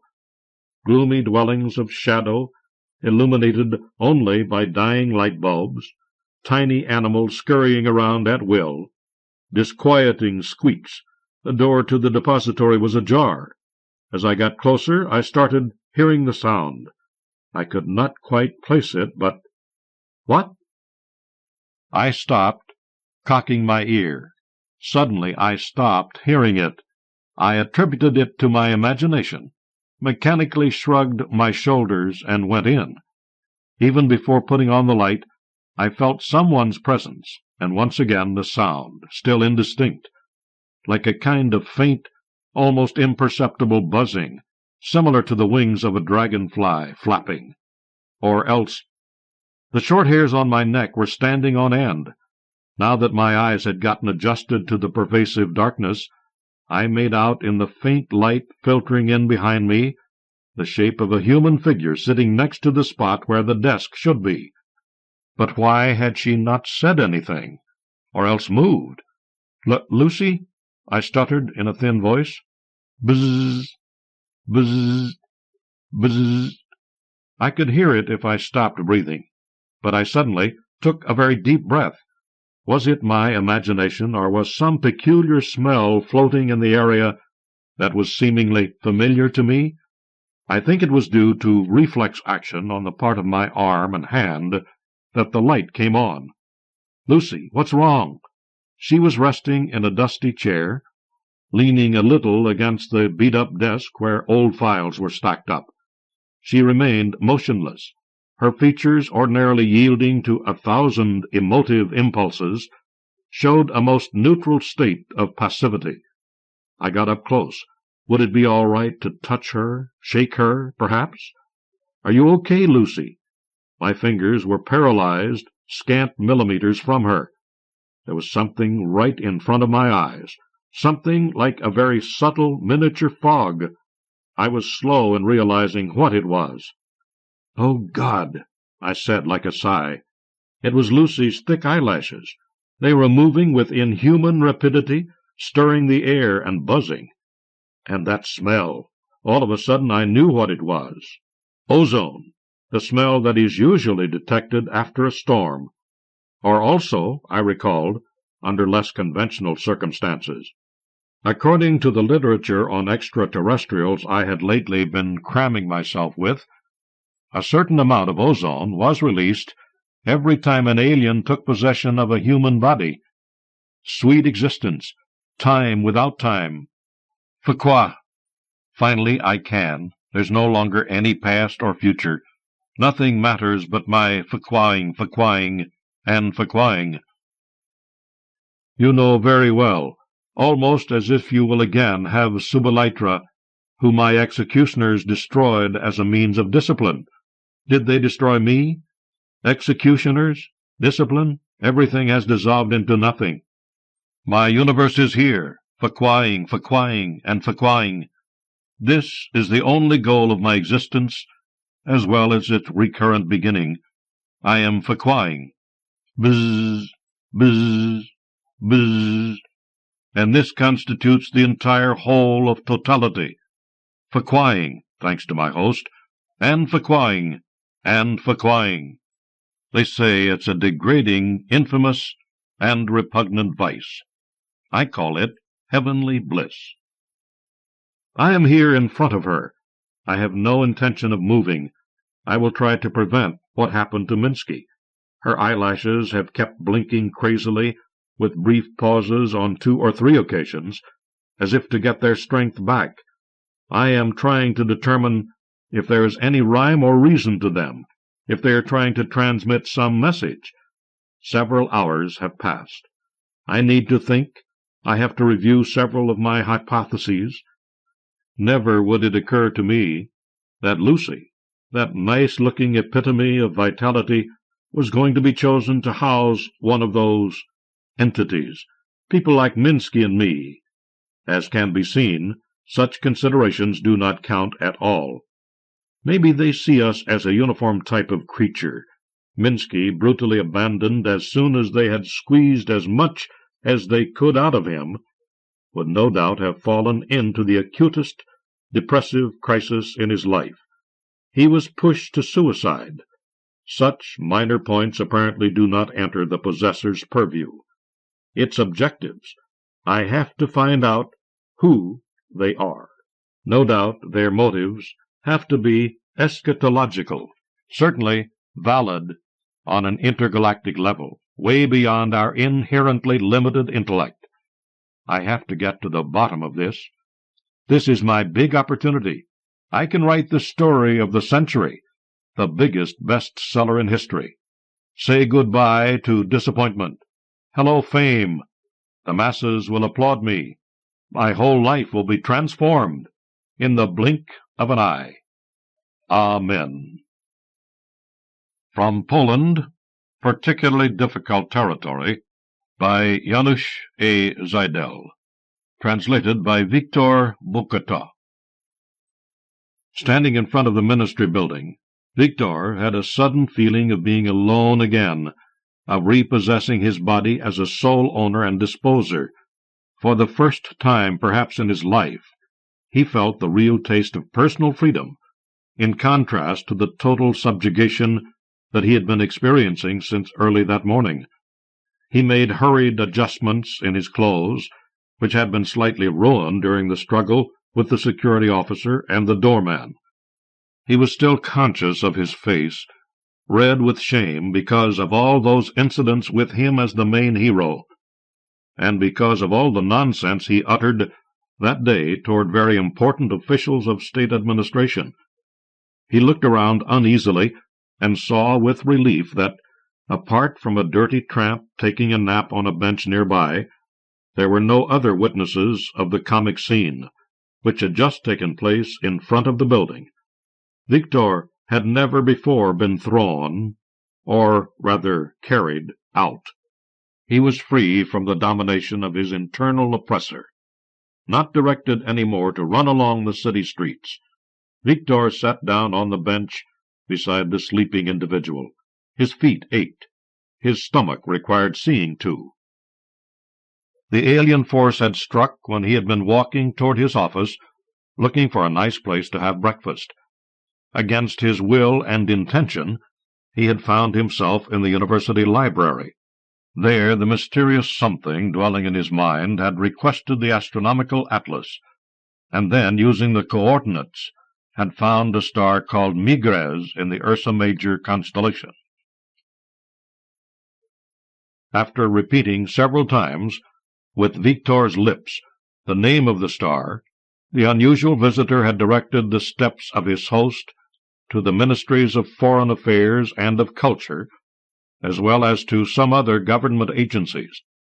Everywhere, speaking through Victor, the being presented itself as the delegate of the Migres system with interpreter. That was enough to make the officials smile sarcastically.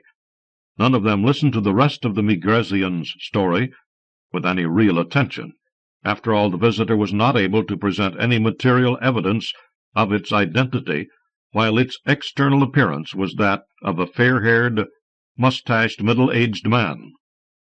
No wonder that every time the stranger from a far-out world had managed to utter just a few sentences of his oration, all the officials called for a doorman or security officer. So many cranks presented themselves these days as delegates of alien races. Only the director of the Foreign Affairs Minister's office displayed a bit of diplomatic tact and professional routine. Having listened to a few sentences from the stranger, he looked out of the window and said, "Excuse me, sir. Is that your flying saucer standing outside the front door? If so, then kindly move it somewhere else. The doorman will show you the parking site for visitors." At that point the Migresian was authentically flustered, as if somehow ashamed to admit that it, a very important delegate of an alien race, traveled around the city on foot. Before it could respond, the summoned doorman showed Victor out of the premises, thrown out of governmental offices, sometimes by force, for the alien often reacted with violence. Victor could not even feel resentment toward the people who had treated him with such disrespect. His incredible visitor had not an ounce of diplomatic talent, not even the most elementary intercultural good manners. It was clear that the Migres system delegate had not rehearsed its part very well. It had not made any effort to look into the resources of its host's memory. That could have given it an insight into the psychology of an Earthman from the country the alien was supposed to operate in. Since Victor had finally comprehended what had happened to him in the morning, he was anxious to grant the ET all possible aid, to assist it in its mission, to help it in working out an effective plan of action. Alas, the alien appeared to be a peremptory individual, to all possible extents presumptuous about its own abilities. It totally ignored Victor. It crowded his personality into a far corner of his mind. It treated the human as a subordinate, using his mind as a portable translating computer. No cooperation was possible. Victor found the situation totally insufferable. There could be no talk of partnership and cooperation when one side reached for all the information accessible in the mind of the other, offering not even a thought of its own in return. "No, I won't let myself be treated like that." Victor rebelled when he was at last free from alien control. "I can understand that it is faced with a difficult task. No doubt it has a devil of a boss and a lot of problems in an unfamiliar location. But to hell with it. I have my own boss. He is not pleased when someone takes a day off without telling him in advance. Since that Migresian lug is able to penetrate my mind and find there things I almost forgot myself, that means it knows everything that I know. So why doesn't it bother with such elementary things as breakfast for me or a phone call to my boss?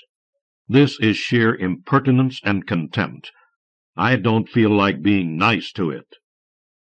It must be admitted here that all the morning Victor had honestly tried, from that narrow corner of his mind into which he had been crowded by the rampant personality of the Migresian, to establish some sort of partnership. He hoped at first to define some mode of cooperation. Victor believed some modus vivendi was indispensable in the situation when two personalities shared the same body and the same mind. To no avail. The visitor made itself the sole possessor of both these places. It gave no recognition to any rights of its host. To tell the truth, it didn't once even address Victor directly. It never introduced itself properly, never uttered a word of greeting, not to speak of apologies for such a sudden invasion. Either this is a particularly rude individual, or even worse, all of them are bad-mannered, thought Victor. One way or another, if it comes back and continues to treat me like this, I'll try to retaliate. The empty stomach and pained feet made him feel growing dislike toward his visitor. In the beginning the adventure had seemed to offer fascinating prospects, but after hours of running around the city and making himself an object of jokes, he wished his contact with an alien race would end. At the same time, Victor realized that after the possible return to his mind, the Migresian would be able to study in detail all the thoughts he had had during its absence. Thus, there was no point in preparing any plots against the visitor. even the most secret of Victor's plans, could not remain hidden.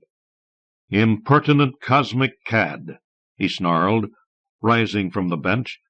The man reclining against the other end of the bench, who had looked like a napping drunk, was not asleep at all. He had been observing Victor for some time, and at the moment of the latter's sudden exclamation he moved suddenly. "You were saying?" he inquired. "Not to you," muttered Victor, dragging his feet toward the street. "Just a minute." The individual from the bench overtook him in one unexpectedly agile leap. "Hang on a sec. You said cosmic cad. What was that about?" Victor walked on, not looking back at the intruder. But the stranger apparently did not wish to bug off. "Just a sec, man." He assumed an ingratiating tone. "I saw the watchdog fool kick you out of the ministry. I've had the same thing happen myself. Honest. Ain't that one of yours from Aldebaran, by chance?" Victor stopped to face the man. "From Aldebaran?" he asked, suspiciously surveying a smallish bald man in crumpled clothes. "I'm sitting here, waiting, and what's worse, I'm sobering up, and when I'm sober, this Aldebaranian son of a bitch'll get me again and make me say that shit again," the drunk eagerly explained. "So when I saw you thrown out, I thought, maybe my Aldebaranian found itself a new sucker and would leave me alone." "Tough luck. Mine is from the Migres system," said Victor sympathetically. "And it goes into you every morning and drives you until the evening, with short breaks for food?" "I don't know. Today's my first day," muttered Victor. "My sympathies." The drunk offered him a handshake. "You ain't seen nothing yet. We've got to stick together, you and me. Otherwise they'll do us in, those bastards. I'm Adam. See what that son of a bitch did to me? It's been 2 weeks since I can't get it off my back. I've been sacked.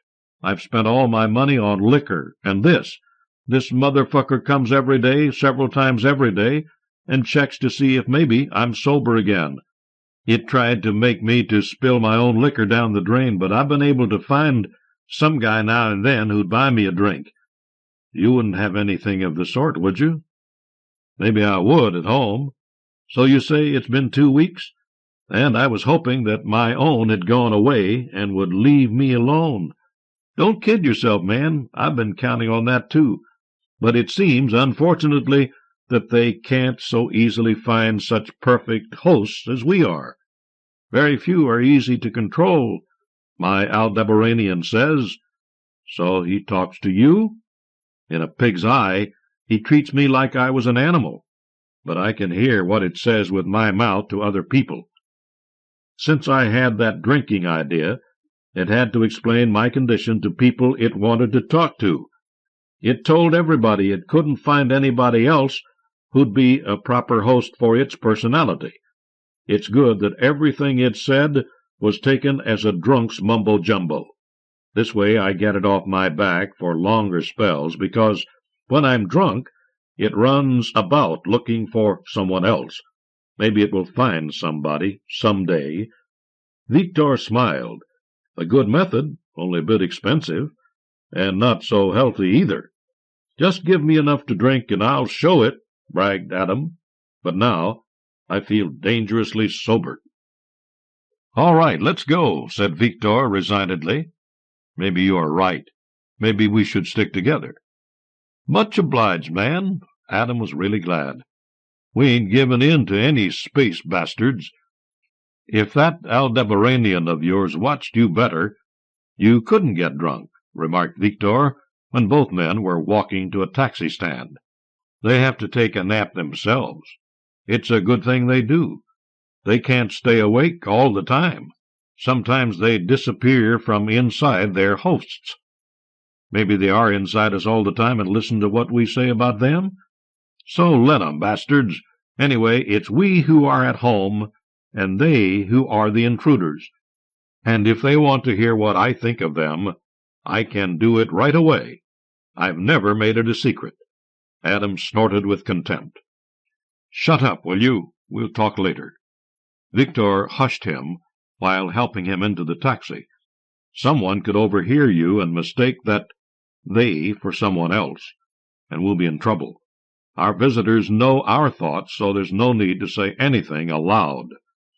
Agabar could control Adam's drunk mind only with the greatest effort. When it managed to merge into him, it was too late. The empty bottle stood on the table between two boozed-up men.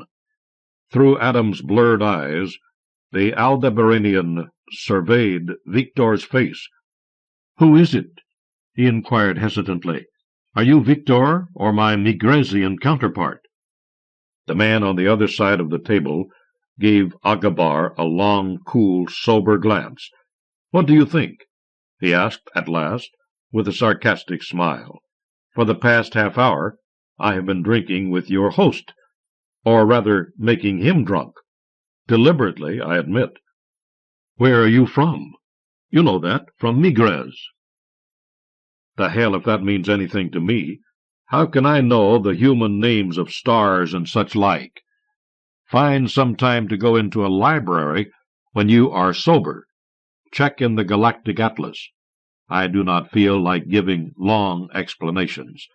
Your barely conscious mind will not remember it anyway. I feel sorry for you to find such a poor host.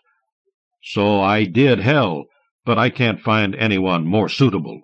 The people living here are absolutely hopeless as hosts." "That is correct. This is a particularly difficult territory. I had a stroke of luck. I found myself an intelligent individual, almost an abstainer, and quite susceptible to control, I think. You cannot find many like him here. You will have to settle for your drunkard, and it is even better for me. I shall be better off when establishing trade contacts here. I believe some of our targets are similar. Whoever is faster wins." "You aren't a particularly nice partner," said Agabar with disgust. "We are not partners, we are competitors, my friend from a distant star," corrected the Migresian. "You win this time, but I'll find myself a native ready to submit to my will." "Not very likely. The people here are particularly averse to submission, both as individuals and as a nation. If you had studied their history, you would have understood that better. It isn't easy to learn history from a drunk who wasn't perhaps a good student anyway. You can believe me, I have checked. You must have seen yourself what methods your Adam uses to stop you from manipulating him. Sure, he always finds some guy to buy him a drink, or he gets the liquor somewhere, even if I let him have only a little money for food." "Mine is not perfect either," sighed the Migresian. "Whenever I leave him for a while, he schemes against me, devises plans to free himself from subjugation. Naturally, he can never succeed, because every time I come back and look into his mind, I always know everything. As for me, I can't even get a good look at what my drunkard did and thought during my absence. Whenever he gets drunk, he doesn't remember anything afterwards. Sometimes I can't even find my way around in that whole mess inside his head. You know what? Better go back to Aldebaran. I shall have more freedom of action, and you will ask for another assignment. You can never cope with them here." "Why?" "Because you Aldebaranians are known in the galaxy for your, not very bright minds." "What? Who says so?" "Everybody. Don't act as if you have never heard that. There's a saying, dumb as an Aldebaranian." Agabar jumped from his seat, but the drunken body he was using staggered dangerously. "Listen, you," he snarled, sitting down. "On our planet, you could have your proboscis beaten off for that." "No, I could not. We do not have probosces, only decent cephalopodia, like all highly developed intelligent species should. I suspect that you are absolutely unable to cooperate with the people of this planet because you are on a much lower level of development than they are." Agabar's thoughts meandered with difficulty through Adam's ganglions still buzzing with alcohol. It tried to find some retort in answer to that insult from that impertinent individual, from some galactic podunk, but its boiling rage dulled its wit. "Why don't you consider my suggestion?" said the Migresian in the end. "Just get out of here. This territory is really too difficult for you. The people simply, physically detest any alien domination. Their whole nation, with only few exceptions, values independence and personal freedom higher than advantages from contacts with powerful alien powers. I am very doubtful whether you can find anyone who would not try to get you off his back when you were trying to drive him. Well, I shall be going for a while." "Go to hell," grunted Agabar. "That being has offended you, esteemed sir from Aldebaran," said Victor with respect. "If I were you, I wouldn't let it pass." "What can I do?" Agabar shrugged. "I could batter you, for instance. That wouldn't hurt the Migresian physically, but at least it wouldn't be able to use you." "Why should you beat me at all?" smiled Victor slyly. "We are both fed up with that lout. You have trouble with Adam, and I am ready to cooperate with someone as civilized and nice as you, Mr. My name is Agabar. So? Do I understand that you suggest Victor? This will be an easy switch. I am susceptible to control. I guess I have a favorable psychological disposition. But I can't do that. Professional ethics, you know. The code of behavior." Agabar resisted weakly. "My dear sir, after what this being has said about you, if I were you, I wouldn't hesitate for a moment." "Well, that could be some retaliation for all the insults." "That's it, my dear visitor. I will also profit from this change, and your opponent will be left with that drunkard. So what do you say? Leave Adam alone. He has to sleep it off anyway, and welcome to my mind." "Okay, I'll be with you in a moment." The Aldebaranian had disposed of all its misgivings. "Now stop thinking. Don't think at all." Victor reminded himself, while reaching under the table and taking a hefty swig from another bottle he had left there for this very occasion. He succeeded with his plan at the very last moment. The real Migresian he had been impersonating appeared from the transmission channel.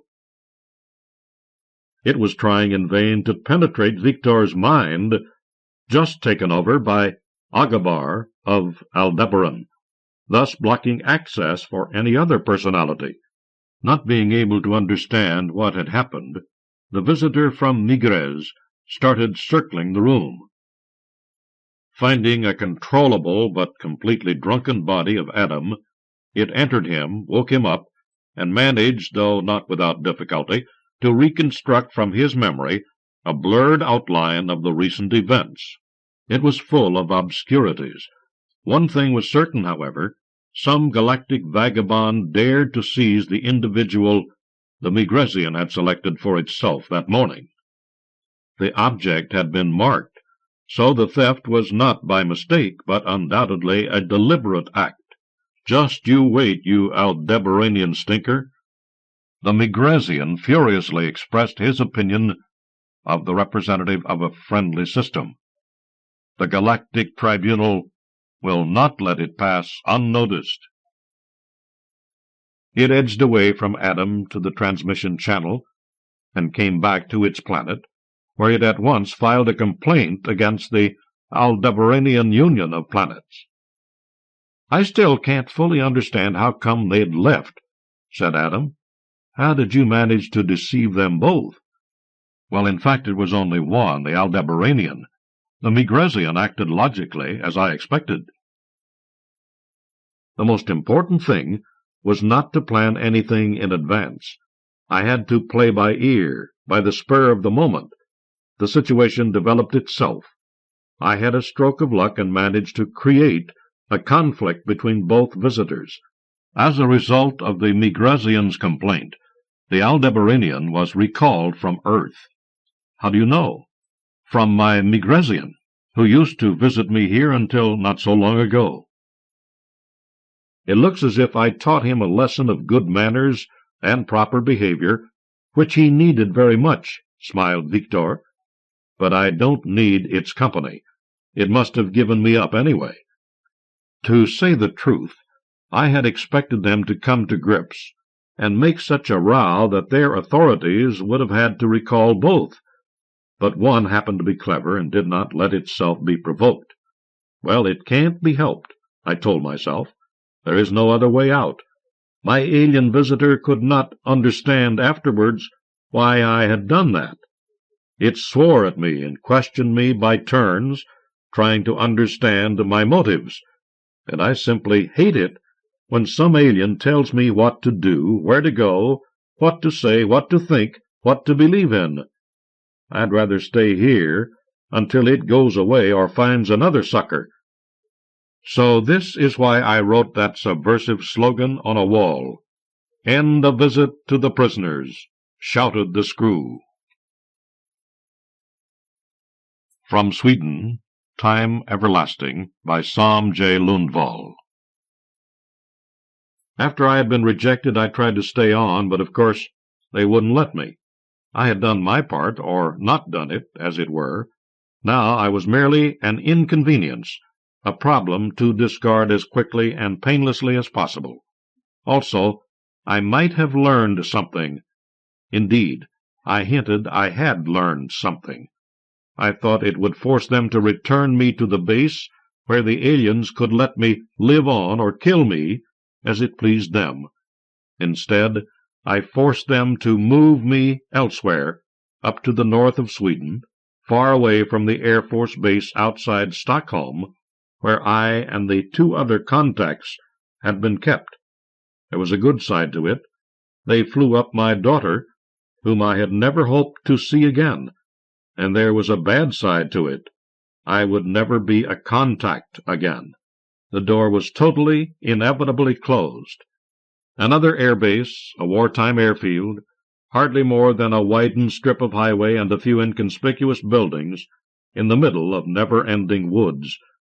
My daughter spent her days down by the lake, chaperoned by a long-haired conscript or watching Norwegian, Swedish, Finnish, and Russian children's programs on TV. I walked in the woods with affable men and women, all of them much younger than I, who came for a day or two, even for a week, then departed to wherever results were compared and sums added. I never cared very much for anything of all that. The north of Sweden is an enormous country, largely uninhabited. You can travel for hundreds of miles without seeing signs of human habitation. It is easy to get lost in this enormous wilderness, where the night is as light as the day, where days pass away without one being aware of it, where one never seems to sleep. I was already lost in time. I never noticed it. "I took her over," I said to a more than usually affable young woman who stayed there for some time. She was small and round, with a big smile and rotten breath, and she bravely walked with me for miles, trying to pretend she enjoyed it. Of course, she knew I had taken her over instead of the other way around. That's what made me so interesting. "I took her over," I said, "and I killed her." "Yes?" "I think they winked at that," I said. "I don't think it mattered so much to them that I killed her. I don't think it matters so much to them, this one person." I glanced at her. She smiled back. "Her," I said. "Or him, or it, whatever." "Yes." We stood on a rise overlooking the lake. My daughter was out there in a rowboat with the bored conscript. She had quickly found out that she could order him around and have him obey, and she made him run errands like a schoolboy. He didn't seem to mind very much. "I've lost her too," I said. "That's really the only thing that hurts." She didn't understand. "Yes?" she said, and smiled. "You don't say very much." I looked down at the lake. The boat was slowly returning to the shore. "I'm listening." I looked at her. "You're afraid of me?" She smiled again. "No." You don't like me. You don't like yourself, she said, with a voice that suggested she understood and shared my opinion. I do, but I don't think I understand myself. No one understands you. Do you understand me? That's true. It isn't true at all, I said. You humor me. That's something entirely different. It's an old habit. I have always humored you. Everyone humors me. It's an old habit with everyone. I laughed. What do you want? How did you do it? I loved her, I said, and went down the trail to where my daughter was jumping out of the boat, showing her catch. The fish died slowly. When it hung still, she threw it back into the water again. I tried to explain it to the psychiatrist, but without much success. I had no words to explain with, not even images to explain. I had been brought to the Air Force base outside Stockholm, together with 2 other Swedish contacts. Contact was established, and I was rejected. That would have been the end of it. Only it became known I had taken control over the contacting alien, which made me very interesting. I had also killed her, but that was not known then. That's what I did, I said. I took her over, but I didn't know I had. I was scared. I was somewhere in a place I had never seen before and didn't know anything about. I was terrified, and I did something. She said, What did you do? I said, Nothing that would make any sense to you. It doesn't even make sense to me. It was something that isn't done there, something so vile they couldn't even think about it, so shameful they don't have a name for it or even a punishment. It's simply not done, ever. She said, What? I had her there. She was interested. It could be a break, a means of getting to the aliens, maybe a weapon of sorts. If it hurt them, it could be useful. I said, I don't know. She said, I must know. Surely I must know. And I said I thought maybe we could say it was a sort of unnatural act, as they perceived it. She said, A sexual act? I said, No, I don't think so. Not sexual. Nothing that has anything to do with reproduction. Just something that simply isn't done. I hurt them. Yes, she said. Yes. They have a very strong sense of individuality, I said. The aliens, these aliens I got into contact with, they are self-contained beings. They perceive the world differently from us. They have a different sense of time. She watched me. My daughter was out on the lake again at 2 o'clock in the morning, catching fish, watching them die, and throwing them back. I looked out through the window. They don't perceive the before, during, or after as we do, I said. They do recognize the difference, but it is a difference that doesn't mean much to them. Everything takes place more or less simultaneously. The law of causality would mean nothing to them. Cause and effect could follow each other in any order. I rose. I was there forever, I said. Right there, inside her, a rape that went on forever. I shared everything she ever had known and ever would know or experience, all of it simultaneously. There's no time with these beings, I said, no time at all. And all time, all eternity, all past and future compressed in a single present. I stood by the window, looking out. You killed her? She said. I stayed with her for all her life, I said. It's the same thing. I turned back to her. I don't have time any more, I said. That's why I must get back to them if they don't come for me. I smiled at her. I don't belong here any more. That's why you are afraid of me. I have lost you all, even the girl out there. I sat down. I'm waiting, I said. I don't have time any more. I can wait forever. I sat there smiling at her until she went out. I waited. For the alien, no time existed. These weeks and months could be a moment for her, or an eternity. She could return any time, and she would not have changed at all. I had killed her. But for a species that doesn't know time, death is just another experience among others. She'd be back. In the eternal night at the bottom of the great oceans, innumerable metal nodules are spread over the never-ending deep-sea plains. During millions of years, heavy metals in the water enrichened into pebbles on the ocean floors, and in time created these billions and billions of metal stones in the bottom sediment. Most of them are very small, less than a millimeter, but some are old even in geological terms, and have grown to respectable size. These great nodules wander. Many forces interact to make these dead nodules the only things that move in this unchanging world on the deepest ocean floors. The movement is small but perpetual. In 1,000,000 years, a nodule can cross its ocean. If all factors cooperate in exactly the right moment, it can climb the continental precipice and in time rise to the water level and the new continent's sun. Species and races have appeared and disappeared again during its 1,000,000-year-long journey between continents, and species and races shall come and go, while with eternal patience it rests just above or beneath the water. At one time the continent will sink, and the nodule resume its journey over the deep-sea plains toward its starting point.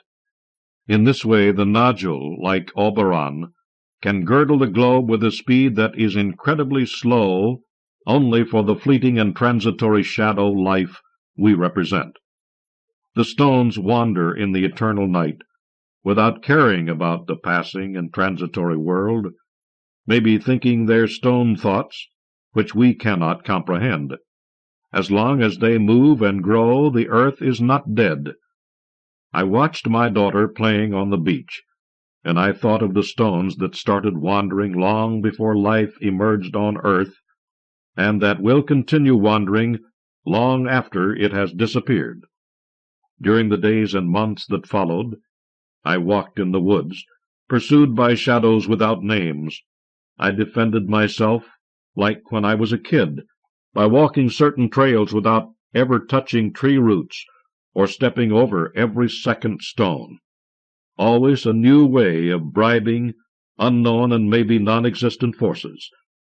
The past pursued me. It had followed me from these places without time, and reached out after me with an unbearable gray sorrow, which I couldn't defend myself against, but which still never quite reached me. It was like winters in the country long ago, when I ran up the hill with white meadows behind me, and the village somewhere ahead beyond the spruce trees, the village road, and the red chapel, and the village blacksmith's big red iron-hot workshop, where the snow was always black with soot, and there, right in the middle of the slope, the yellow sign with the village name in black letters, Rocksta, which I must run past, because behind me was something that came closer and closer with every second, and when I passed the sign, breathless and hot, and with the wind ice-cold in my face, turned around, and there was nothing. There was never anything behind me. There was only myself running after me, reaching out arms in a mute and futile sorrow from a past that wants its due but never can have it. The universe is great and black, something threatening behind my back that is pushing me on, so I must run, although I don't know why or how, not toward anything any more, but away from. I was here now, and simultaneously I was and would be doing what I had always been doing, just as if I had never done it before, as if I understood it and found it meaningful. I walked in the woods, thinking of the things I experienced somewhere else, which I called love for lack of a better word, although it had nothing to do with love as we understand it, the shameful thing for which these aliens have no name, not even a punishment. I thought about it, or rather about the memory of it, and I thought about the patient, ancient stones, thinking their slow stone thoughts without caring about anything. Nothing changes. All goes on. From the People's Republic of China, The Middle Kingdom, by Tong Enzheng, translated by Dingbo Wu, adapted by Elizabeth Ann Hull. My dear and honored mother's older sister, thank you so very much for the bundle of sweets you sent at very great expense. I have tried to share them, as you always taught me, with some of the other members of the interstellar delegation, but I'm afraid the clods from Betelgeuse are just being polite, and no one except us, the elite of the northern hemisphere of Tau Cetai 5, considered candy seaweed to be such a tasty treat as we know it is. I hate to waste all my treasures on those who really can't appreciate them. Otherwise, all the members of the delegation that I've met so far are quite nice people, even the strange ones from Aldebaran. Even they are superior company, of course, to the natives of Earth, strange creatures at their very best, and sometimes totally illogical. But we're here to study and not to make our judgments yet.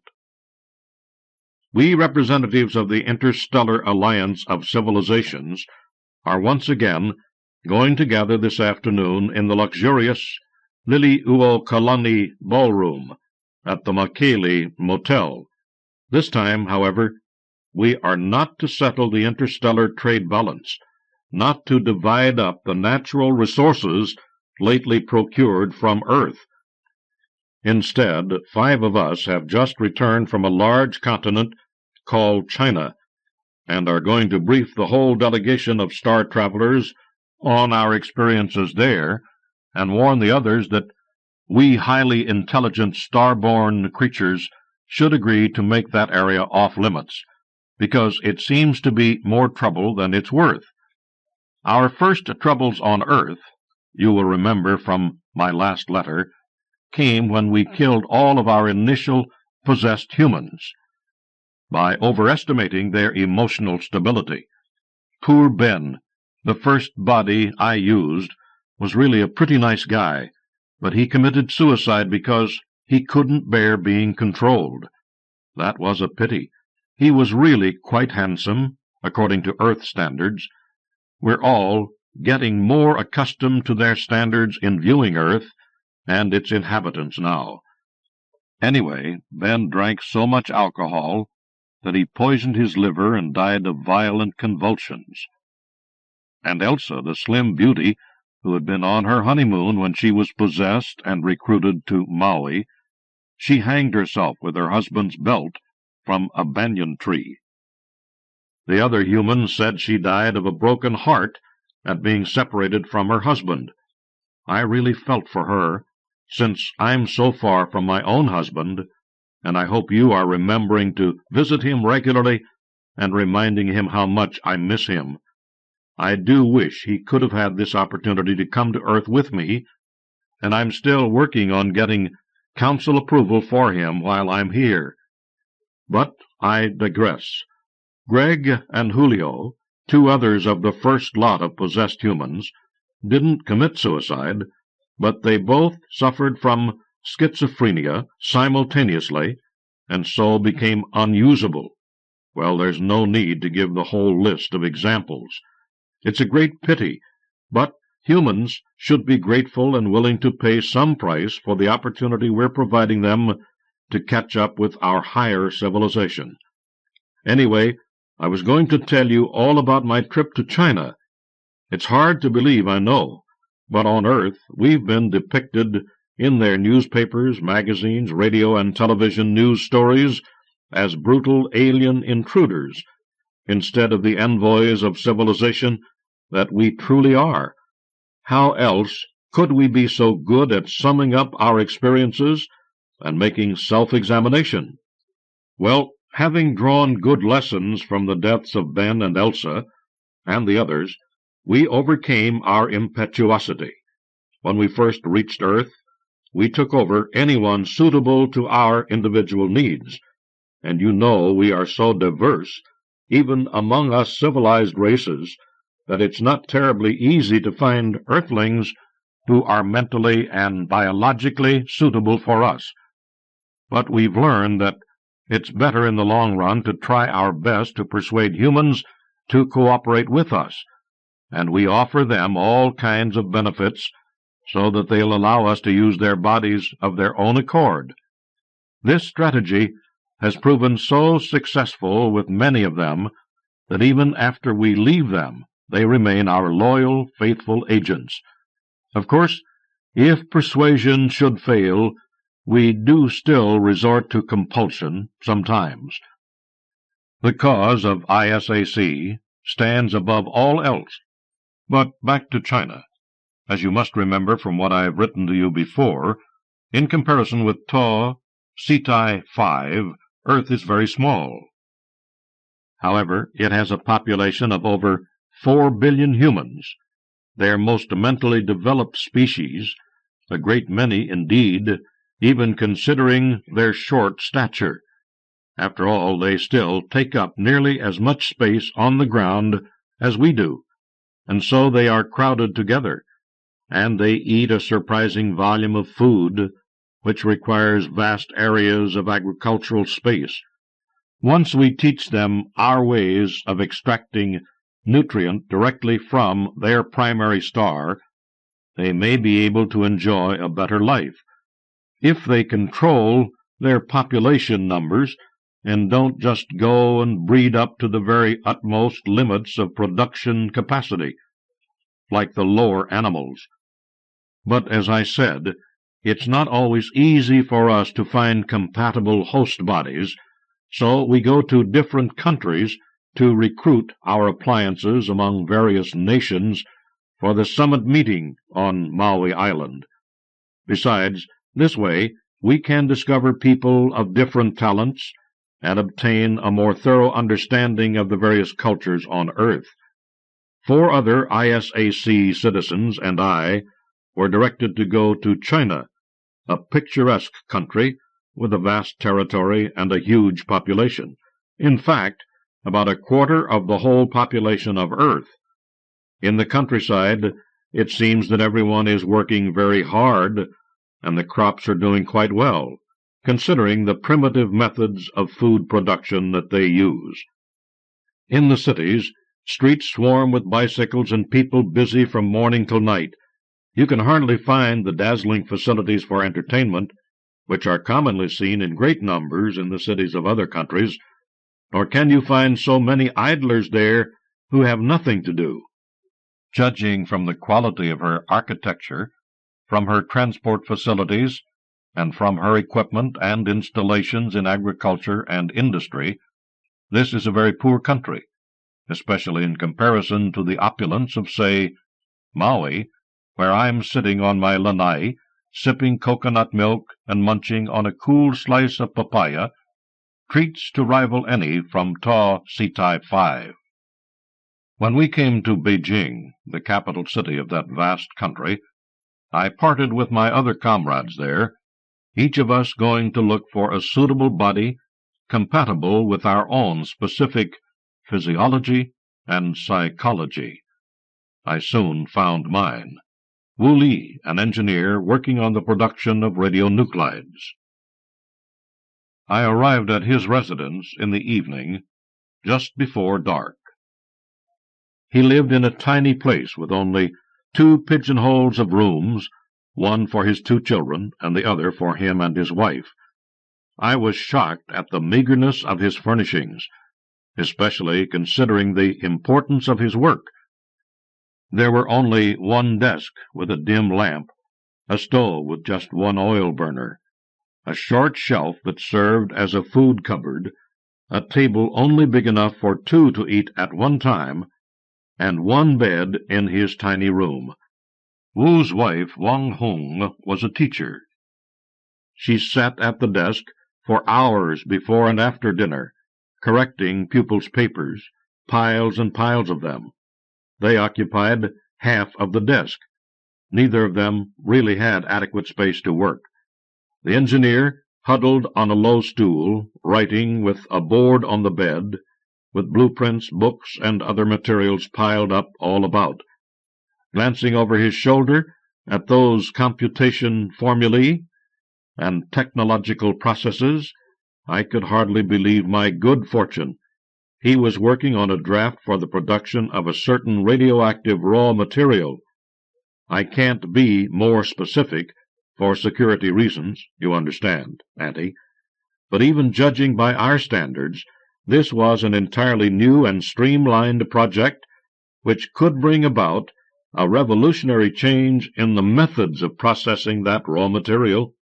It's hard to conceive how such a brilliant talent could be nurtured under such poor conditions. I decided that the potential of the human race may be far greater than we had ever previously imagined. Well, I could not help rejoicing over my good fortune, because the material he was going to produce was just the thing most deficient on Tau Cetai 5. I entered his body cautiously, so I could use his sensory receptors, but I did not take him over immediately.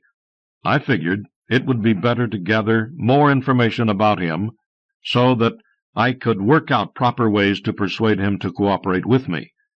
It certainly wouldn't do to destroy or even risk injuring this specimen, especially considering the leanness of his body. He seemed to be strong enough, but without any added margin of fat to lose, should I stress him too much. After a tasty but meager meal of rice, steamed buns, and stir-fried cabbages and onions, he and his wife retired early to save electricity.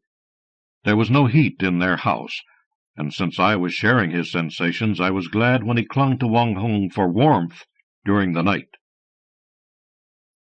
The next morning he rose early also, and after taking only a thin soup and some more steamed buns, he bicycled off to his factory, arriving before anyone else. This was the very day he was to make his presentation at the factory, and there was to be a deliberative session on his draft plan. I won't bore you, honored Auntie, with all the details of the presentation, but it was clear that those comrades who held real sway over the session knew little about technology, and even showed obvious disliking of technology. Isn't it puzzling that so important a project should be examined and approved by them? To my mind, those comrades did have something in common. With their faces all ruddy, they seemed to take rather good care of their health. I was pretty certain they'd had a better breakfast than Wu. They were all so fond of tea that they all carried their own teacups in their portfolios. They never seemed pressed for time, and behaved leisurely. They spoke slowly, with a habitual lingering echo at the end of each sentence. With the aid of his blueprints and charts hung on the wall, Engineer Wu reported his plan to the session, and outlined some moderate conditions indispensable for its materialization. As soon as he put an end to his elaboration, a rosy-cheeked comrade took the floor. "Don't you mean to switch over to new products?" The cut and material of his clothing suggested to my trained and subtle eye that this was a high-ranking cadre. "Yes, Comrade Shi," said Wu. He shifted nervously from one foot to the other before he continued. "Because those factories which use our present products are now considering switching their products to goods that are more in demand, and very soon they won't need the same raw and processed materials from us any more. But so far we have never had any problem about the sale of our goods," sneered another comrade, clapping a lid on his teacup for emphasis. "That's because the state takes them all," Wu said without hesitation. "The storehouses are about bursting with them now." Wu was a good man, not easily intimidated, thought I. "That's none of our business," said a third comrade. If we should decide for ourselves to change over to new products and establish direct contact with the customers, who would bear responsibility just in case there might be no guarantee for our marketing? Then we would neither fulfill our quota assigned from above, nor give bonuses to the workers down below. Eh? This one showed tobacco-stained teeth in a sort of smile that didn't really look very friendly at all. While Wu was still considering how to reply, the second comrade put in again. How will we build up the funds if you are going to reform the production line? Wu was ready with his answer. I'll get a bank loan. Can you provide any documents to back you up for it? Asked the first comrade. If not, I won't affix my signature. Phew! Agreed the second. The third comrade added, Didn't you say that the new production line needs only 1/3 of our workers? This time he showed his teeth again, but it was definitely not a smile now. Yes, that will cut down a great amount of labor, said Wu, but the others didn't seem to think this was good news at all, for their frowns furrowed deeper. Are you giving me a hard nut to crack on purpose? Where can I dispose of the surplus labor? Pooh, said she, the man in the superior coat. While Wu sat speechless for another moment, a fourth comrade now joined in. Do I understand correctly that you want to transfer Engineer Zhang to work as your assistant? Oh, yes, said Wu. Zhang has studied the subject extensively with me in our spare time after work, and is extremely interested in it. However, he now works in the library, in charge of the distribution of newspapers and books. This simply hinders him from giving full play to his professional knowledge. By this time I was really impressed by Wu's courage as well as his intelligence, but I hadn't counted on the quick answer from she. To do revolutionary work, if your ideology is on the right track, where can't you play your role? He rubbed his hands along his fine lapels. The transfer of personnel is not that easy, said the second comrade, but Wu was looking patient, so he added, somewhat nervously, I thought, Well, suppose you write an application for it, and so does Mr. Zhang, and so does your section leader. Then we'll consult with all the quarters concerned. Aha! He shot sidelong glances toward she, who had withdrawn from the center of the circle, purposefully turning his back on Wu and the others. Several other workers standing around and listening were taking detailed notes all the while this previous conversation was going on. For a while I thought some of them wanted to speak also, but they looked from one to another in blank dismay as the inquisition proceeded and ultimately decided to remain silent. These men and women were all comparatively younger than the ones who did speak. It seemed as if the meeting would now close without any action being taken on Wu's revolutionary new plan. But finally, the factory director, a middle-aged man with spectacles, opened his mouth. Comrades, we all know the problems in our factory quite clearly. He pushed his glasses up on his nose and looked significantly around at everyone, both the speakers and the younger non-speakers. Outdated technology, outdated machines, outdated products, without the slightest changes for 20 years.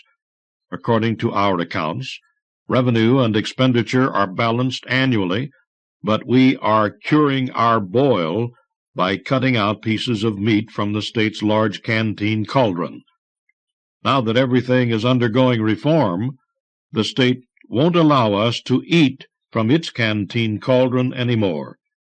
Our factory will collapse if we don't find a way out in renewing our products and raising our labor productivity.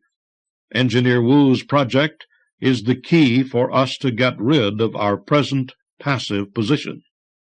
I suggest you comrades give it some further thought. I was happy to hear at last a voice of sanity, even if it was so timidly expressed. She certainly didn't want to agree, but even he was pushed to admit that they could not just dismiss the proposition when all the reasonable evidence was on the other side from his stubborn position. "All right," he finally agreed. "Let's have an inner leadership consultation about it, then."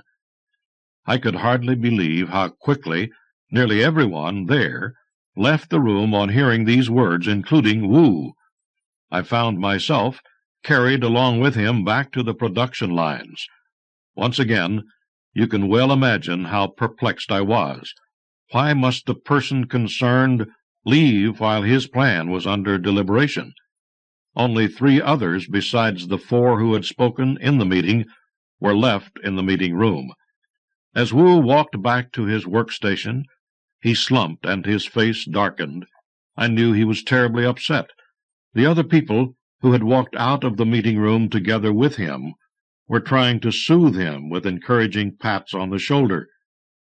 They all seemed quite sincere, but I couldn't understand why they hadn't taken the floor and supported him at the crucial moment. Humans are very confusing creatures. When they got to the workshop, a big crowd of workers surrounded them.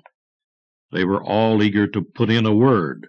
This time they were all dressed so identically in white shirts and dark blue cotton pants that I really couldn't distinguish any of them from the others. "What's the result of all their deliberation, Engineer Wu?" asked one. Another pressed, "Aren't we going to be allowed to carry out such a good project?" "We don't want to be carried along on the socialist stretcher. We have 2 legs of our own," joined still another voice. "And we can certainly break new paths of our own." However, Wu shook his head without a word. Now everything was clear to the workers. They all held their tongues, as the younger men in the meeting had done before. All of a sudden, a young man shouted at the top of his voice, "If someone makes a show of officialdom, let's appeal to the authorities higher up." Grievance and fury ran high among the workers. "Right! In the name of all our workers, we support Engineer Wu's plan." Out of curiosity, I left Wu's body in the workshop for a few minutes and went back to the meeting room. Heated discussion was going on there, too. Those comrades who had spoken earlier were now adding more points to their views. She had unbuttoned his good cloth coat and was warming up to his topic. "We must no doubt support all reforms, but being leading cadres, we must also consider, is it a genuine reform? What is the motivation of the reformer? Eh?" The yellow-toothed one joined in. "We must no doubt go ahead boldly and fully with the proper use of intellectuals, but while making use of them, we must also pay attention to their ideological remolding. Engineer Wu's plan stresses his personal role only. Doesn't he get a bit cocky? Whew! We must no doubt act in accordance with the policies." She agreed solemnly, and nodded with a frown as if to say, "Go on." And the one who always looked at she out of the corner of his eye added, "Engineer Wu has very complicated social connections. He has relatives living abroad, and he himself keeps in personal contact with the chemical societies in the United States, Germany, Britain, Japan, and other countries. What kind of organizations are they? What kind of people are their members? Who has made investigations about these? These questions have yet to be set straight. One point just between you, me, and the gatepost," said she's other toady. "A story is going around that Engineer Wu misconducts himself. It is said that he took a stroll with a woman last night. The 2 got quite close to each other. See? Although I am more intelligent than any Earthman, I found myself utterly at a loss. Of course, I knew that the charges against Wu were lies. I was with Wu and his dear sweet wife all night long myself. But even if there were any personal indiscretion on his part, What did that have to do with the merits of the plans he proposed? Poor Engineer Wu! If he attempted nothing and accomplished nothing at all, he would be probably thought of as a good guy. At least, he would be inconspicuous. But now that he tried to do something significant, he at once became a person to be examined, and sadly, if nothing could be found wrong, it was to be invented. What kind of logic was it? Odd logic. The middle-aged, bespectacled director seemed to lack experience in dealing with such problems. He simply did not know how to cope with those oblique insinuations.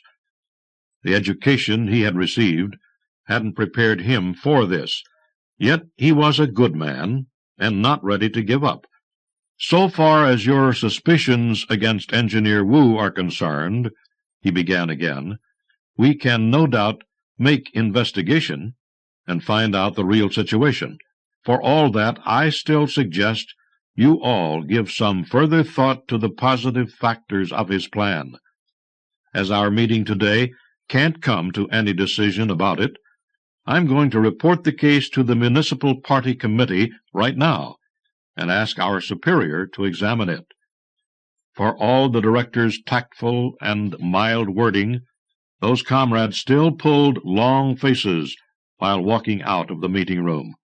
The one in the good coat hunched his shoulders on his way out, as if he suddenly felt the coldness, despite the wool cloth, and the fine tailoring didn't help in the slightest. That was enough. So far as I was concerned, I knew all I needed to know about Engineer Wu now. He was talented but poor. He cherished high ambitions, but suffered wrongs. I could satisfy all his needs and desires. According to the study of human psychology that I'd made in the United States in the past few months, I was sure I could easily win him over and make him serve us. I waited with patience for another 3 days. I wanted to give him enough time to introspect, to call the whole situation to mind and ponder it over, to feel disappointed and suffer torments. I wanted to offer him a cup of the sweet spring water of happiness at the moment when he felt most depressed. I knew the common nature of mankind, who will usually go to either of two extremes at such a moment, confine himself to bed at his last gasp, or fly into a rage and give vent to it by drinking heavily. I was surprised to find that Engineer Wu was an exception. Anguished as he was, he didn't eat very much for 3 days, so that he appeared quite emaciated, but he worked in the factory every day as usual, and bent over his bed improving his plan at night all the same. What a freak he was! I finally could restrain myself no longer. Things didn't seem to be working out as I had anticipated, so I saw no other course than to take Wu over. Although he was still concentrating on his work, he sensed my existence at once. I knew how grossly violated he felt when I took over his body and mind. He tried to resist as hard as any of the others ever did, as all the Earthmen and women do, but he had no choice. I ordered him to stand up and go out of the room with me. He toddled along with odd steps. As a matter of fact, he moved the way I move at home. Remember, Auntie, the gravity here is only 1/3 of ours at home. I suppose the expression on his face and his uncustomary gait caught the attention of his wife and children. They gathered around him and asked all sorts of questions. What was the matter? Was he ill? Where was he going? What should they do to help him? For of course they only imagined that he might be ill, not that he was possessed. But I forbade him to reply. I made him struggle to get free from them and walk out into the night. Now that I had full control over his mind, even his paternal protective love for his children couldn't prevent him from abandoning them when I commanded. We climbed to the roof garden of a luxurious hotel. This was a very quiet place, spacious and open on all sides. After I persuaded him, I planned to send him to the Makele Motel on Maui, directly via Dimension 5 Drive. But as you realize, I had to have his cooperation to transport him via the fifth dimension, or we'd risk losing his brilliant mind to jet lag for an unpredictable amount of time. Some humans that we've transported against their will have never recovered. His was too valuable a mind to risk. First I made clear who I was and what I had come for, and then we began our dialogue, which went on in his brain by means of a stream of consciousness, of course. Now, come along with me. Where to? Maui, Hawaii, the United States.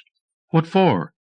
We, the Interstellar Alliance of Civilizations, need your knowledge. My country is going ahead with construction, and my nation is revitalizing herself. In duty bound to my motherland, I won't leave her. That's just an empty dogma. No, it's not an empty dogma. It is the faith mixed in my flesh and blood. It is the principle of my life. It is my sublime spirit. But you are in straitened circumstances, and your plan is slighted. If you go to Hawaii, you can have a suite of rooms, beautiful girls, sumptuous food, and live like a king. But I love my wife and family. Bring them along, then. What's more, we'll build a factory specially for you to materialize your plan of production. I'll contribute my knowledge to my motherland only. Riches of any kind in the world can't tempt me to betray her. Who appreciates patriotism? Don't forget that you are now under examination, under slander, and under general suspicion. More and more people will understand and support me. You know how patient I usually am, Auntie. I will scratch your back for hours if you ask me to do it nicely. Without complaint, I will hold a fan for my father's elder brother while he sings off-key, and I never let him believe he's less than fascinating as a performer. But Engineer Wu was just plain exasperating. I am your boss now. You can't refuse to do whatever I order you to. If you don't believe me, I order you 3 steps forward. He took 3 steps forward outside the low balustrade of the roof garden, where he stood, and reached a very dangerous edge. Half a step more, and he would fall down from that 16-story building. Don't you see? You have to obey even if I order you to meet your end. Even if you take my life, you can never make me betray my motherland. What use would his corpse be to me? Just then I heard a shout from behind. "Old Wu! Old Wu!" I guess I should say he, turned around and saw the spectacled middle-aged factory director and Engineer Wu's wife running over. Gasping for breath, they did not notice the tense atmosphere in the dark. The director grasped his hands and pulled him back inside the balustrade. "Why, you're here. You make us search high and low for you. Now, the leading cadres concerned in the Municipal Party Committee and the Chemical Industry Bureau have examined your plan and reached the unanimous opinion that yours is a pioneering work of great value. At the meeting this afternoon, the Bureau leaders made an official decision. Your project is to be carried out without delay, and you are commissioned deputy director of our factory in charge of this project. As I did not allow him to open his mouth, he was unable to give any answer. However, shivers came from the bottom of his heart, and big tears slid down his cheeks. The director, mistaking the cause for the tears and shivers, rattled on. "Moreover, Zhong will be your assistant, just as you wished. Do not cry, gentle Wu. All will be well." Needless to say, things now looked hopeless for me. I felt like crying myself, and so I made Wu cry all the harder, but I could feel that his tears were of joy and triumph over me, even as I still made his body obey my rule.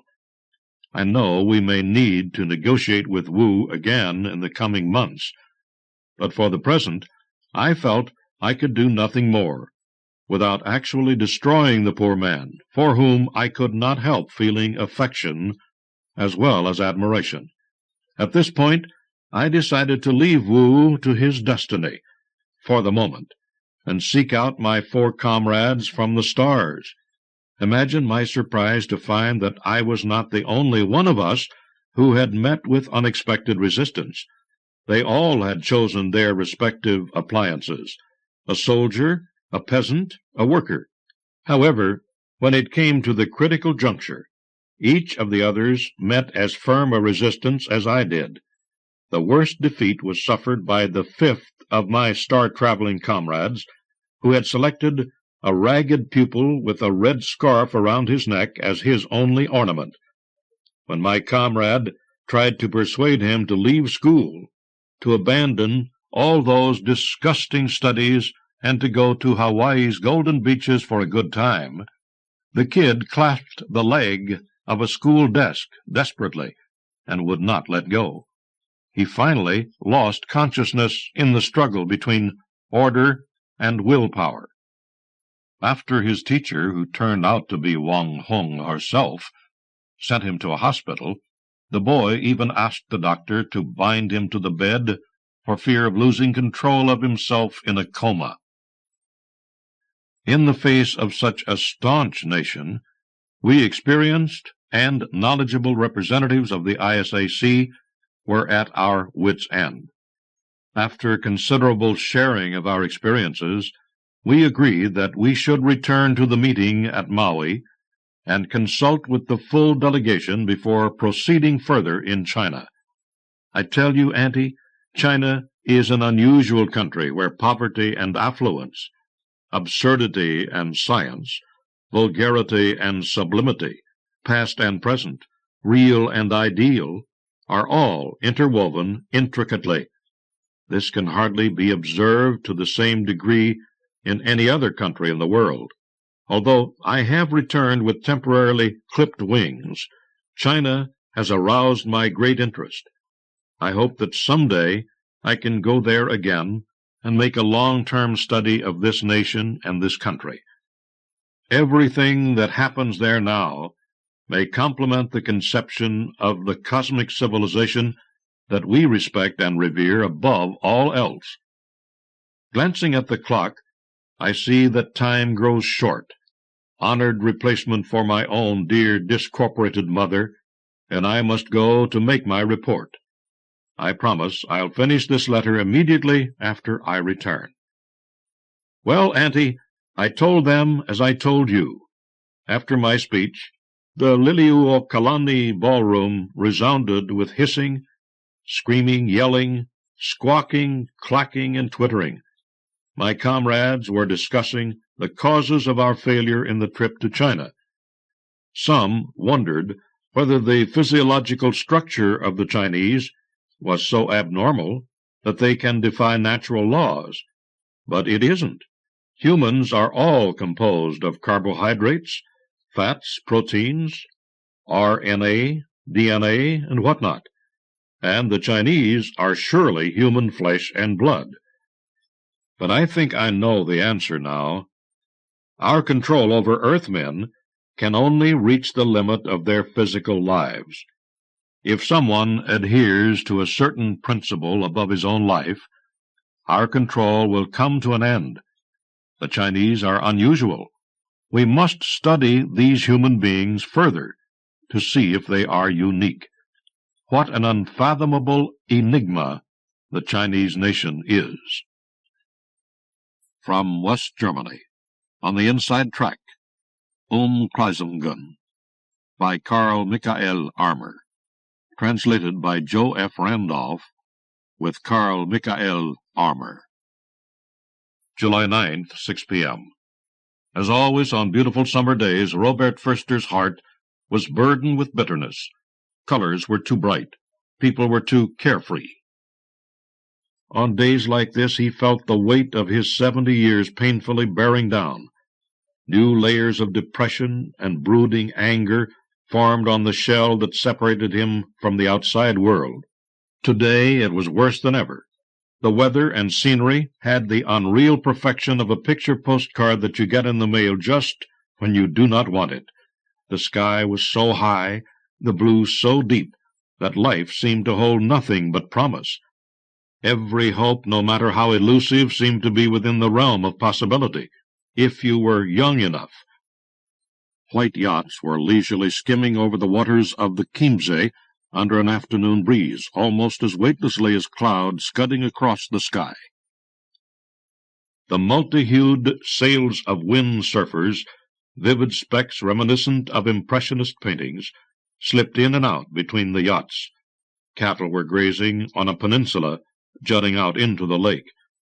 The tinny tinkling of cowbells provided an unobtrusive but constant score for the travelogue unfolding before Förster's eyes. In the background, snow-capped peaks, crowning the Bavarian Alps, glistened beneath the sun in bold relief. That was the kind of day it was. "Shit," Förster said. He liked the way it sounded so much that he repeated it. "What a load of goddamned shit." The young woman sitting next to him on the lakeside bench looked at him askance. He glared back at her. Why should he care what she thought? To her, he was nothing but an eccentric old coot, anyway. "Don't you like people talking to themselves?" he chuckled. "I do. At least that way I'm talking to someone I like." She got up and left. She had good-looking legs and a nice little ass, like Barbara when they were young. Oh, so many, many years ago.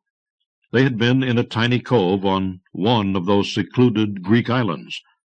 She came out of the turquoise-colored water of the Aegean Sea, her svelte body covered with beads of water sparkling in the sun. Aphrodite reborn, goddess of love, priestess of their secret honeymoon rites. She seemed immortal in her glorious youth. 30 years later, she committed suicide. What had gone wrong? And why? For heaven's sake, why? Förster's hand tightened around his cane, while he tried to blink away the mist from his eyes. "Look at yourself. What a sentimental old fool you have become. No style or dignity, just lounging around insulting other people." He was wrenched from his reverie by Samson's deep-throated growling. The big St. Bernard had woken up and was looking around bleary-eyed. He seemed to be confused. After a couple of seconds, he let out a startlingly human sigh and put his head back down on his paws. "Well, big fella, dreaming of the good old days again?" He patted the dog on the back, surprised at the degree of affection welling up in him. How thin Samson's coat had gotten, and his face was almost white. The St. Bernard was more than 11 years old, which was tantamount to 77 human years. The poor guy is even older than I am, Förster thought. They were two oldsters in a world filled with smart young people who never gave a thought to the fact that they too would one day be stooped and tired. "Relics, that's what we are, Samson," he said. "Relics of the worst type, of no interest to historians or learned biographers, only something for File 13. Let's go before they sweep us up and away." When he reached for the leash he had wrapped around a metal leg on the bench, the St. Bernard suddenly jumped up and started barking as if possessed. With legs trembling, he stood in front of Förster as if confronting a dangerous enemy, his bloodshot eyes wide open. Förster staggered to his feet, frightened and thoroughly confused. All of a sudden he felt seasick. It was weird. What was going on here? Something was pulling and tugging at his body, as if forces were operating on him without anesthesia. So this is what it is like when you die. How strange. His knees gave way. He sank back down on the bench. Suddenly everything was as before. Easy, Förster told the dog, automatically. Easy. He hesitated for a fraction of a second, trying to remember Samson. A spastically bent hand moved across his field of vision. He experienced a moment of pure, intense horror when he realized that it was his own hand moving of its own accord. He watched his hand perform strangely intricate gestures, as if doing some Thai temple dance. It seemed to him that this was not real. He was merely watching it on a monitor, watching it with detached scientific interest. Have I lost my mind? Förster wondered in the unnatural calm accompanying a state of shock. No, answered an alien voice inside his head. So Förster's first contact with the extraterrestrial was cut extremely short, because he passed out right then and there. July 9th, 6:20 p.m. After a few minutes, Förster came to. His eyes were riveted to a small white cloud hanging motionless in the sky, like the enigmatic remains of a smoke signal. There was that thundering stillness in his head that occurs after an explosion, or after the last passionate crescendo of a symphony, when so many feelings are competing in your chest that you cannot tell them apart. The shock of being overwhelmed. He tried to remember everything the voice had said to him in the last few minutes.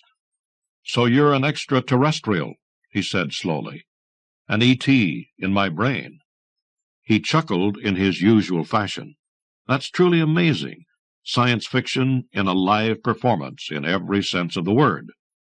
As he got no answer, he shrugged and turned his attention back to the lakeside idyll he hated so. It was an alien landscape populated by young, healthy humanoids. He had nothing in common with them, had not had for many years now. "Well then," he said, "welcome to the Brotherhood of Aliens." He felt a twinge of bewilderment. "Aren't you an Earth person?" the voice asked. "I was for many years," Förster replied, "but now I'm old. Old people are the extraterrestrial aliens in this world.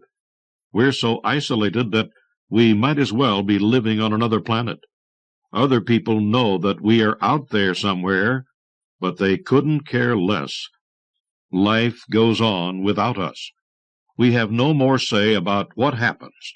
We're just onlookers, outcasts on our own world. That's why we're both aliens on this planet." "I see," said the voice after a short pause.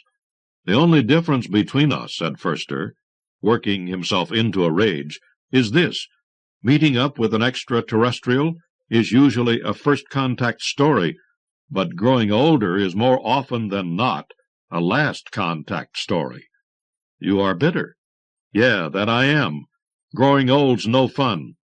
But you can get a lot of mileage out of these years. You're well off, you're educated, you live in beautiful surroundings. You should be happy." "Yeah, I should be, but I'm not, and that drives me up the wall. I'd like to be happy, but I'm not succeeding. Something's out of whack with me. I'm such an asshole that I can't be happy even once." He started crying. "Here, look at me," he said in despair, while wiping his face with a big blue handkerchief. "I never used to cry, but nowadays I get all watery-eyed whenever I see a young couple with a baby, because they remind me of my younger days." He folded his handkerchief very slowly, very precisely. "I'm sorry." "That's all right," the alien said. July 10th, 9:30 a.m. Although it was still pretty early in the day, heat was already beating down on the Café Panorama lakeside terrace, where Förster was having breakfast. Every few seconds a refreshing breeze cooled him off. Förster, nevertheless, was sweating. The beach umbrellas were badly arranged, casting shadows on the aisles, while tables stood in blazing sunlight. Förster was sitting alone at his table, as usual. He had tried to push the umbrella into a better position, but he was too weak. The shade had not budged. Nobody made a move to help him. When he went to pick up his coffee cup, He noticed his hand violently shaking. He made an effort to steady it. After all, he was being watched. "Don't mind me," the voice said. Förster thought about it. "But I know you're there," he said. "You're inside me. You're using my brain like a reference book. You can make a marionette out of my body. No matter what I do, you're watching me over my shoulder. That's where your 'don't mind me' is a bunch of bullshit. I don't take that kind of crap from some country bumpkin like you." The voice suddenly got loud and forceful. "Watch what you say." Förster's hand shook and sloshed the hot coffee out of the cup and on his other hand. It hurt. "You're under my control, get it? So behave yourself. Just look at your dog. It knows how to obey." "You damned bastard," Förster thought, filled with seething hate. "You damned outer space bastard. I'm not a St. Bernard. I'm not your dog. I won't be treated like that." "Bow wow," the alien retorted mockingly, and clammed up. July 10th, 9:50 a.m. "All right." Förster directed his message inward. "I flew off the handle a little. I didn't mean it. Let's be on speaking terms again." He got no answer. "Hey, you!" Förster suddenly realized that he did not know the name of the entity possessing him. "Come on." The alien remained mute. "Ah, the galactic superbrain's pouting. How atavistic. I thought you were smarter and more objective than that." Förster sensed a weak emotion he could not classify, even though it seemed familiar to him. But that was the only response from the alien. Förster felt an astonishing touch of regret. He missed the voice of the furious invader. Arguing was still better than no communication whatsoever. He listened attentively. After several minutes he finally gave up, all alone once again. "Well, kiss my ass, then," he mumbled. He motioned to the waiter, who seemed not to notice, as usual. Everything was back to normal. He dropped his hand that had been sticking awkwardly up in the air and laid it on his other hand. It was a very stable position. His hands did not shake that way. He leaned back and looked out over the lake where a swan was gliding by. The two straight lines forming its V-shaped wake sparkled on the calm green water. The swan acted very proud. It was a young swan. July 10th, 7:30 p.m. Förster was exhausted. All day long he, rather the alien controlling him, had been calling, conferring, wheeling, and dealing. Hour after hour, Förster heard himself talking in some foreign language he did not understand. It was frightening. He thought he was schizophrenic. Now he was sitting in his comfortable easy chair by an open window, trying to relax. He felt as if he had undergone major surgery, weak, jittery, old, more dead than alive. The only sounds in the room were those of birds chirping in the garden and the regular ticking of the grandfather clock. How loud it sounded! Förster closed his eyes. "It was a hard day today," the alien's voice said softly. Förster did not move a muscle. "Leave me alone," he babbled. "I'm bushed." "Me too." Taken aback, Förster blinked. Somehow it had never occurred to him that the extraterrestrial could get tired. He acted so all-powerful. He was certainly young, a thoroughly tested specialist in interstellar contact, and he had no body. He was just a mind. But minds can get tired. Nobody knew that better than Förster. "Being tired serves you quite right," he said, with the last trace of anger he could muster in his exhausted state. "Nobody asked you to come here and make weird deals. Why are you really doing it?" "'Cause it's my duty. There aren't many people on my planet who can bridge big voids between the stars by thought projection. There are only a few of us, and the work's very stressful, but somebody has to do it." Doesn't sound very heroic. For the first time the alien let out something like a laugh, but there was no humor in it. It's anything but heroic. It's very tiring and duller than dull. What's so special about being a member of an interplanetary field service? Interplanetary field service? Forster repeated, disconcerted. I hadn't considered it from that angle yet. Yeah, I know.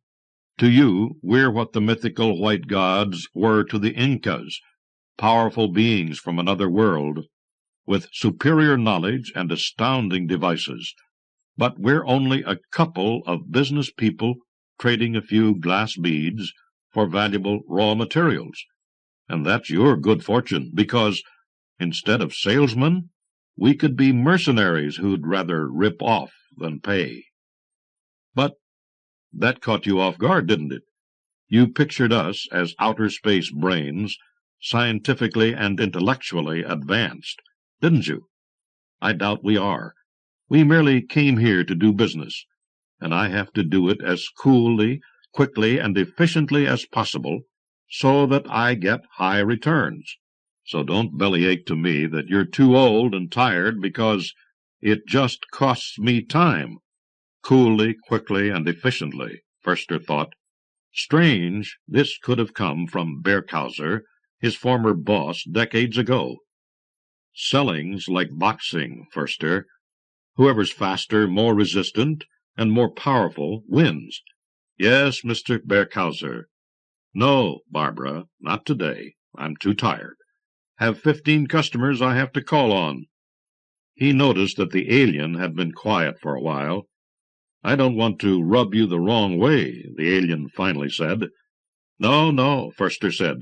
That's all right. It was very down to earth. He shook his head and even smiled.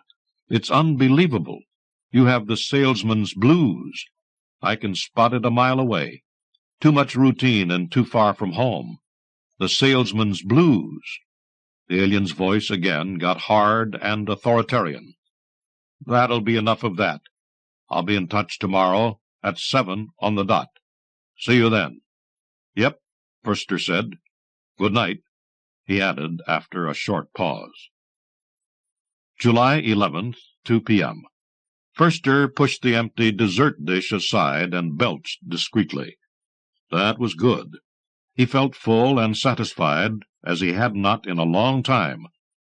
All morning long he had been doing business, partly in the alien's language, partly in German or English. It had been very strenuous, but he had been filled with strange delight. He was busy again, and in a certain way he even had a goal. He had not felt like this in years. "I'd like a cappuccino," he said to the waiter scurrying past him. He did not say it loudly, but there was a new tone of authority in his voice the waiter responded to. "Subito, signore." Well, your old self again, old man." The overt aggressiveness in the alien's voice shocked Forster so much that he could get out only a feeble, defensive, "Well, yes." "Wow, fantastic," the extraterrestrial said irritably. Then came a maelstrom of emotion, in whose swirling confusion only one feature stood out: hysteria. Forster paid no attention to it. He was furious. What right did this intruding interloper have to spoil his mood? For the first time in years, he had a hint of lust for life, and this bastard was trying to mar it for him. "Still the salesman's blues?" he taunted. "You're damned right," the alien exploded. "My God, how I hate it. Lousy planet, lousy business, lousy people. I can't hack it any more. Things were never this bad until I teamed up with you, a Syrian neurotic, and an Earth neurotic. What a terrific team. Just why do I do it to myself?" Forster was upset. It was not so much the emotional outburst per se that stirred him up, but rather the vague, almost subliminal knowledge that the alien was a mirror image of his own behavior. The signals were extremely clear: self-pity and aggression, envious of happy people because you yourself were unhappy. Forster did not like that mirror image. It's already tough enough. But you make me a complete outsider on my own team, the alien fumed. Every Earth person who's been taken over by outer spacers should participate in meetings that are held in their respective countries to coordinate activities. I'm one of the few who couldn't attend because—" He hesitated for a moment, but Förster knew what was coming anyway, and instinctively held his breath. "Because you're too old and decrepit. The long trip's too risky for you to undertake. That's a bad joke. I'm stranded in a dying man." Förster said nothing for a long time. "Why," he finally whispered, "do you say such things? That's malicious and cruel." Acting on a whim, he ordered a bottle of red wine. The alien did not interfere. When Förster left the restaurant about an hour later, he was pretty drunk and left too big a tip. July 11th, 3:30 p.m. When Förster opened the door, Samson was lying in front of him. There was so much pain in the animal's eyes that it had an effect like ecstasy. "Samson!" Förster yelled. "What's the matter with you, boy?" He got on his knees and put his hand on the dog's head. At the same instant, as if the St. Bernard had expended his last ounce of energy to experience one last touch from his master, Samson died. "This is too much," Förster wheezed. "It can't be true." Mulling over the next few minutes, the following day, he wondered how many tears there were in a wrinkled old man like him. July 11th, 6 p.m. The pen jerked across the paper and drew a wavy line resembling mountains with sharp peaks and deep valleys. Another device emitted beeping sounds which were pretty regular, but not completely so. One of the pieces of adhesive tape holding the electrodes to Förster's body itched. An analyzing device in the corner hummed and shook a test tube of Förster's blood, an efficient new generation Dracula. Förster submitted to the monthly checkup with stoic indifference. He hardly noticed the humiliating procedures, the poking at and probing in his body. He lay on his back wearing only his underwear. The plastic cover on the examining table, sticking to his body, seemed to be clutching him tightly like a hungry octopus. Nobody but Förster was in the room. No doctor or nurse stood watch over routine procedures these days unless something went wrong. You were connected to a multitude of machines, and Dr. Electronics performed the examination. Everything in the room was white, bright, and clean. If the reports of people who were clinically dead and then revived were true, you seemed to float up at the moment of death and move toward a dazzlingly bright light. From that aspect, the examining room with its humming, featureless brightness seemed to be a simulator for death candidates, an anteroom to death. The thought passed quickly. Förster again stared at the ceiling impassively. He had nothing on his mind. He was just waiting for something. The E.T. did likewise. They were two aliens on Earth, isolated together, two black holes into which all the sadness and depression in the universe poured. July 11th, 11 p.m. It was one of the few privileges of age, Förster thought, as he poured himself a second glass of drambuie, that you require little sleep. Too bad that you could not start on any new enterprises with all your free time. He was sitting in the living room in his favorite easy chair. He was looking through the window at the trees, swaying silhouettes, with silver leaves shimmering in the chalk-white light of a full moon. He was wide awake, slightly drunk, and up to his knees in memories. Acting on a whim, he put a record on, Debussy's Clair de Lune. While the romantic piano sounds permeated the room, Förster's thoughts began to wander. Scenes from his life flashed before his mind's eye and went out again. A joyless youth in a strict, loveless home. During his school days, a long series of puzzling diseases. Psychosomatic, as he now knew. An irascible father. Failure, weakling. the first year at college, complete disorientation, which gradually gave way to a feeling of freedom. Then the outbreak of World War II. Out of the lecture hall and up to the front. 6 years in which he stopped thinking. Nothing but fight, advance, retreat. He did not hate anybody, but he killed other men to keep them from killing him. Somehow he stayed alive. He was the only one of his company of 120 men to survive the war. Sometimes he still dreamed about shells hitting and blowing up foxholes and hurling broken bodies through the air, bodies without faces, without limbs, but still alive, cannon fodder for insatiable warlords. He dreamed about the icy cold of the Russian steppes, snow red with blood for kilometers, the leather belts they chewed on because they had nothing to eat. He dreamed about the Siberian POW camp where he spent 4 years. The Russians treated them badly, but he could not blame them for it at all. When he was finally released and after 10 years returned to civilian life, a shadow lay over him. He was not neurotic or psychotic, no, but he seldom laughed and seemed singularly distant. He acted like someone who had been subjected to electroshock therapy too often, and who was now waiting for the next jolt with tense anticipation.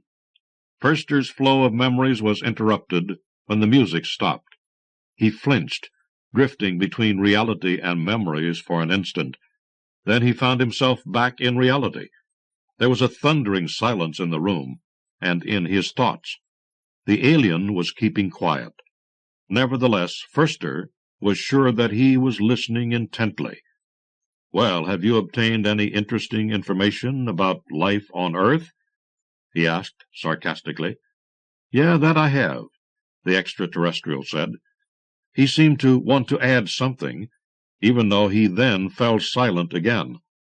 "Maybe you should put on another record," he said, after a while. "That'll do us some good. That music was very lovely." Foerster nodded. He got up and put on Frédéric Chopin's Nocturne No. 2 in E-flat major. With music came memories. At the beginning of the 50s, he got acquainted with Barbara.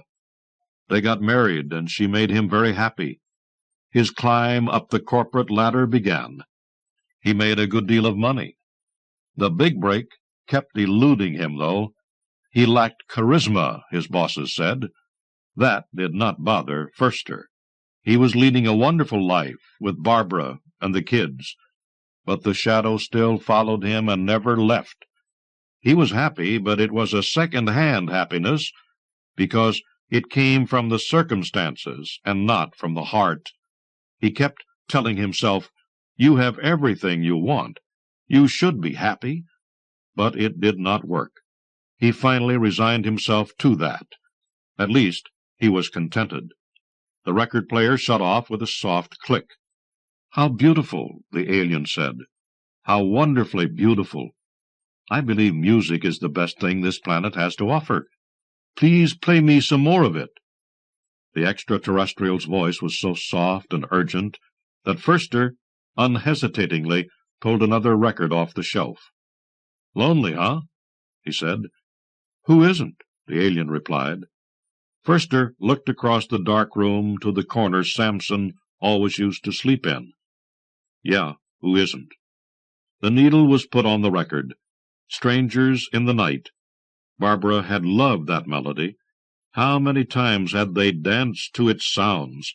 Foerster could not dance, but when he and Barbara were together, he could. Midnight Cowboy. He had heard this tune for the first time late one night in his hotel room.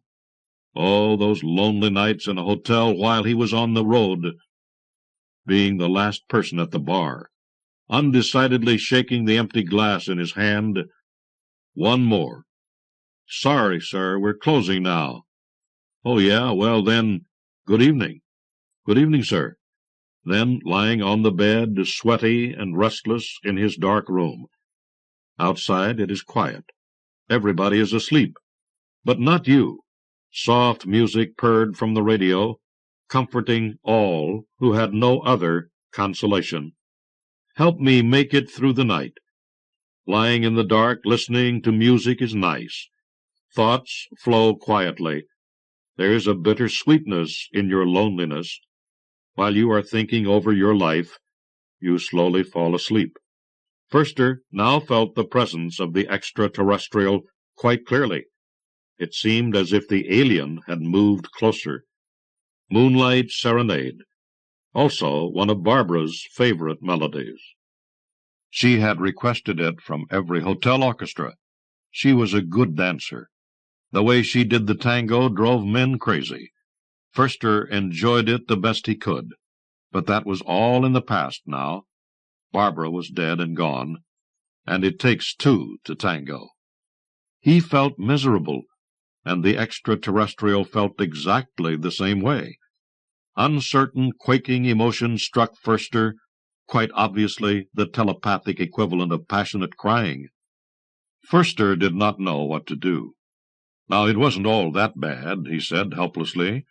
No, not really. Moonlight Serenade reminded him of his 10th wedding anniversary.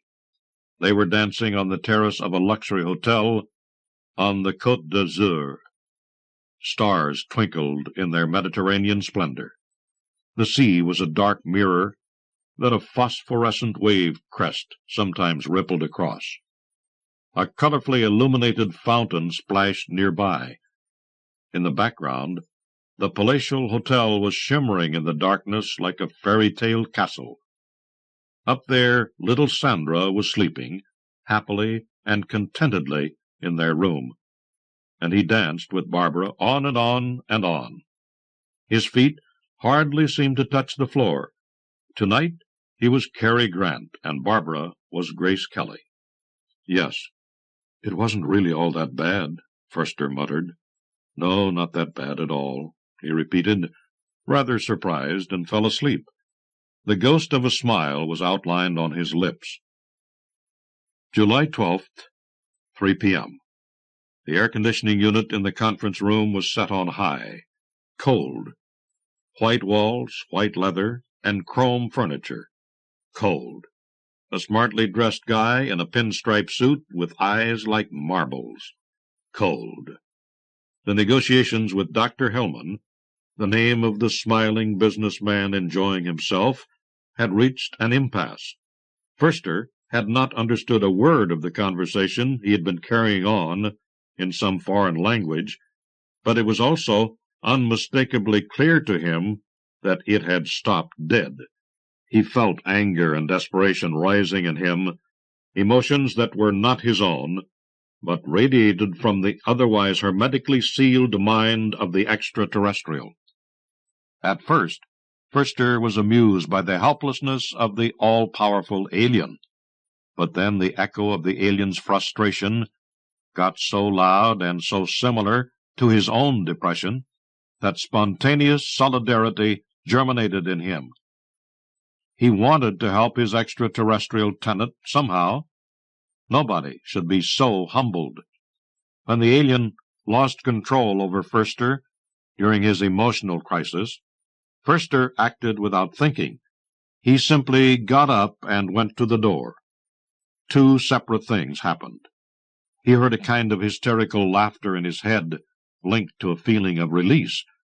Dr. Hellman jumped up and rushed after him, spewing out a stream of words. Obviously, his bargaining position was not so good as he made it appear.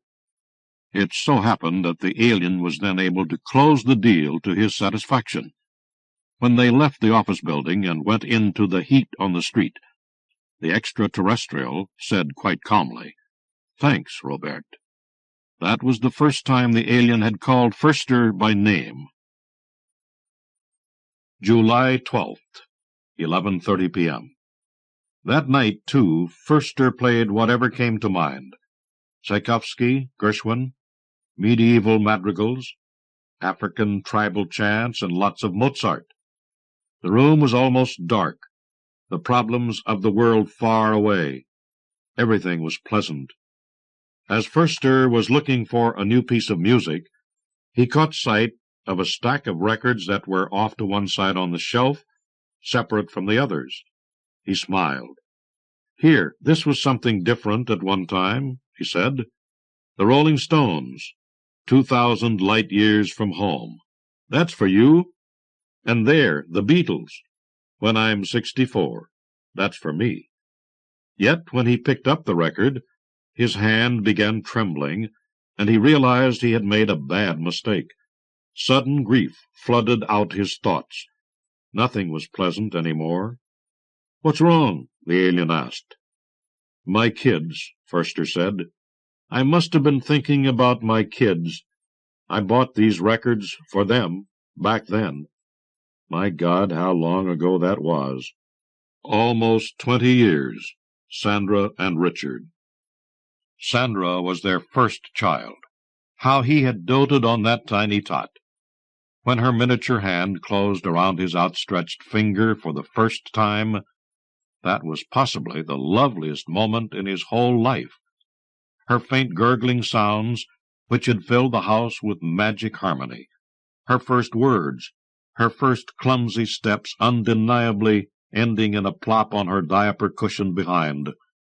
And how fascinating it had been to watch that little kid exploring her world.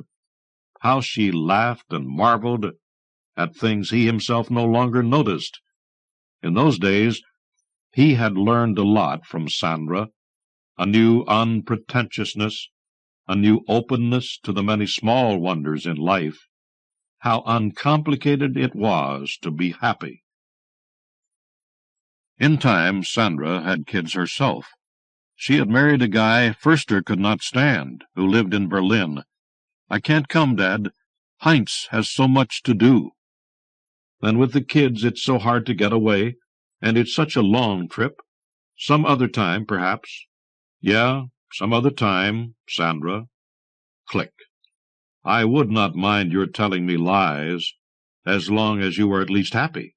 But you are not. Oh, Sandra, so much love that will never be returned." And Richard was stranger still. As a kid, he had always been a bit chubby and awkward, but unbelievably friendly and even-tempered, a chubby-faced angel nobody could say no to. Most of all, Forster recalled 2 episodes that, for some reason, had stayed in his mind. They were at the zoo. Richard was 3 years old. For the first time in his life, he had gotten an ice cream cone and paid for it with the money his father had counted out beforehand. He was so proud of his accomplishment that he forgot to eat his ice cream. He stared and stared at it, his very own first ice cream, and the colored balls were melting and dripping and smearing his hands and his blissfully smiling face. A year later, on a bitterly cold Sunday in December, Richard came into his study with his broken toy truck and said, "Put it back together, Daddy. You can do it. You can do anything." Forster saw the blind trust in the boy's face, and sweat broke out on him because he knew he could not fix the toy. It was a moment of both such intense pride and pain that it still moved him deeply after all these years. Richard was now a successful dental surgeon, slim, suntanned, dynamic. He had a perfect house and a perfect wife. Everything he did was perfect. He was even perfectly unhappy. His birthday and Christmas cards always arrived punctually. Forster noticed that he was still standing in front of the record player and was holding the album in his hand. "When I'm 64. Life is guaranteed to take the worst of all possible turns.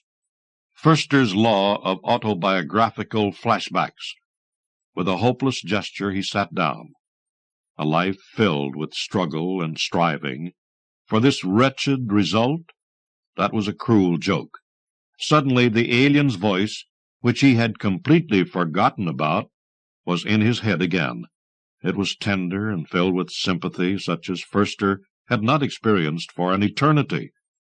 "You're a good man, Robert Forster. I like you a lot." The alien thought for a moment. "Your memories always surprise me over and over. Our lives have so many parallels, battling against the worst odds, giving your best, and ending up as a winner with a feeling of loss. I'm familiar with that. A kaleidoscope of incomprehensible alien scenes flashed through Forster's mind, memories of a distant planet. Funny how life in the universe follows universal rules. Forster felt the sincere warmth in the words of the alien, who did not seem to him as strange now as he once had. The extraterrestrial's concern was as startling as a surprise visit to someone sick in bed, and just as comforting. "Thanks," he said. "Thanks, Sasikan," the alien said. "Sasikan's the name." July 13th, 7 a.m. An early morning peace still lay over the land. The sun had just risen over the treetops. Its down-sloping light cast grotesquely long shadows and made dewdrops sparkle. The lake was calm. Only a couple of fishermen were rowing across the water through the haze. In the cool, fresh air wafting across the balcony, the rattling of Forster's breakfast dishes sounded louder and happier than usual. "Now we're friends," Sasikan said. "That happens very rarely on my missions. Generally speaking, I'm regarded as an oppressor, an occupation force. Here on Earth it seems to be just the same way. But you're an exception." "I am?" "Yeah. Despite your personal problems, you've been unusually open-minded. Most people react hysterically when I come to them. From the first second on, you were completely cool, calm, and collected. Maybe because I'm old. I've seen a lot in my day. I know nothing's impossible. What could still surprise me?" Forster took another sip of coffee. "You made it easy for me. You respected me, after a while. Most of you outer space types seem to be very aggressive. Why do you act differently? We're not all cast from the same mold. We come from different planets, so we behave in different ways. You know, we Syrians had a horrible war not too long ago. That experience has made us more peaceful than other races." "I see. Yes, war changes one." For a moment, Forster's thoughts started wandering. Dying men writhing in blood and mud, dead children in ruins, their arms torn off like discarded dolls, small unimportant bodies which did not count in the larger scheme of things. Oh, God! "You dwell a lot on those things, Robert." "Yeah, they've changed my life." "You also think about Barbara frequently," Sasikan said, changing the subject. "I simply can't forget her." Forster stared at his coffee spoon as if it were an exotic insect. "Though she's been dead for 10 years now." 10 years?" Sasikan said. "I didn't think it had been that long ago. She's so present in your thoughts." "You didn't think so?" Forster was taken aback. "But you did know that. You can read every last one of my thoughts." "It's not that simple. To me, your mind's like a great big library. I can find any piece of information in it, but I have to scrounge around for it first. There are a lot of unread books standing on the shelves. So that's the way it is." Forster chuckled in his distant fashion. "So do I still have my own little secrets from you?" "Yes, of course." Sasikan was now talking very slowly. "I started to like you when I read your thoughts about Barbara. So much love for a sister from Earth has deeply moved me." "A sister?" Forster sputtered. You mean you're a female?" "Yes, most of the time, that is." Forster gulped. "That changes the score. Then we're on the way to an interstellar love affair, aren't we?" They both laughed a little too loudly about that. July 13th, 6 p.m. Last night A thunderstorm had blown up and cleaned and cooled the air. Förster enjoyed his constitutional on the lakeside promenade much more than he had during the last few weeks. The weather was mild. You could see as far as the most distant mountain peaks, and he had a friend. Förster and Sasakan watched the souvenir vendors dismantle their stands with postcards and silly plastic mementos. Swimmers and surfers were landing on the beach and packing up their things. Handsome young people with well-proportioned bodies so deeply tanned that their lips seemed pale on dark faces. They got into their broncos, pajeros, jeeps, rabbit convertibles, and sped away to some other pressing engagement. Eager hedonists always on the go. To Förster they still seemed more alien than Sasakan, but he did not hate them any more. "A beautiful day today," he said. "Yes," Sasakan said. Snatches of sound from a carnival drifted across the lake. Förster was listening to the papa of a brass band. "You want to listen to music again this evening?" "Oh, yeah," Sasakan said. "Very much." "How about an organ concert?" Förster stopped, irritated somehow. "Anything wrong?" "I have to go back tomorrow." Sasakan's voice was as emotionless as a vocoder. "The job's finished. The traveling salesman travels on. You know how it is." "But," Förster stammered, "right now?" He could not talk any more. Blood roared in his ears. His heart beat like a hammer. "Now that I have had a taste of hope." "Life's a sadist," Sasakan said. Förster said nothing. He plopped down on a bench, older and lonelier than ever before, shivering in the warm sunlight. July 14th, 3:30 p.m. Förster slammed the telephone receiver down on its cradle with intense satisfaction. He had just canceled his weekly doctor's appointment. "Make your money off of some other old idiot, doctor. I'm still not so infirm that I have to sit around in your consulting room all the time. I'll let you know when I need you." He sniggered. "I'll let you know when I need you. That was a good one. Took that smart-ass authority figure down a peg or two." In every respect, it had been a remarkable day. At breakfast, in the Café Panorama, a slim young man sat down at his table. He seemed bewildered and distressed. Somehow they got to talking.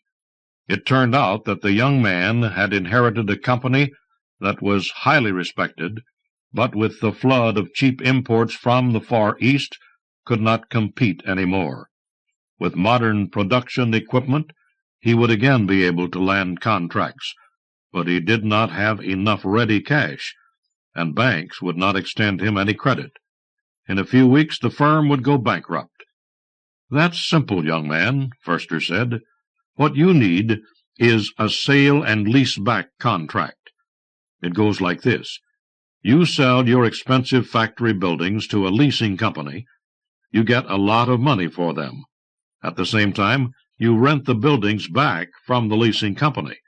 That way you can stay in there and continue production, and you turn your hidden reserves into ready money. You invest this money and get your firm on its feet again. When you've made enough profit, you buy back the factory buildings after a couple of years." The young man choked and panted until his face was dark red. "That's incredible," he gasped. "That's it. How can I ever thank you?" "That's all right," Förster said offhandedly. "It was a pleasure for me. From now on, perhaps you'll view old people in a little different light. A lot of years means a lot of experience, you see." He passed his business card across the table. "Just give me a call if you run into problems." "I most certainly will," the young man said happily, and hastily got up. Förster watched him with amusement. So he was not quite a doddering old fool yet.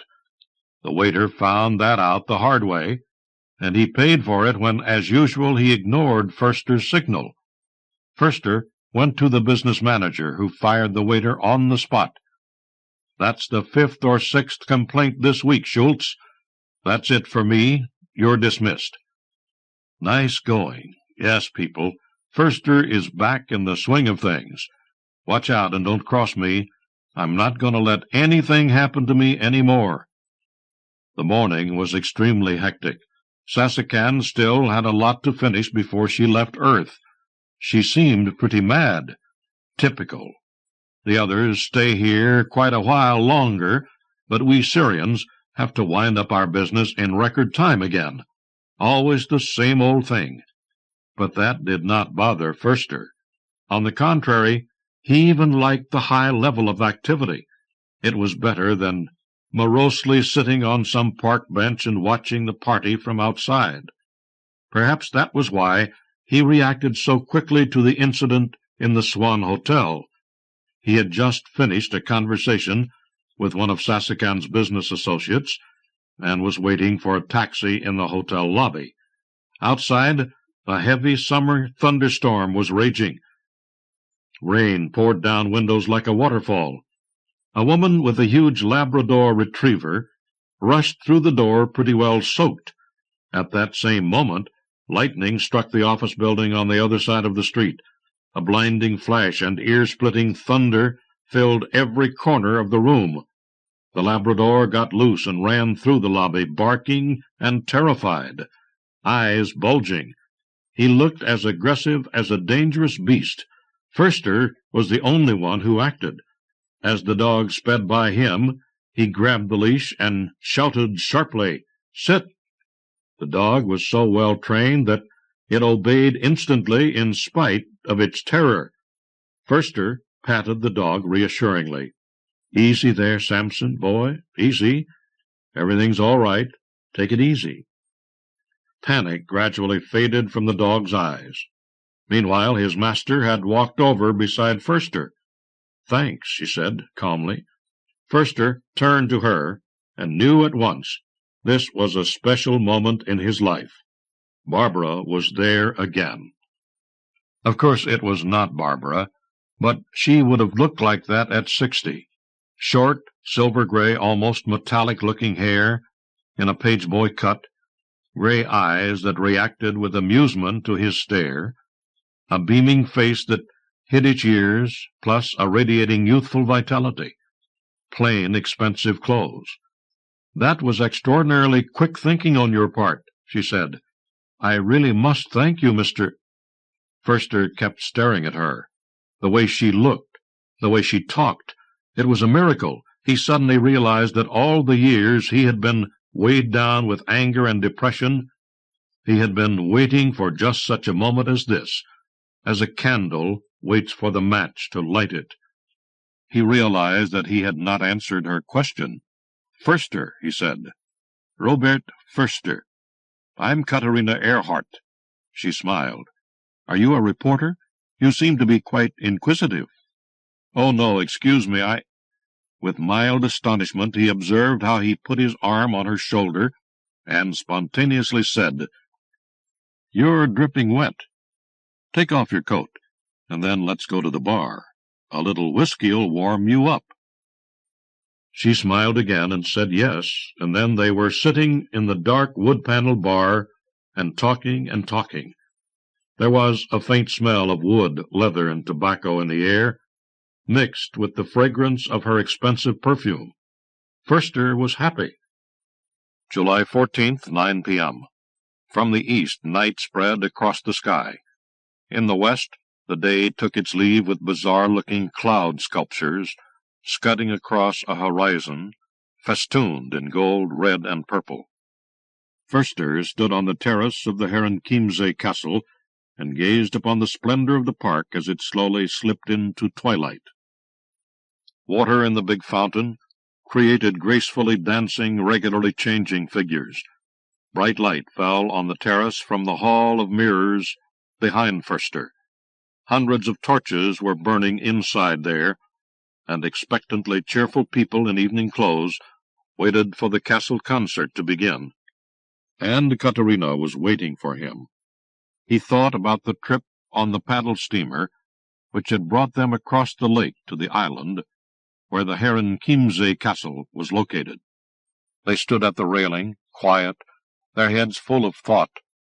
The evening wind smelled of algae. Förster listened to the asthmatic chugging of the old steamer. How many things he saw, smelled, and felt that he had not noticed in the past few years. It was the most natural thing in the world for his hand to close over hers and for him to kiss her. Their lips touched with the soft, wonderful tenderness that you could only find in very small children who have just discovered the grace of giving. Then they went back into the passenger room, where they drank a glass of champagne and celebrated the grand reopening of Förster's life. "I'm very happy," Sasakan said, "that I can end my stay on Earth on such a lovely day and happy note. I am leaving you now, Robert." Förster nodded. This moment had to come. It was a sad moment. "Sasakan," he said, "I'd like to say so much to you that I hardly know where to—" "No need to," Sasakan said. "You know I'm looking through you." "Oh, sure," Förster laughed. "What an unbelievable story. Of all people, an extraterrestrial helps me get back to the land of the living." "You've helped yourself," Sasakan said. "All I've done is interrupt your routine just as you've interrupted mine. We've learned a lot from each other." "Yeah, too bad you have to go now." "You do have Katerina now." "Luckily. I don't know if otherwise I could really bear losing you." A thought flashed through Förster's head. "Hey, wait a minute. Katerina, the young man with the bankrupt company. Katerina looking like Barbara. A whole bunch of coincidences for a single day, and the fact that just after a few minutes I put my arm around Katerina. That's not my way. You arranged everything and pulled the marionette strings a bit, right?" "Maybe, maybe not," Sasakan replied. "No matter. You're happy, and it makes my leaving easier." "You bastard," Förster said. "I like you. God damn it, but I do like you." "I like you too, Robert. So long. Keep moving." "So long, Sasakan, and thanks for everything." Then Förster was all alone again. Lost in thought, he stared at the park, which now lay in full darkness. His lips moved, mumbling soundless words. Then he turned around and walked to the brightly illuminated hall of mirrors. At the door, he cast one more glance over his shoulder up at the sky. "Good luck, Sasakan, wherever you are." The stars were slowly coming out. From Japan, The Legend of the Paper Spaceship, by Tetsu Yano, translated by Jean Van Troyer and Tomoko Oshiro. Halfway through the Pacific War, I was sent from my unit to a village in the heart of the mountains, and there I lived for some months. I still recall clearly the road leading into that village, and in the grove of bamboo trees beside the road, the endless flight of a paper airplane, and a beautiful naked woman running after it. Now, long years later, I cannot shake the feeling that what she was always folding out of paper stood for no earthly airplane, but for a spaceship, sometime long ago, deep in those mountain recesses. 1. The paper airplane glides gracefully above the earth, and weaving between the sprouts of new bamboo, stealing over the deep-piled humus of fallen and decaying leaves, a white mist comes blowing, eddying and dancing up high on the back of a subtle breeze, moving on and on. In the bamboo grove, the flowing mist gathers in thick and brooding pools. Twilight comes quickly to this mountain valley. Like a ship sailing a sea of clouds, the paper airplane flies on and on through the mist. 1. A stone stairway to the sky. 2. If it doesn't fly. 3. If it does fly, open. A woman's voice singing through the mist. As if pushed onward by that voice, the paper airplane lifts in never-ending flight. A naked woman owns the voice, and white in her nudity, she slips quickly between the swaying bamboo of the grove. "Kill them! Kill them!" Alarm sirens wove screaming patterns around shrieking voices. "Kill everyone! That's an order! Don't let any get to the ship! One's escaped! Beamers! Fire! Fire!" A crowd of voices resounding in this mist, but no one else can hear them. These voices echo only in the woman's head. Tall and leafy and standing like images of charcoal gray against a pale ash background, the bamboo trees appear and disappear and reappear among the gauzy veils of the always folding, rolling mist. The fallen leaves whisper as the woman's feet rustle over them. Mist streams around her like something alive as she walks, then flows apart before her to allow the dim shape of what might be a small lake to peek through. End-world Mir, the Uba Iri no Numa, after they had laughed and danced through the promises and passions of living youth, old people once came often to this place to end the misery of their old age by throwing themselves into the swamp's murky waters. Superstition holds that End-world Mir swarms with the spirits of the dead. To placate any of the lingering dead, therefore, these valley folk had heaped numerous mounds of stones in a small open space near the Mir. This place they named Sai no Kawara, the earthly shore where the journey over the great waters began. They gathered here once a year for memorial services, when they burnt incense and clapped hands and sent their prayers across the wide waters to the shore of the nether world. No matter how many stone towers you erect on the earthly shore of the River of Three Crossings, the myths tell us that demons will destroy them. Whether physical or spectral, here, too, the demons had been about the tireless task of destruction. In the very beginning, there had probably been but a few mounds of tombstones to consecrate the unknown dead. But over the years, hundreds of stones had been heaped, and now lay scattered. Throughout most of the year, the place was now little more than a last rest stop, where the infrequent person bound on the one-way trip to End-world Mir paused for a short time before moving on. Because of its deserted silence, men and women, seeking a little more excitement in life, found the place ideal for secret rendezvous. Secret meetings were often a singular concern for these simple village folk. They could think of little else but pleasure. End-world Mir is a name that suggests even the old go there with stealth, and possibly the dreadful legends surrounding the place were fabricated by anxious lovers who wished to make it a place more secure for their trystings. Owing to these frightening stories, the village children gave the Mir a wide berth. Round, lichen-covered stones, rain-soaked and rotting paper dolls, creaking wooden signs with mysterious, indecipherable characters inscribed on them. For children, these things all bespoke the presence of ghosts and ogres and nightmare encounters with demons. Sometimes, however, the children would unintentionally come close enough to glimpse the dank Mir, and on one such occasion they were chasing the madwoman, Osen, who was flying a paper airplane. "Say, guys, Osen's still running around naked. Hey, Osen, don't you want any clothes?" All the children jeered Osen. For adult and child alike, she is a handy plaything.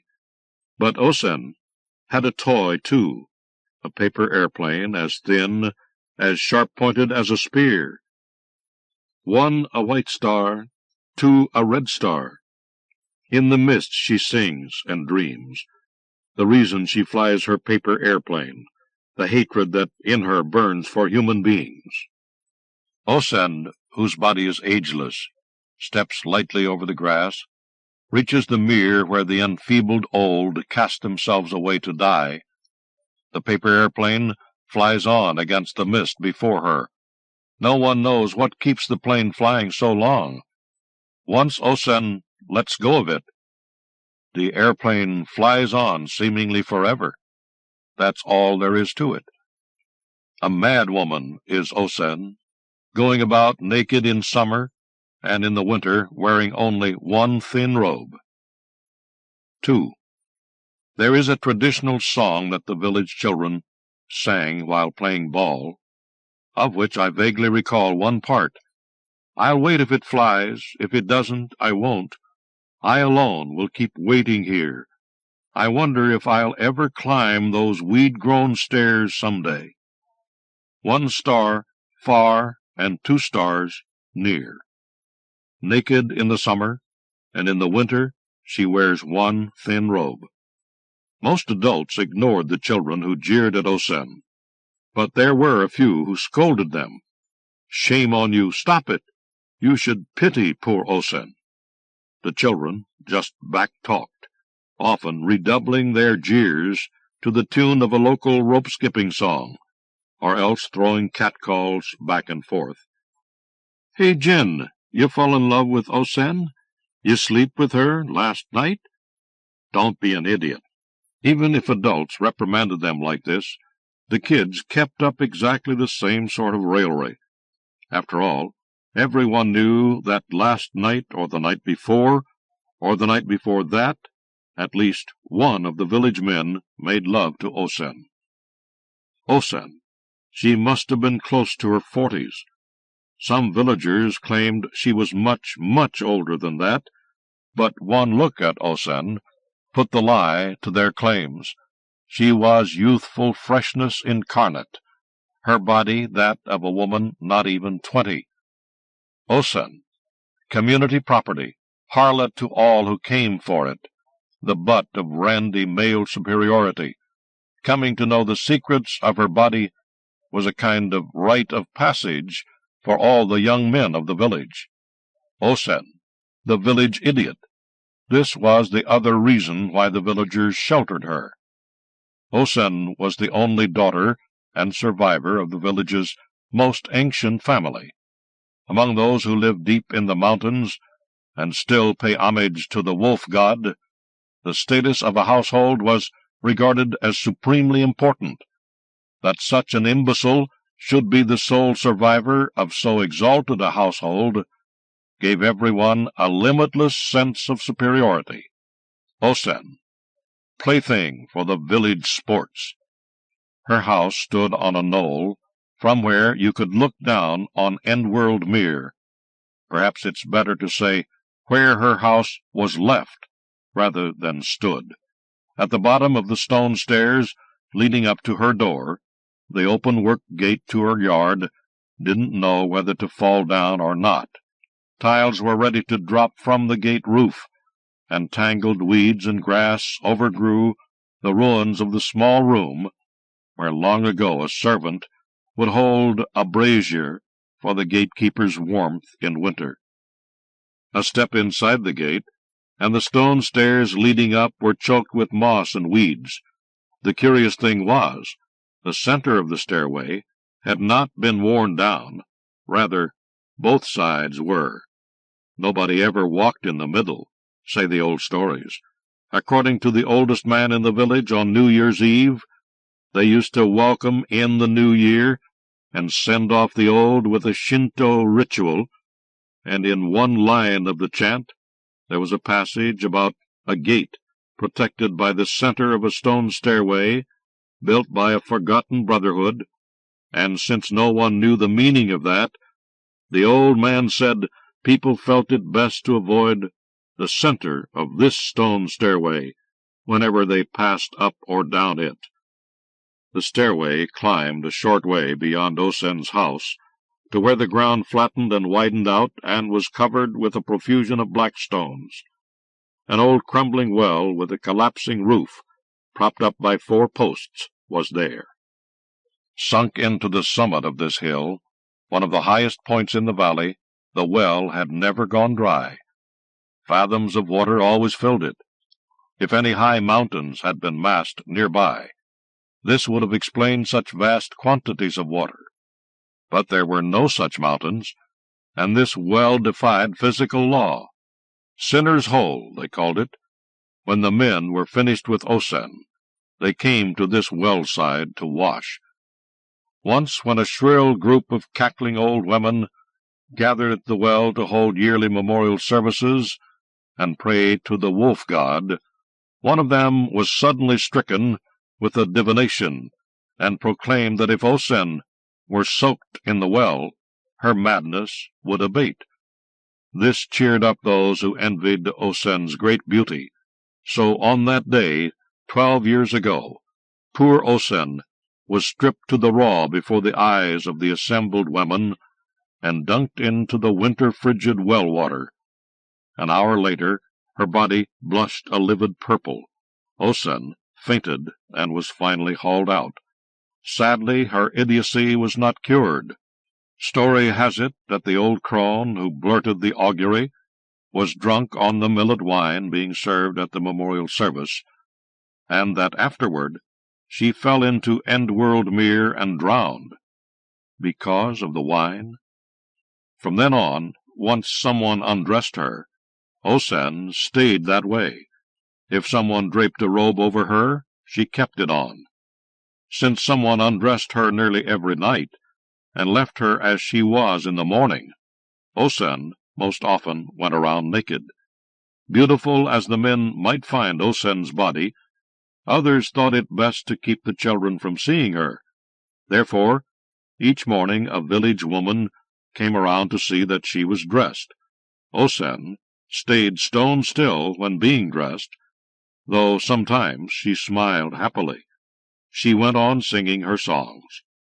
Folding one, da-dum, fold a second one, ta-tum, a third one fold, tra-la, fly on, I say fly, fly ever on to my star.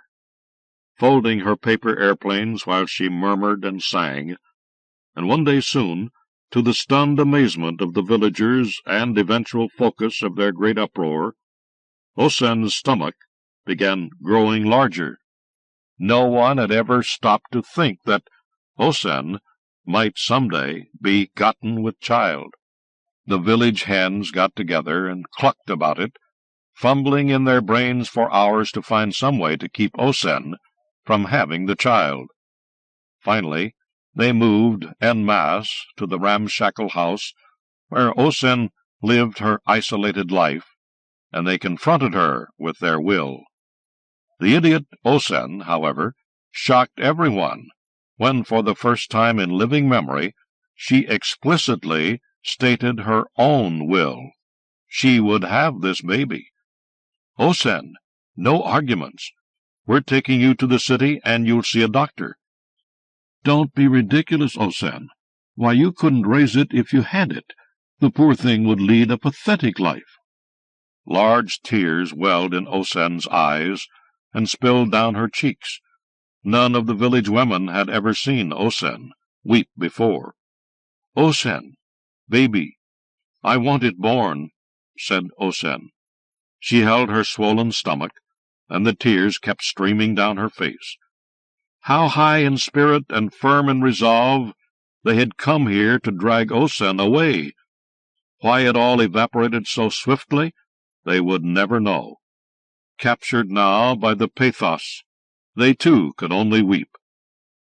Osen soon dried her tears and began folding a paper airplane. "Plane, plane, fly off!" she cried. "Fly off to my father's home." The women exchanged glances. Might having a baby put an end to Osen's madness? And then the paper airplane left Osen's hand. It flew from the parlor and out into the garden, and then came back again. When Osen stood up, the airplane circled once around her and flew again into the yard.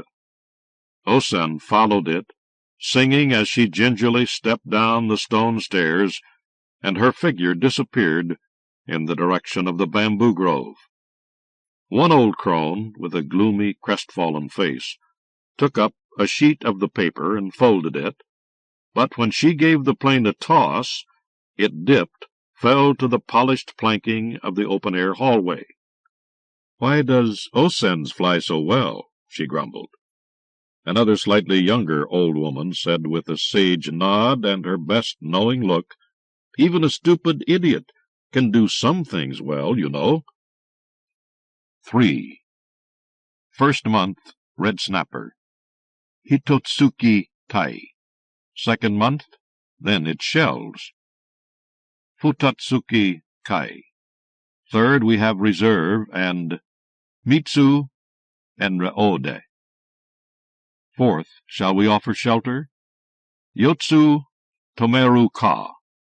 If we offer shelter, well then, Tomeraba icho. Shall we fold up 6th day?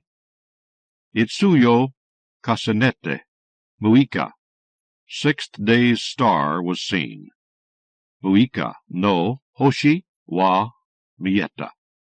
7th day's star was 2. Nanatsu no hoshi mo mieta. 8th, a chalet daughter.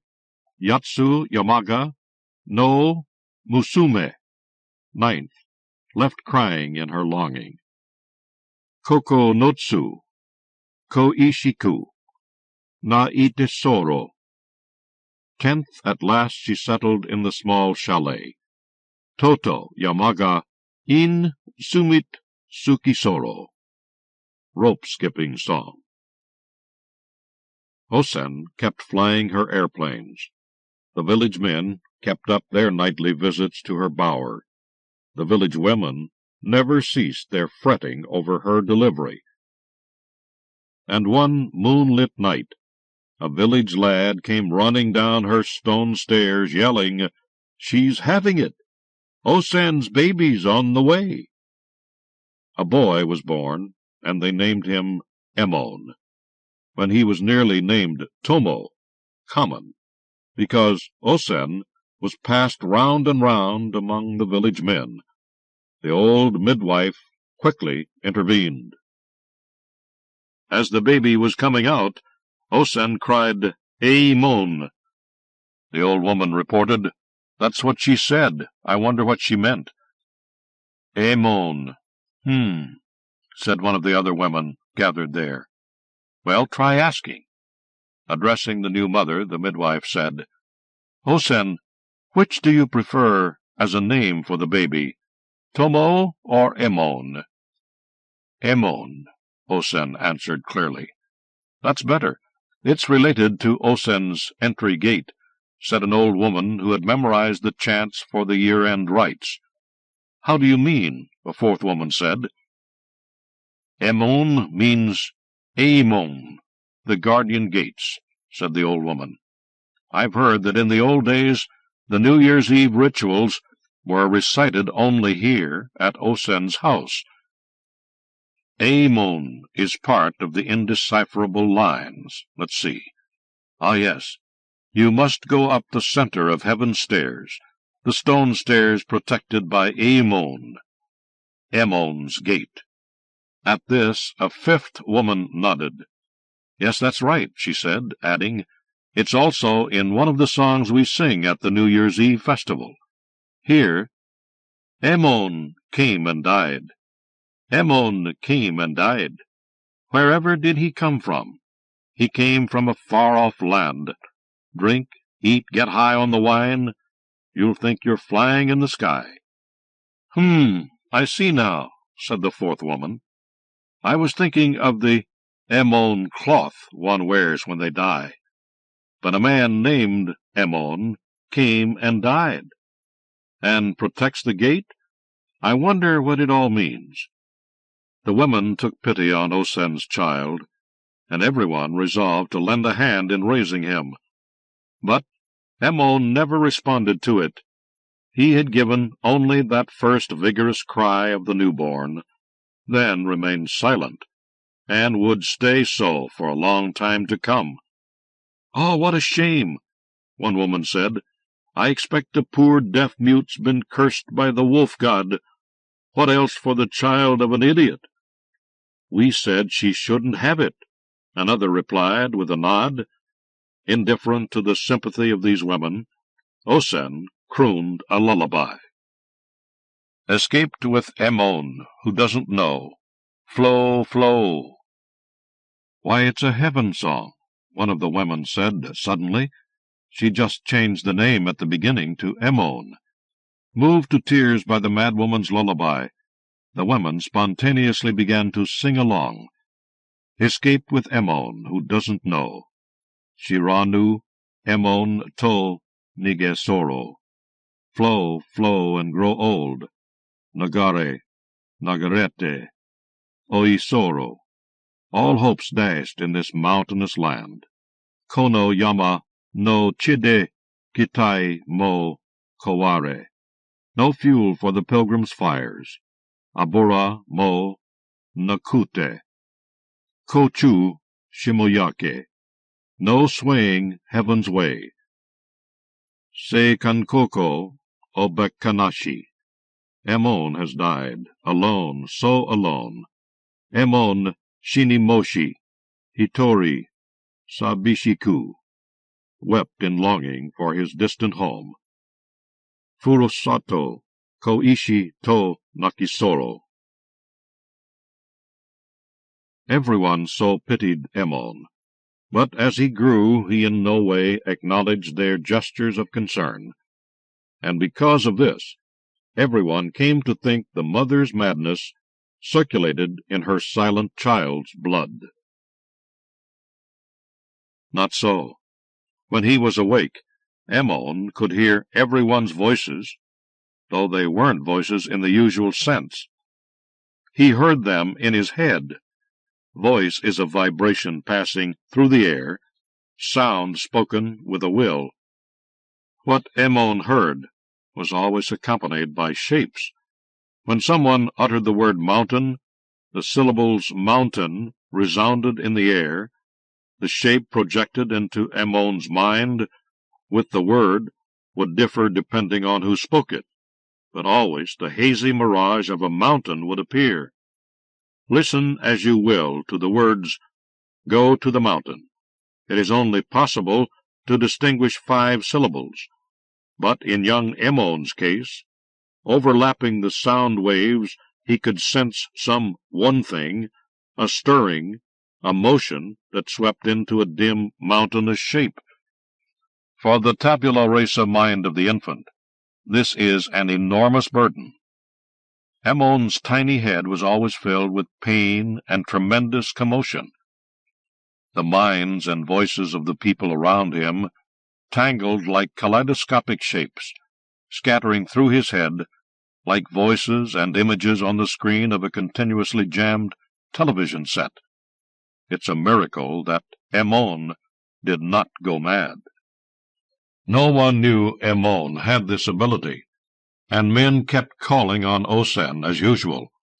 In his mind, Emon soon began walking with tottering, tentative steps, along with, say, Sakuzo's or Jimbei's shadowy thoughts would come crystal-clear images, and with them came meanings far beyond those attached to the spoken words.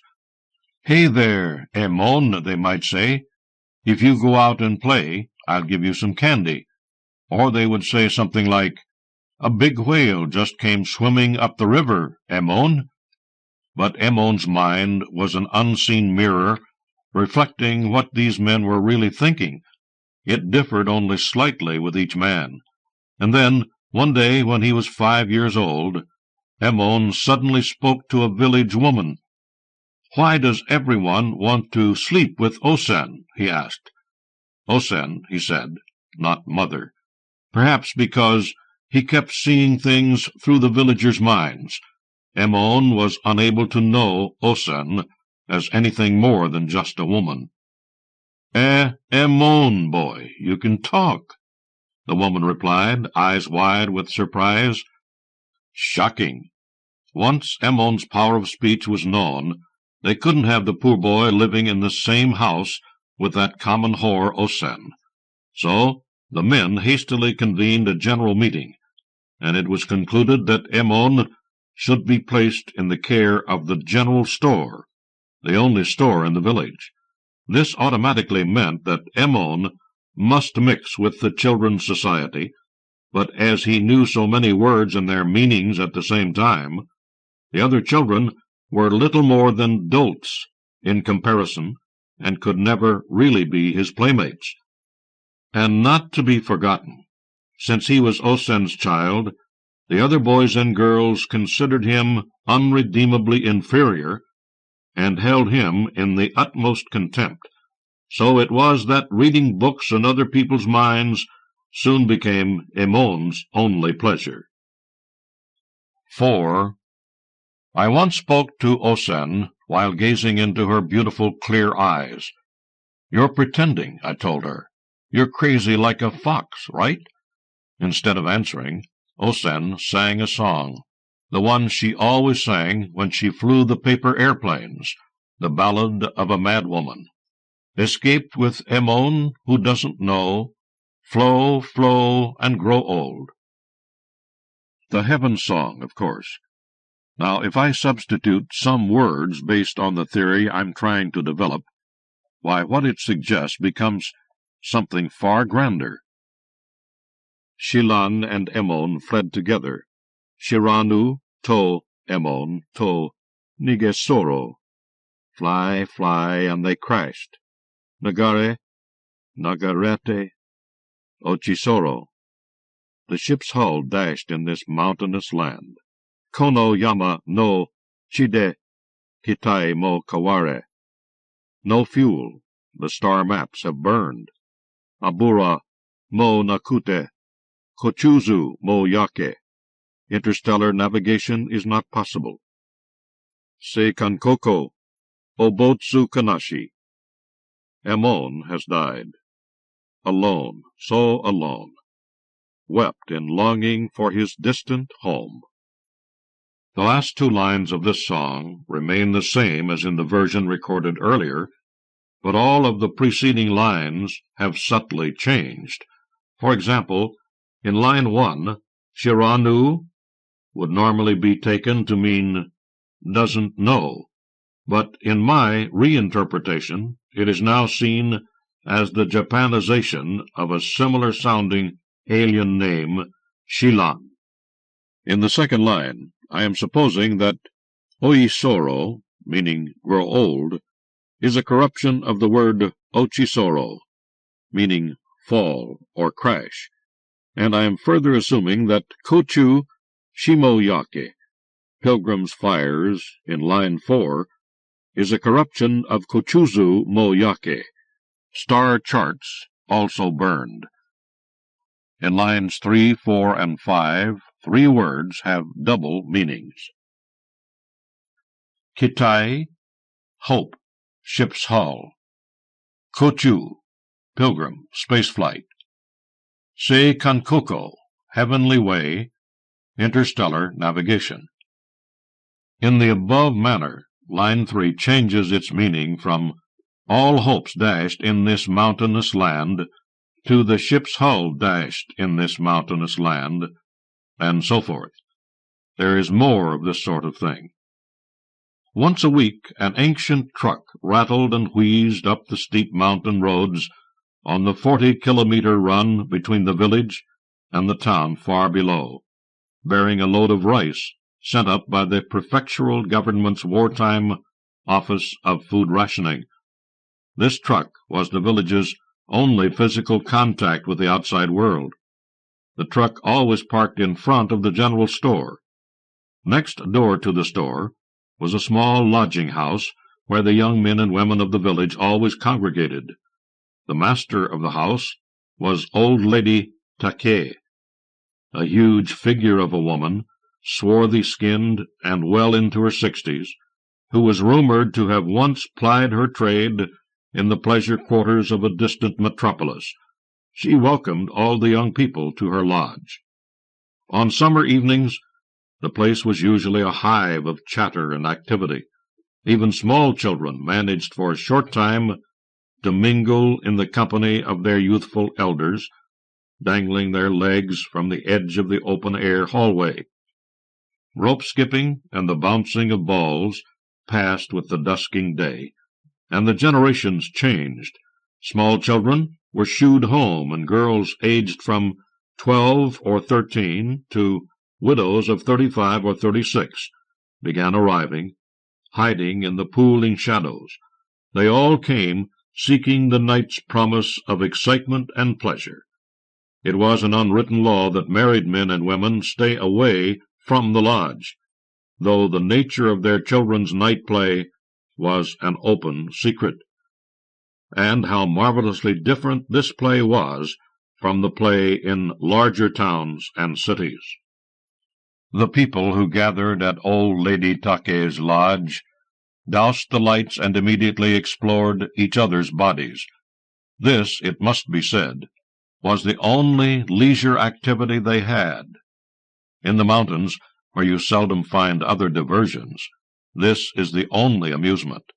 The muffled laughter of young girls as hands slipped beneath their sweat-dampened robes, their coy resistance, and the heady fragrance that soon filled the room drew everyone on to higher delights.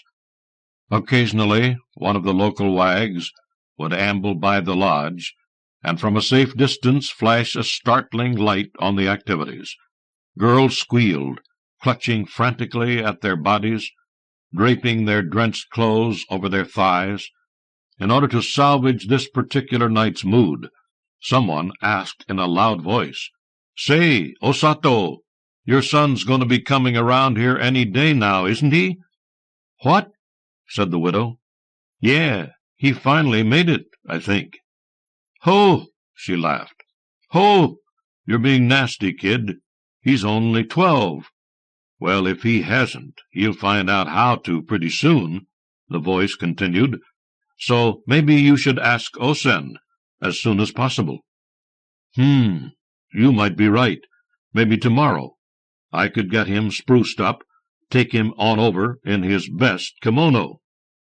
A young man's voice replying from deep within the room said, "No, you're too late, Osato." "And just what is that supposed to mean?" "For Gen Boy, it's too late. He beat you to it. It's been a month already." Laughter. "His mother's the last to know."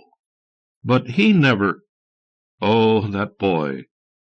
As ever, Emon was near them all and listened to their banter, and sometimes, as everyone moved in the dark, he searched their minds. "There'll be trouble if she gets pregnant." "Oh, big. It'll hurt.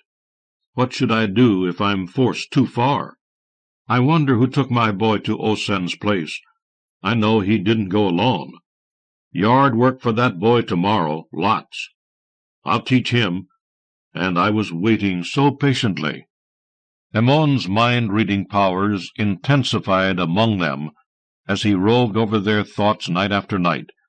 He could see so clearly into their thoughts that it was like focusing on bright scenes in a collage. He was therefore all the more puzzled by his mother, Osen. She was different. Didn't the thoughts of a human being exist in the mind of an idiot? The thoughts of the villagers were like clouds drifting in the blue sky, and what they thought was so transparent. But in Osen's mind, thick white mist flowed always, hiding everything. No words, no shapes, just emotion, close to fear, turning there. As Emon kept peering into the mist, he began to feel that Osen let the men take her so that she might escape her fear. Emon gave up the search for his mother's mind and returned to the days of his endless reading. His prodigious appetite for books impressed the villagers. "What a bookworm," one of them remarked. "That kid's crazy about books." "You're telling me," another said. "He read all hours, too. Imagine, from Osen, a kid who likes books. Wonder who taught him to read." Visiting all the houses in the village, Emon would borrow books, and on the way he tried to piece together a picture of his mother's past by looking into everyone's minds. Was Osen an idiot from the time she was born, he wanted to know? but no one knew about Osen in any detail, and the only thoughts men entertained were for her beautiful face and body. Her body, perhaps ageless because of her imbecility, was a strangely narcotic necessity for the men. A plaything for all the men of the village was Osen, even for the youngest, for all who wished to know her body. Their dark lust Ammon could not understand, but this emotion seemed to be all that kept the people living and moving in this lonesome place, a power that kept the village from splitting asunder. Osen, mad woman, whore, she seized the men and kept them from deserting the village for the enchantments of far-off cities. 5. A memory from when I was stationed in the village. In front of old Lady Take's youth lodge, some children are skipping rope. In my thoughts I hear, first month, red snapper, Hitotsuki Tai. Second month, then it shells, Futatsuki Kai. Third, we have reserve, and Mitsu Enriode. Fourth, shall we offer shelter? Yatsu Tomeruka. The rope-skipping song I recorded earlier in this tale. A little more theory.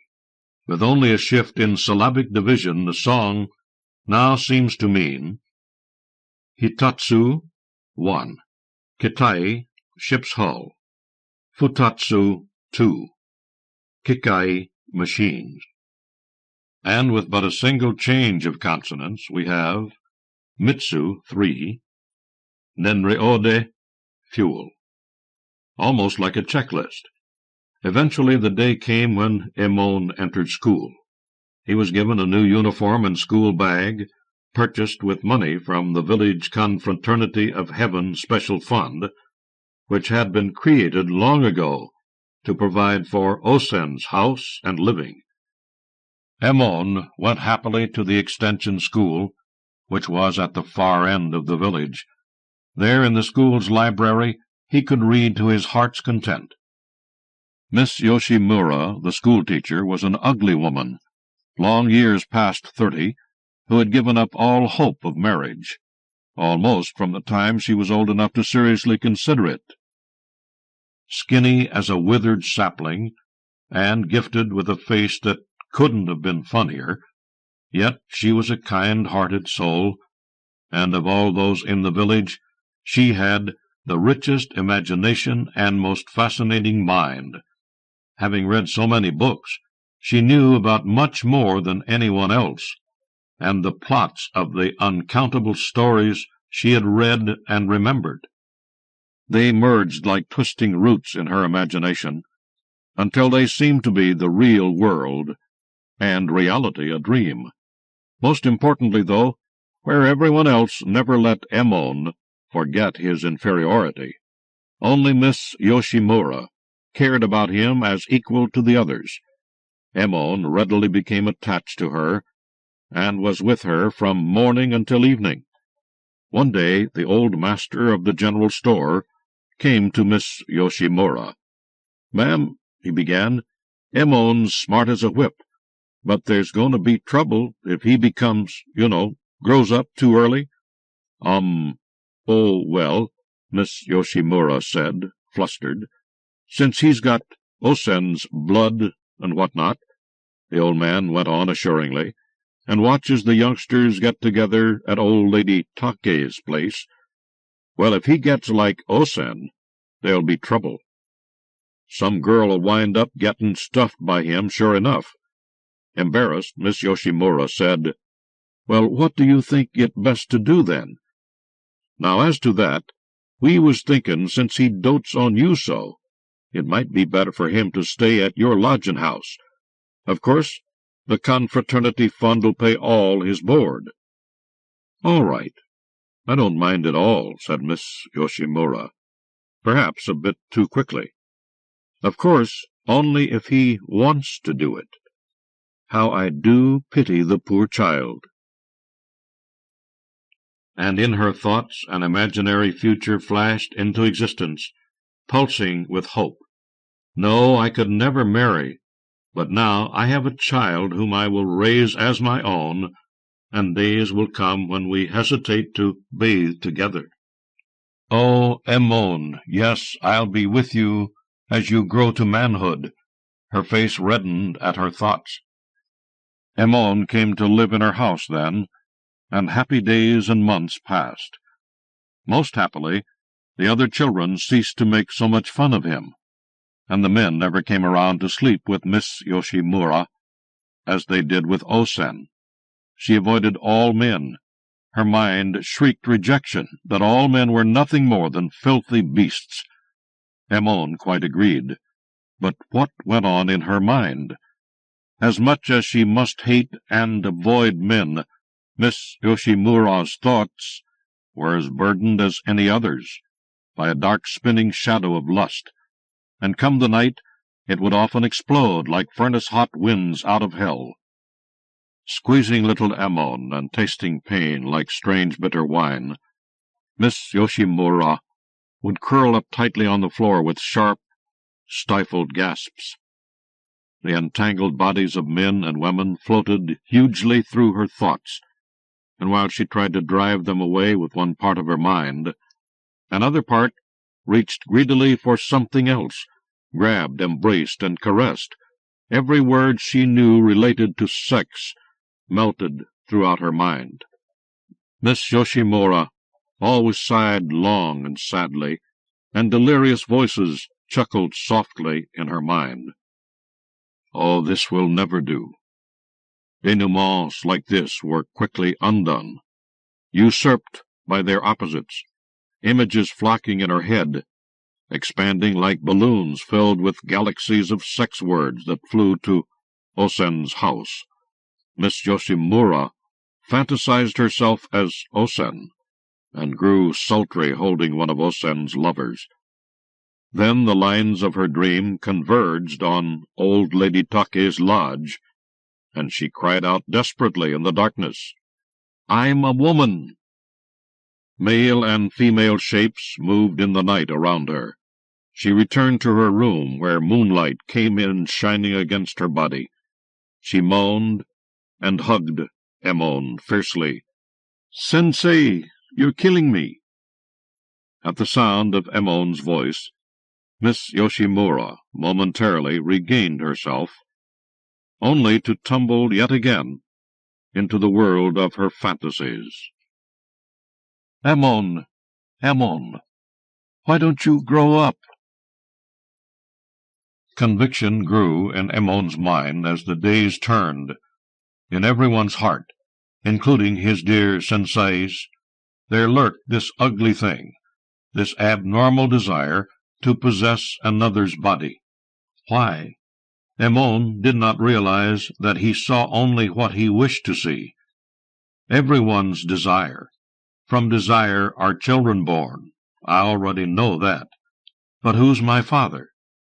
He kept up his watch on the villagers' minds, that he might unravel that mystery, and he continued to gather what scraps of knowledge there were remaining about his mother. More and more it appeared that she had escaped into her mad world to flee something unspeakably horrible. In the mind of the general store's proprietor he found this: Osen's house. People say it was a ghost house in the old days, and then Osen was always crying. No, come to think about it, weren't it her mother? Her grandfather was killed or passed on. That's why she went crazy. Old Lady Take's thoughts once whispered. My dead grandmother used to say that they were hiding some crazy foreign man there, and he abused Osen, so they killed him, or something like that. And the murmuring thoughts of Toku, the woodcutter, gave forth a startling image. Granddad saw it. Osen's house was full of blood, and everyone was dead, murdered. That household was crazy for generations, anyway. Osen's father, or was it her brother, was terrible insane. and in the middle of all them hacked bodies, Osen was playing with a ball. Old Genji knew part of the story, too. Heard tell it was a long time ago on the hill where the house is that the fiery column fell from the sky, since around then all the beautiful girls were born in that family, generation after generation, and couldn't one of 'em speak. That's the legend. Long ago, in days forgotten, something terrible happened. Osen alone of the family survived and went mad, and became the village harlot. This was all that was clear to Emon. 6. They say that time weathers memory away. In truth, the weight of years bears down on memory, compressing it into hard, jewel-like clarity. A mystery slept in that village, and sleeps there still. Over the years, my thoughts have annealed around these puzzling events, but the mystery will remain forever uncovered, unless I go there and investigate in earnest. I have tried to return many times. A year ago, I came to within 50 kilometers of the village, and then, for no rational reason I can summon up, I turned aside, went to another, more amenable place. Before embarking on these journeys, I am always overcome by an unshakable reluctance, almost as if I were under a hypnotic compulsion to stay clear of the place. Another curious fact. In all the time I was stationed there, I recall no one else from the outside ever staying in the village more than a few hours, and according to the villagers, I was the first outsider to be seen at all in 10 years. The only villagers who had lived outside those isolated reaches were old Lady Take and Miss Yoshimura, who left to attend teachers' college. If going there I actually managed to come near the village proper, unless the military backed me, I feel certain the locals would somehow block my return. Is there something, some power at work that governs these affairs? Such a power would have a long reach and strong, to the effect that this village of fewer than 200 people may exist outside the administration of the Japanese government. I say this because during the Pacific War, no man from that village was ever inducted into the armed forces. And who might wield such power? Who mesmerized everyone? Old Lady Take, or the teacher, and if both of them left the village under another's direction, who then is the person central to the mystery? The madwoman, Osen? When summer evenings come, my memories are crowded with the numerous songs the village children sang. It was so queer that everything about those songs was at complete variance with the historical roots that those villagers claimed to have. That the village had been founded centuries earlier by fugitive retainers deserting the Heike family during their final wars with the Genji in the Heian period, and that since that time no one had left the village. Yet none of the old stories lingering there were of Heike legends. It is almost as if the village slept in the cradle of its terraced fields, an island in the stream of history, divorced from the world. Is something still hidden beneath the stone stairs leading up to Osen's house? Unknown Emon gave up in despair and abandoned something there. A pump to send water up to the well at Sinner's Hole, or something hinted at in the children's handball song. I wonder if I'll ever climb those weed-grown stairs some day. 1, a stone stairway in the sky. 2, if it doesn't fly, if it never flies open. When the day of flight comes, will the stairs open, or must you open them in order to fly? Questions. It may be that the mystery of unknown Emon will sleep forever in that place. And what became of Osen's child? After a time, Ammon once again attempted what he long ago had given up on, a search of his mother's mind. The strange white mist shrouding Osen's thoughts was as thick as ever. Begone! Ammon's thoughts thundered at the mist in a shock wave of telepathic power. Perhaps the sending of a psychic command and the discharge of its meaning in the receiver's mind can be expressed in terms of physics, vectors of force. Then again, it may just be that Ammon's telepathic control had improved, and he was far more adept at plucking meaning out of confused backgrounds. Whatever. With his command, the mist in Osen's mind parted as if blown aside by a wind, and Ammon peered within for the first time. Her mind was like immensities of sky. Ammon dipped quickly in and out many times, snatching at the fragmented leavings of his mother's past. The quantity was small, with no connecting threads of history. Everything scenes in a shattered mosaic. There was only one coherent vision among it all. A vast machine, or a building, was disintegrating around her, and a mixture of terrible pain and pleasure blazed from her as she was held in a man's embrace. And that was odd, that out of all her many encounters with all the men of the village, only this one experience had been so powerful as to burn itself indelibly into her memory. The age and face of this man were unclear. His image was like seaweed undulating in currents at the bottom of the sea. The event had occurred on a night when the moon or some other light was shining, for his body was bathed in a glittering blue radiance. All the other men Osen had known, lost forever in the white mist that filled her mind and robbed her will, and only this man, whom Ammon had never seen, existed with a force of will and fervency. Joy flooded from the memory, and with it great sorrow. Why this should be was beyond Ammon's understanding. A vague thought stirred. This man Osen is remembering is my father. While Ammon poked tirelessly through the flotsam in the minds of his mother and the villagers, Miss Yoshimura played in a fantasy world where her curiosity focused always on Osen.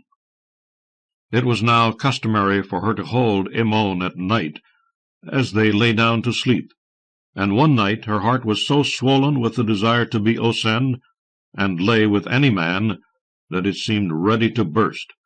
How could she know that Ammon understood her every thought? How could anyone realize the terrible wealth of pure fact that Ammon had amassed about their hidden lives? But his constant buffeting in this storm of venery took its awful toll. Excluding the smallest of children, Ammon was of the unswayable opinion that all the villagers were obscene beyond the powers of any description, especially Osen and himself. They were the worst offenders. Through the minds of the men he was constantly privy to Osen's ceaseless, wanton rut, and the pain that he was Osen's child was heavy upon him. Ever she bared her body to the men, and Ammon hated her. He hated the men who came to her, and in his superlative 9-year-old mind this wretched emotion was transformed into a seething hatred for all the human race.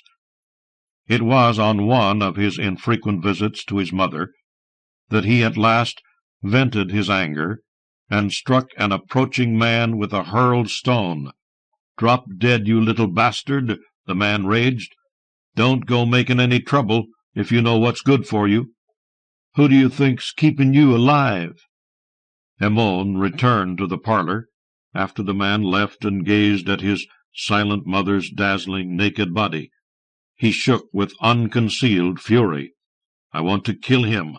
I will kill him. Everybody." Osen reached out to him then.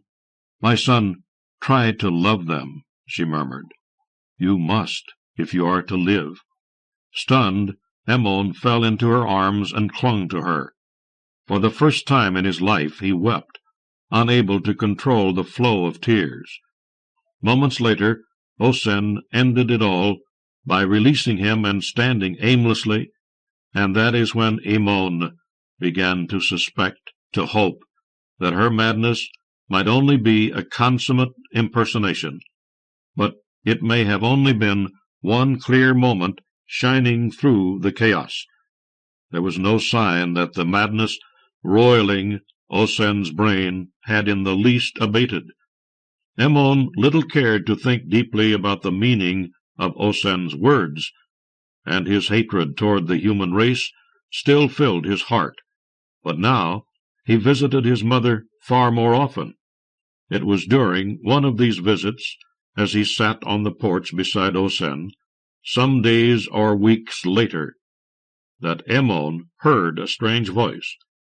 The voice did not come as sound in the air, or as a voice reaching into his mind with shapes and context.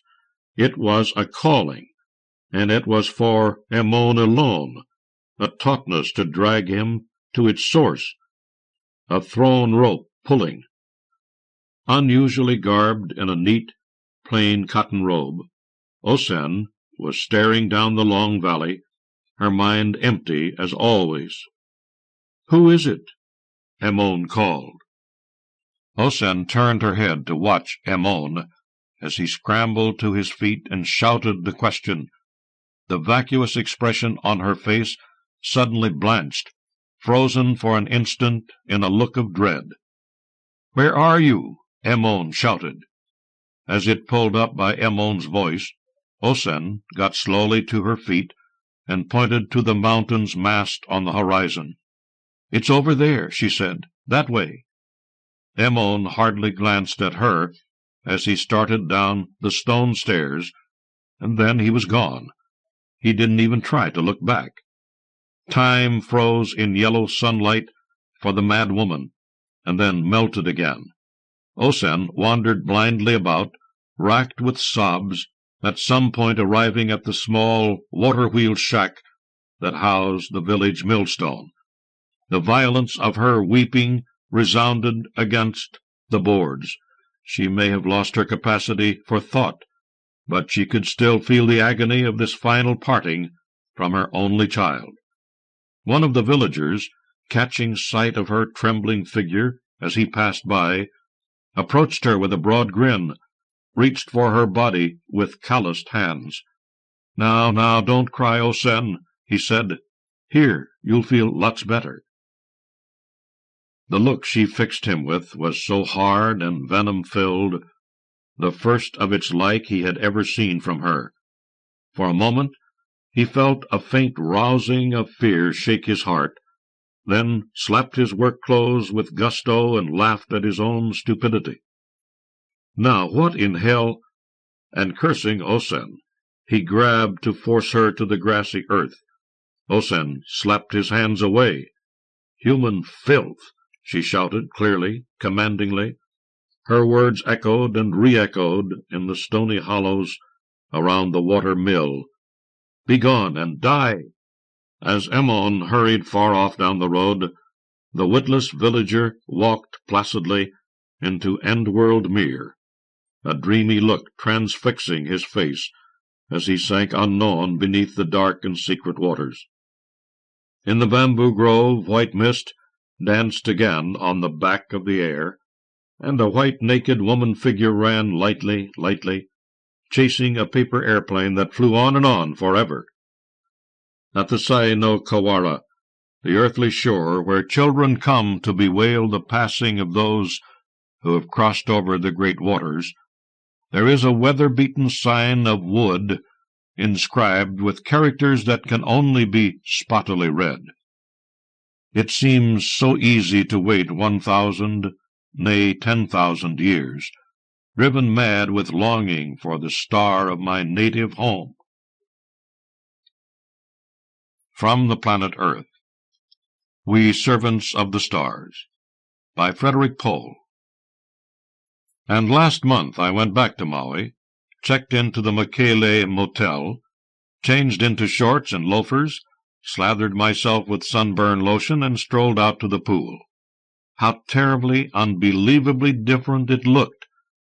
There were no machine-gun posts behind the hibiscus, no American and Soviet jets making contrails overhead as they guarded us. It was just a Hawaiian resort motel again, and when Julio shot up out of the pool, splashing water all over, blowing and gasping as he climbed out to greet me, he didn't slither like a snake. "Hallo, Ben," he cried, his face grinning so wide it showed 3 gold teeth. "It's good to see you, man. Welcome to the 10th anniversary reunion." I shook his hand and let him order me a Mai Tai, though we hadn't been particularly close in those days when the Makele Motel was the conference center for the invaders from the stars. But that was a long time ago. See, the terrible thing about what happened to all us unwilling servants of the stars wasn't just that we were, well, invaded. I don't mean our countries, I mean us. That was bad enough. It was worse than that, because there was nothing in human experience so terrifying and demeaning as to have some slug or fish or carnivore or monster from another star suddenly preempt your body. That only began to scratch the surface, anyway. Then came the wrench of being torn away from your normal life, however dull and unpromising that might have seemed. It was a shocking bereavement to have it all stolen away without warning. When we captives came here to the Makele Motel, we were in a state of terror and disorientation. It didn't get better. As we were worked past exhaustion in the service of our star lords, as we mourned what we had left behind and found we could not even find new friends or lovers here, because at any moment we would be snatched away from whatever we were doing. As the ordeal wore on, we were all in a state as near to psychosis as a human being can be without total breakdown. Probably we would have broken down if we could, but that was not allowed. But the very worst was that the whole thing had caught our world by surprise. One day we were living our lives, fretting over taxes, worrying about terrorists, wondering if the bombs would fall, living, in other words, a normal 20th century human life. And the next day, without warning, we all discovered that our planet was a target for plundering by creatures who had no interest at all in what we thought about it. See, it wasn't just us on Maui who were in shock. It was our whole world. I suppose such agonies were not new for the human race.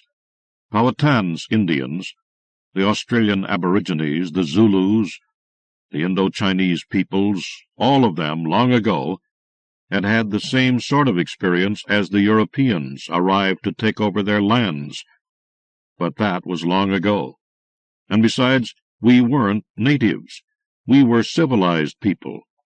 That is to say, we were the kind of people more used to doing the taking over than to suffering the taking from. It is hard to remember just how terrified everyone on Earth was then. What finally made it bearable? Well, first there was the realization that it wasn't really all that new. Individuals from other stars had been sneaking into Earth minds for centuries. They just hadn't announced themselves so blatantly before. And then, I suppose, it was just that you can get used to anything. After the aliens finished dividing up their shares of what they wanted from Earth, and the shuttles began launching their cargoes of tribute into space to start their millennium-long photon-sail voyages to the other stars, why then they disbanded the conference in the Makele Motel. We were free.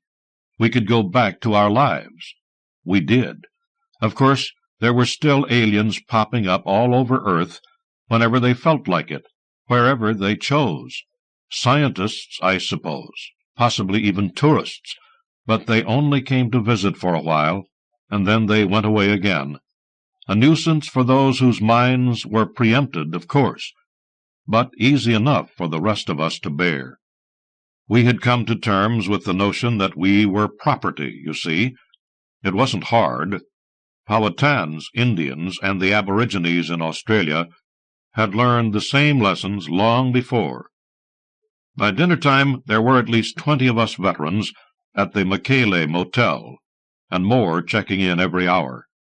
There was Elsa, who had wept herself to sleep every night because she was a skinny little newlywed when she was taken, and she hadn't had a chance even to kiss her new husband good-bye. She wasn't so skinny now.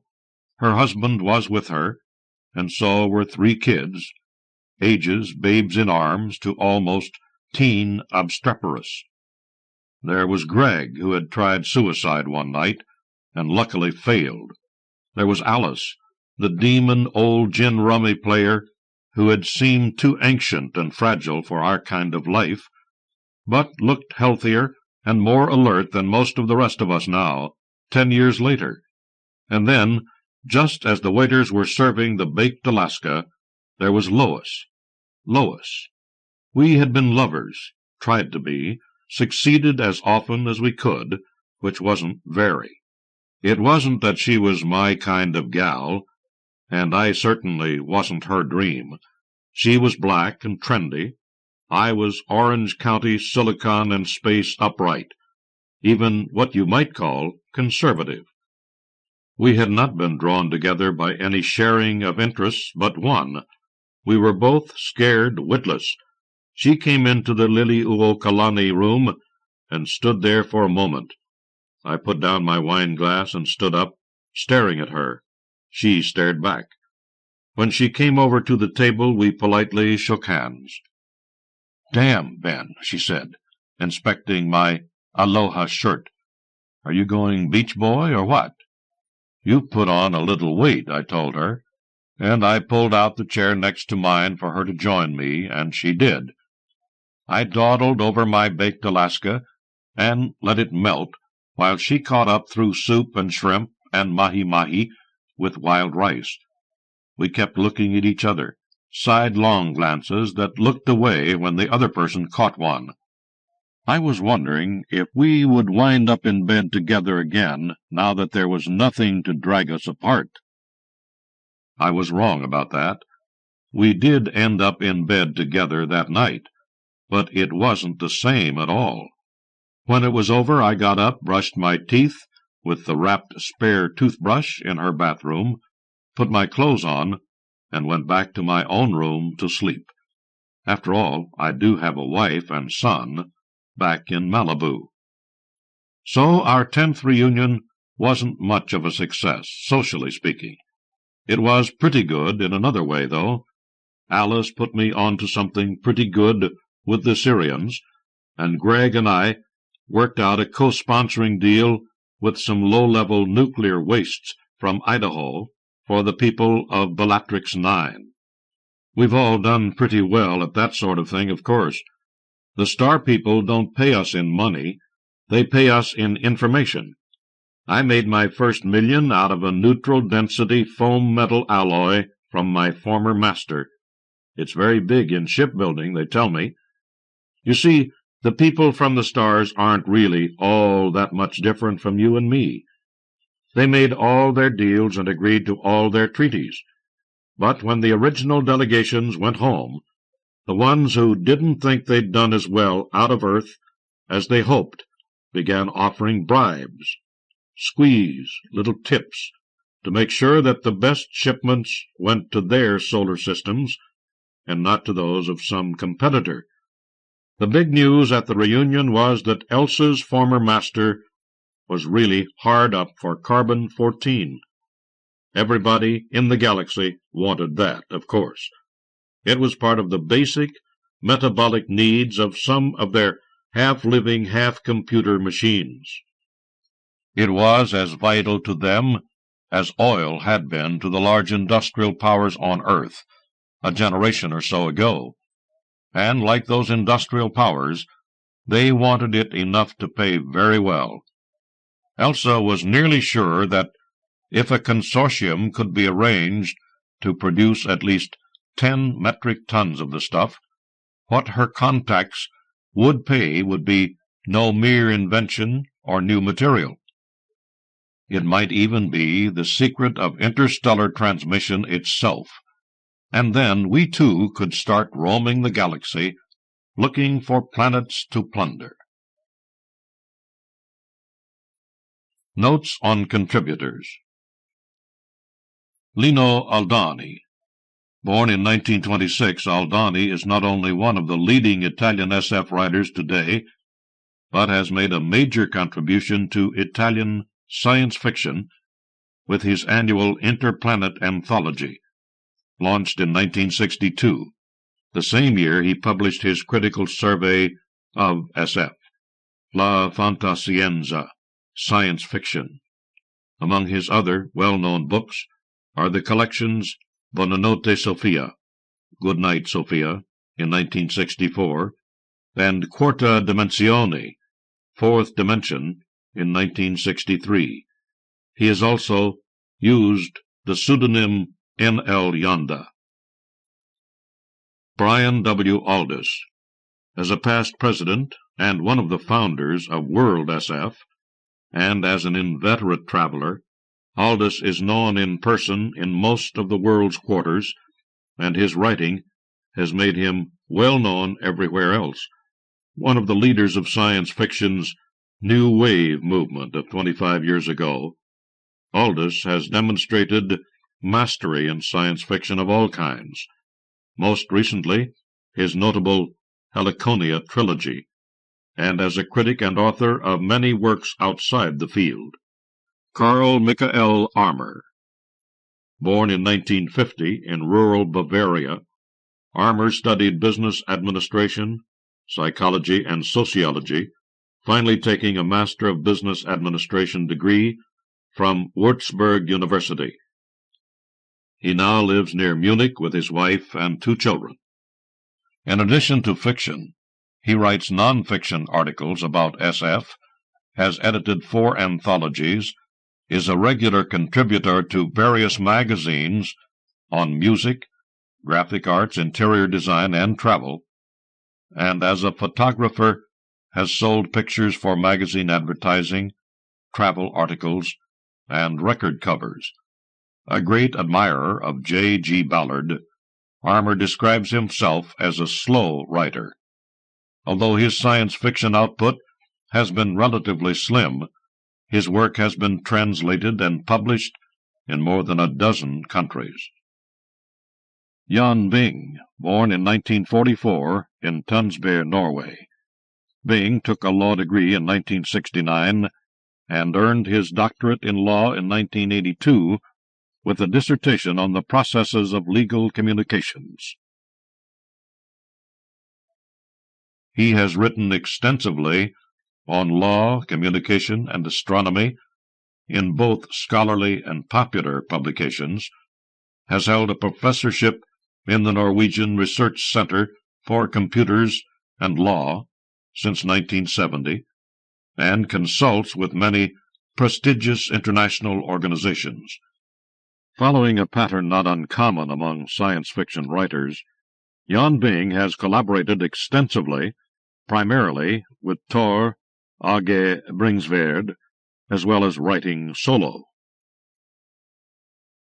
His prolific science fiction work includes some 20 short story collections, which have been translated into several languages, beginning in 1967 with Rundt Solen I Ring, as well as both adult and juvenile novels.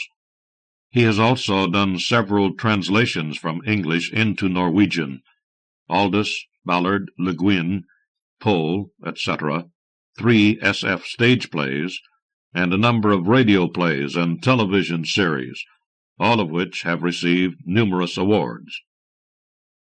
André Carneiro, although perhaps better known as a poet in Brazil, Carneiro is also generally recognized as Brazil's most original SF writer, a label he himself shuns because of the fears and prejudices surrounding science itself. His stories and poems have been translated into English, French, Italian, German, Spanish, Swedish, and Japanese, and he is also well known for his theoretical contribution to the understanding of SF in his essay Introdução ao Estudo da Science Fiction. His best-known SF works include The Diary of the Lost Spaceship, 1963, The Man Who Divided, 1966, Darkness, in Putnam's Best SF of 1972, The Free Swimming Pool, 1978, and Love Chaos, 1983. A. Bertram Chandler, born in Aldershot, England, on March 28, 1912.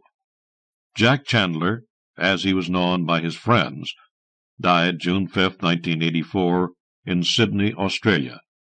Chandler always claimed that, for most of his life, he served two mistresses, science fiction and the sea. His sea career, from apprentice to master, spanned the years 1928 to 1975.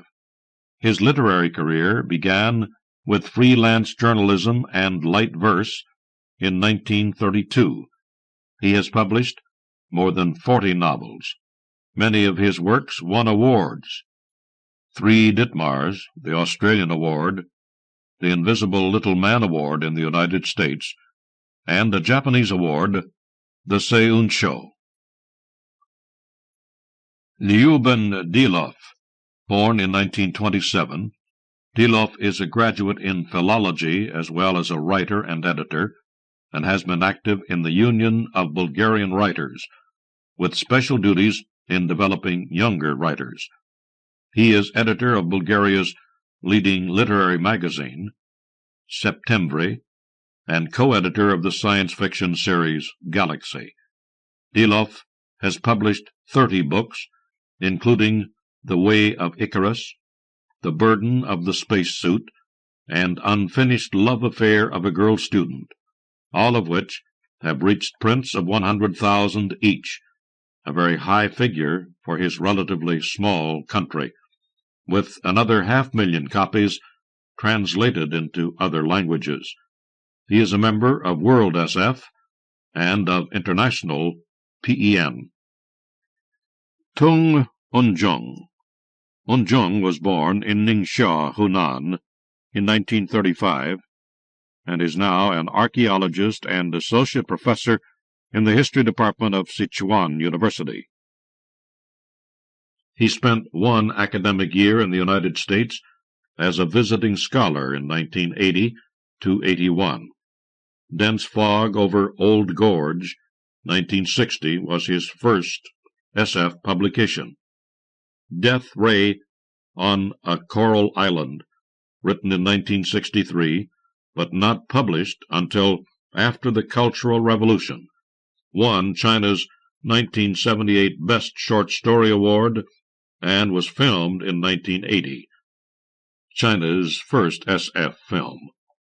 The Magic Flute on the Snowy Mountain, 1979, won the second place prize in China's second Juvenile Belles Lettres Awards. Enzheng's latest work, The New Pilgrimage to the West, a delightfully humorous juvenile tale about monk Xuan Zhuang's tour of the United States with his 3 disciples, Monkey King, Pigsy, and Sandy, was first serialized in a magazine and then printed in book form in 1985. Enzheng is a member of the Chinese Writers Association and of World SF.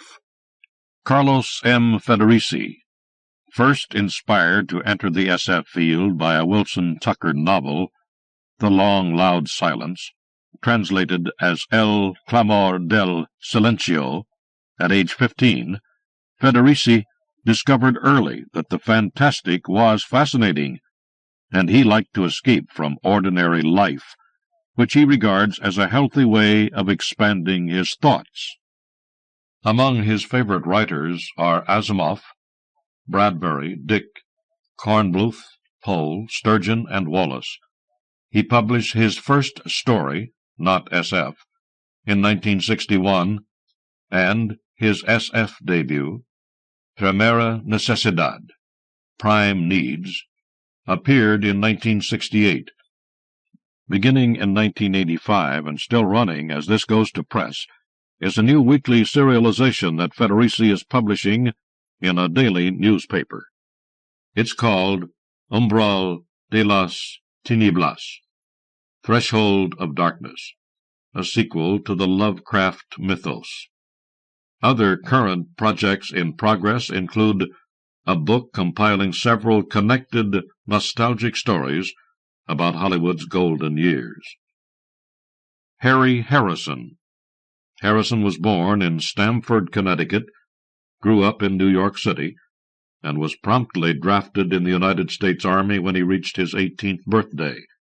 Some years later, older if not wiser, he returned to civilian life with a sergeant's stripes. After a short term in college and a longer one in art school, he spent the next few years in New York as an artist, art director and editor, and finally as a freelance writer. Once he started moving, he did not stop, and the Harrisons, with son Todd and daughter Moira, have lived in Mexico, England, Italy, Denmark, and Ireland, with briefer stays in 29 other countries. He is the author of 32 novels, all of them still in print, has published 5 collections of his short stories, 4 juvenile books, and edited countless anthologies, including 2 textbooks for the teaching of science fiction. His books have been translated into 22 languages. He was founding president of World SF. He received the Nebula Award and the Prix Jules Verne for his novel Make Room, made into the film Soylent Green. Elizabeth Ann Hull, born in Upper Darby, Pennsylvania. Hull moved frequently as a child, finally settling in and around Chicago for most of her adult life. Married and divorced young, with 2 daughters to support. She finished her bachelor's degree at Northwestern University while working in manufacturing, advertising, the travel industry, and publishing. She ultimately earned a doctorate at Loyola University with a cross-disciplinary English and psychology dissertation, a transactional analysis of the plays of Edward Albee, 1975. Since 1971, she has taught at William Rainey Harper College in Palatine, Illinois, where she developed curriculum for a course in science fiction, which she has taught since 1973. She also teaches creative writing, composition, and several other literature courses, among them drama and film and women in literature.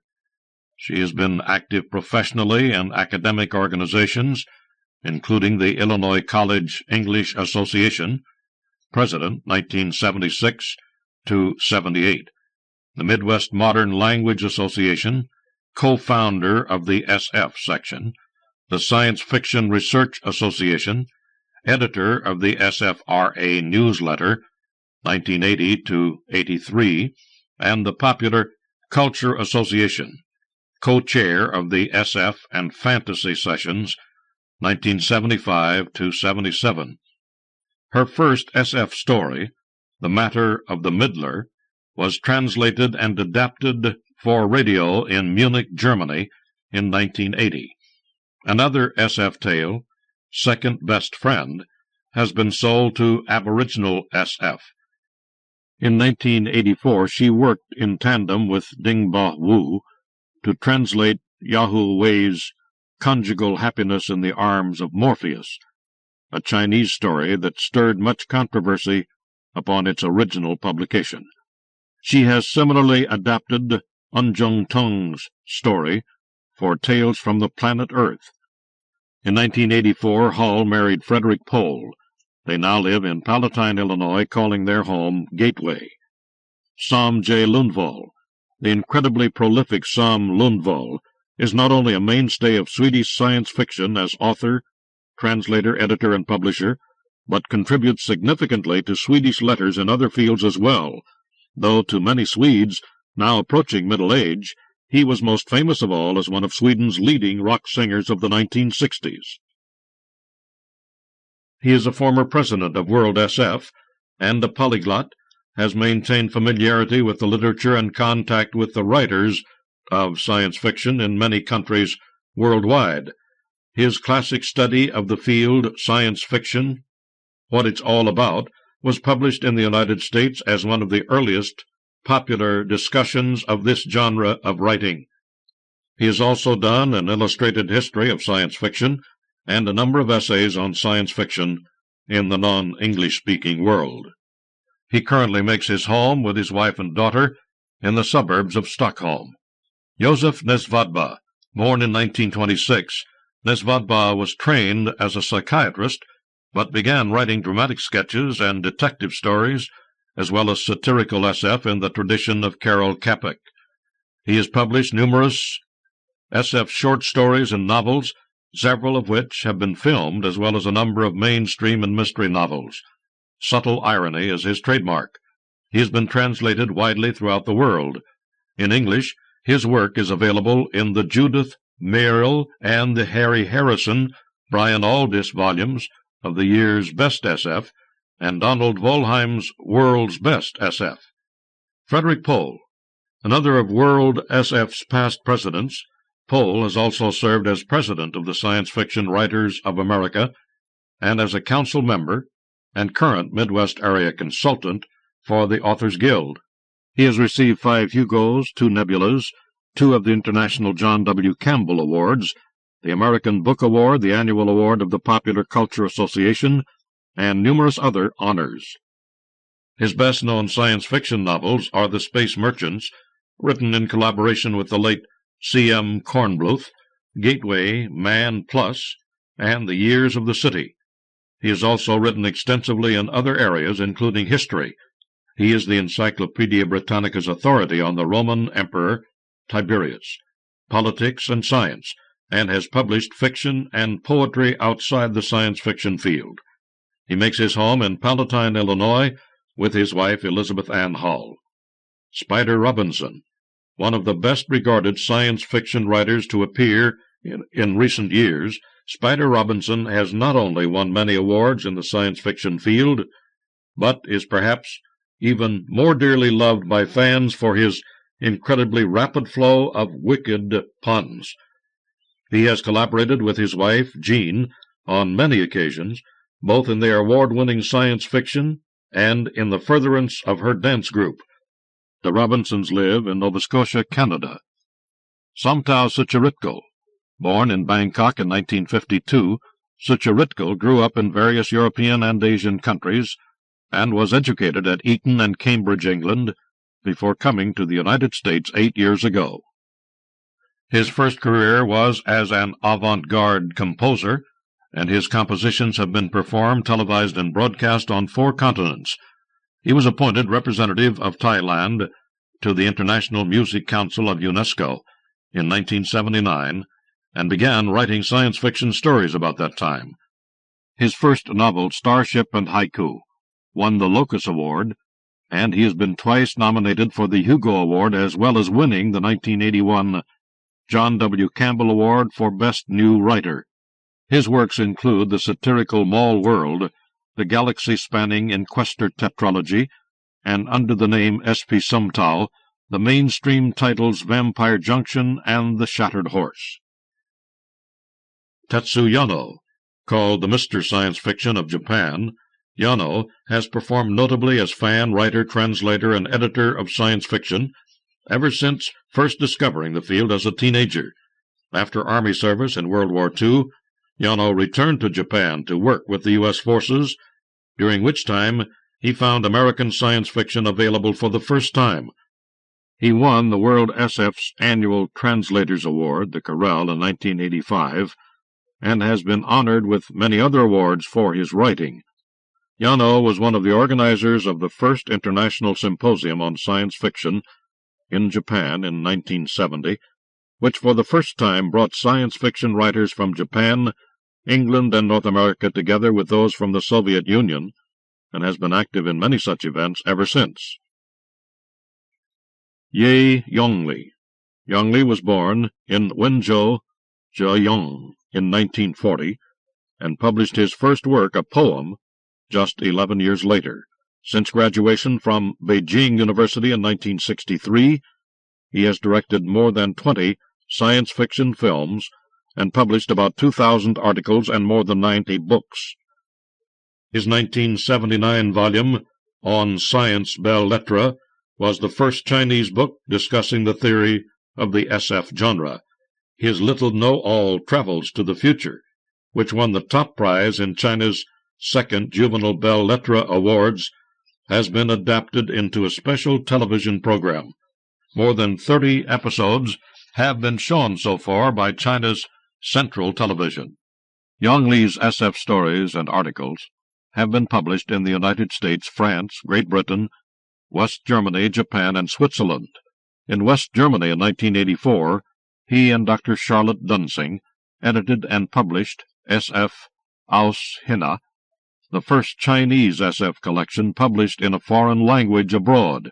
He is a member of the Chinese Writers Association and a trustee of World SF. Janusz A. Zajdel, born in Warsaw on August 15, 1938. Zajdel became second only to Stanislas Lem in popularity in Poland until his untimely death in 1985. His writing career, which began in 1965, was marked by many awards, including recognition for the best science fiction novel of the year in Poland for Limes Inferior, 1982, and Paradisia, 1984. A trustee of World SF, Zajdel was able to attend the World General Meeting in Fano, Italy, in May of 1985, but he had been fighting cancer for 3 years, and 2 months later, on his return to Warsaw, he passed away. End of Tales from the Planet Earth, created by Frederik Pohl and Elizabeth Ann Hull. Carl Michael Armour, on the inside track. Copyright 1986 by Carl Michael Armour. Originally published in Entropy, edited by Wolfgang Jeschke, 1986. Harry Harrison, The View from the Top of the Tower. Copyright 1986 by Harry Harrison. Originally published in the Magazine of Fantasy and Science Fiction, May 1986. Josef Nesvadba, The Divided Carla. Copyright 1985 by Josef Nesvadba. Originally published in Literarny Messiknik, June 1985. Frederik Pohl, Sitting Around the Pool Soaking Up Some Rays. Copyright 1984 by Frederik Pohl. Originally published in the Magazine of Fantasy and Science Fiction, June 1984. Somtow Sucharitkul, Fiddling for Waterbuffaloes. Copyright 1986 by Somtow Sucharitkul. Originally published in Analog, April 1986. Tetsu Yano, The Legend of the Paper Spaceship. Copyright 1983 by Tetsu Yano. Originally published in SF Magazine, 1983.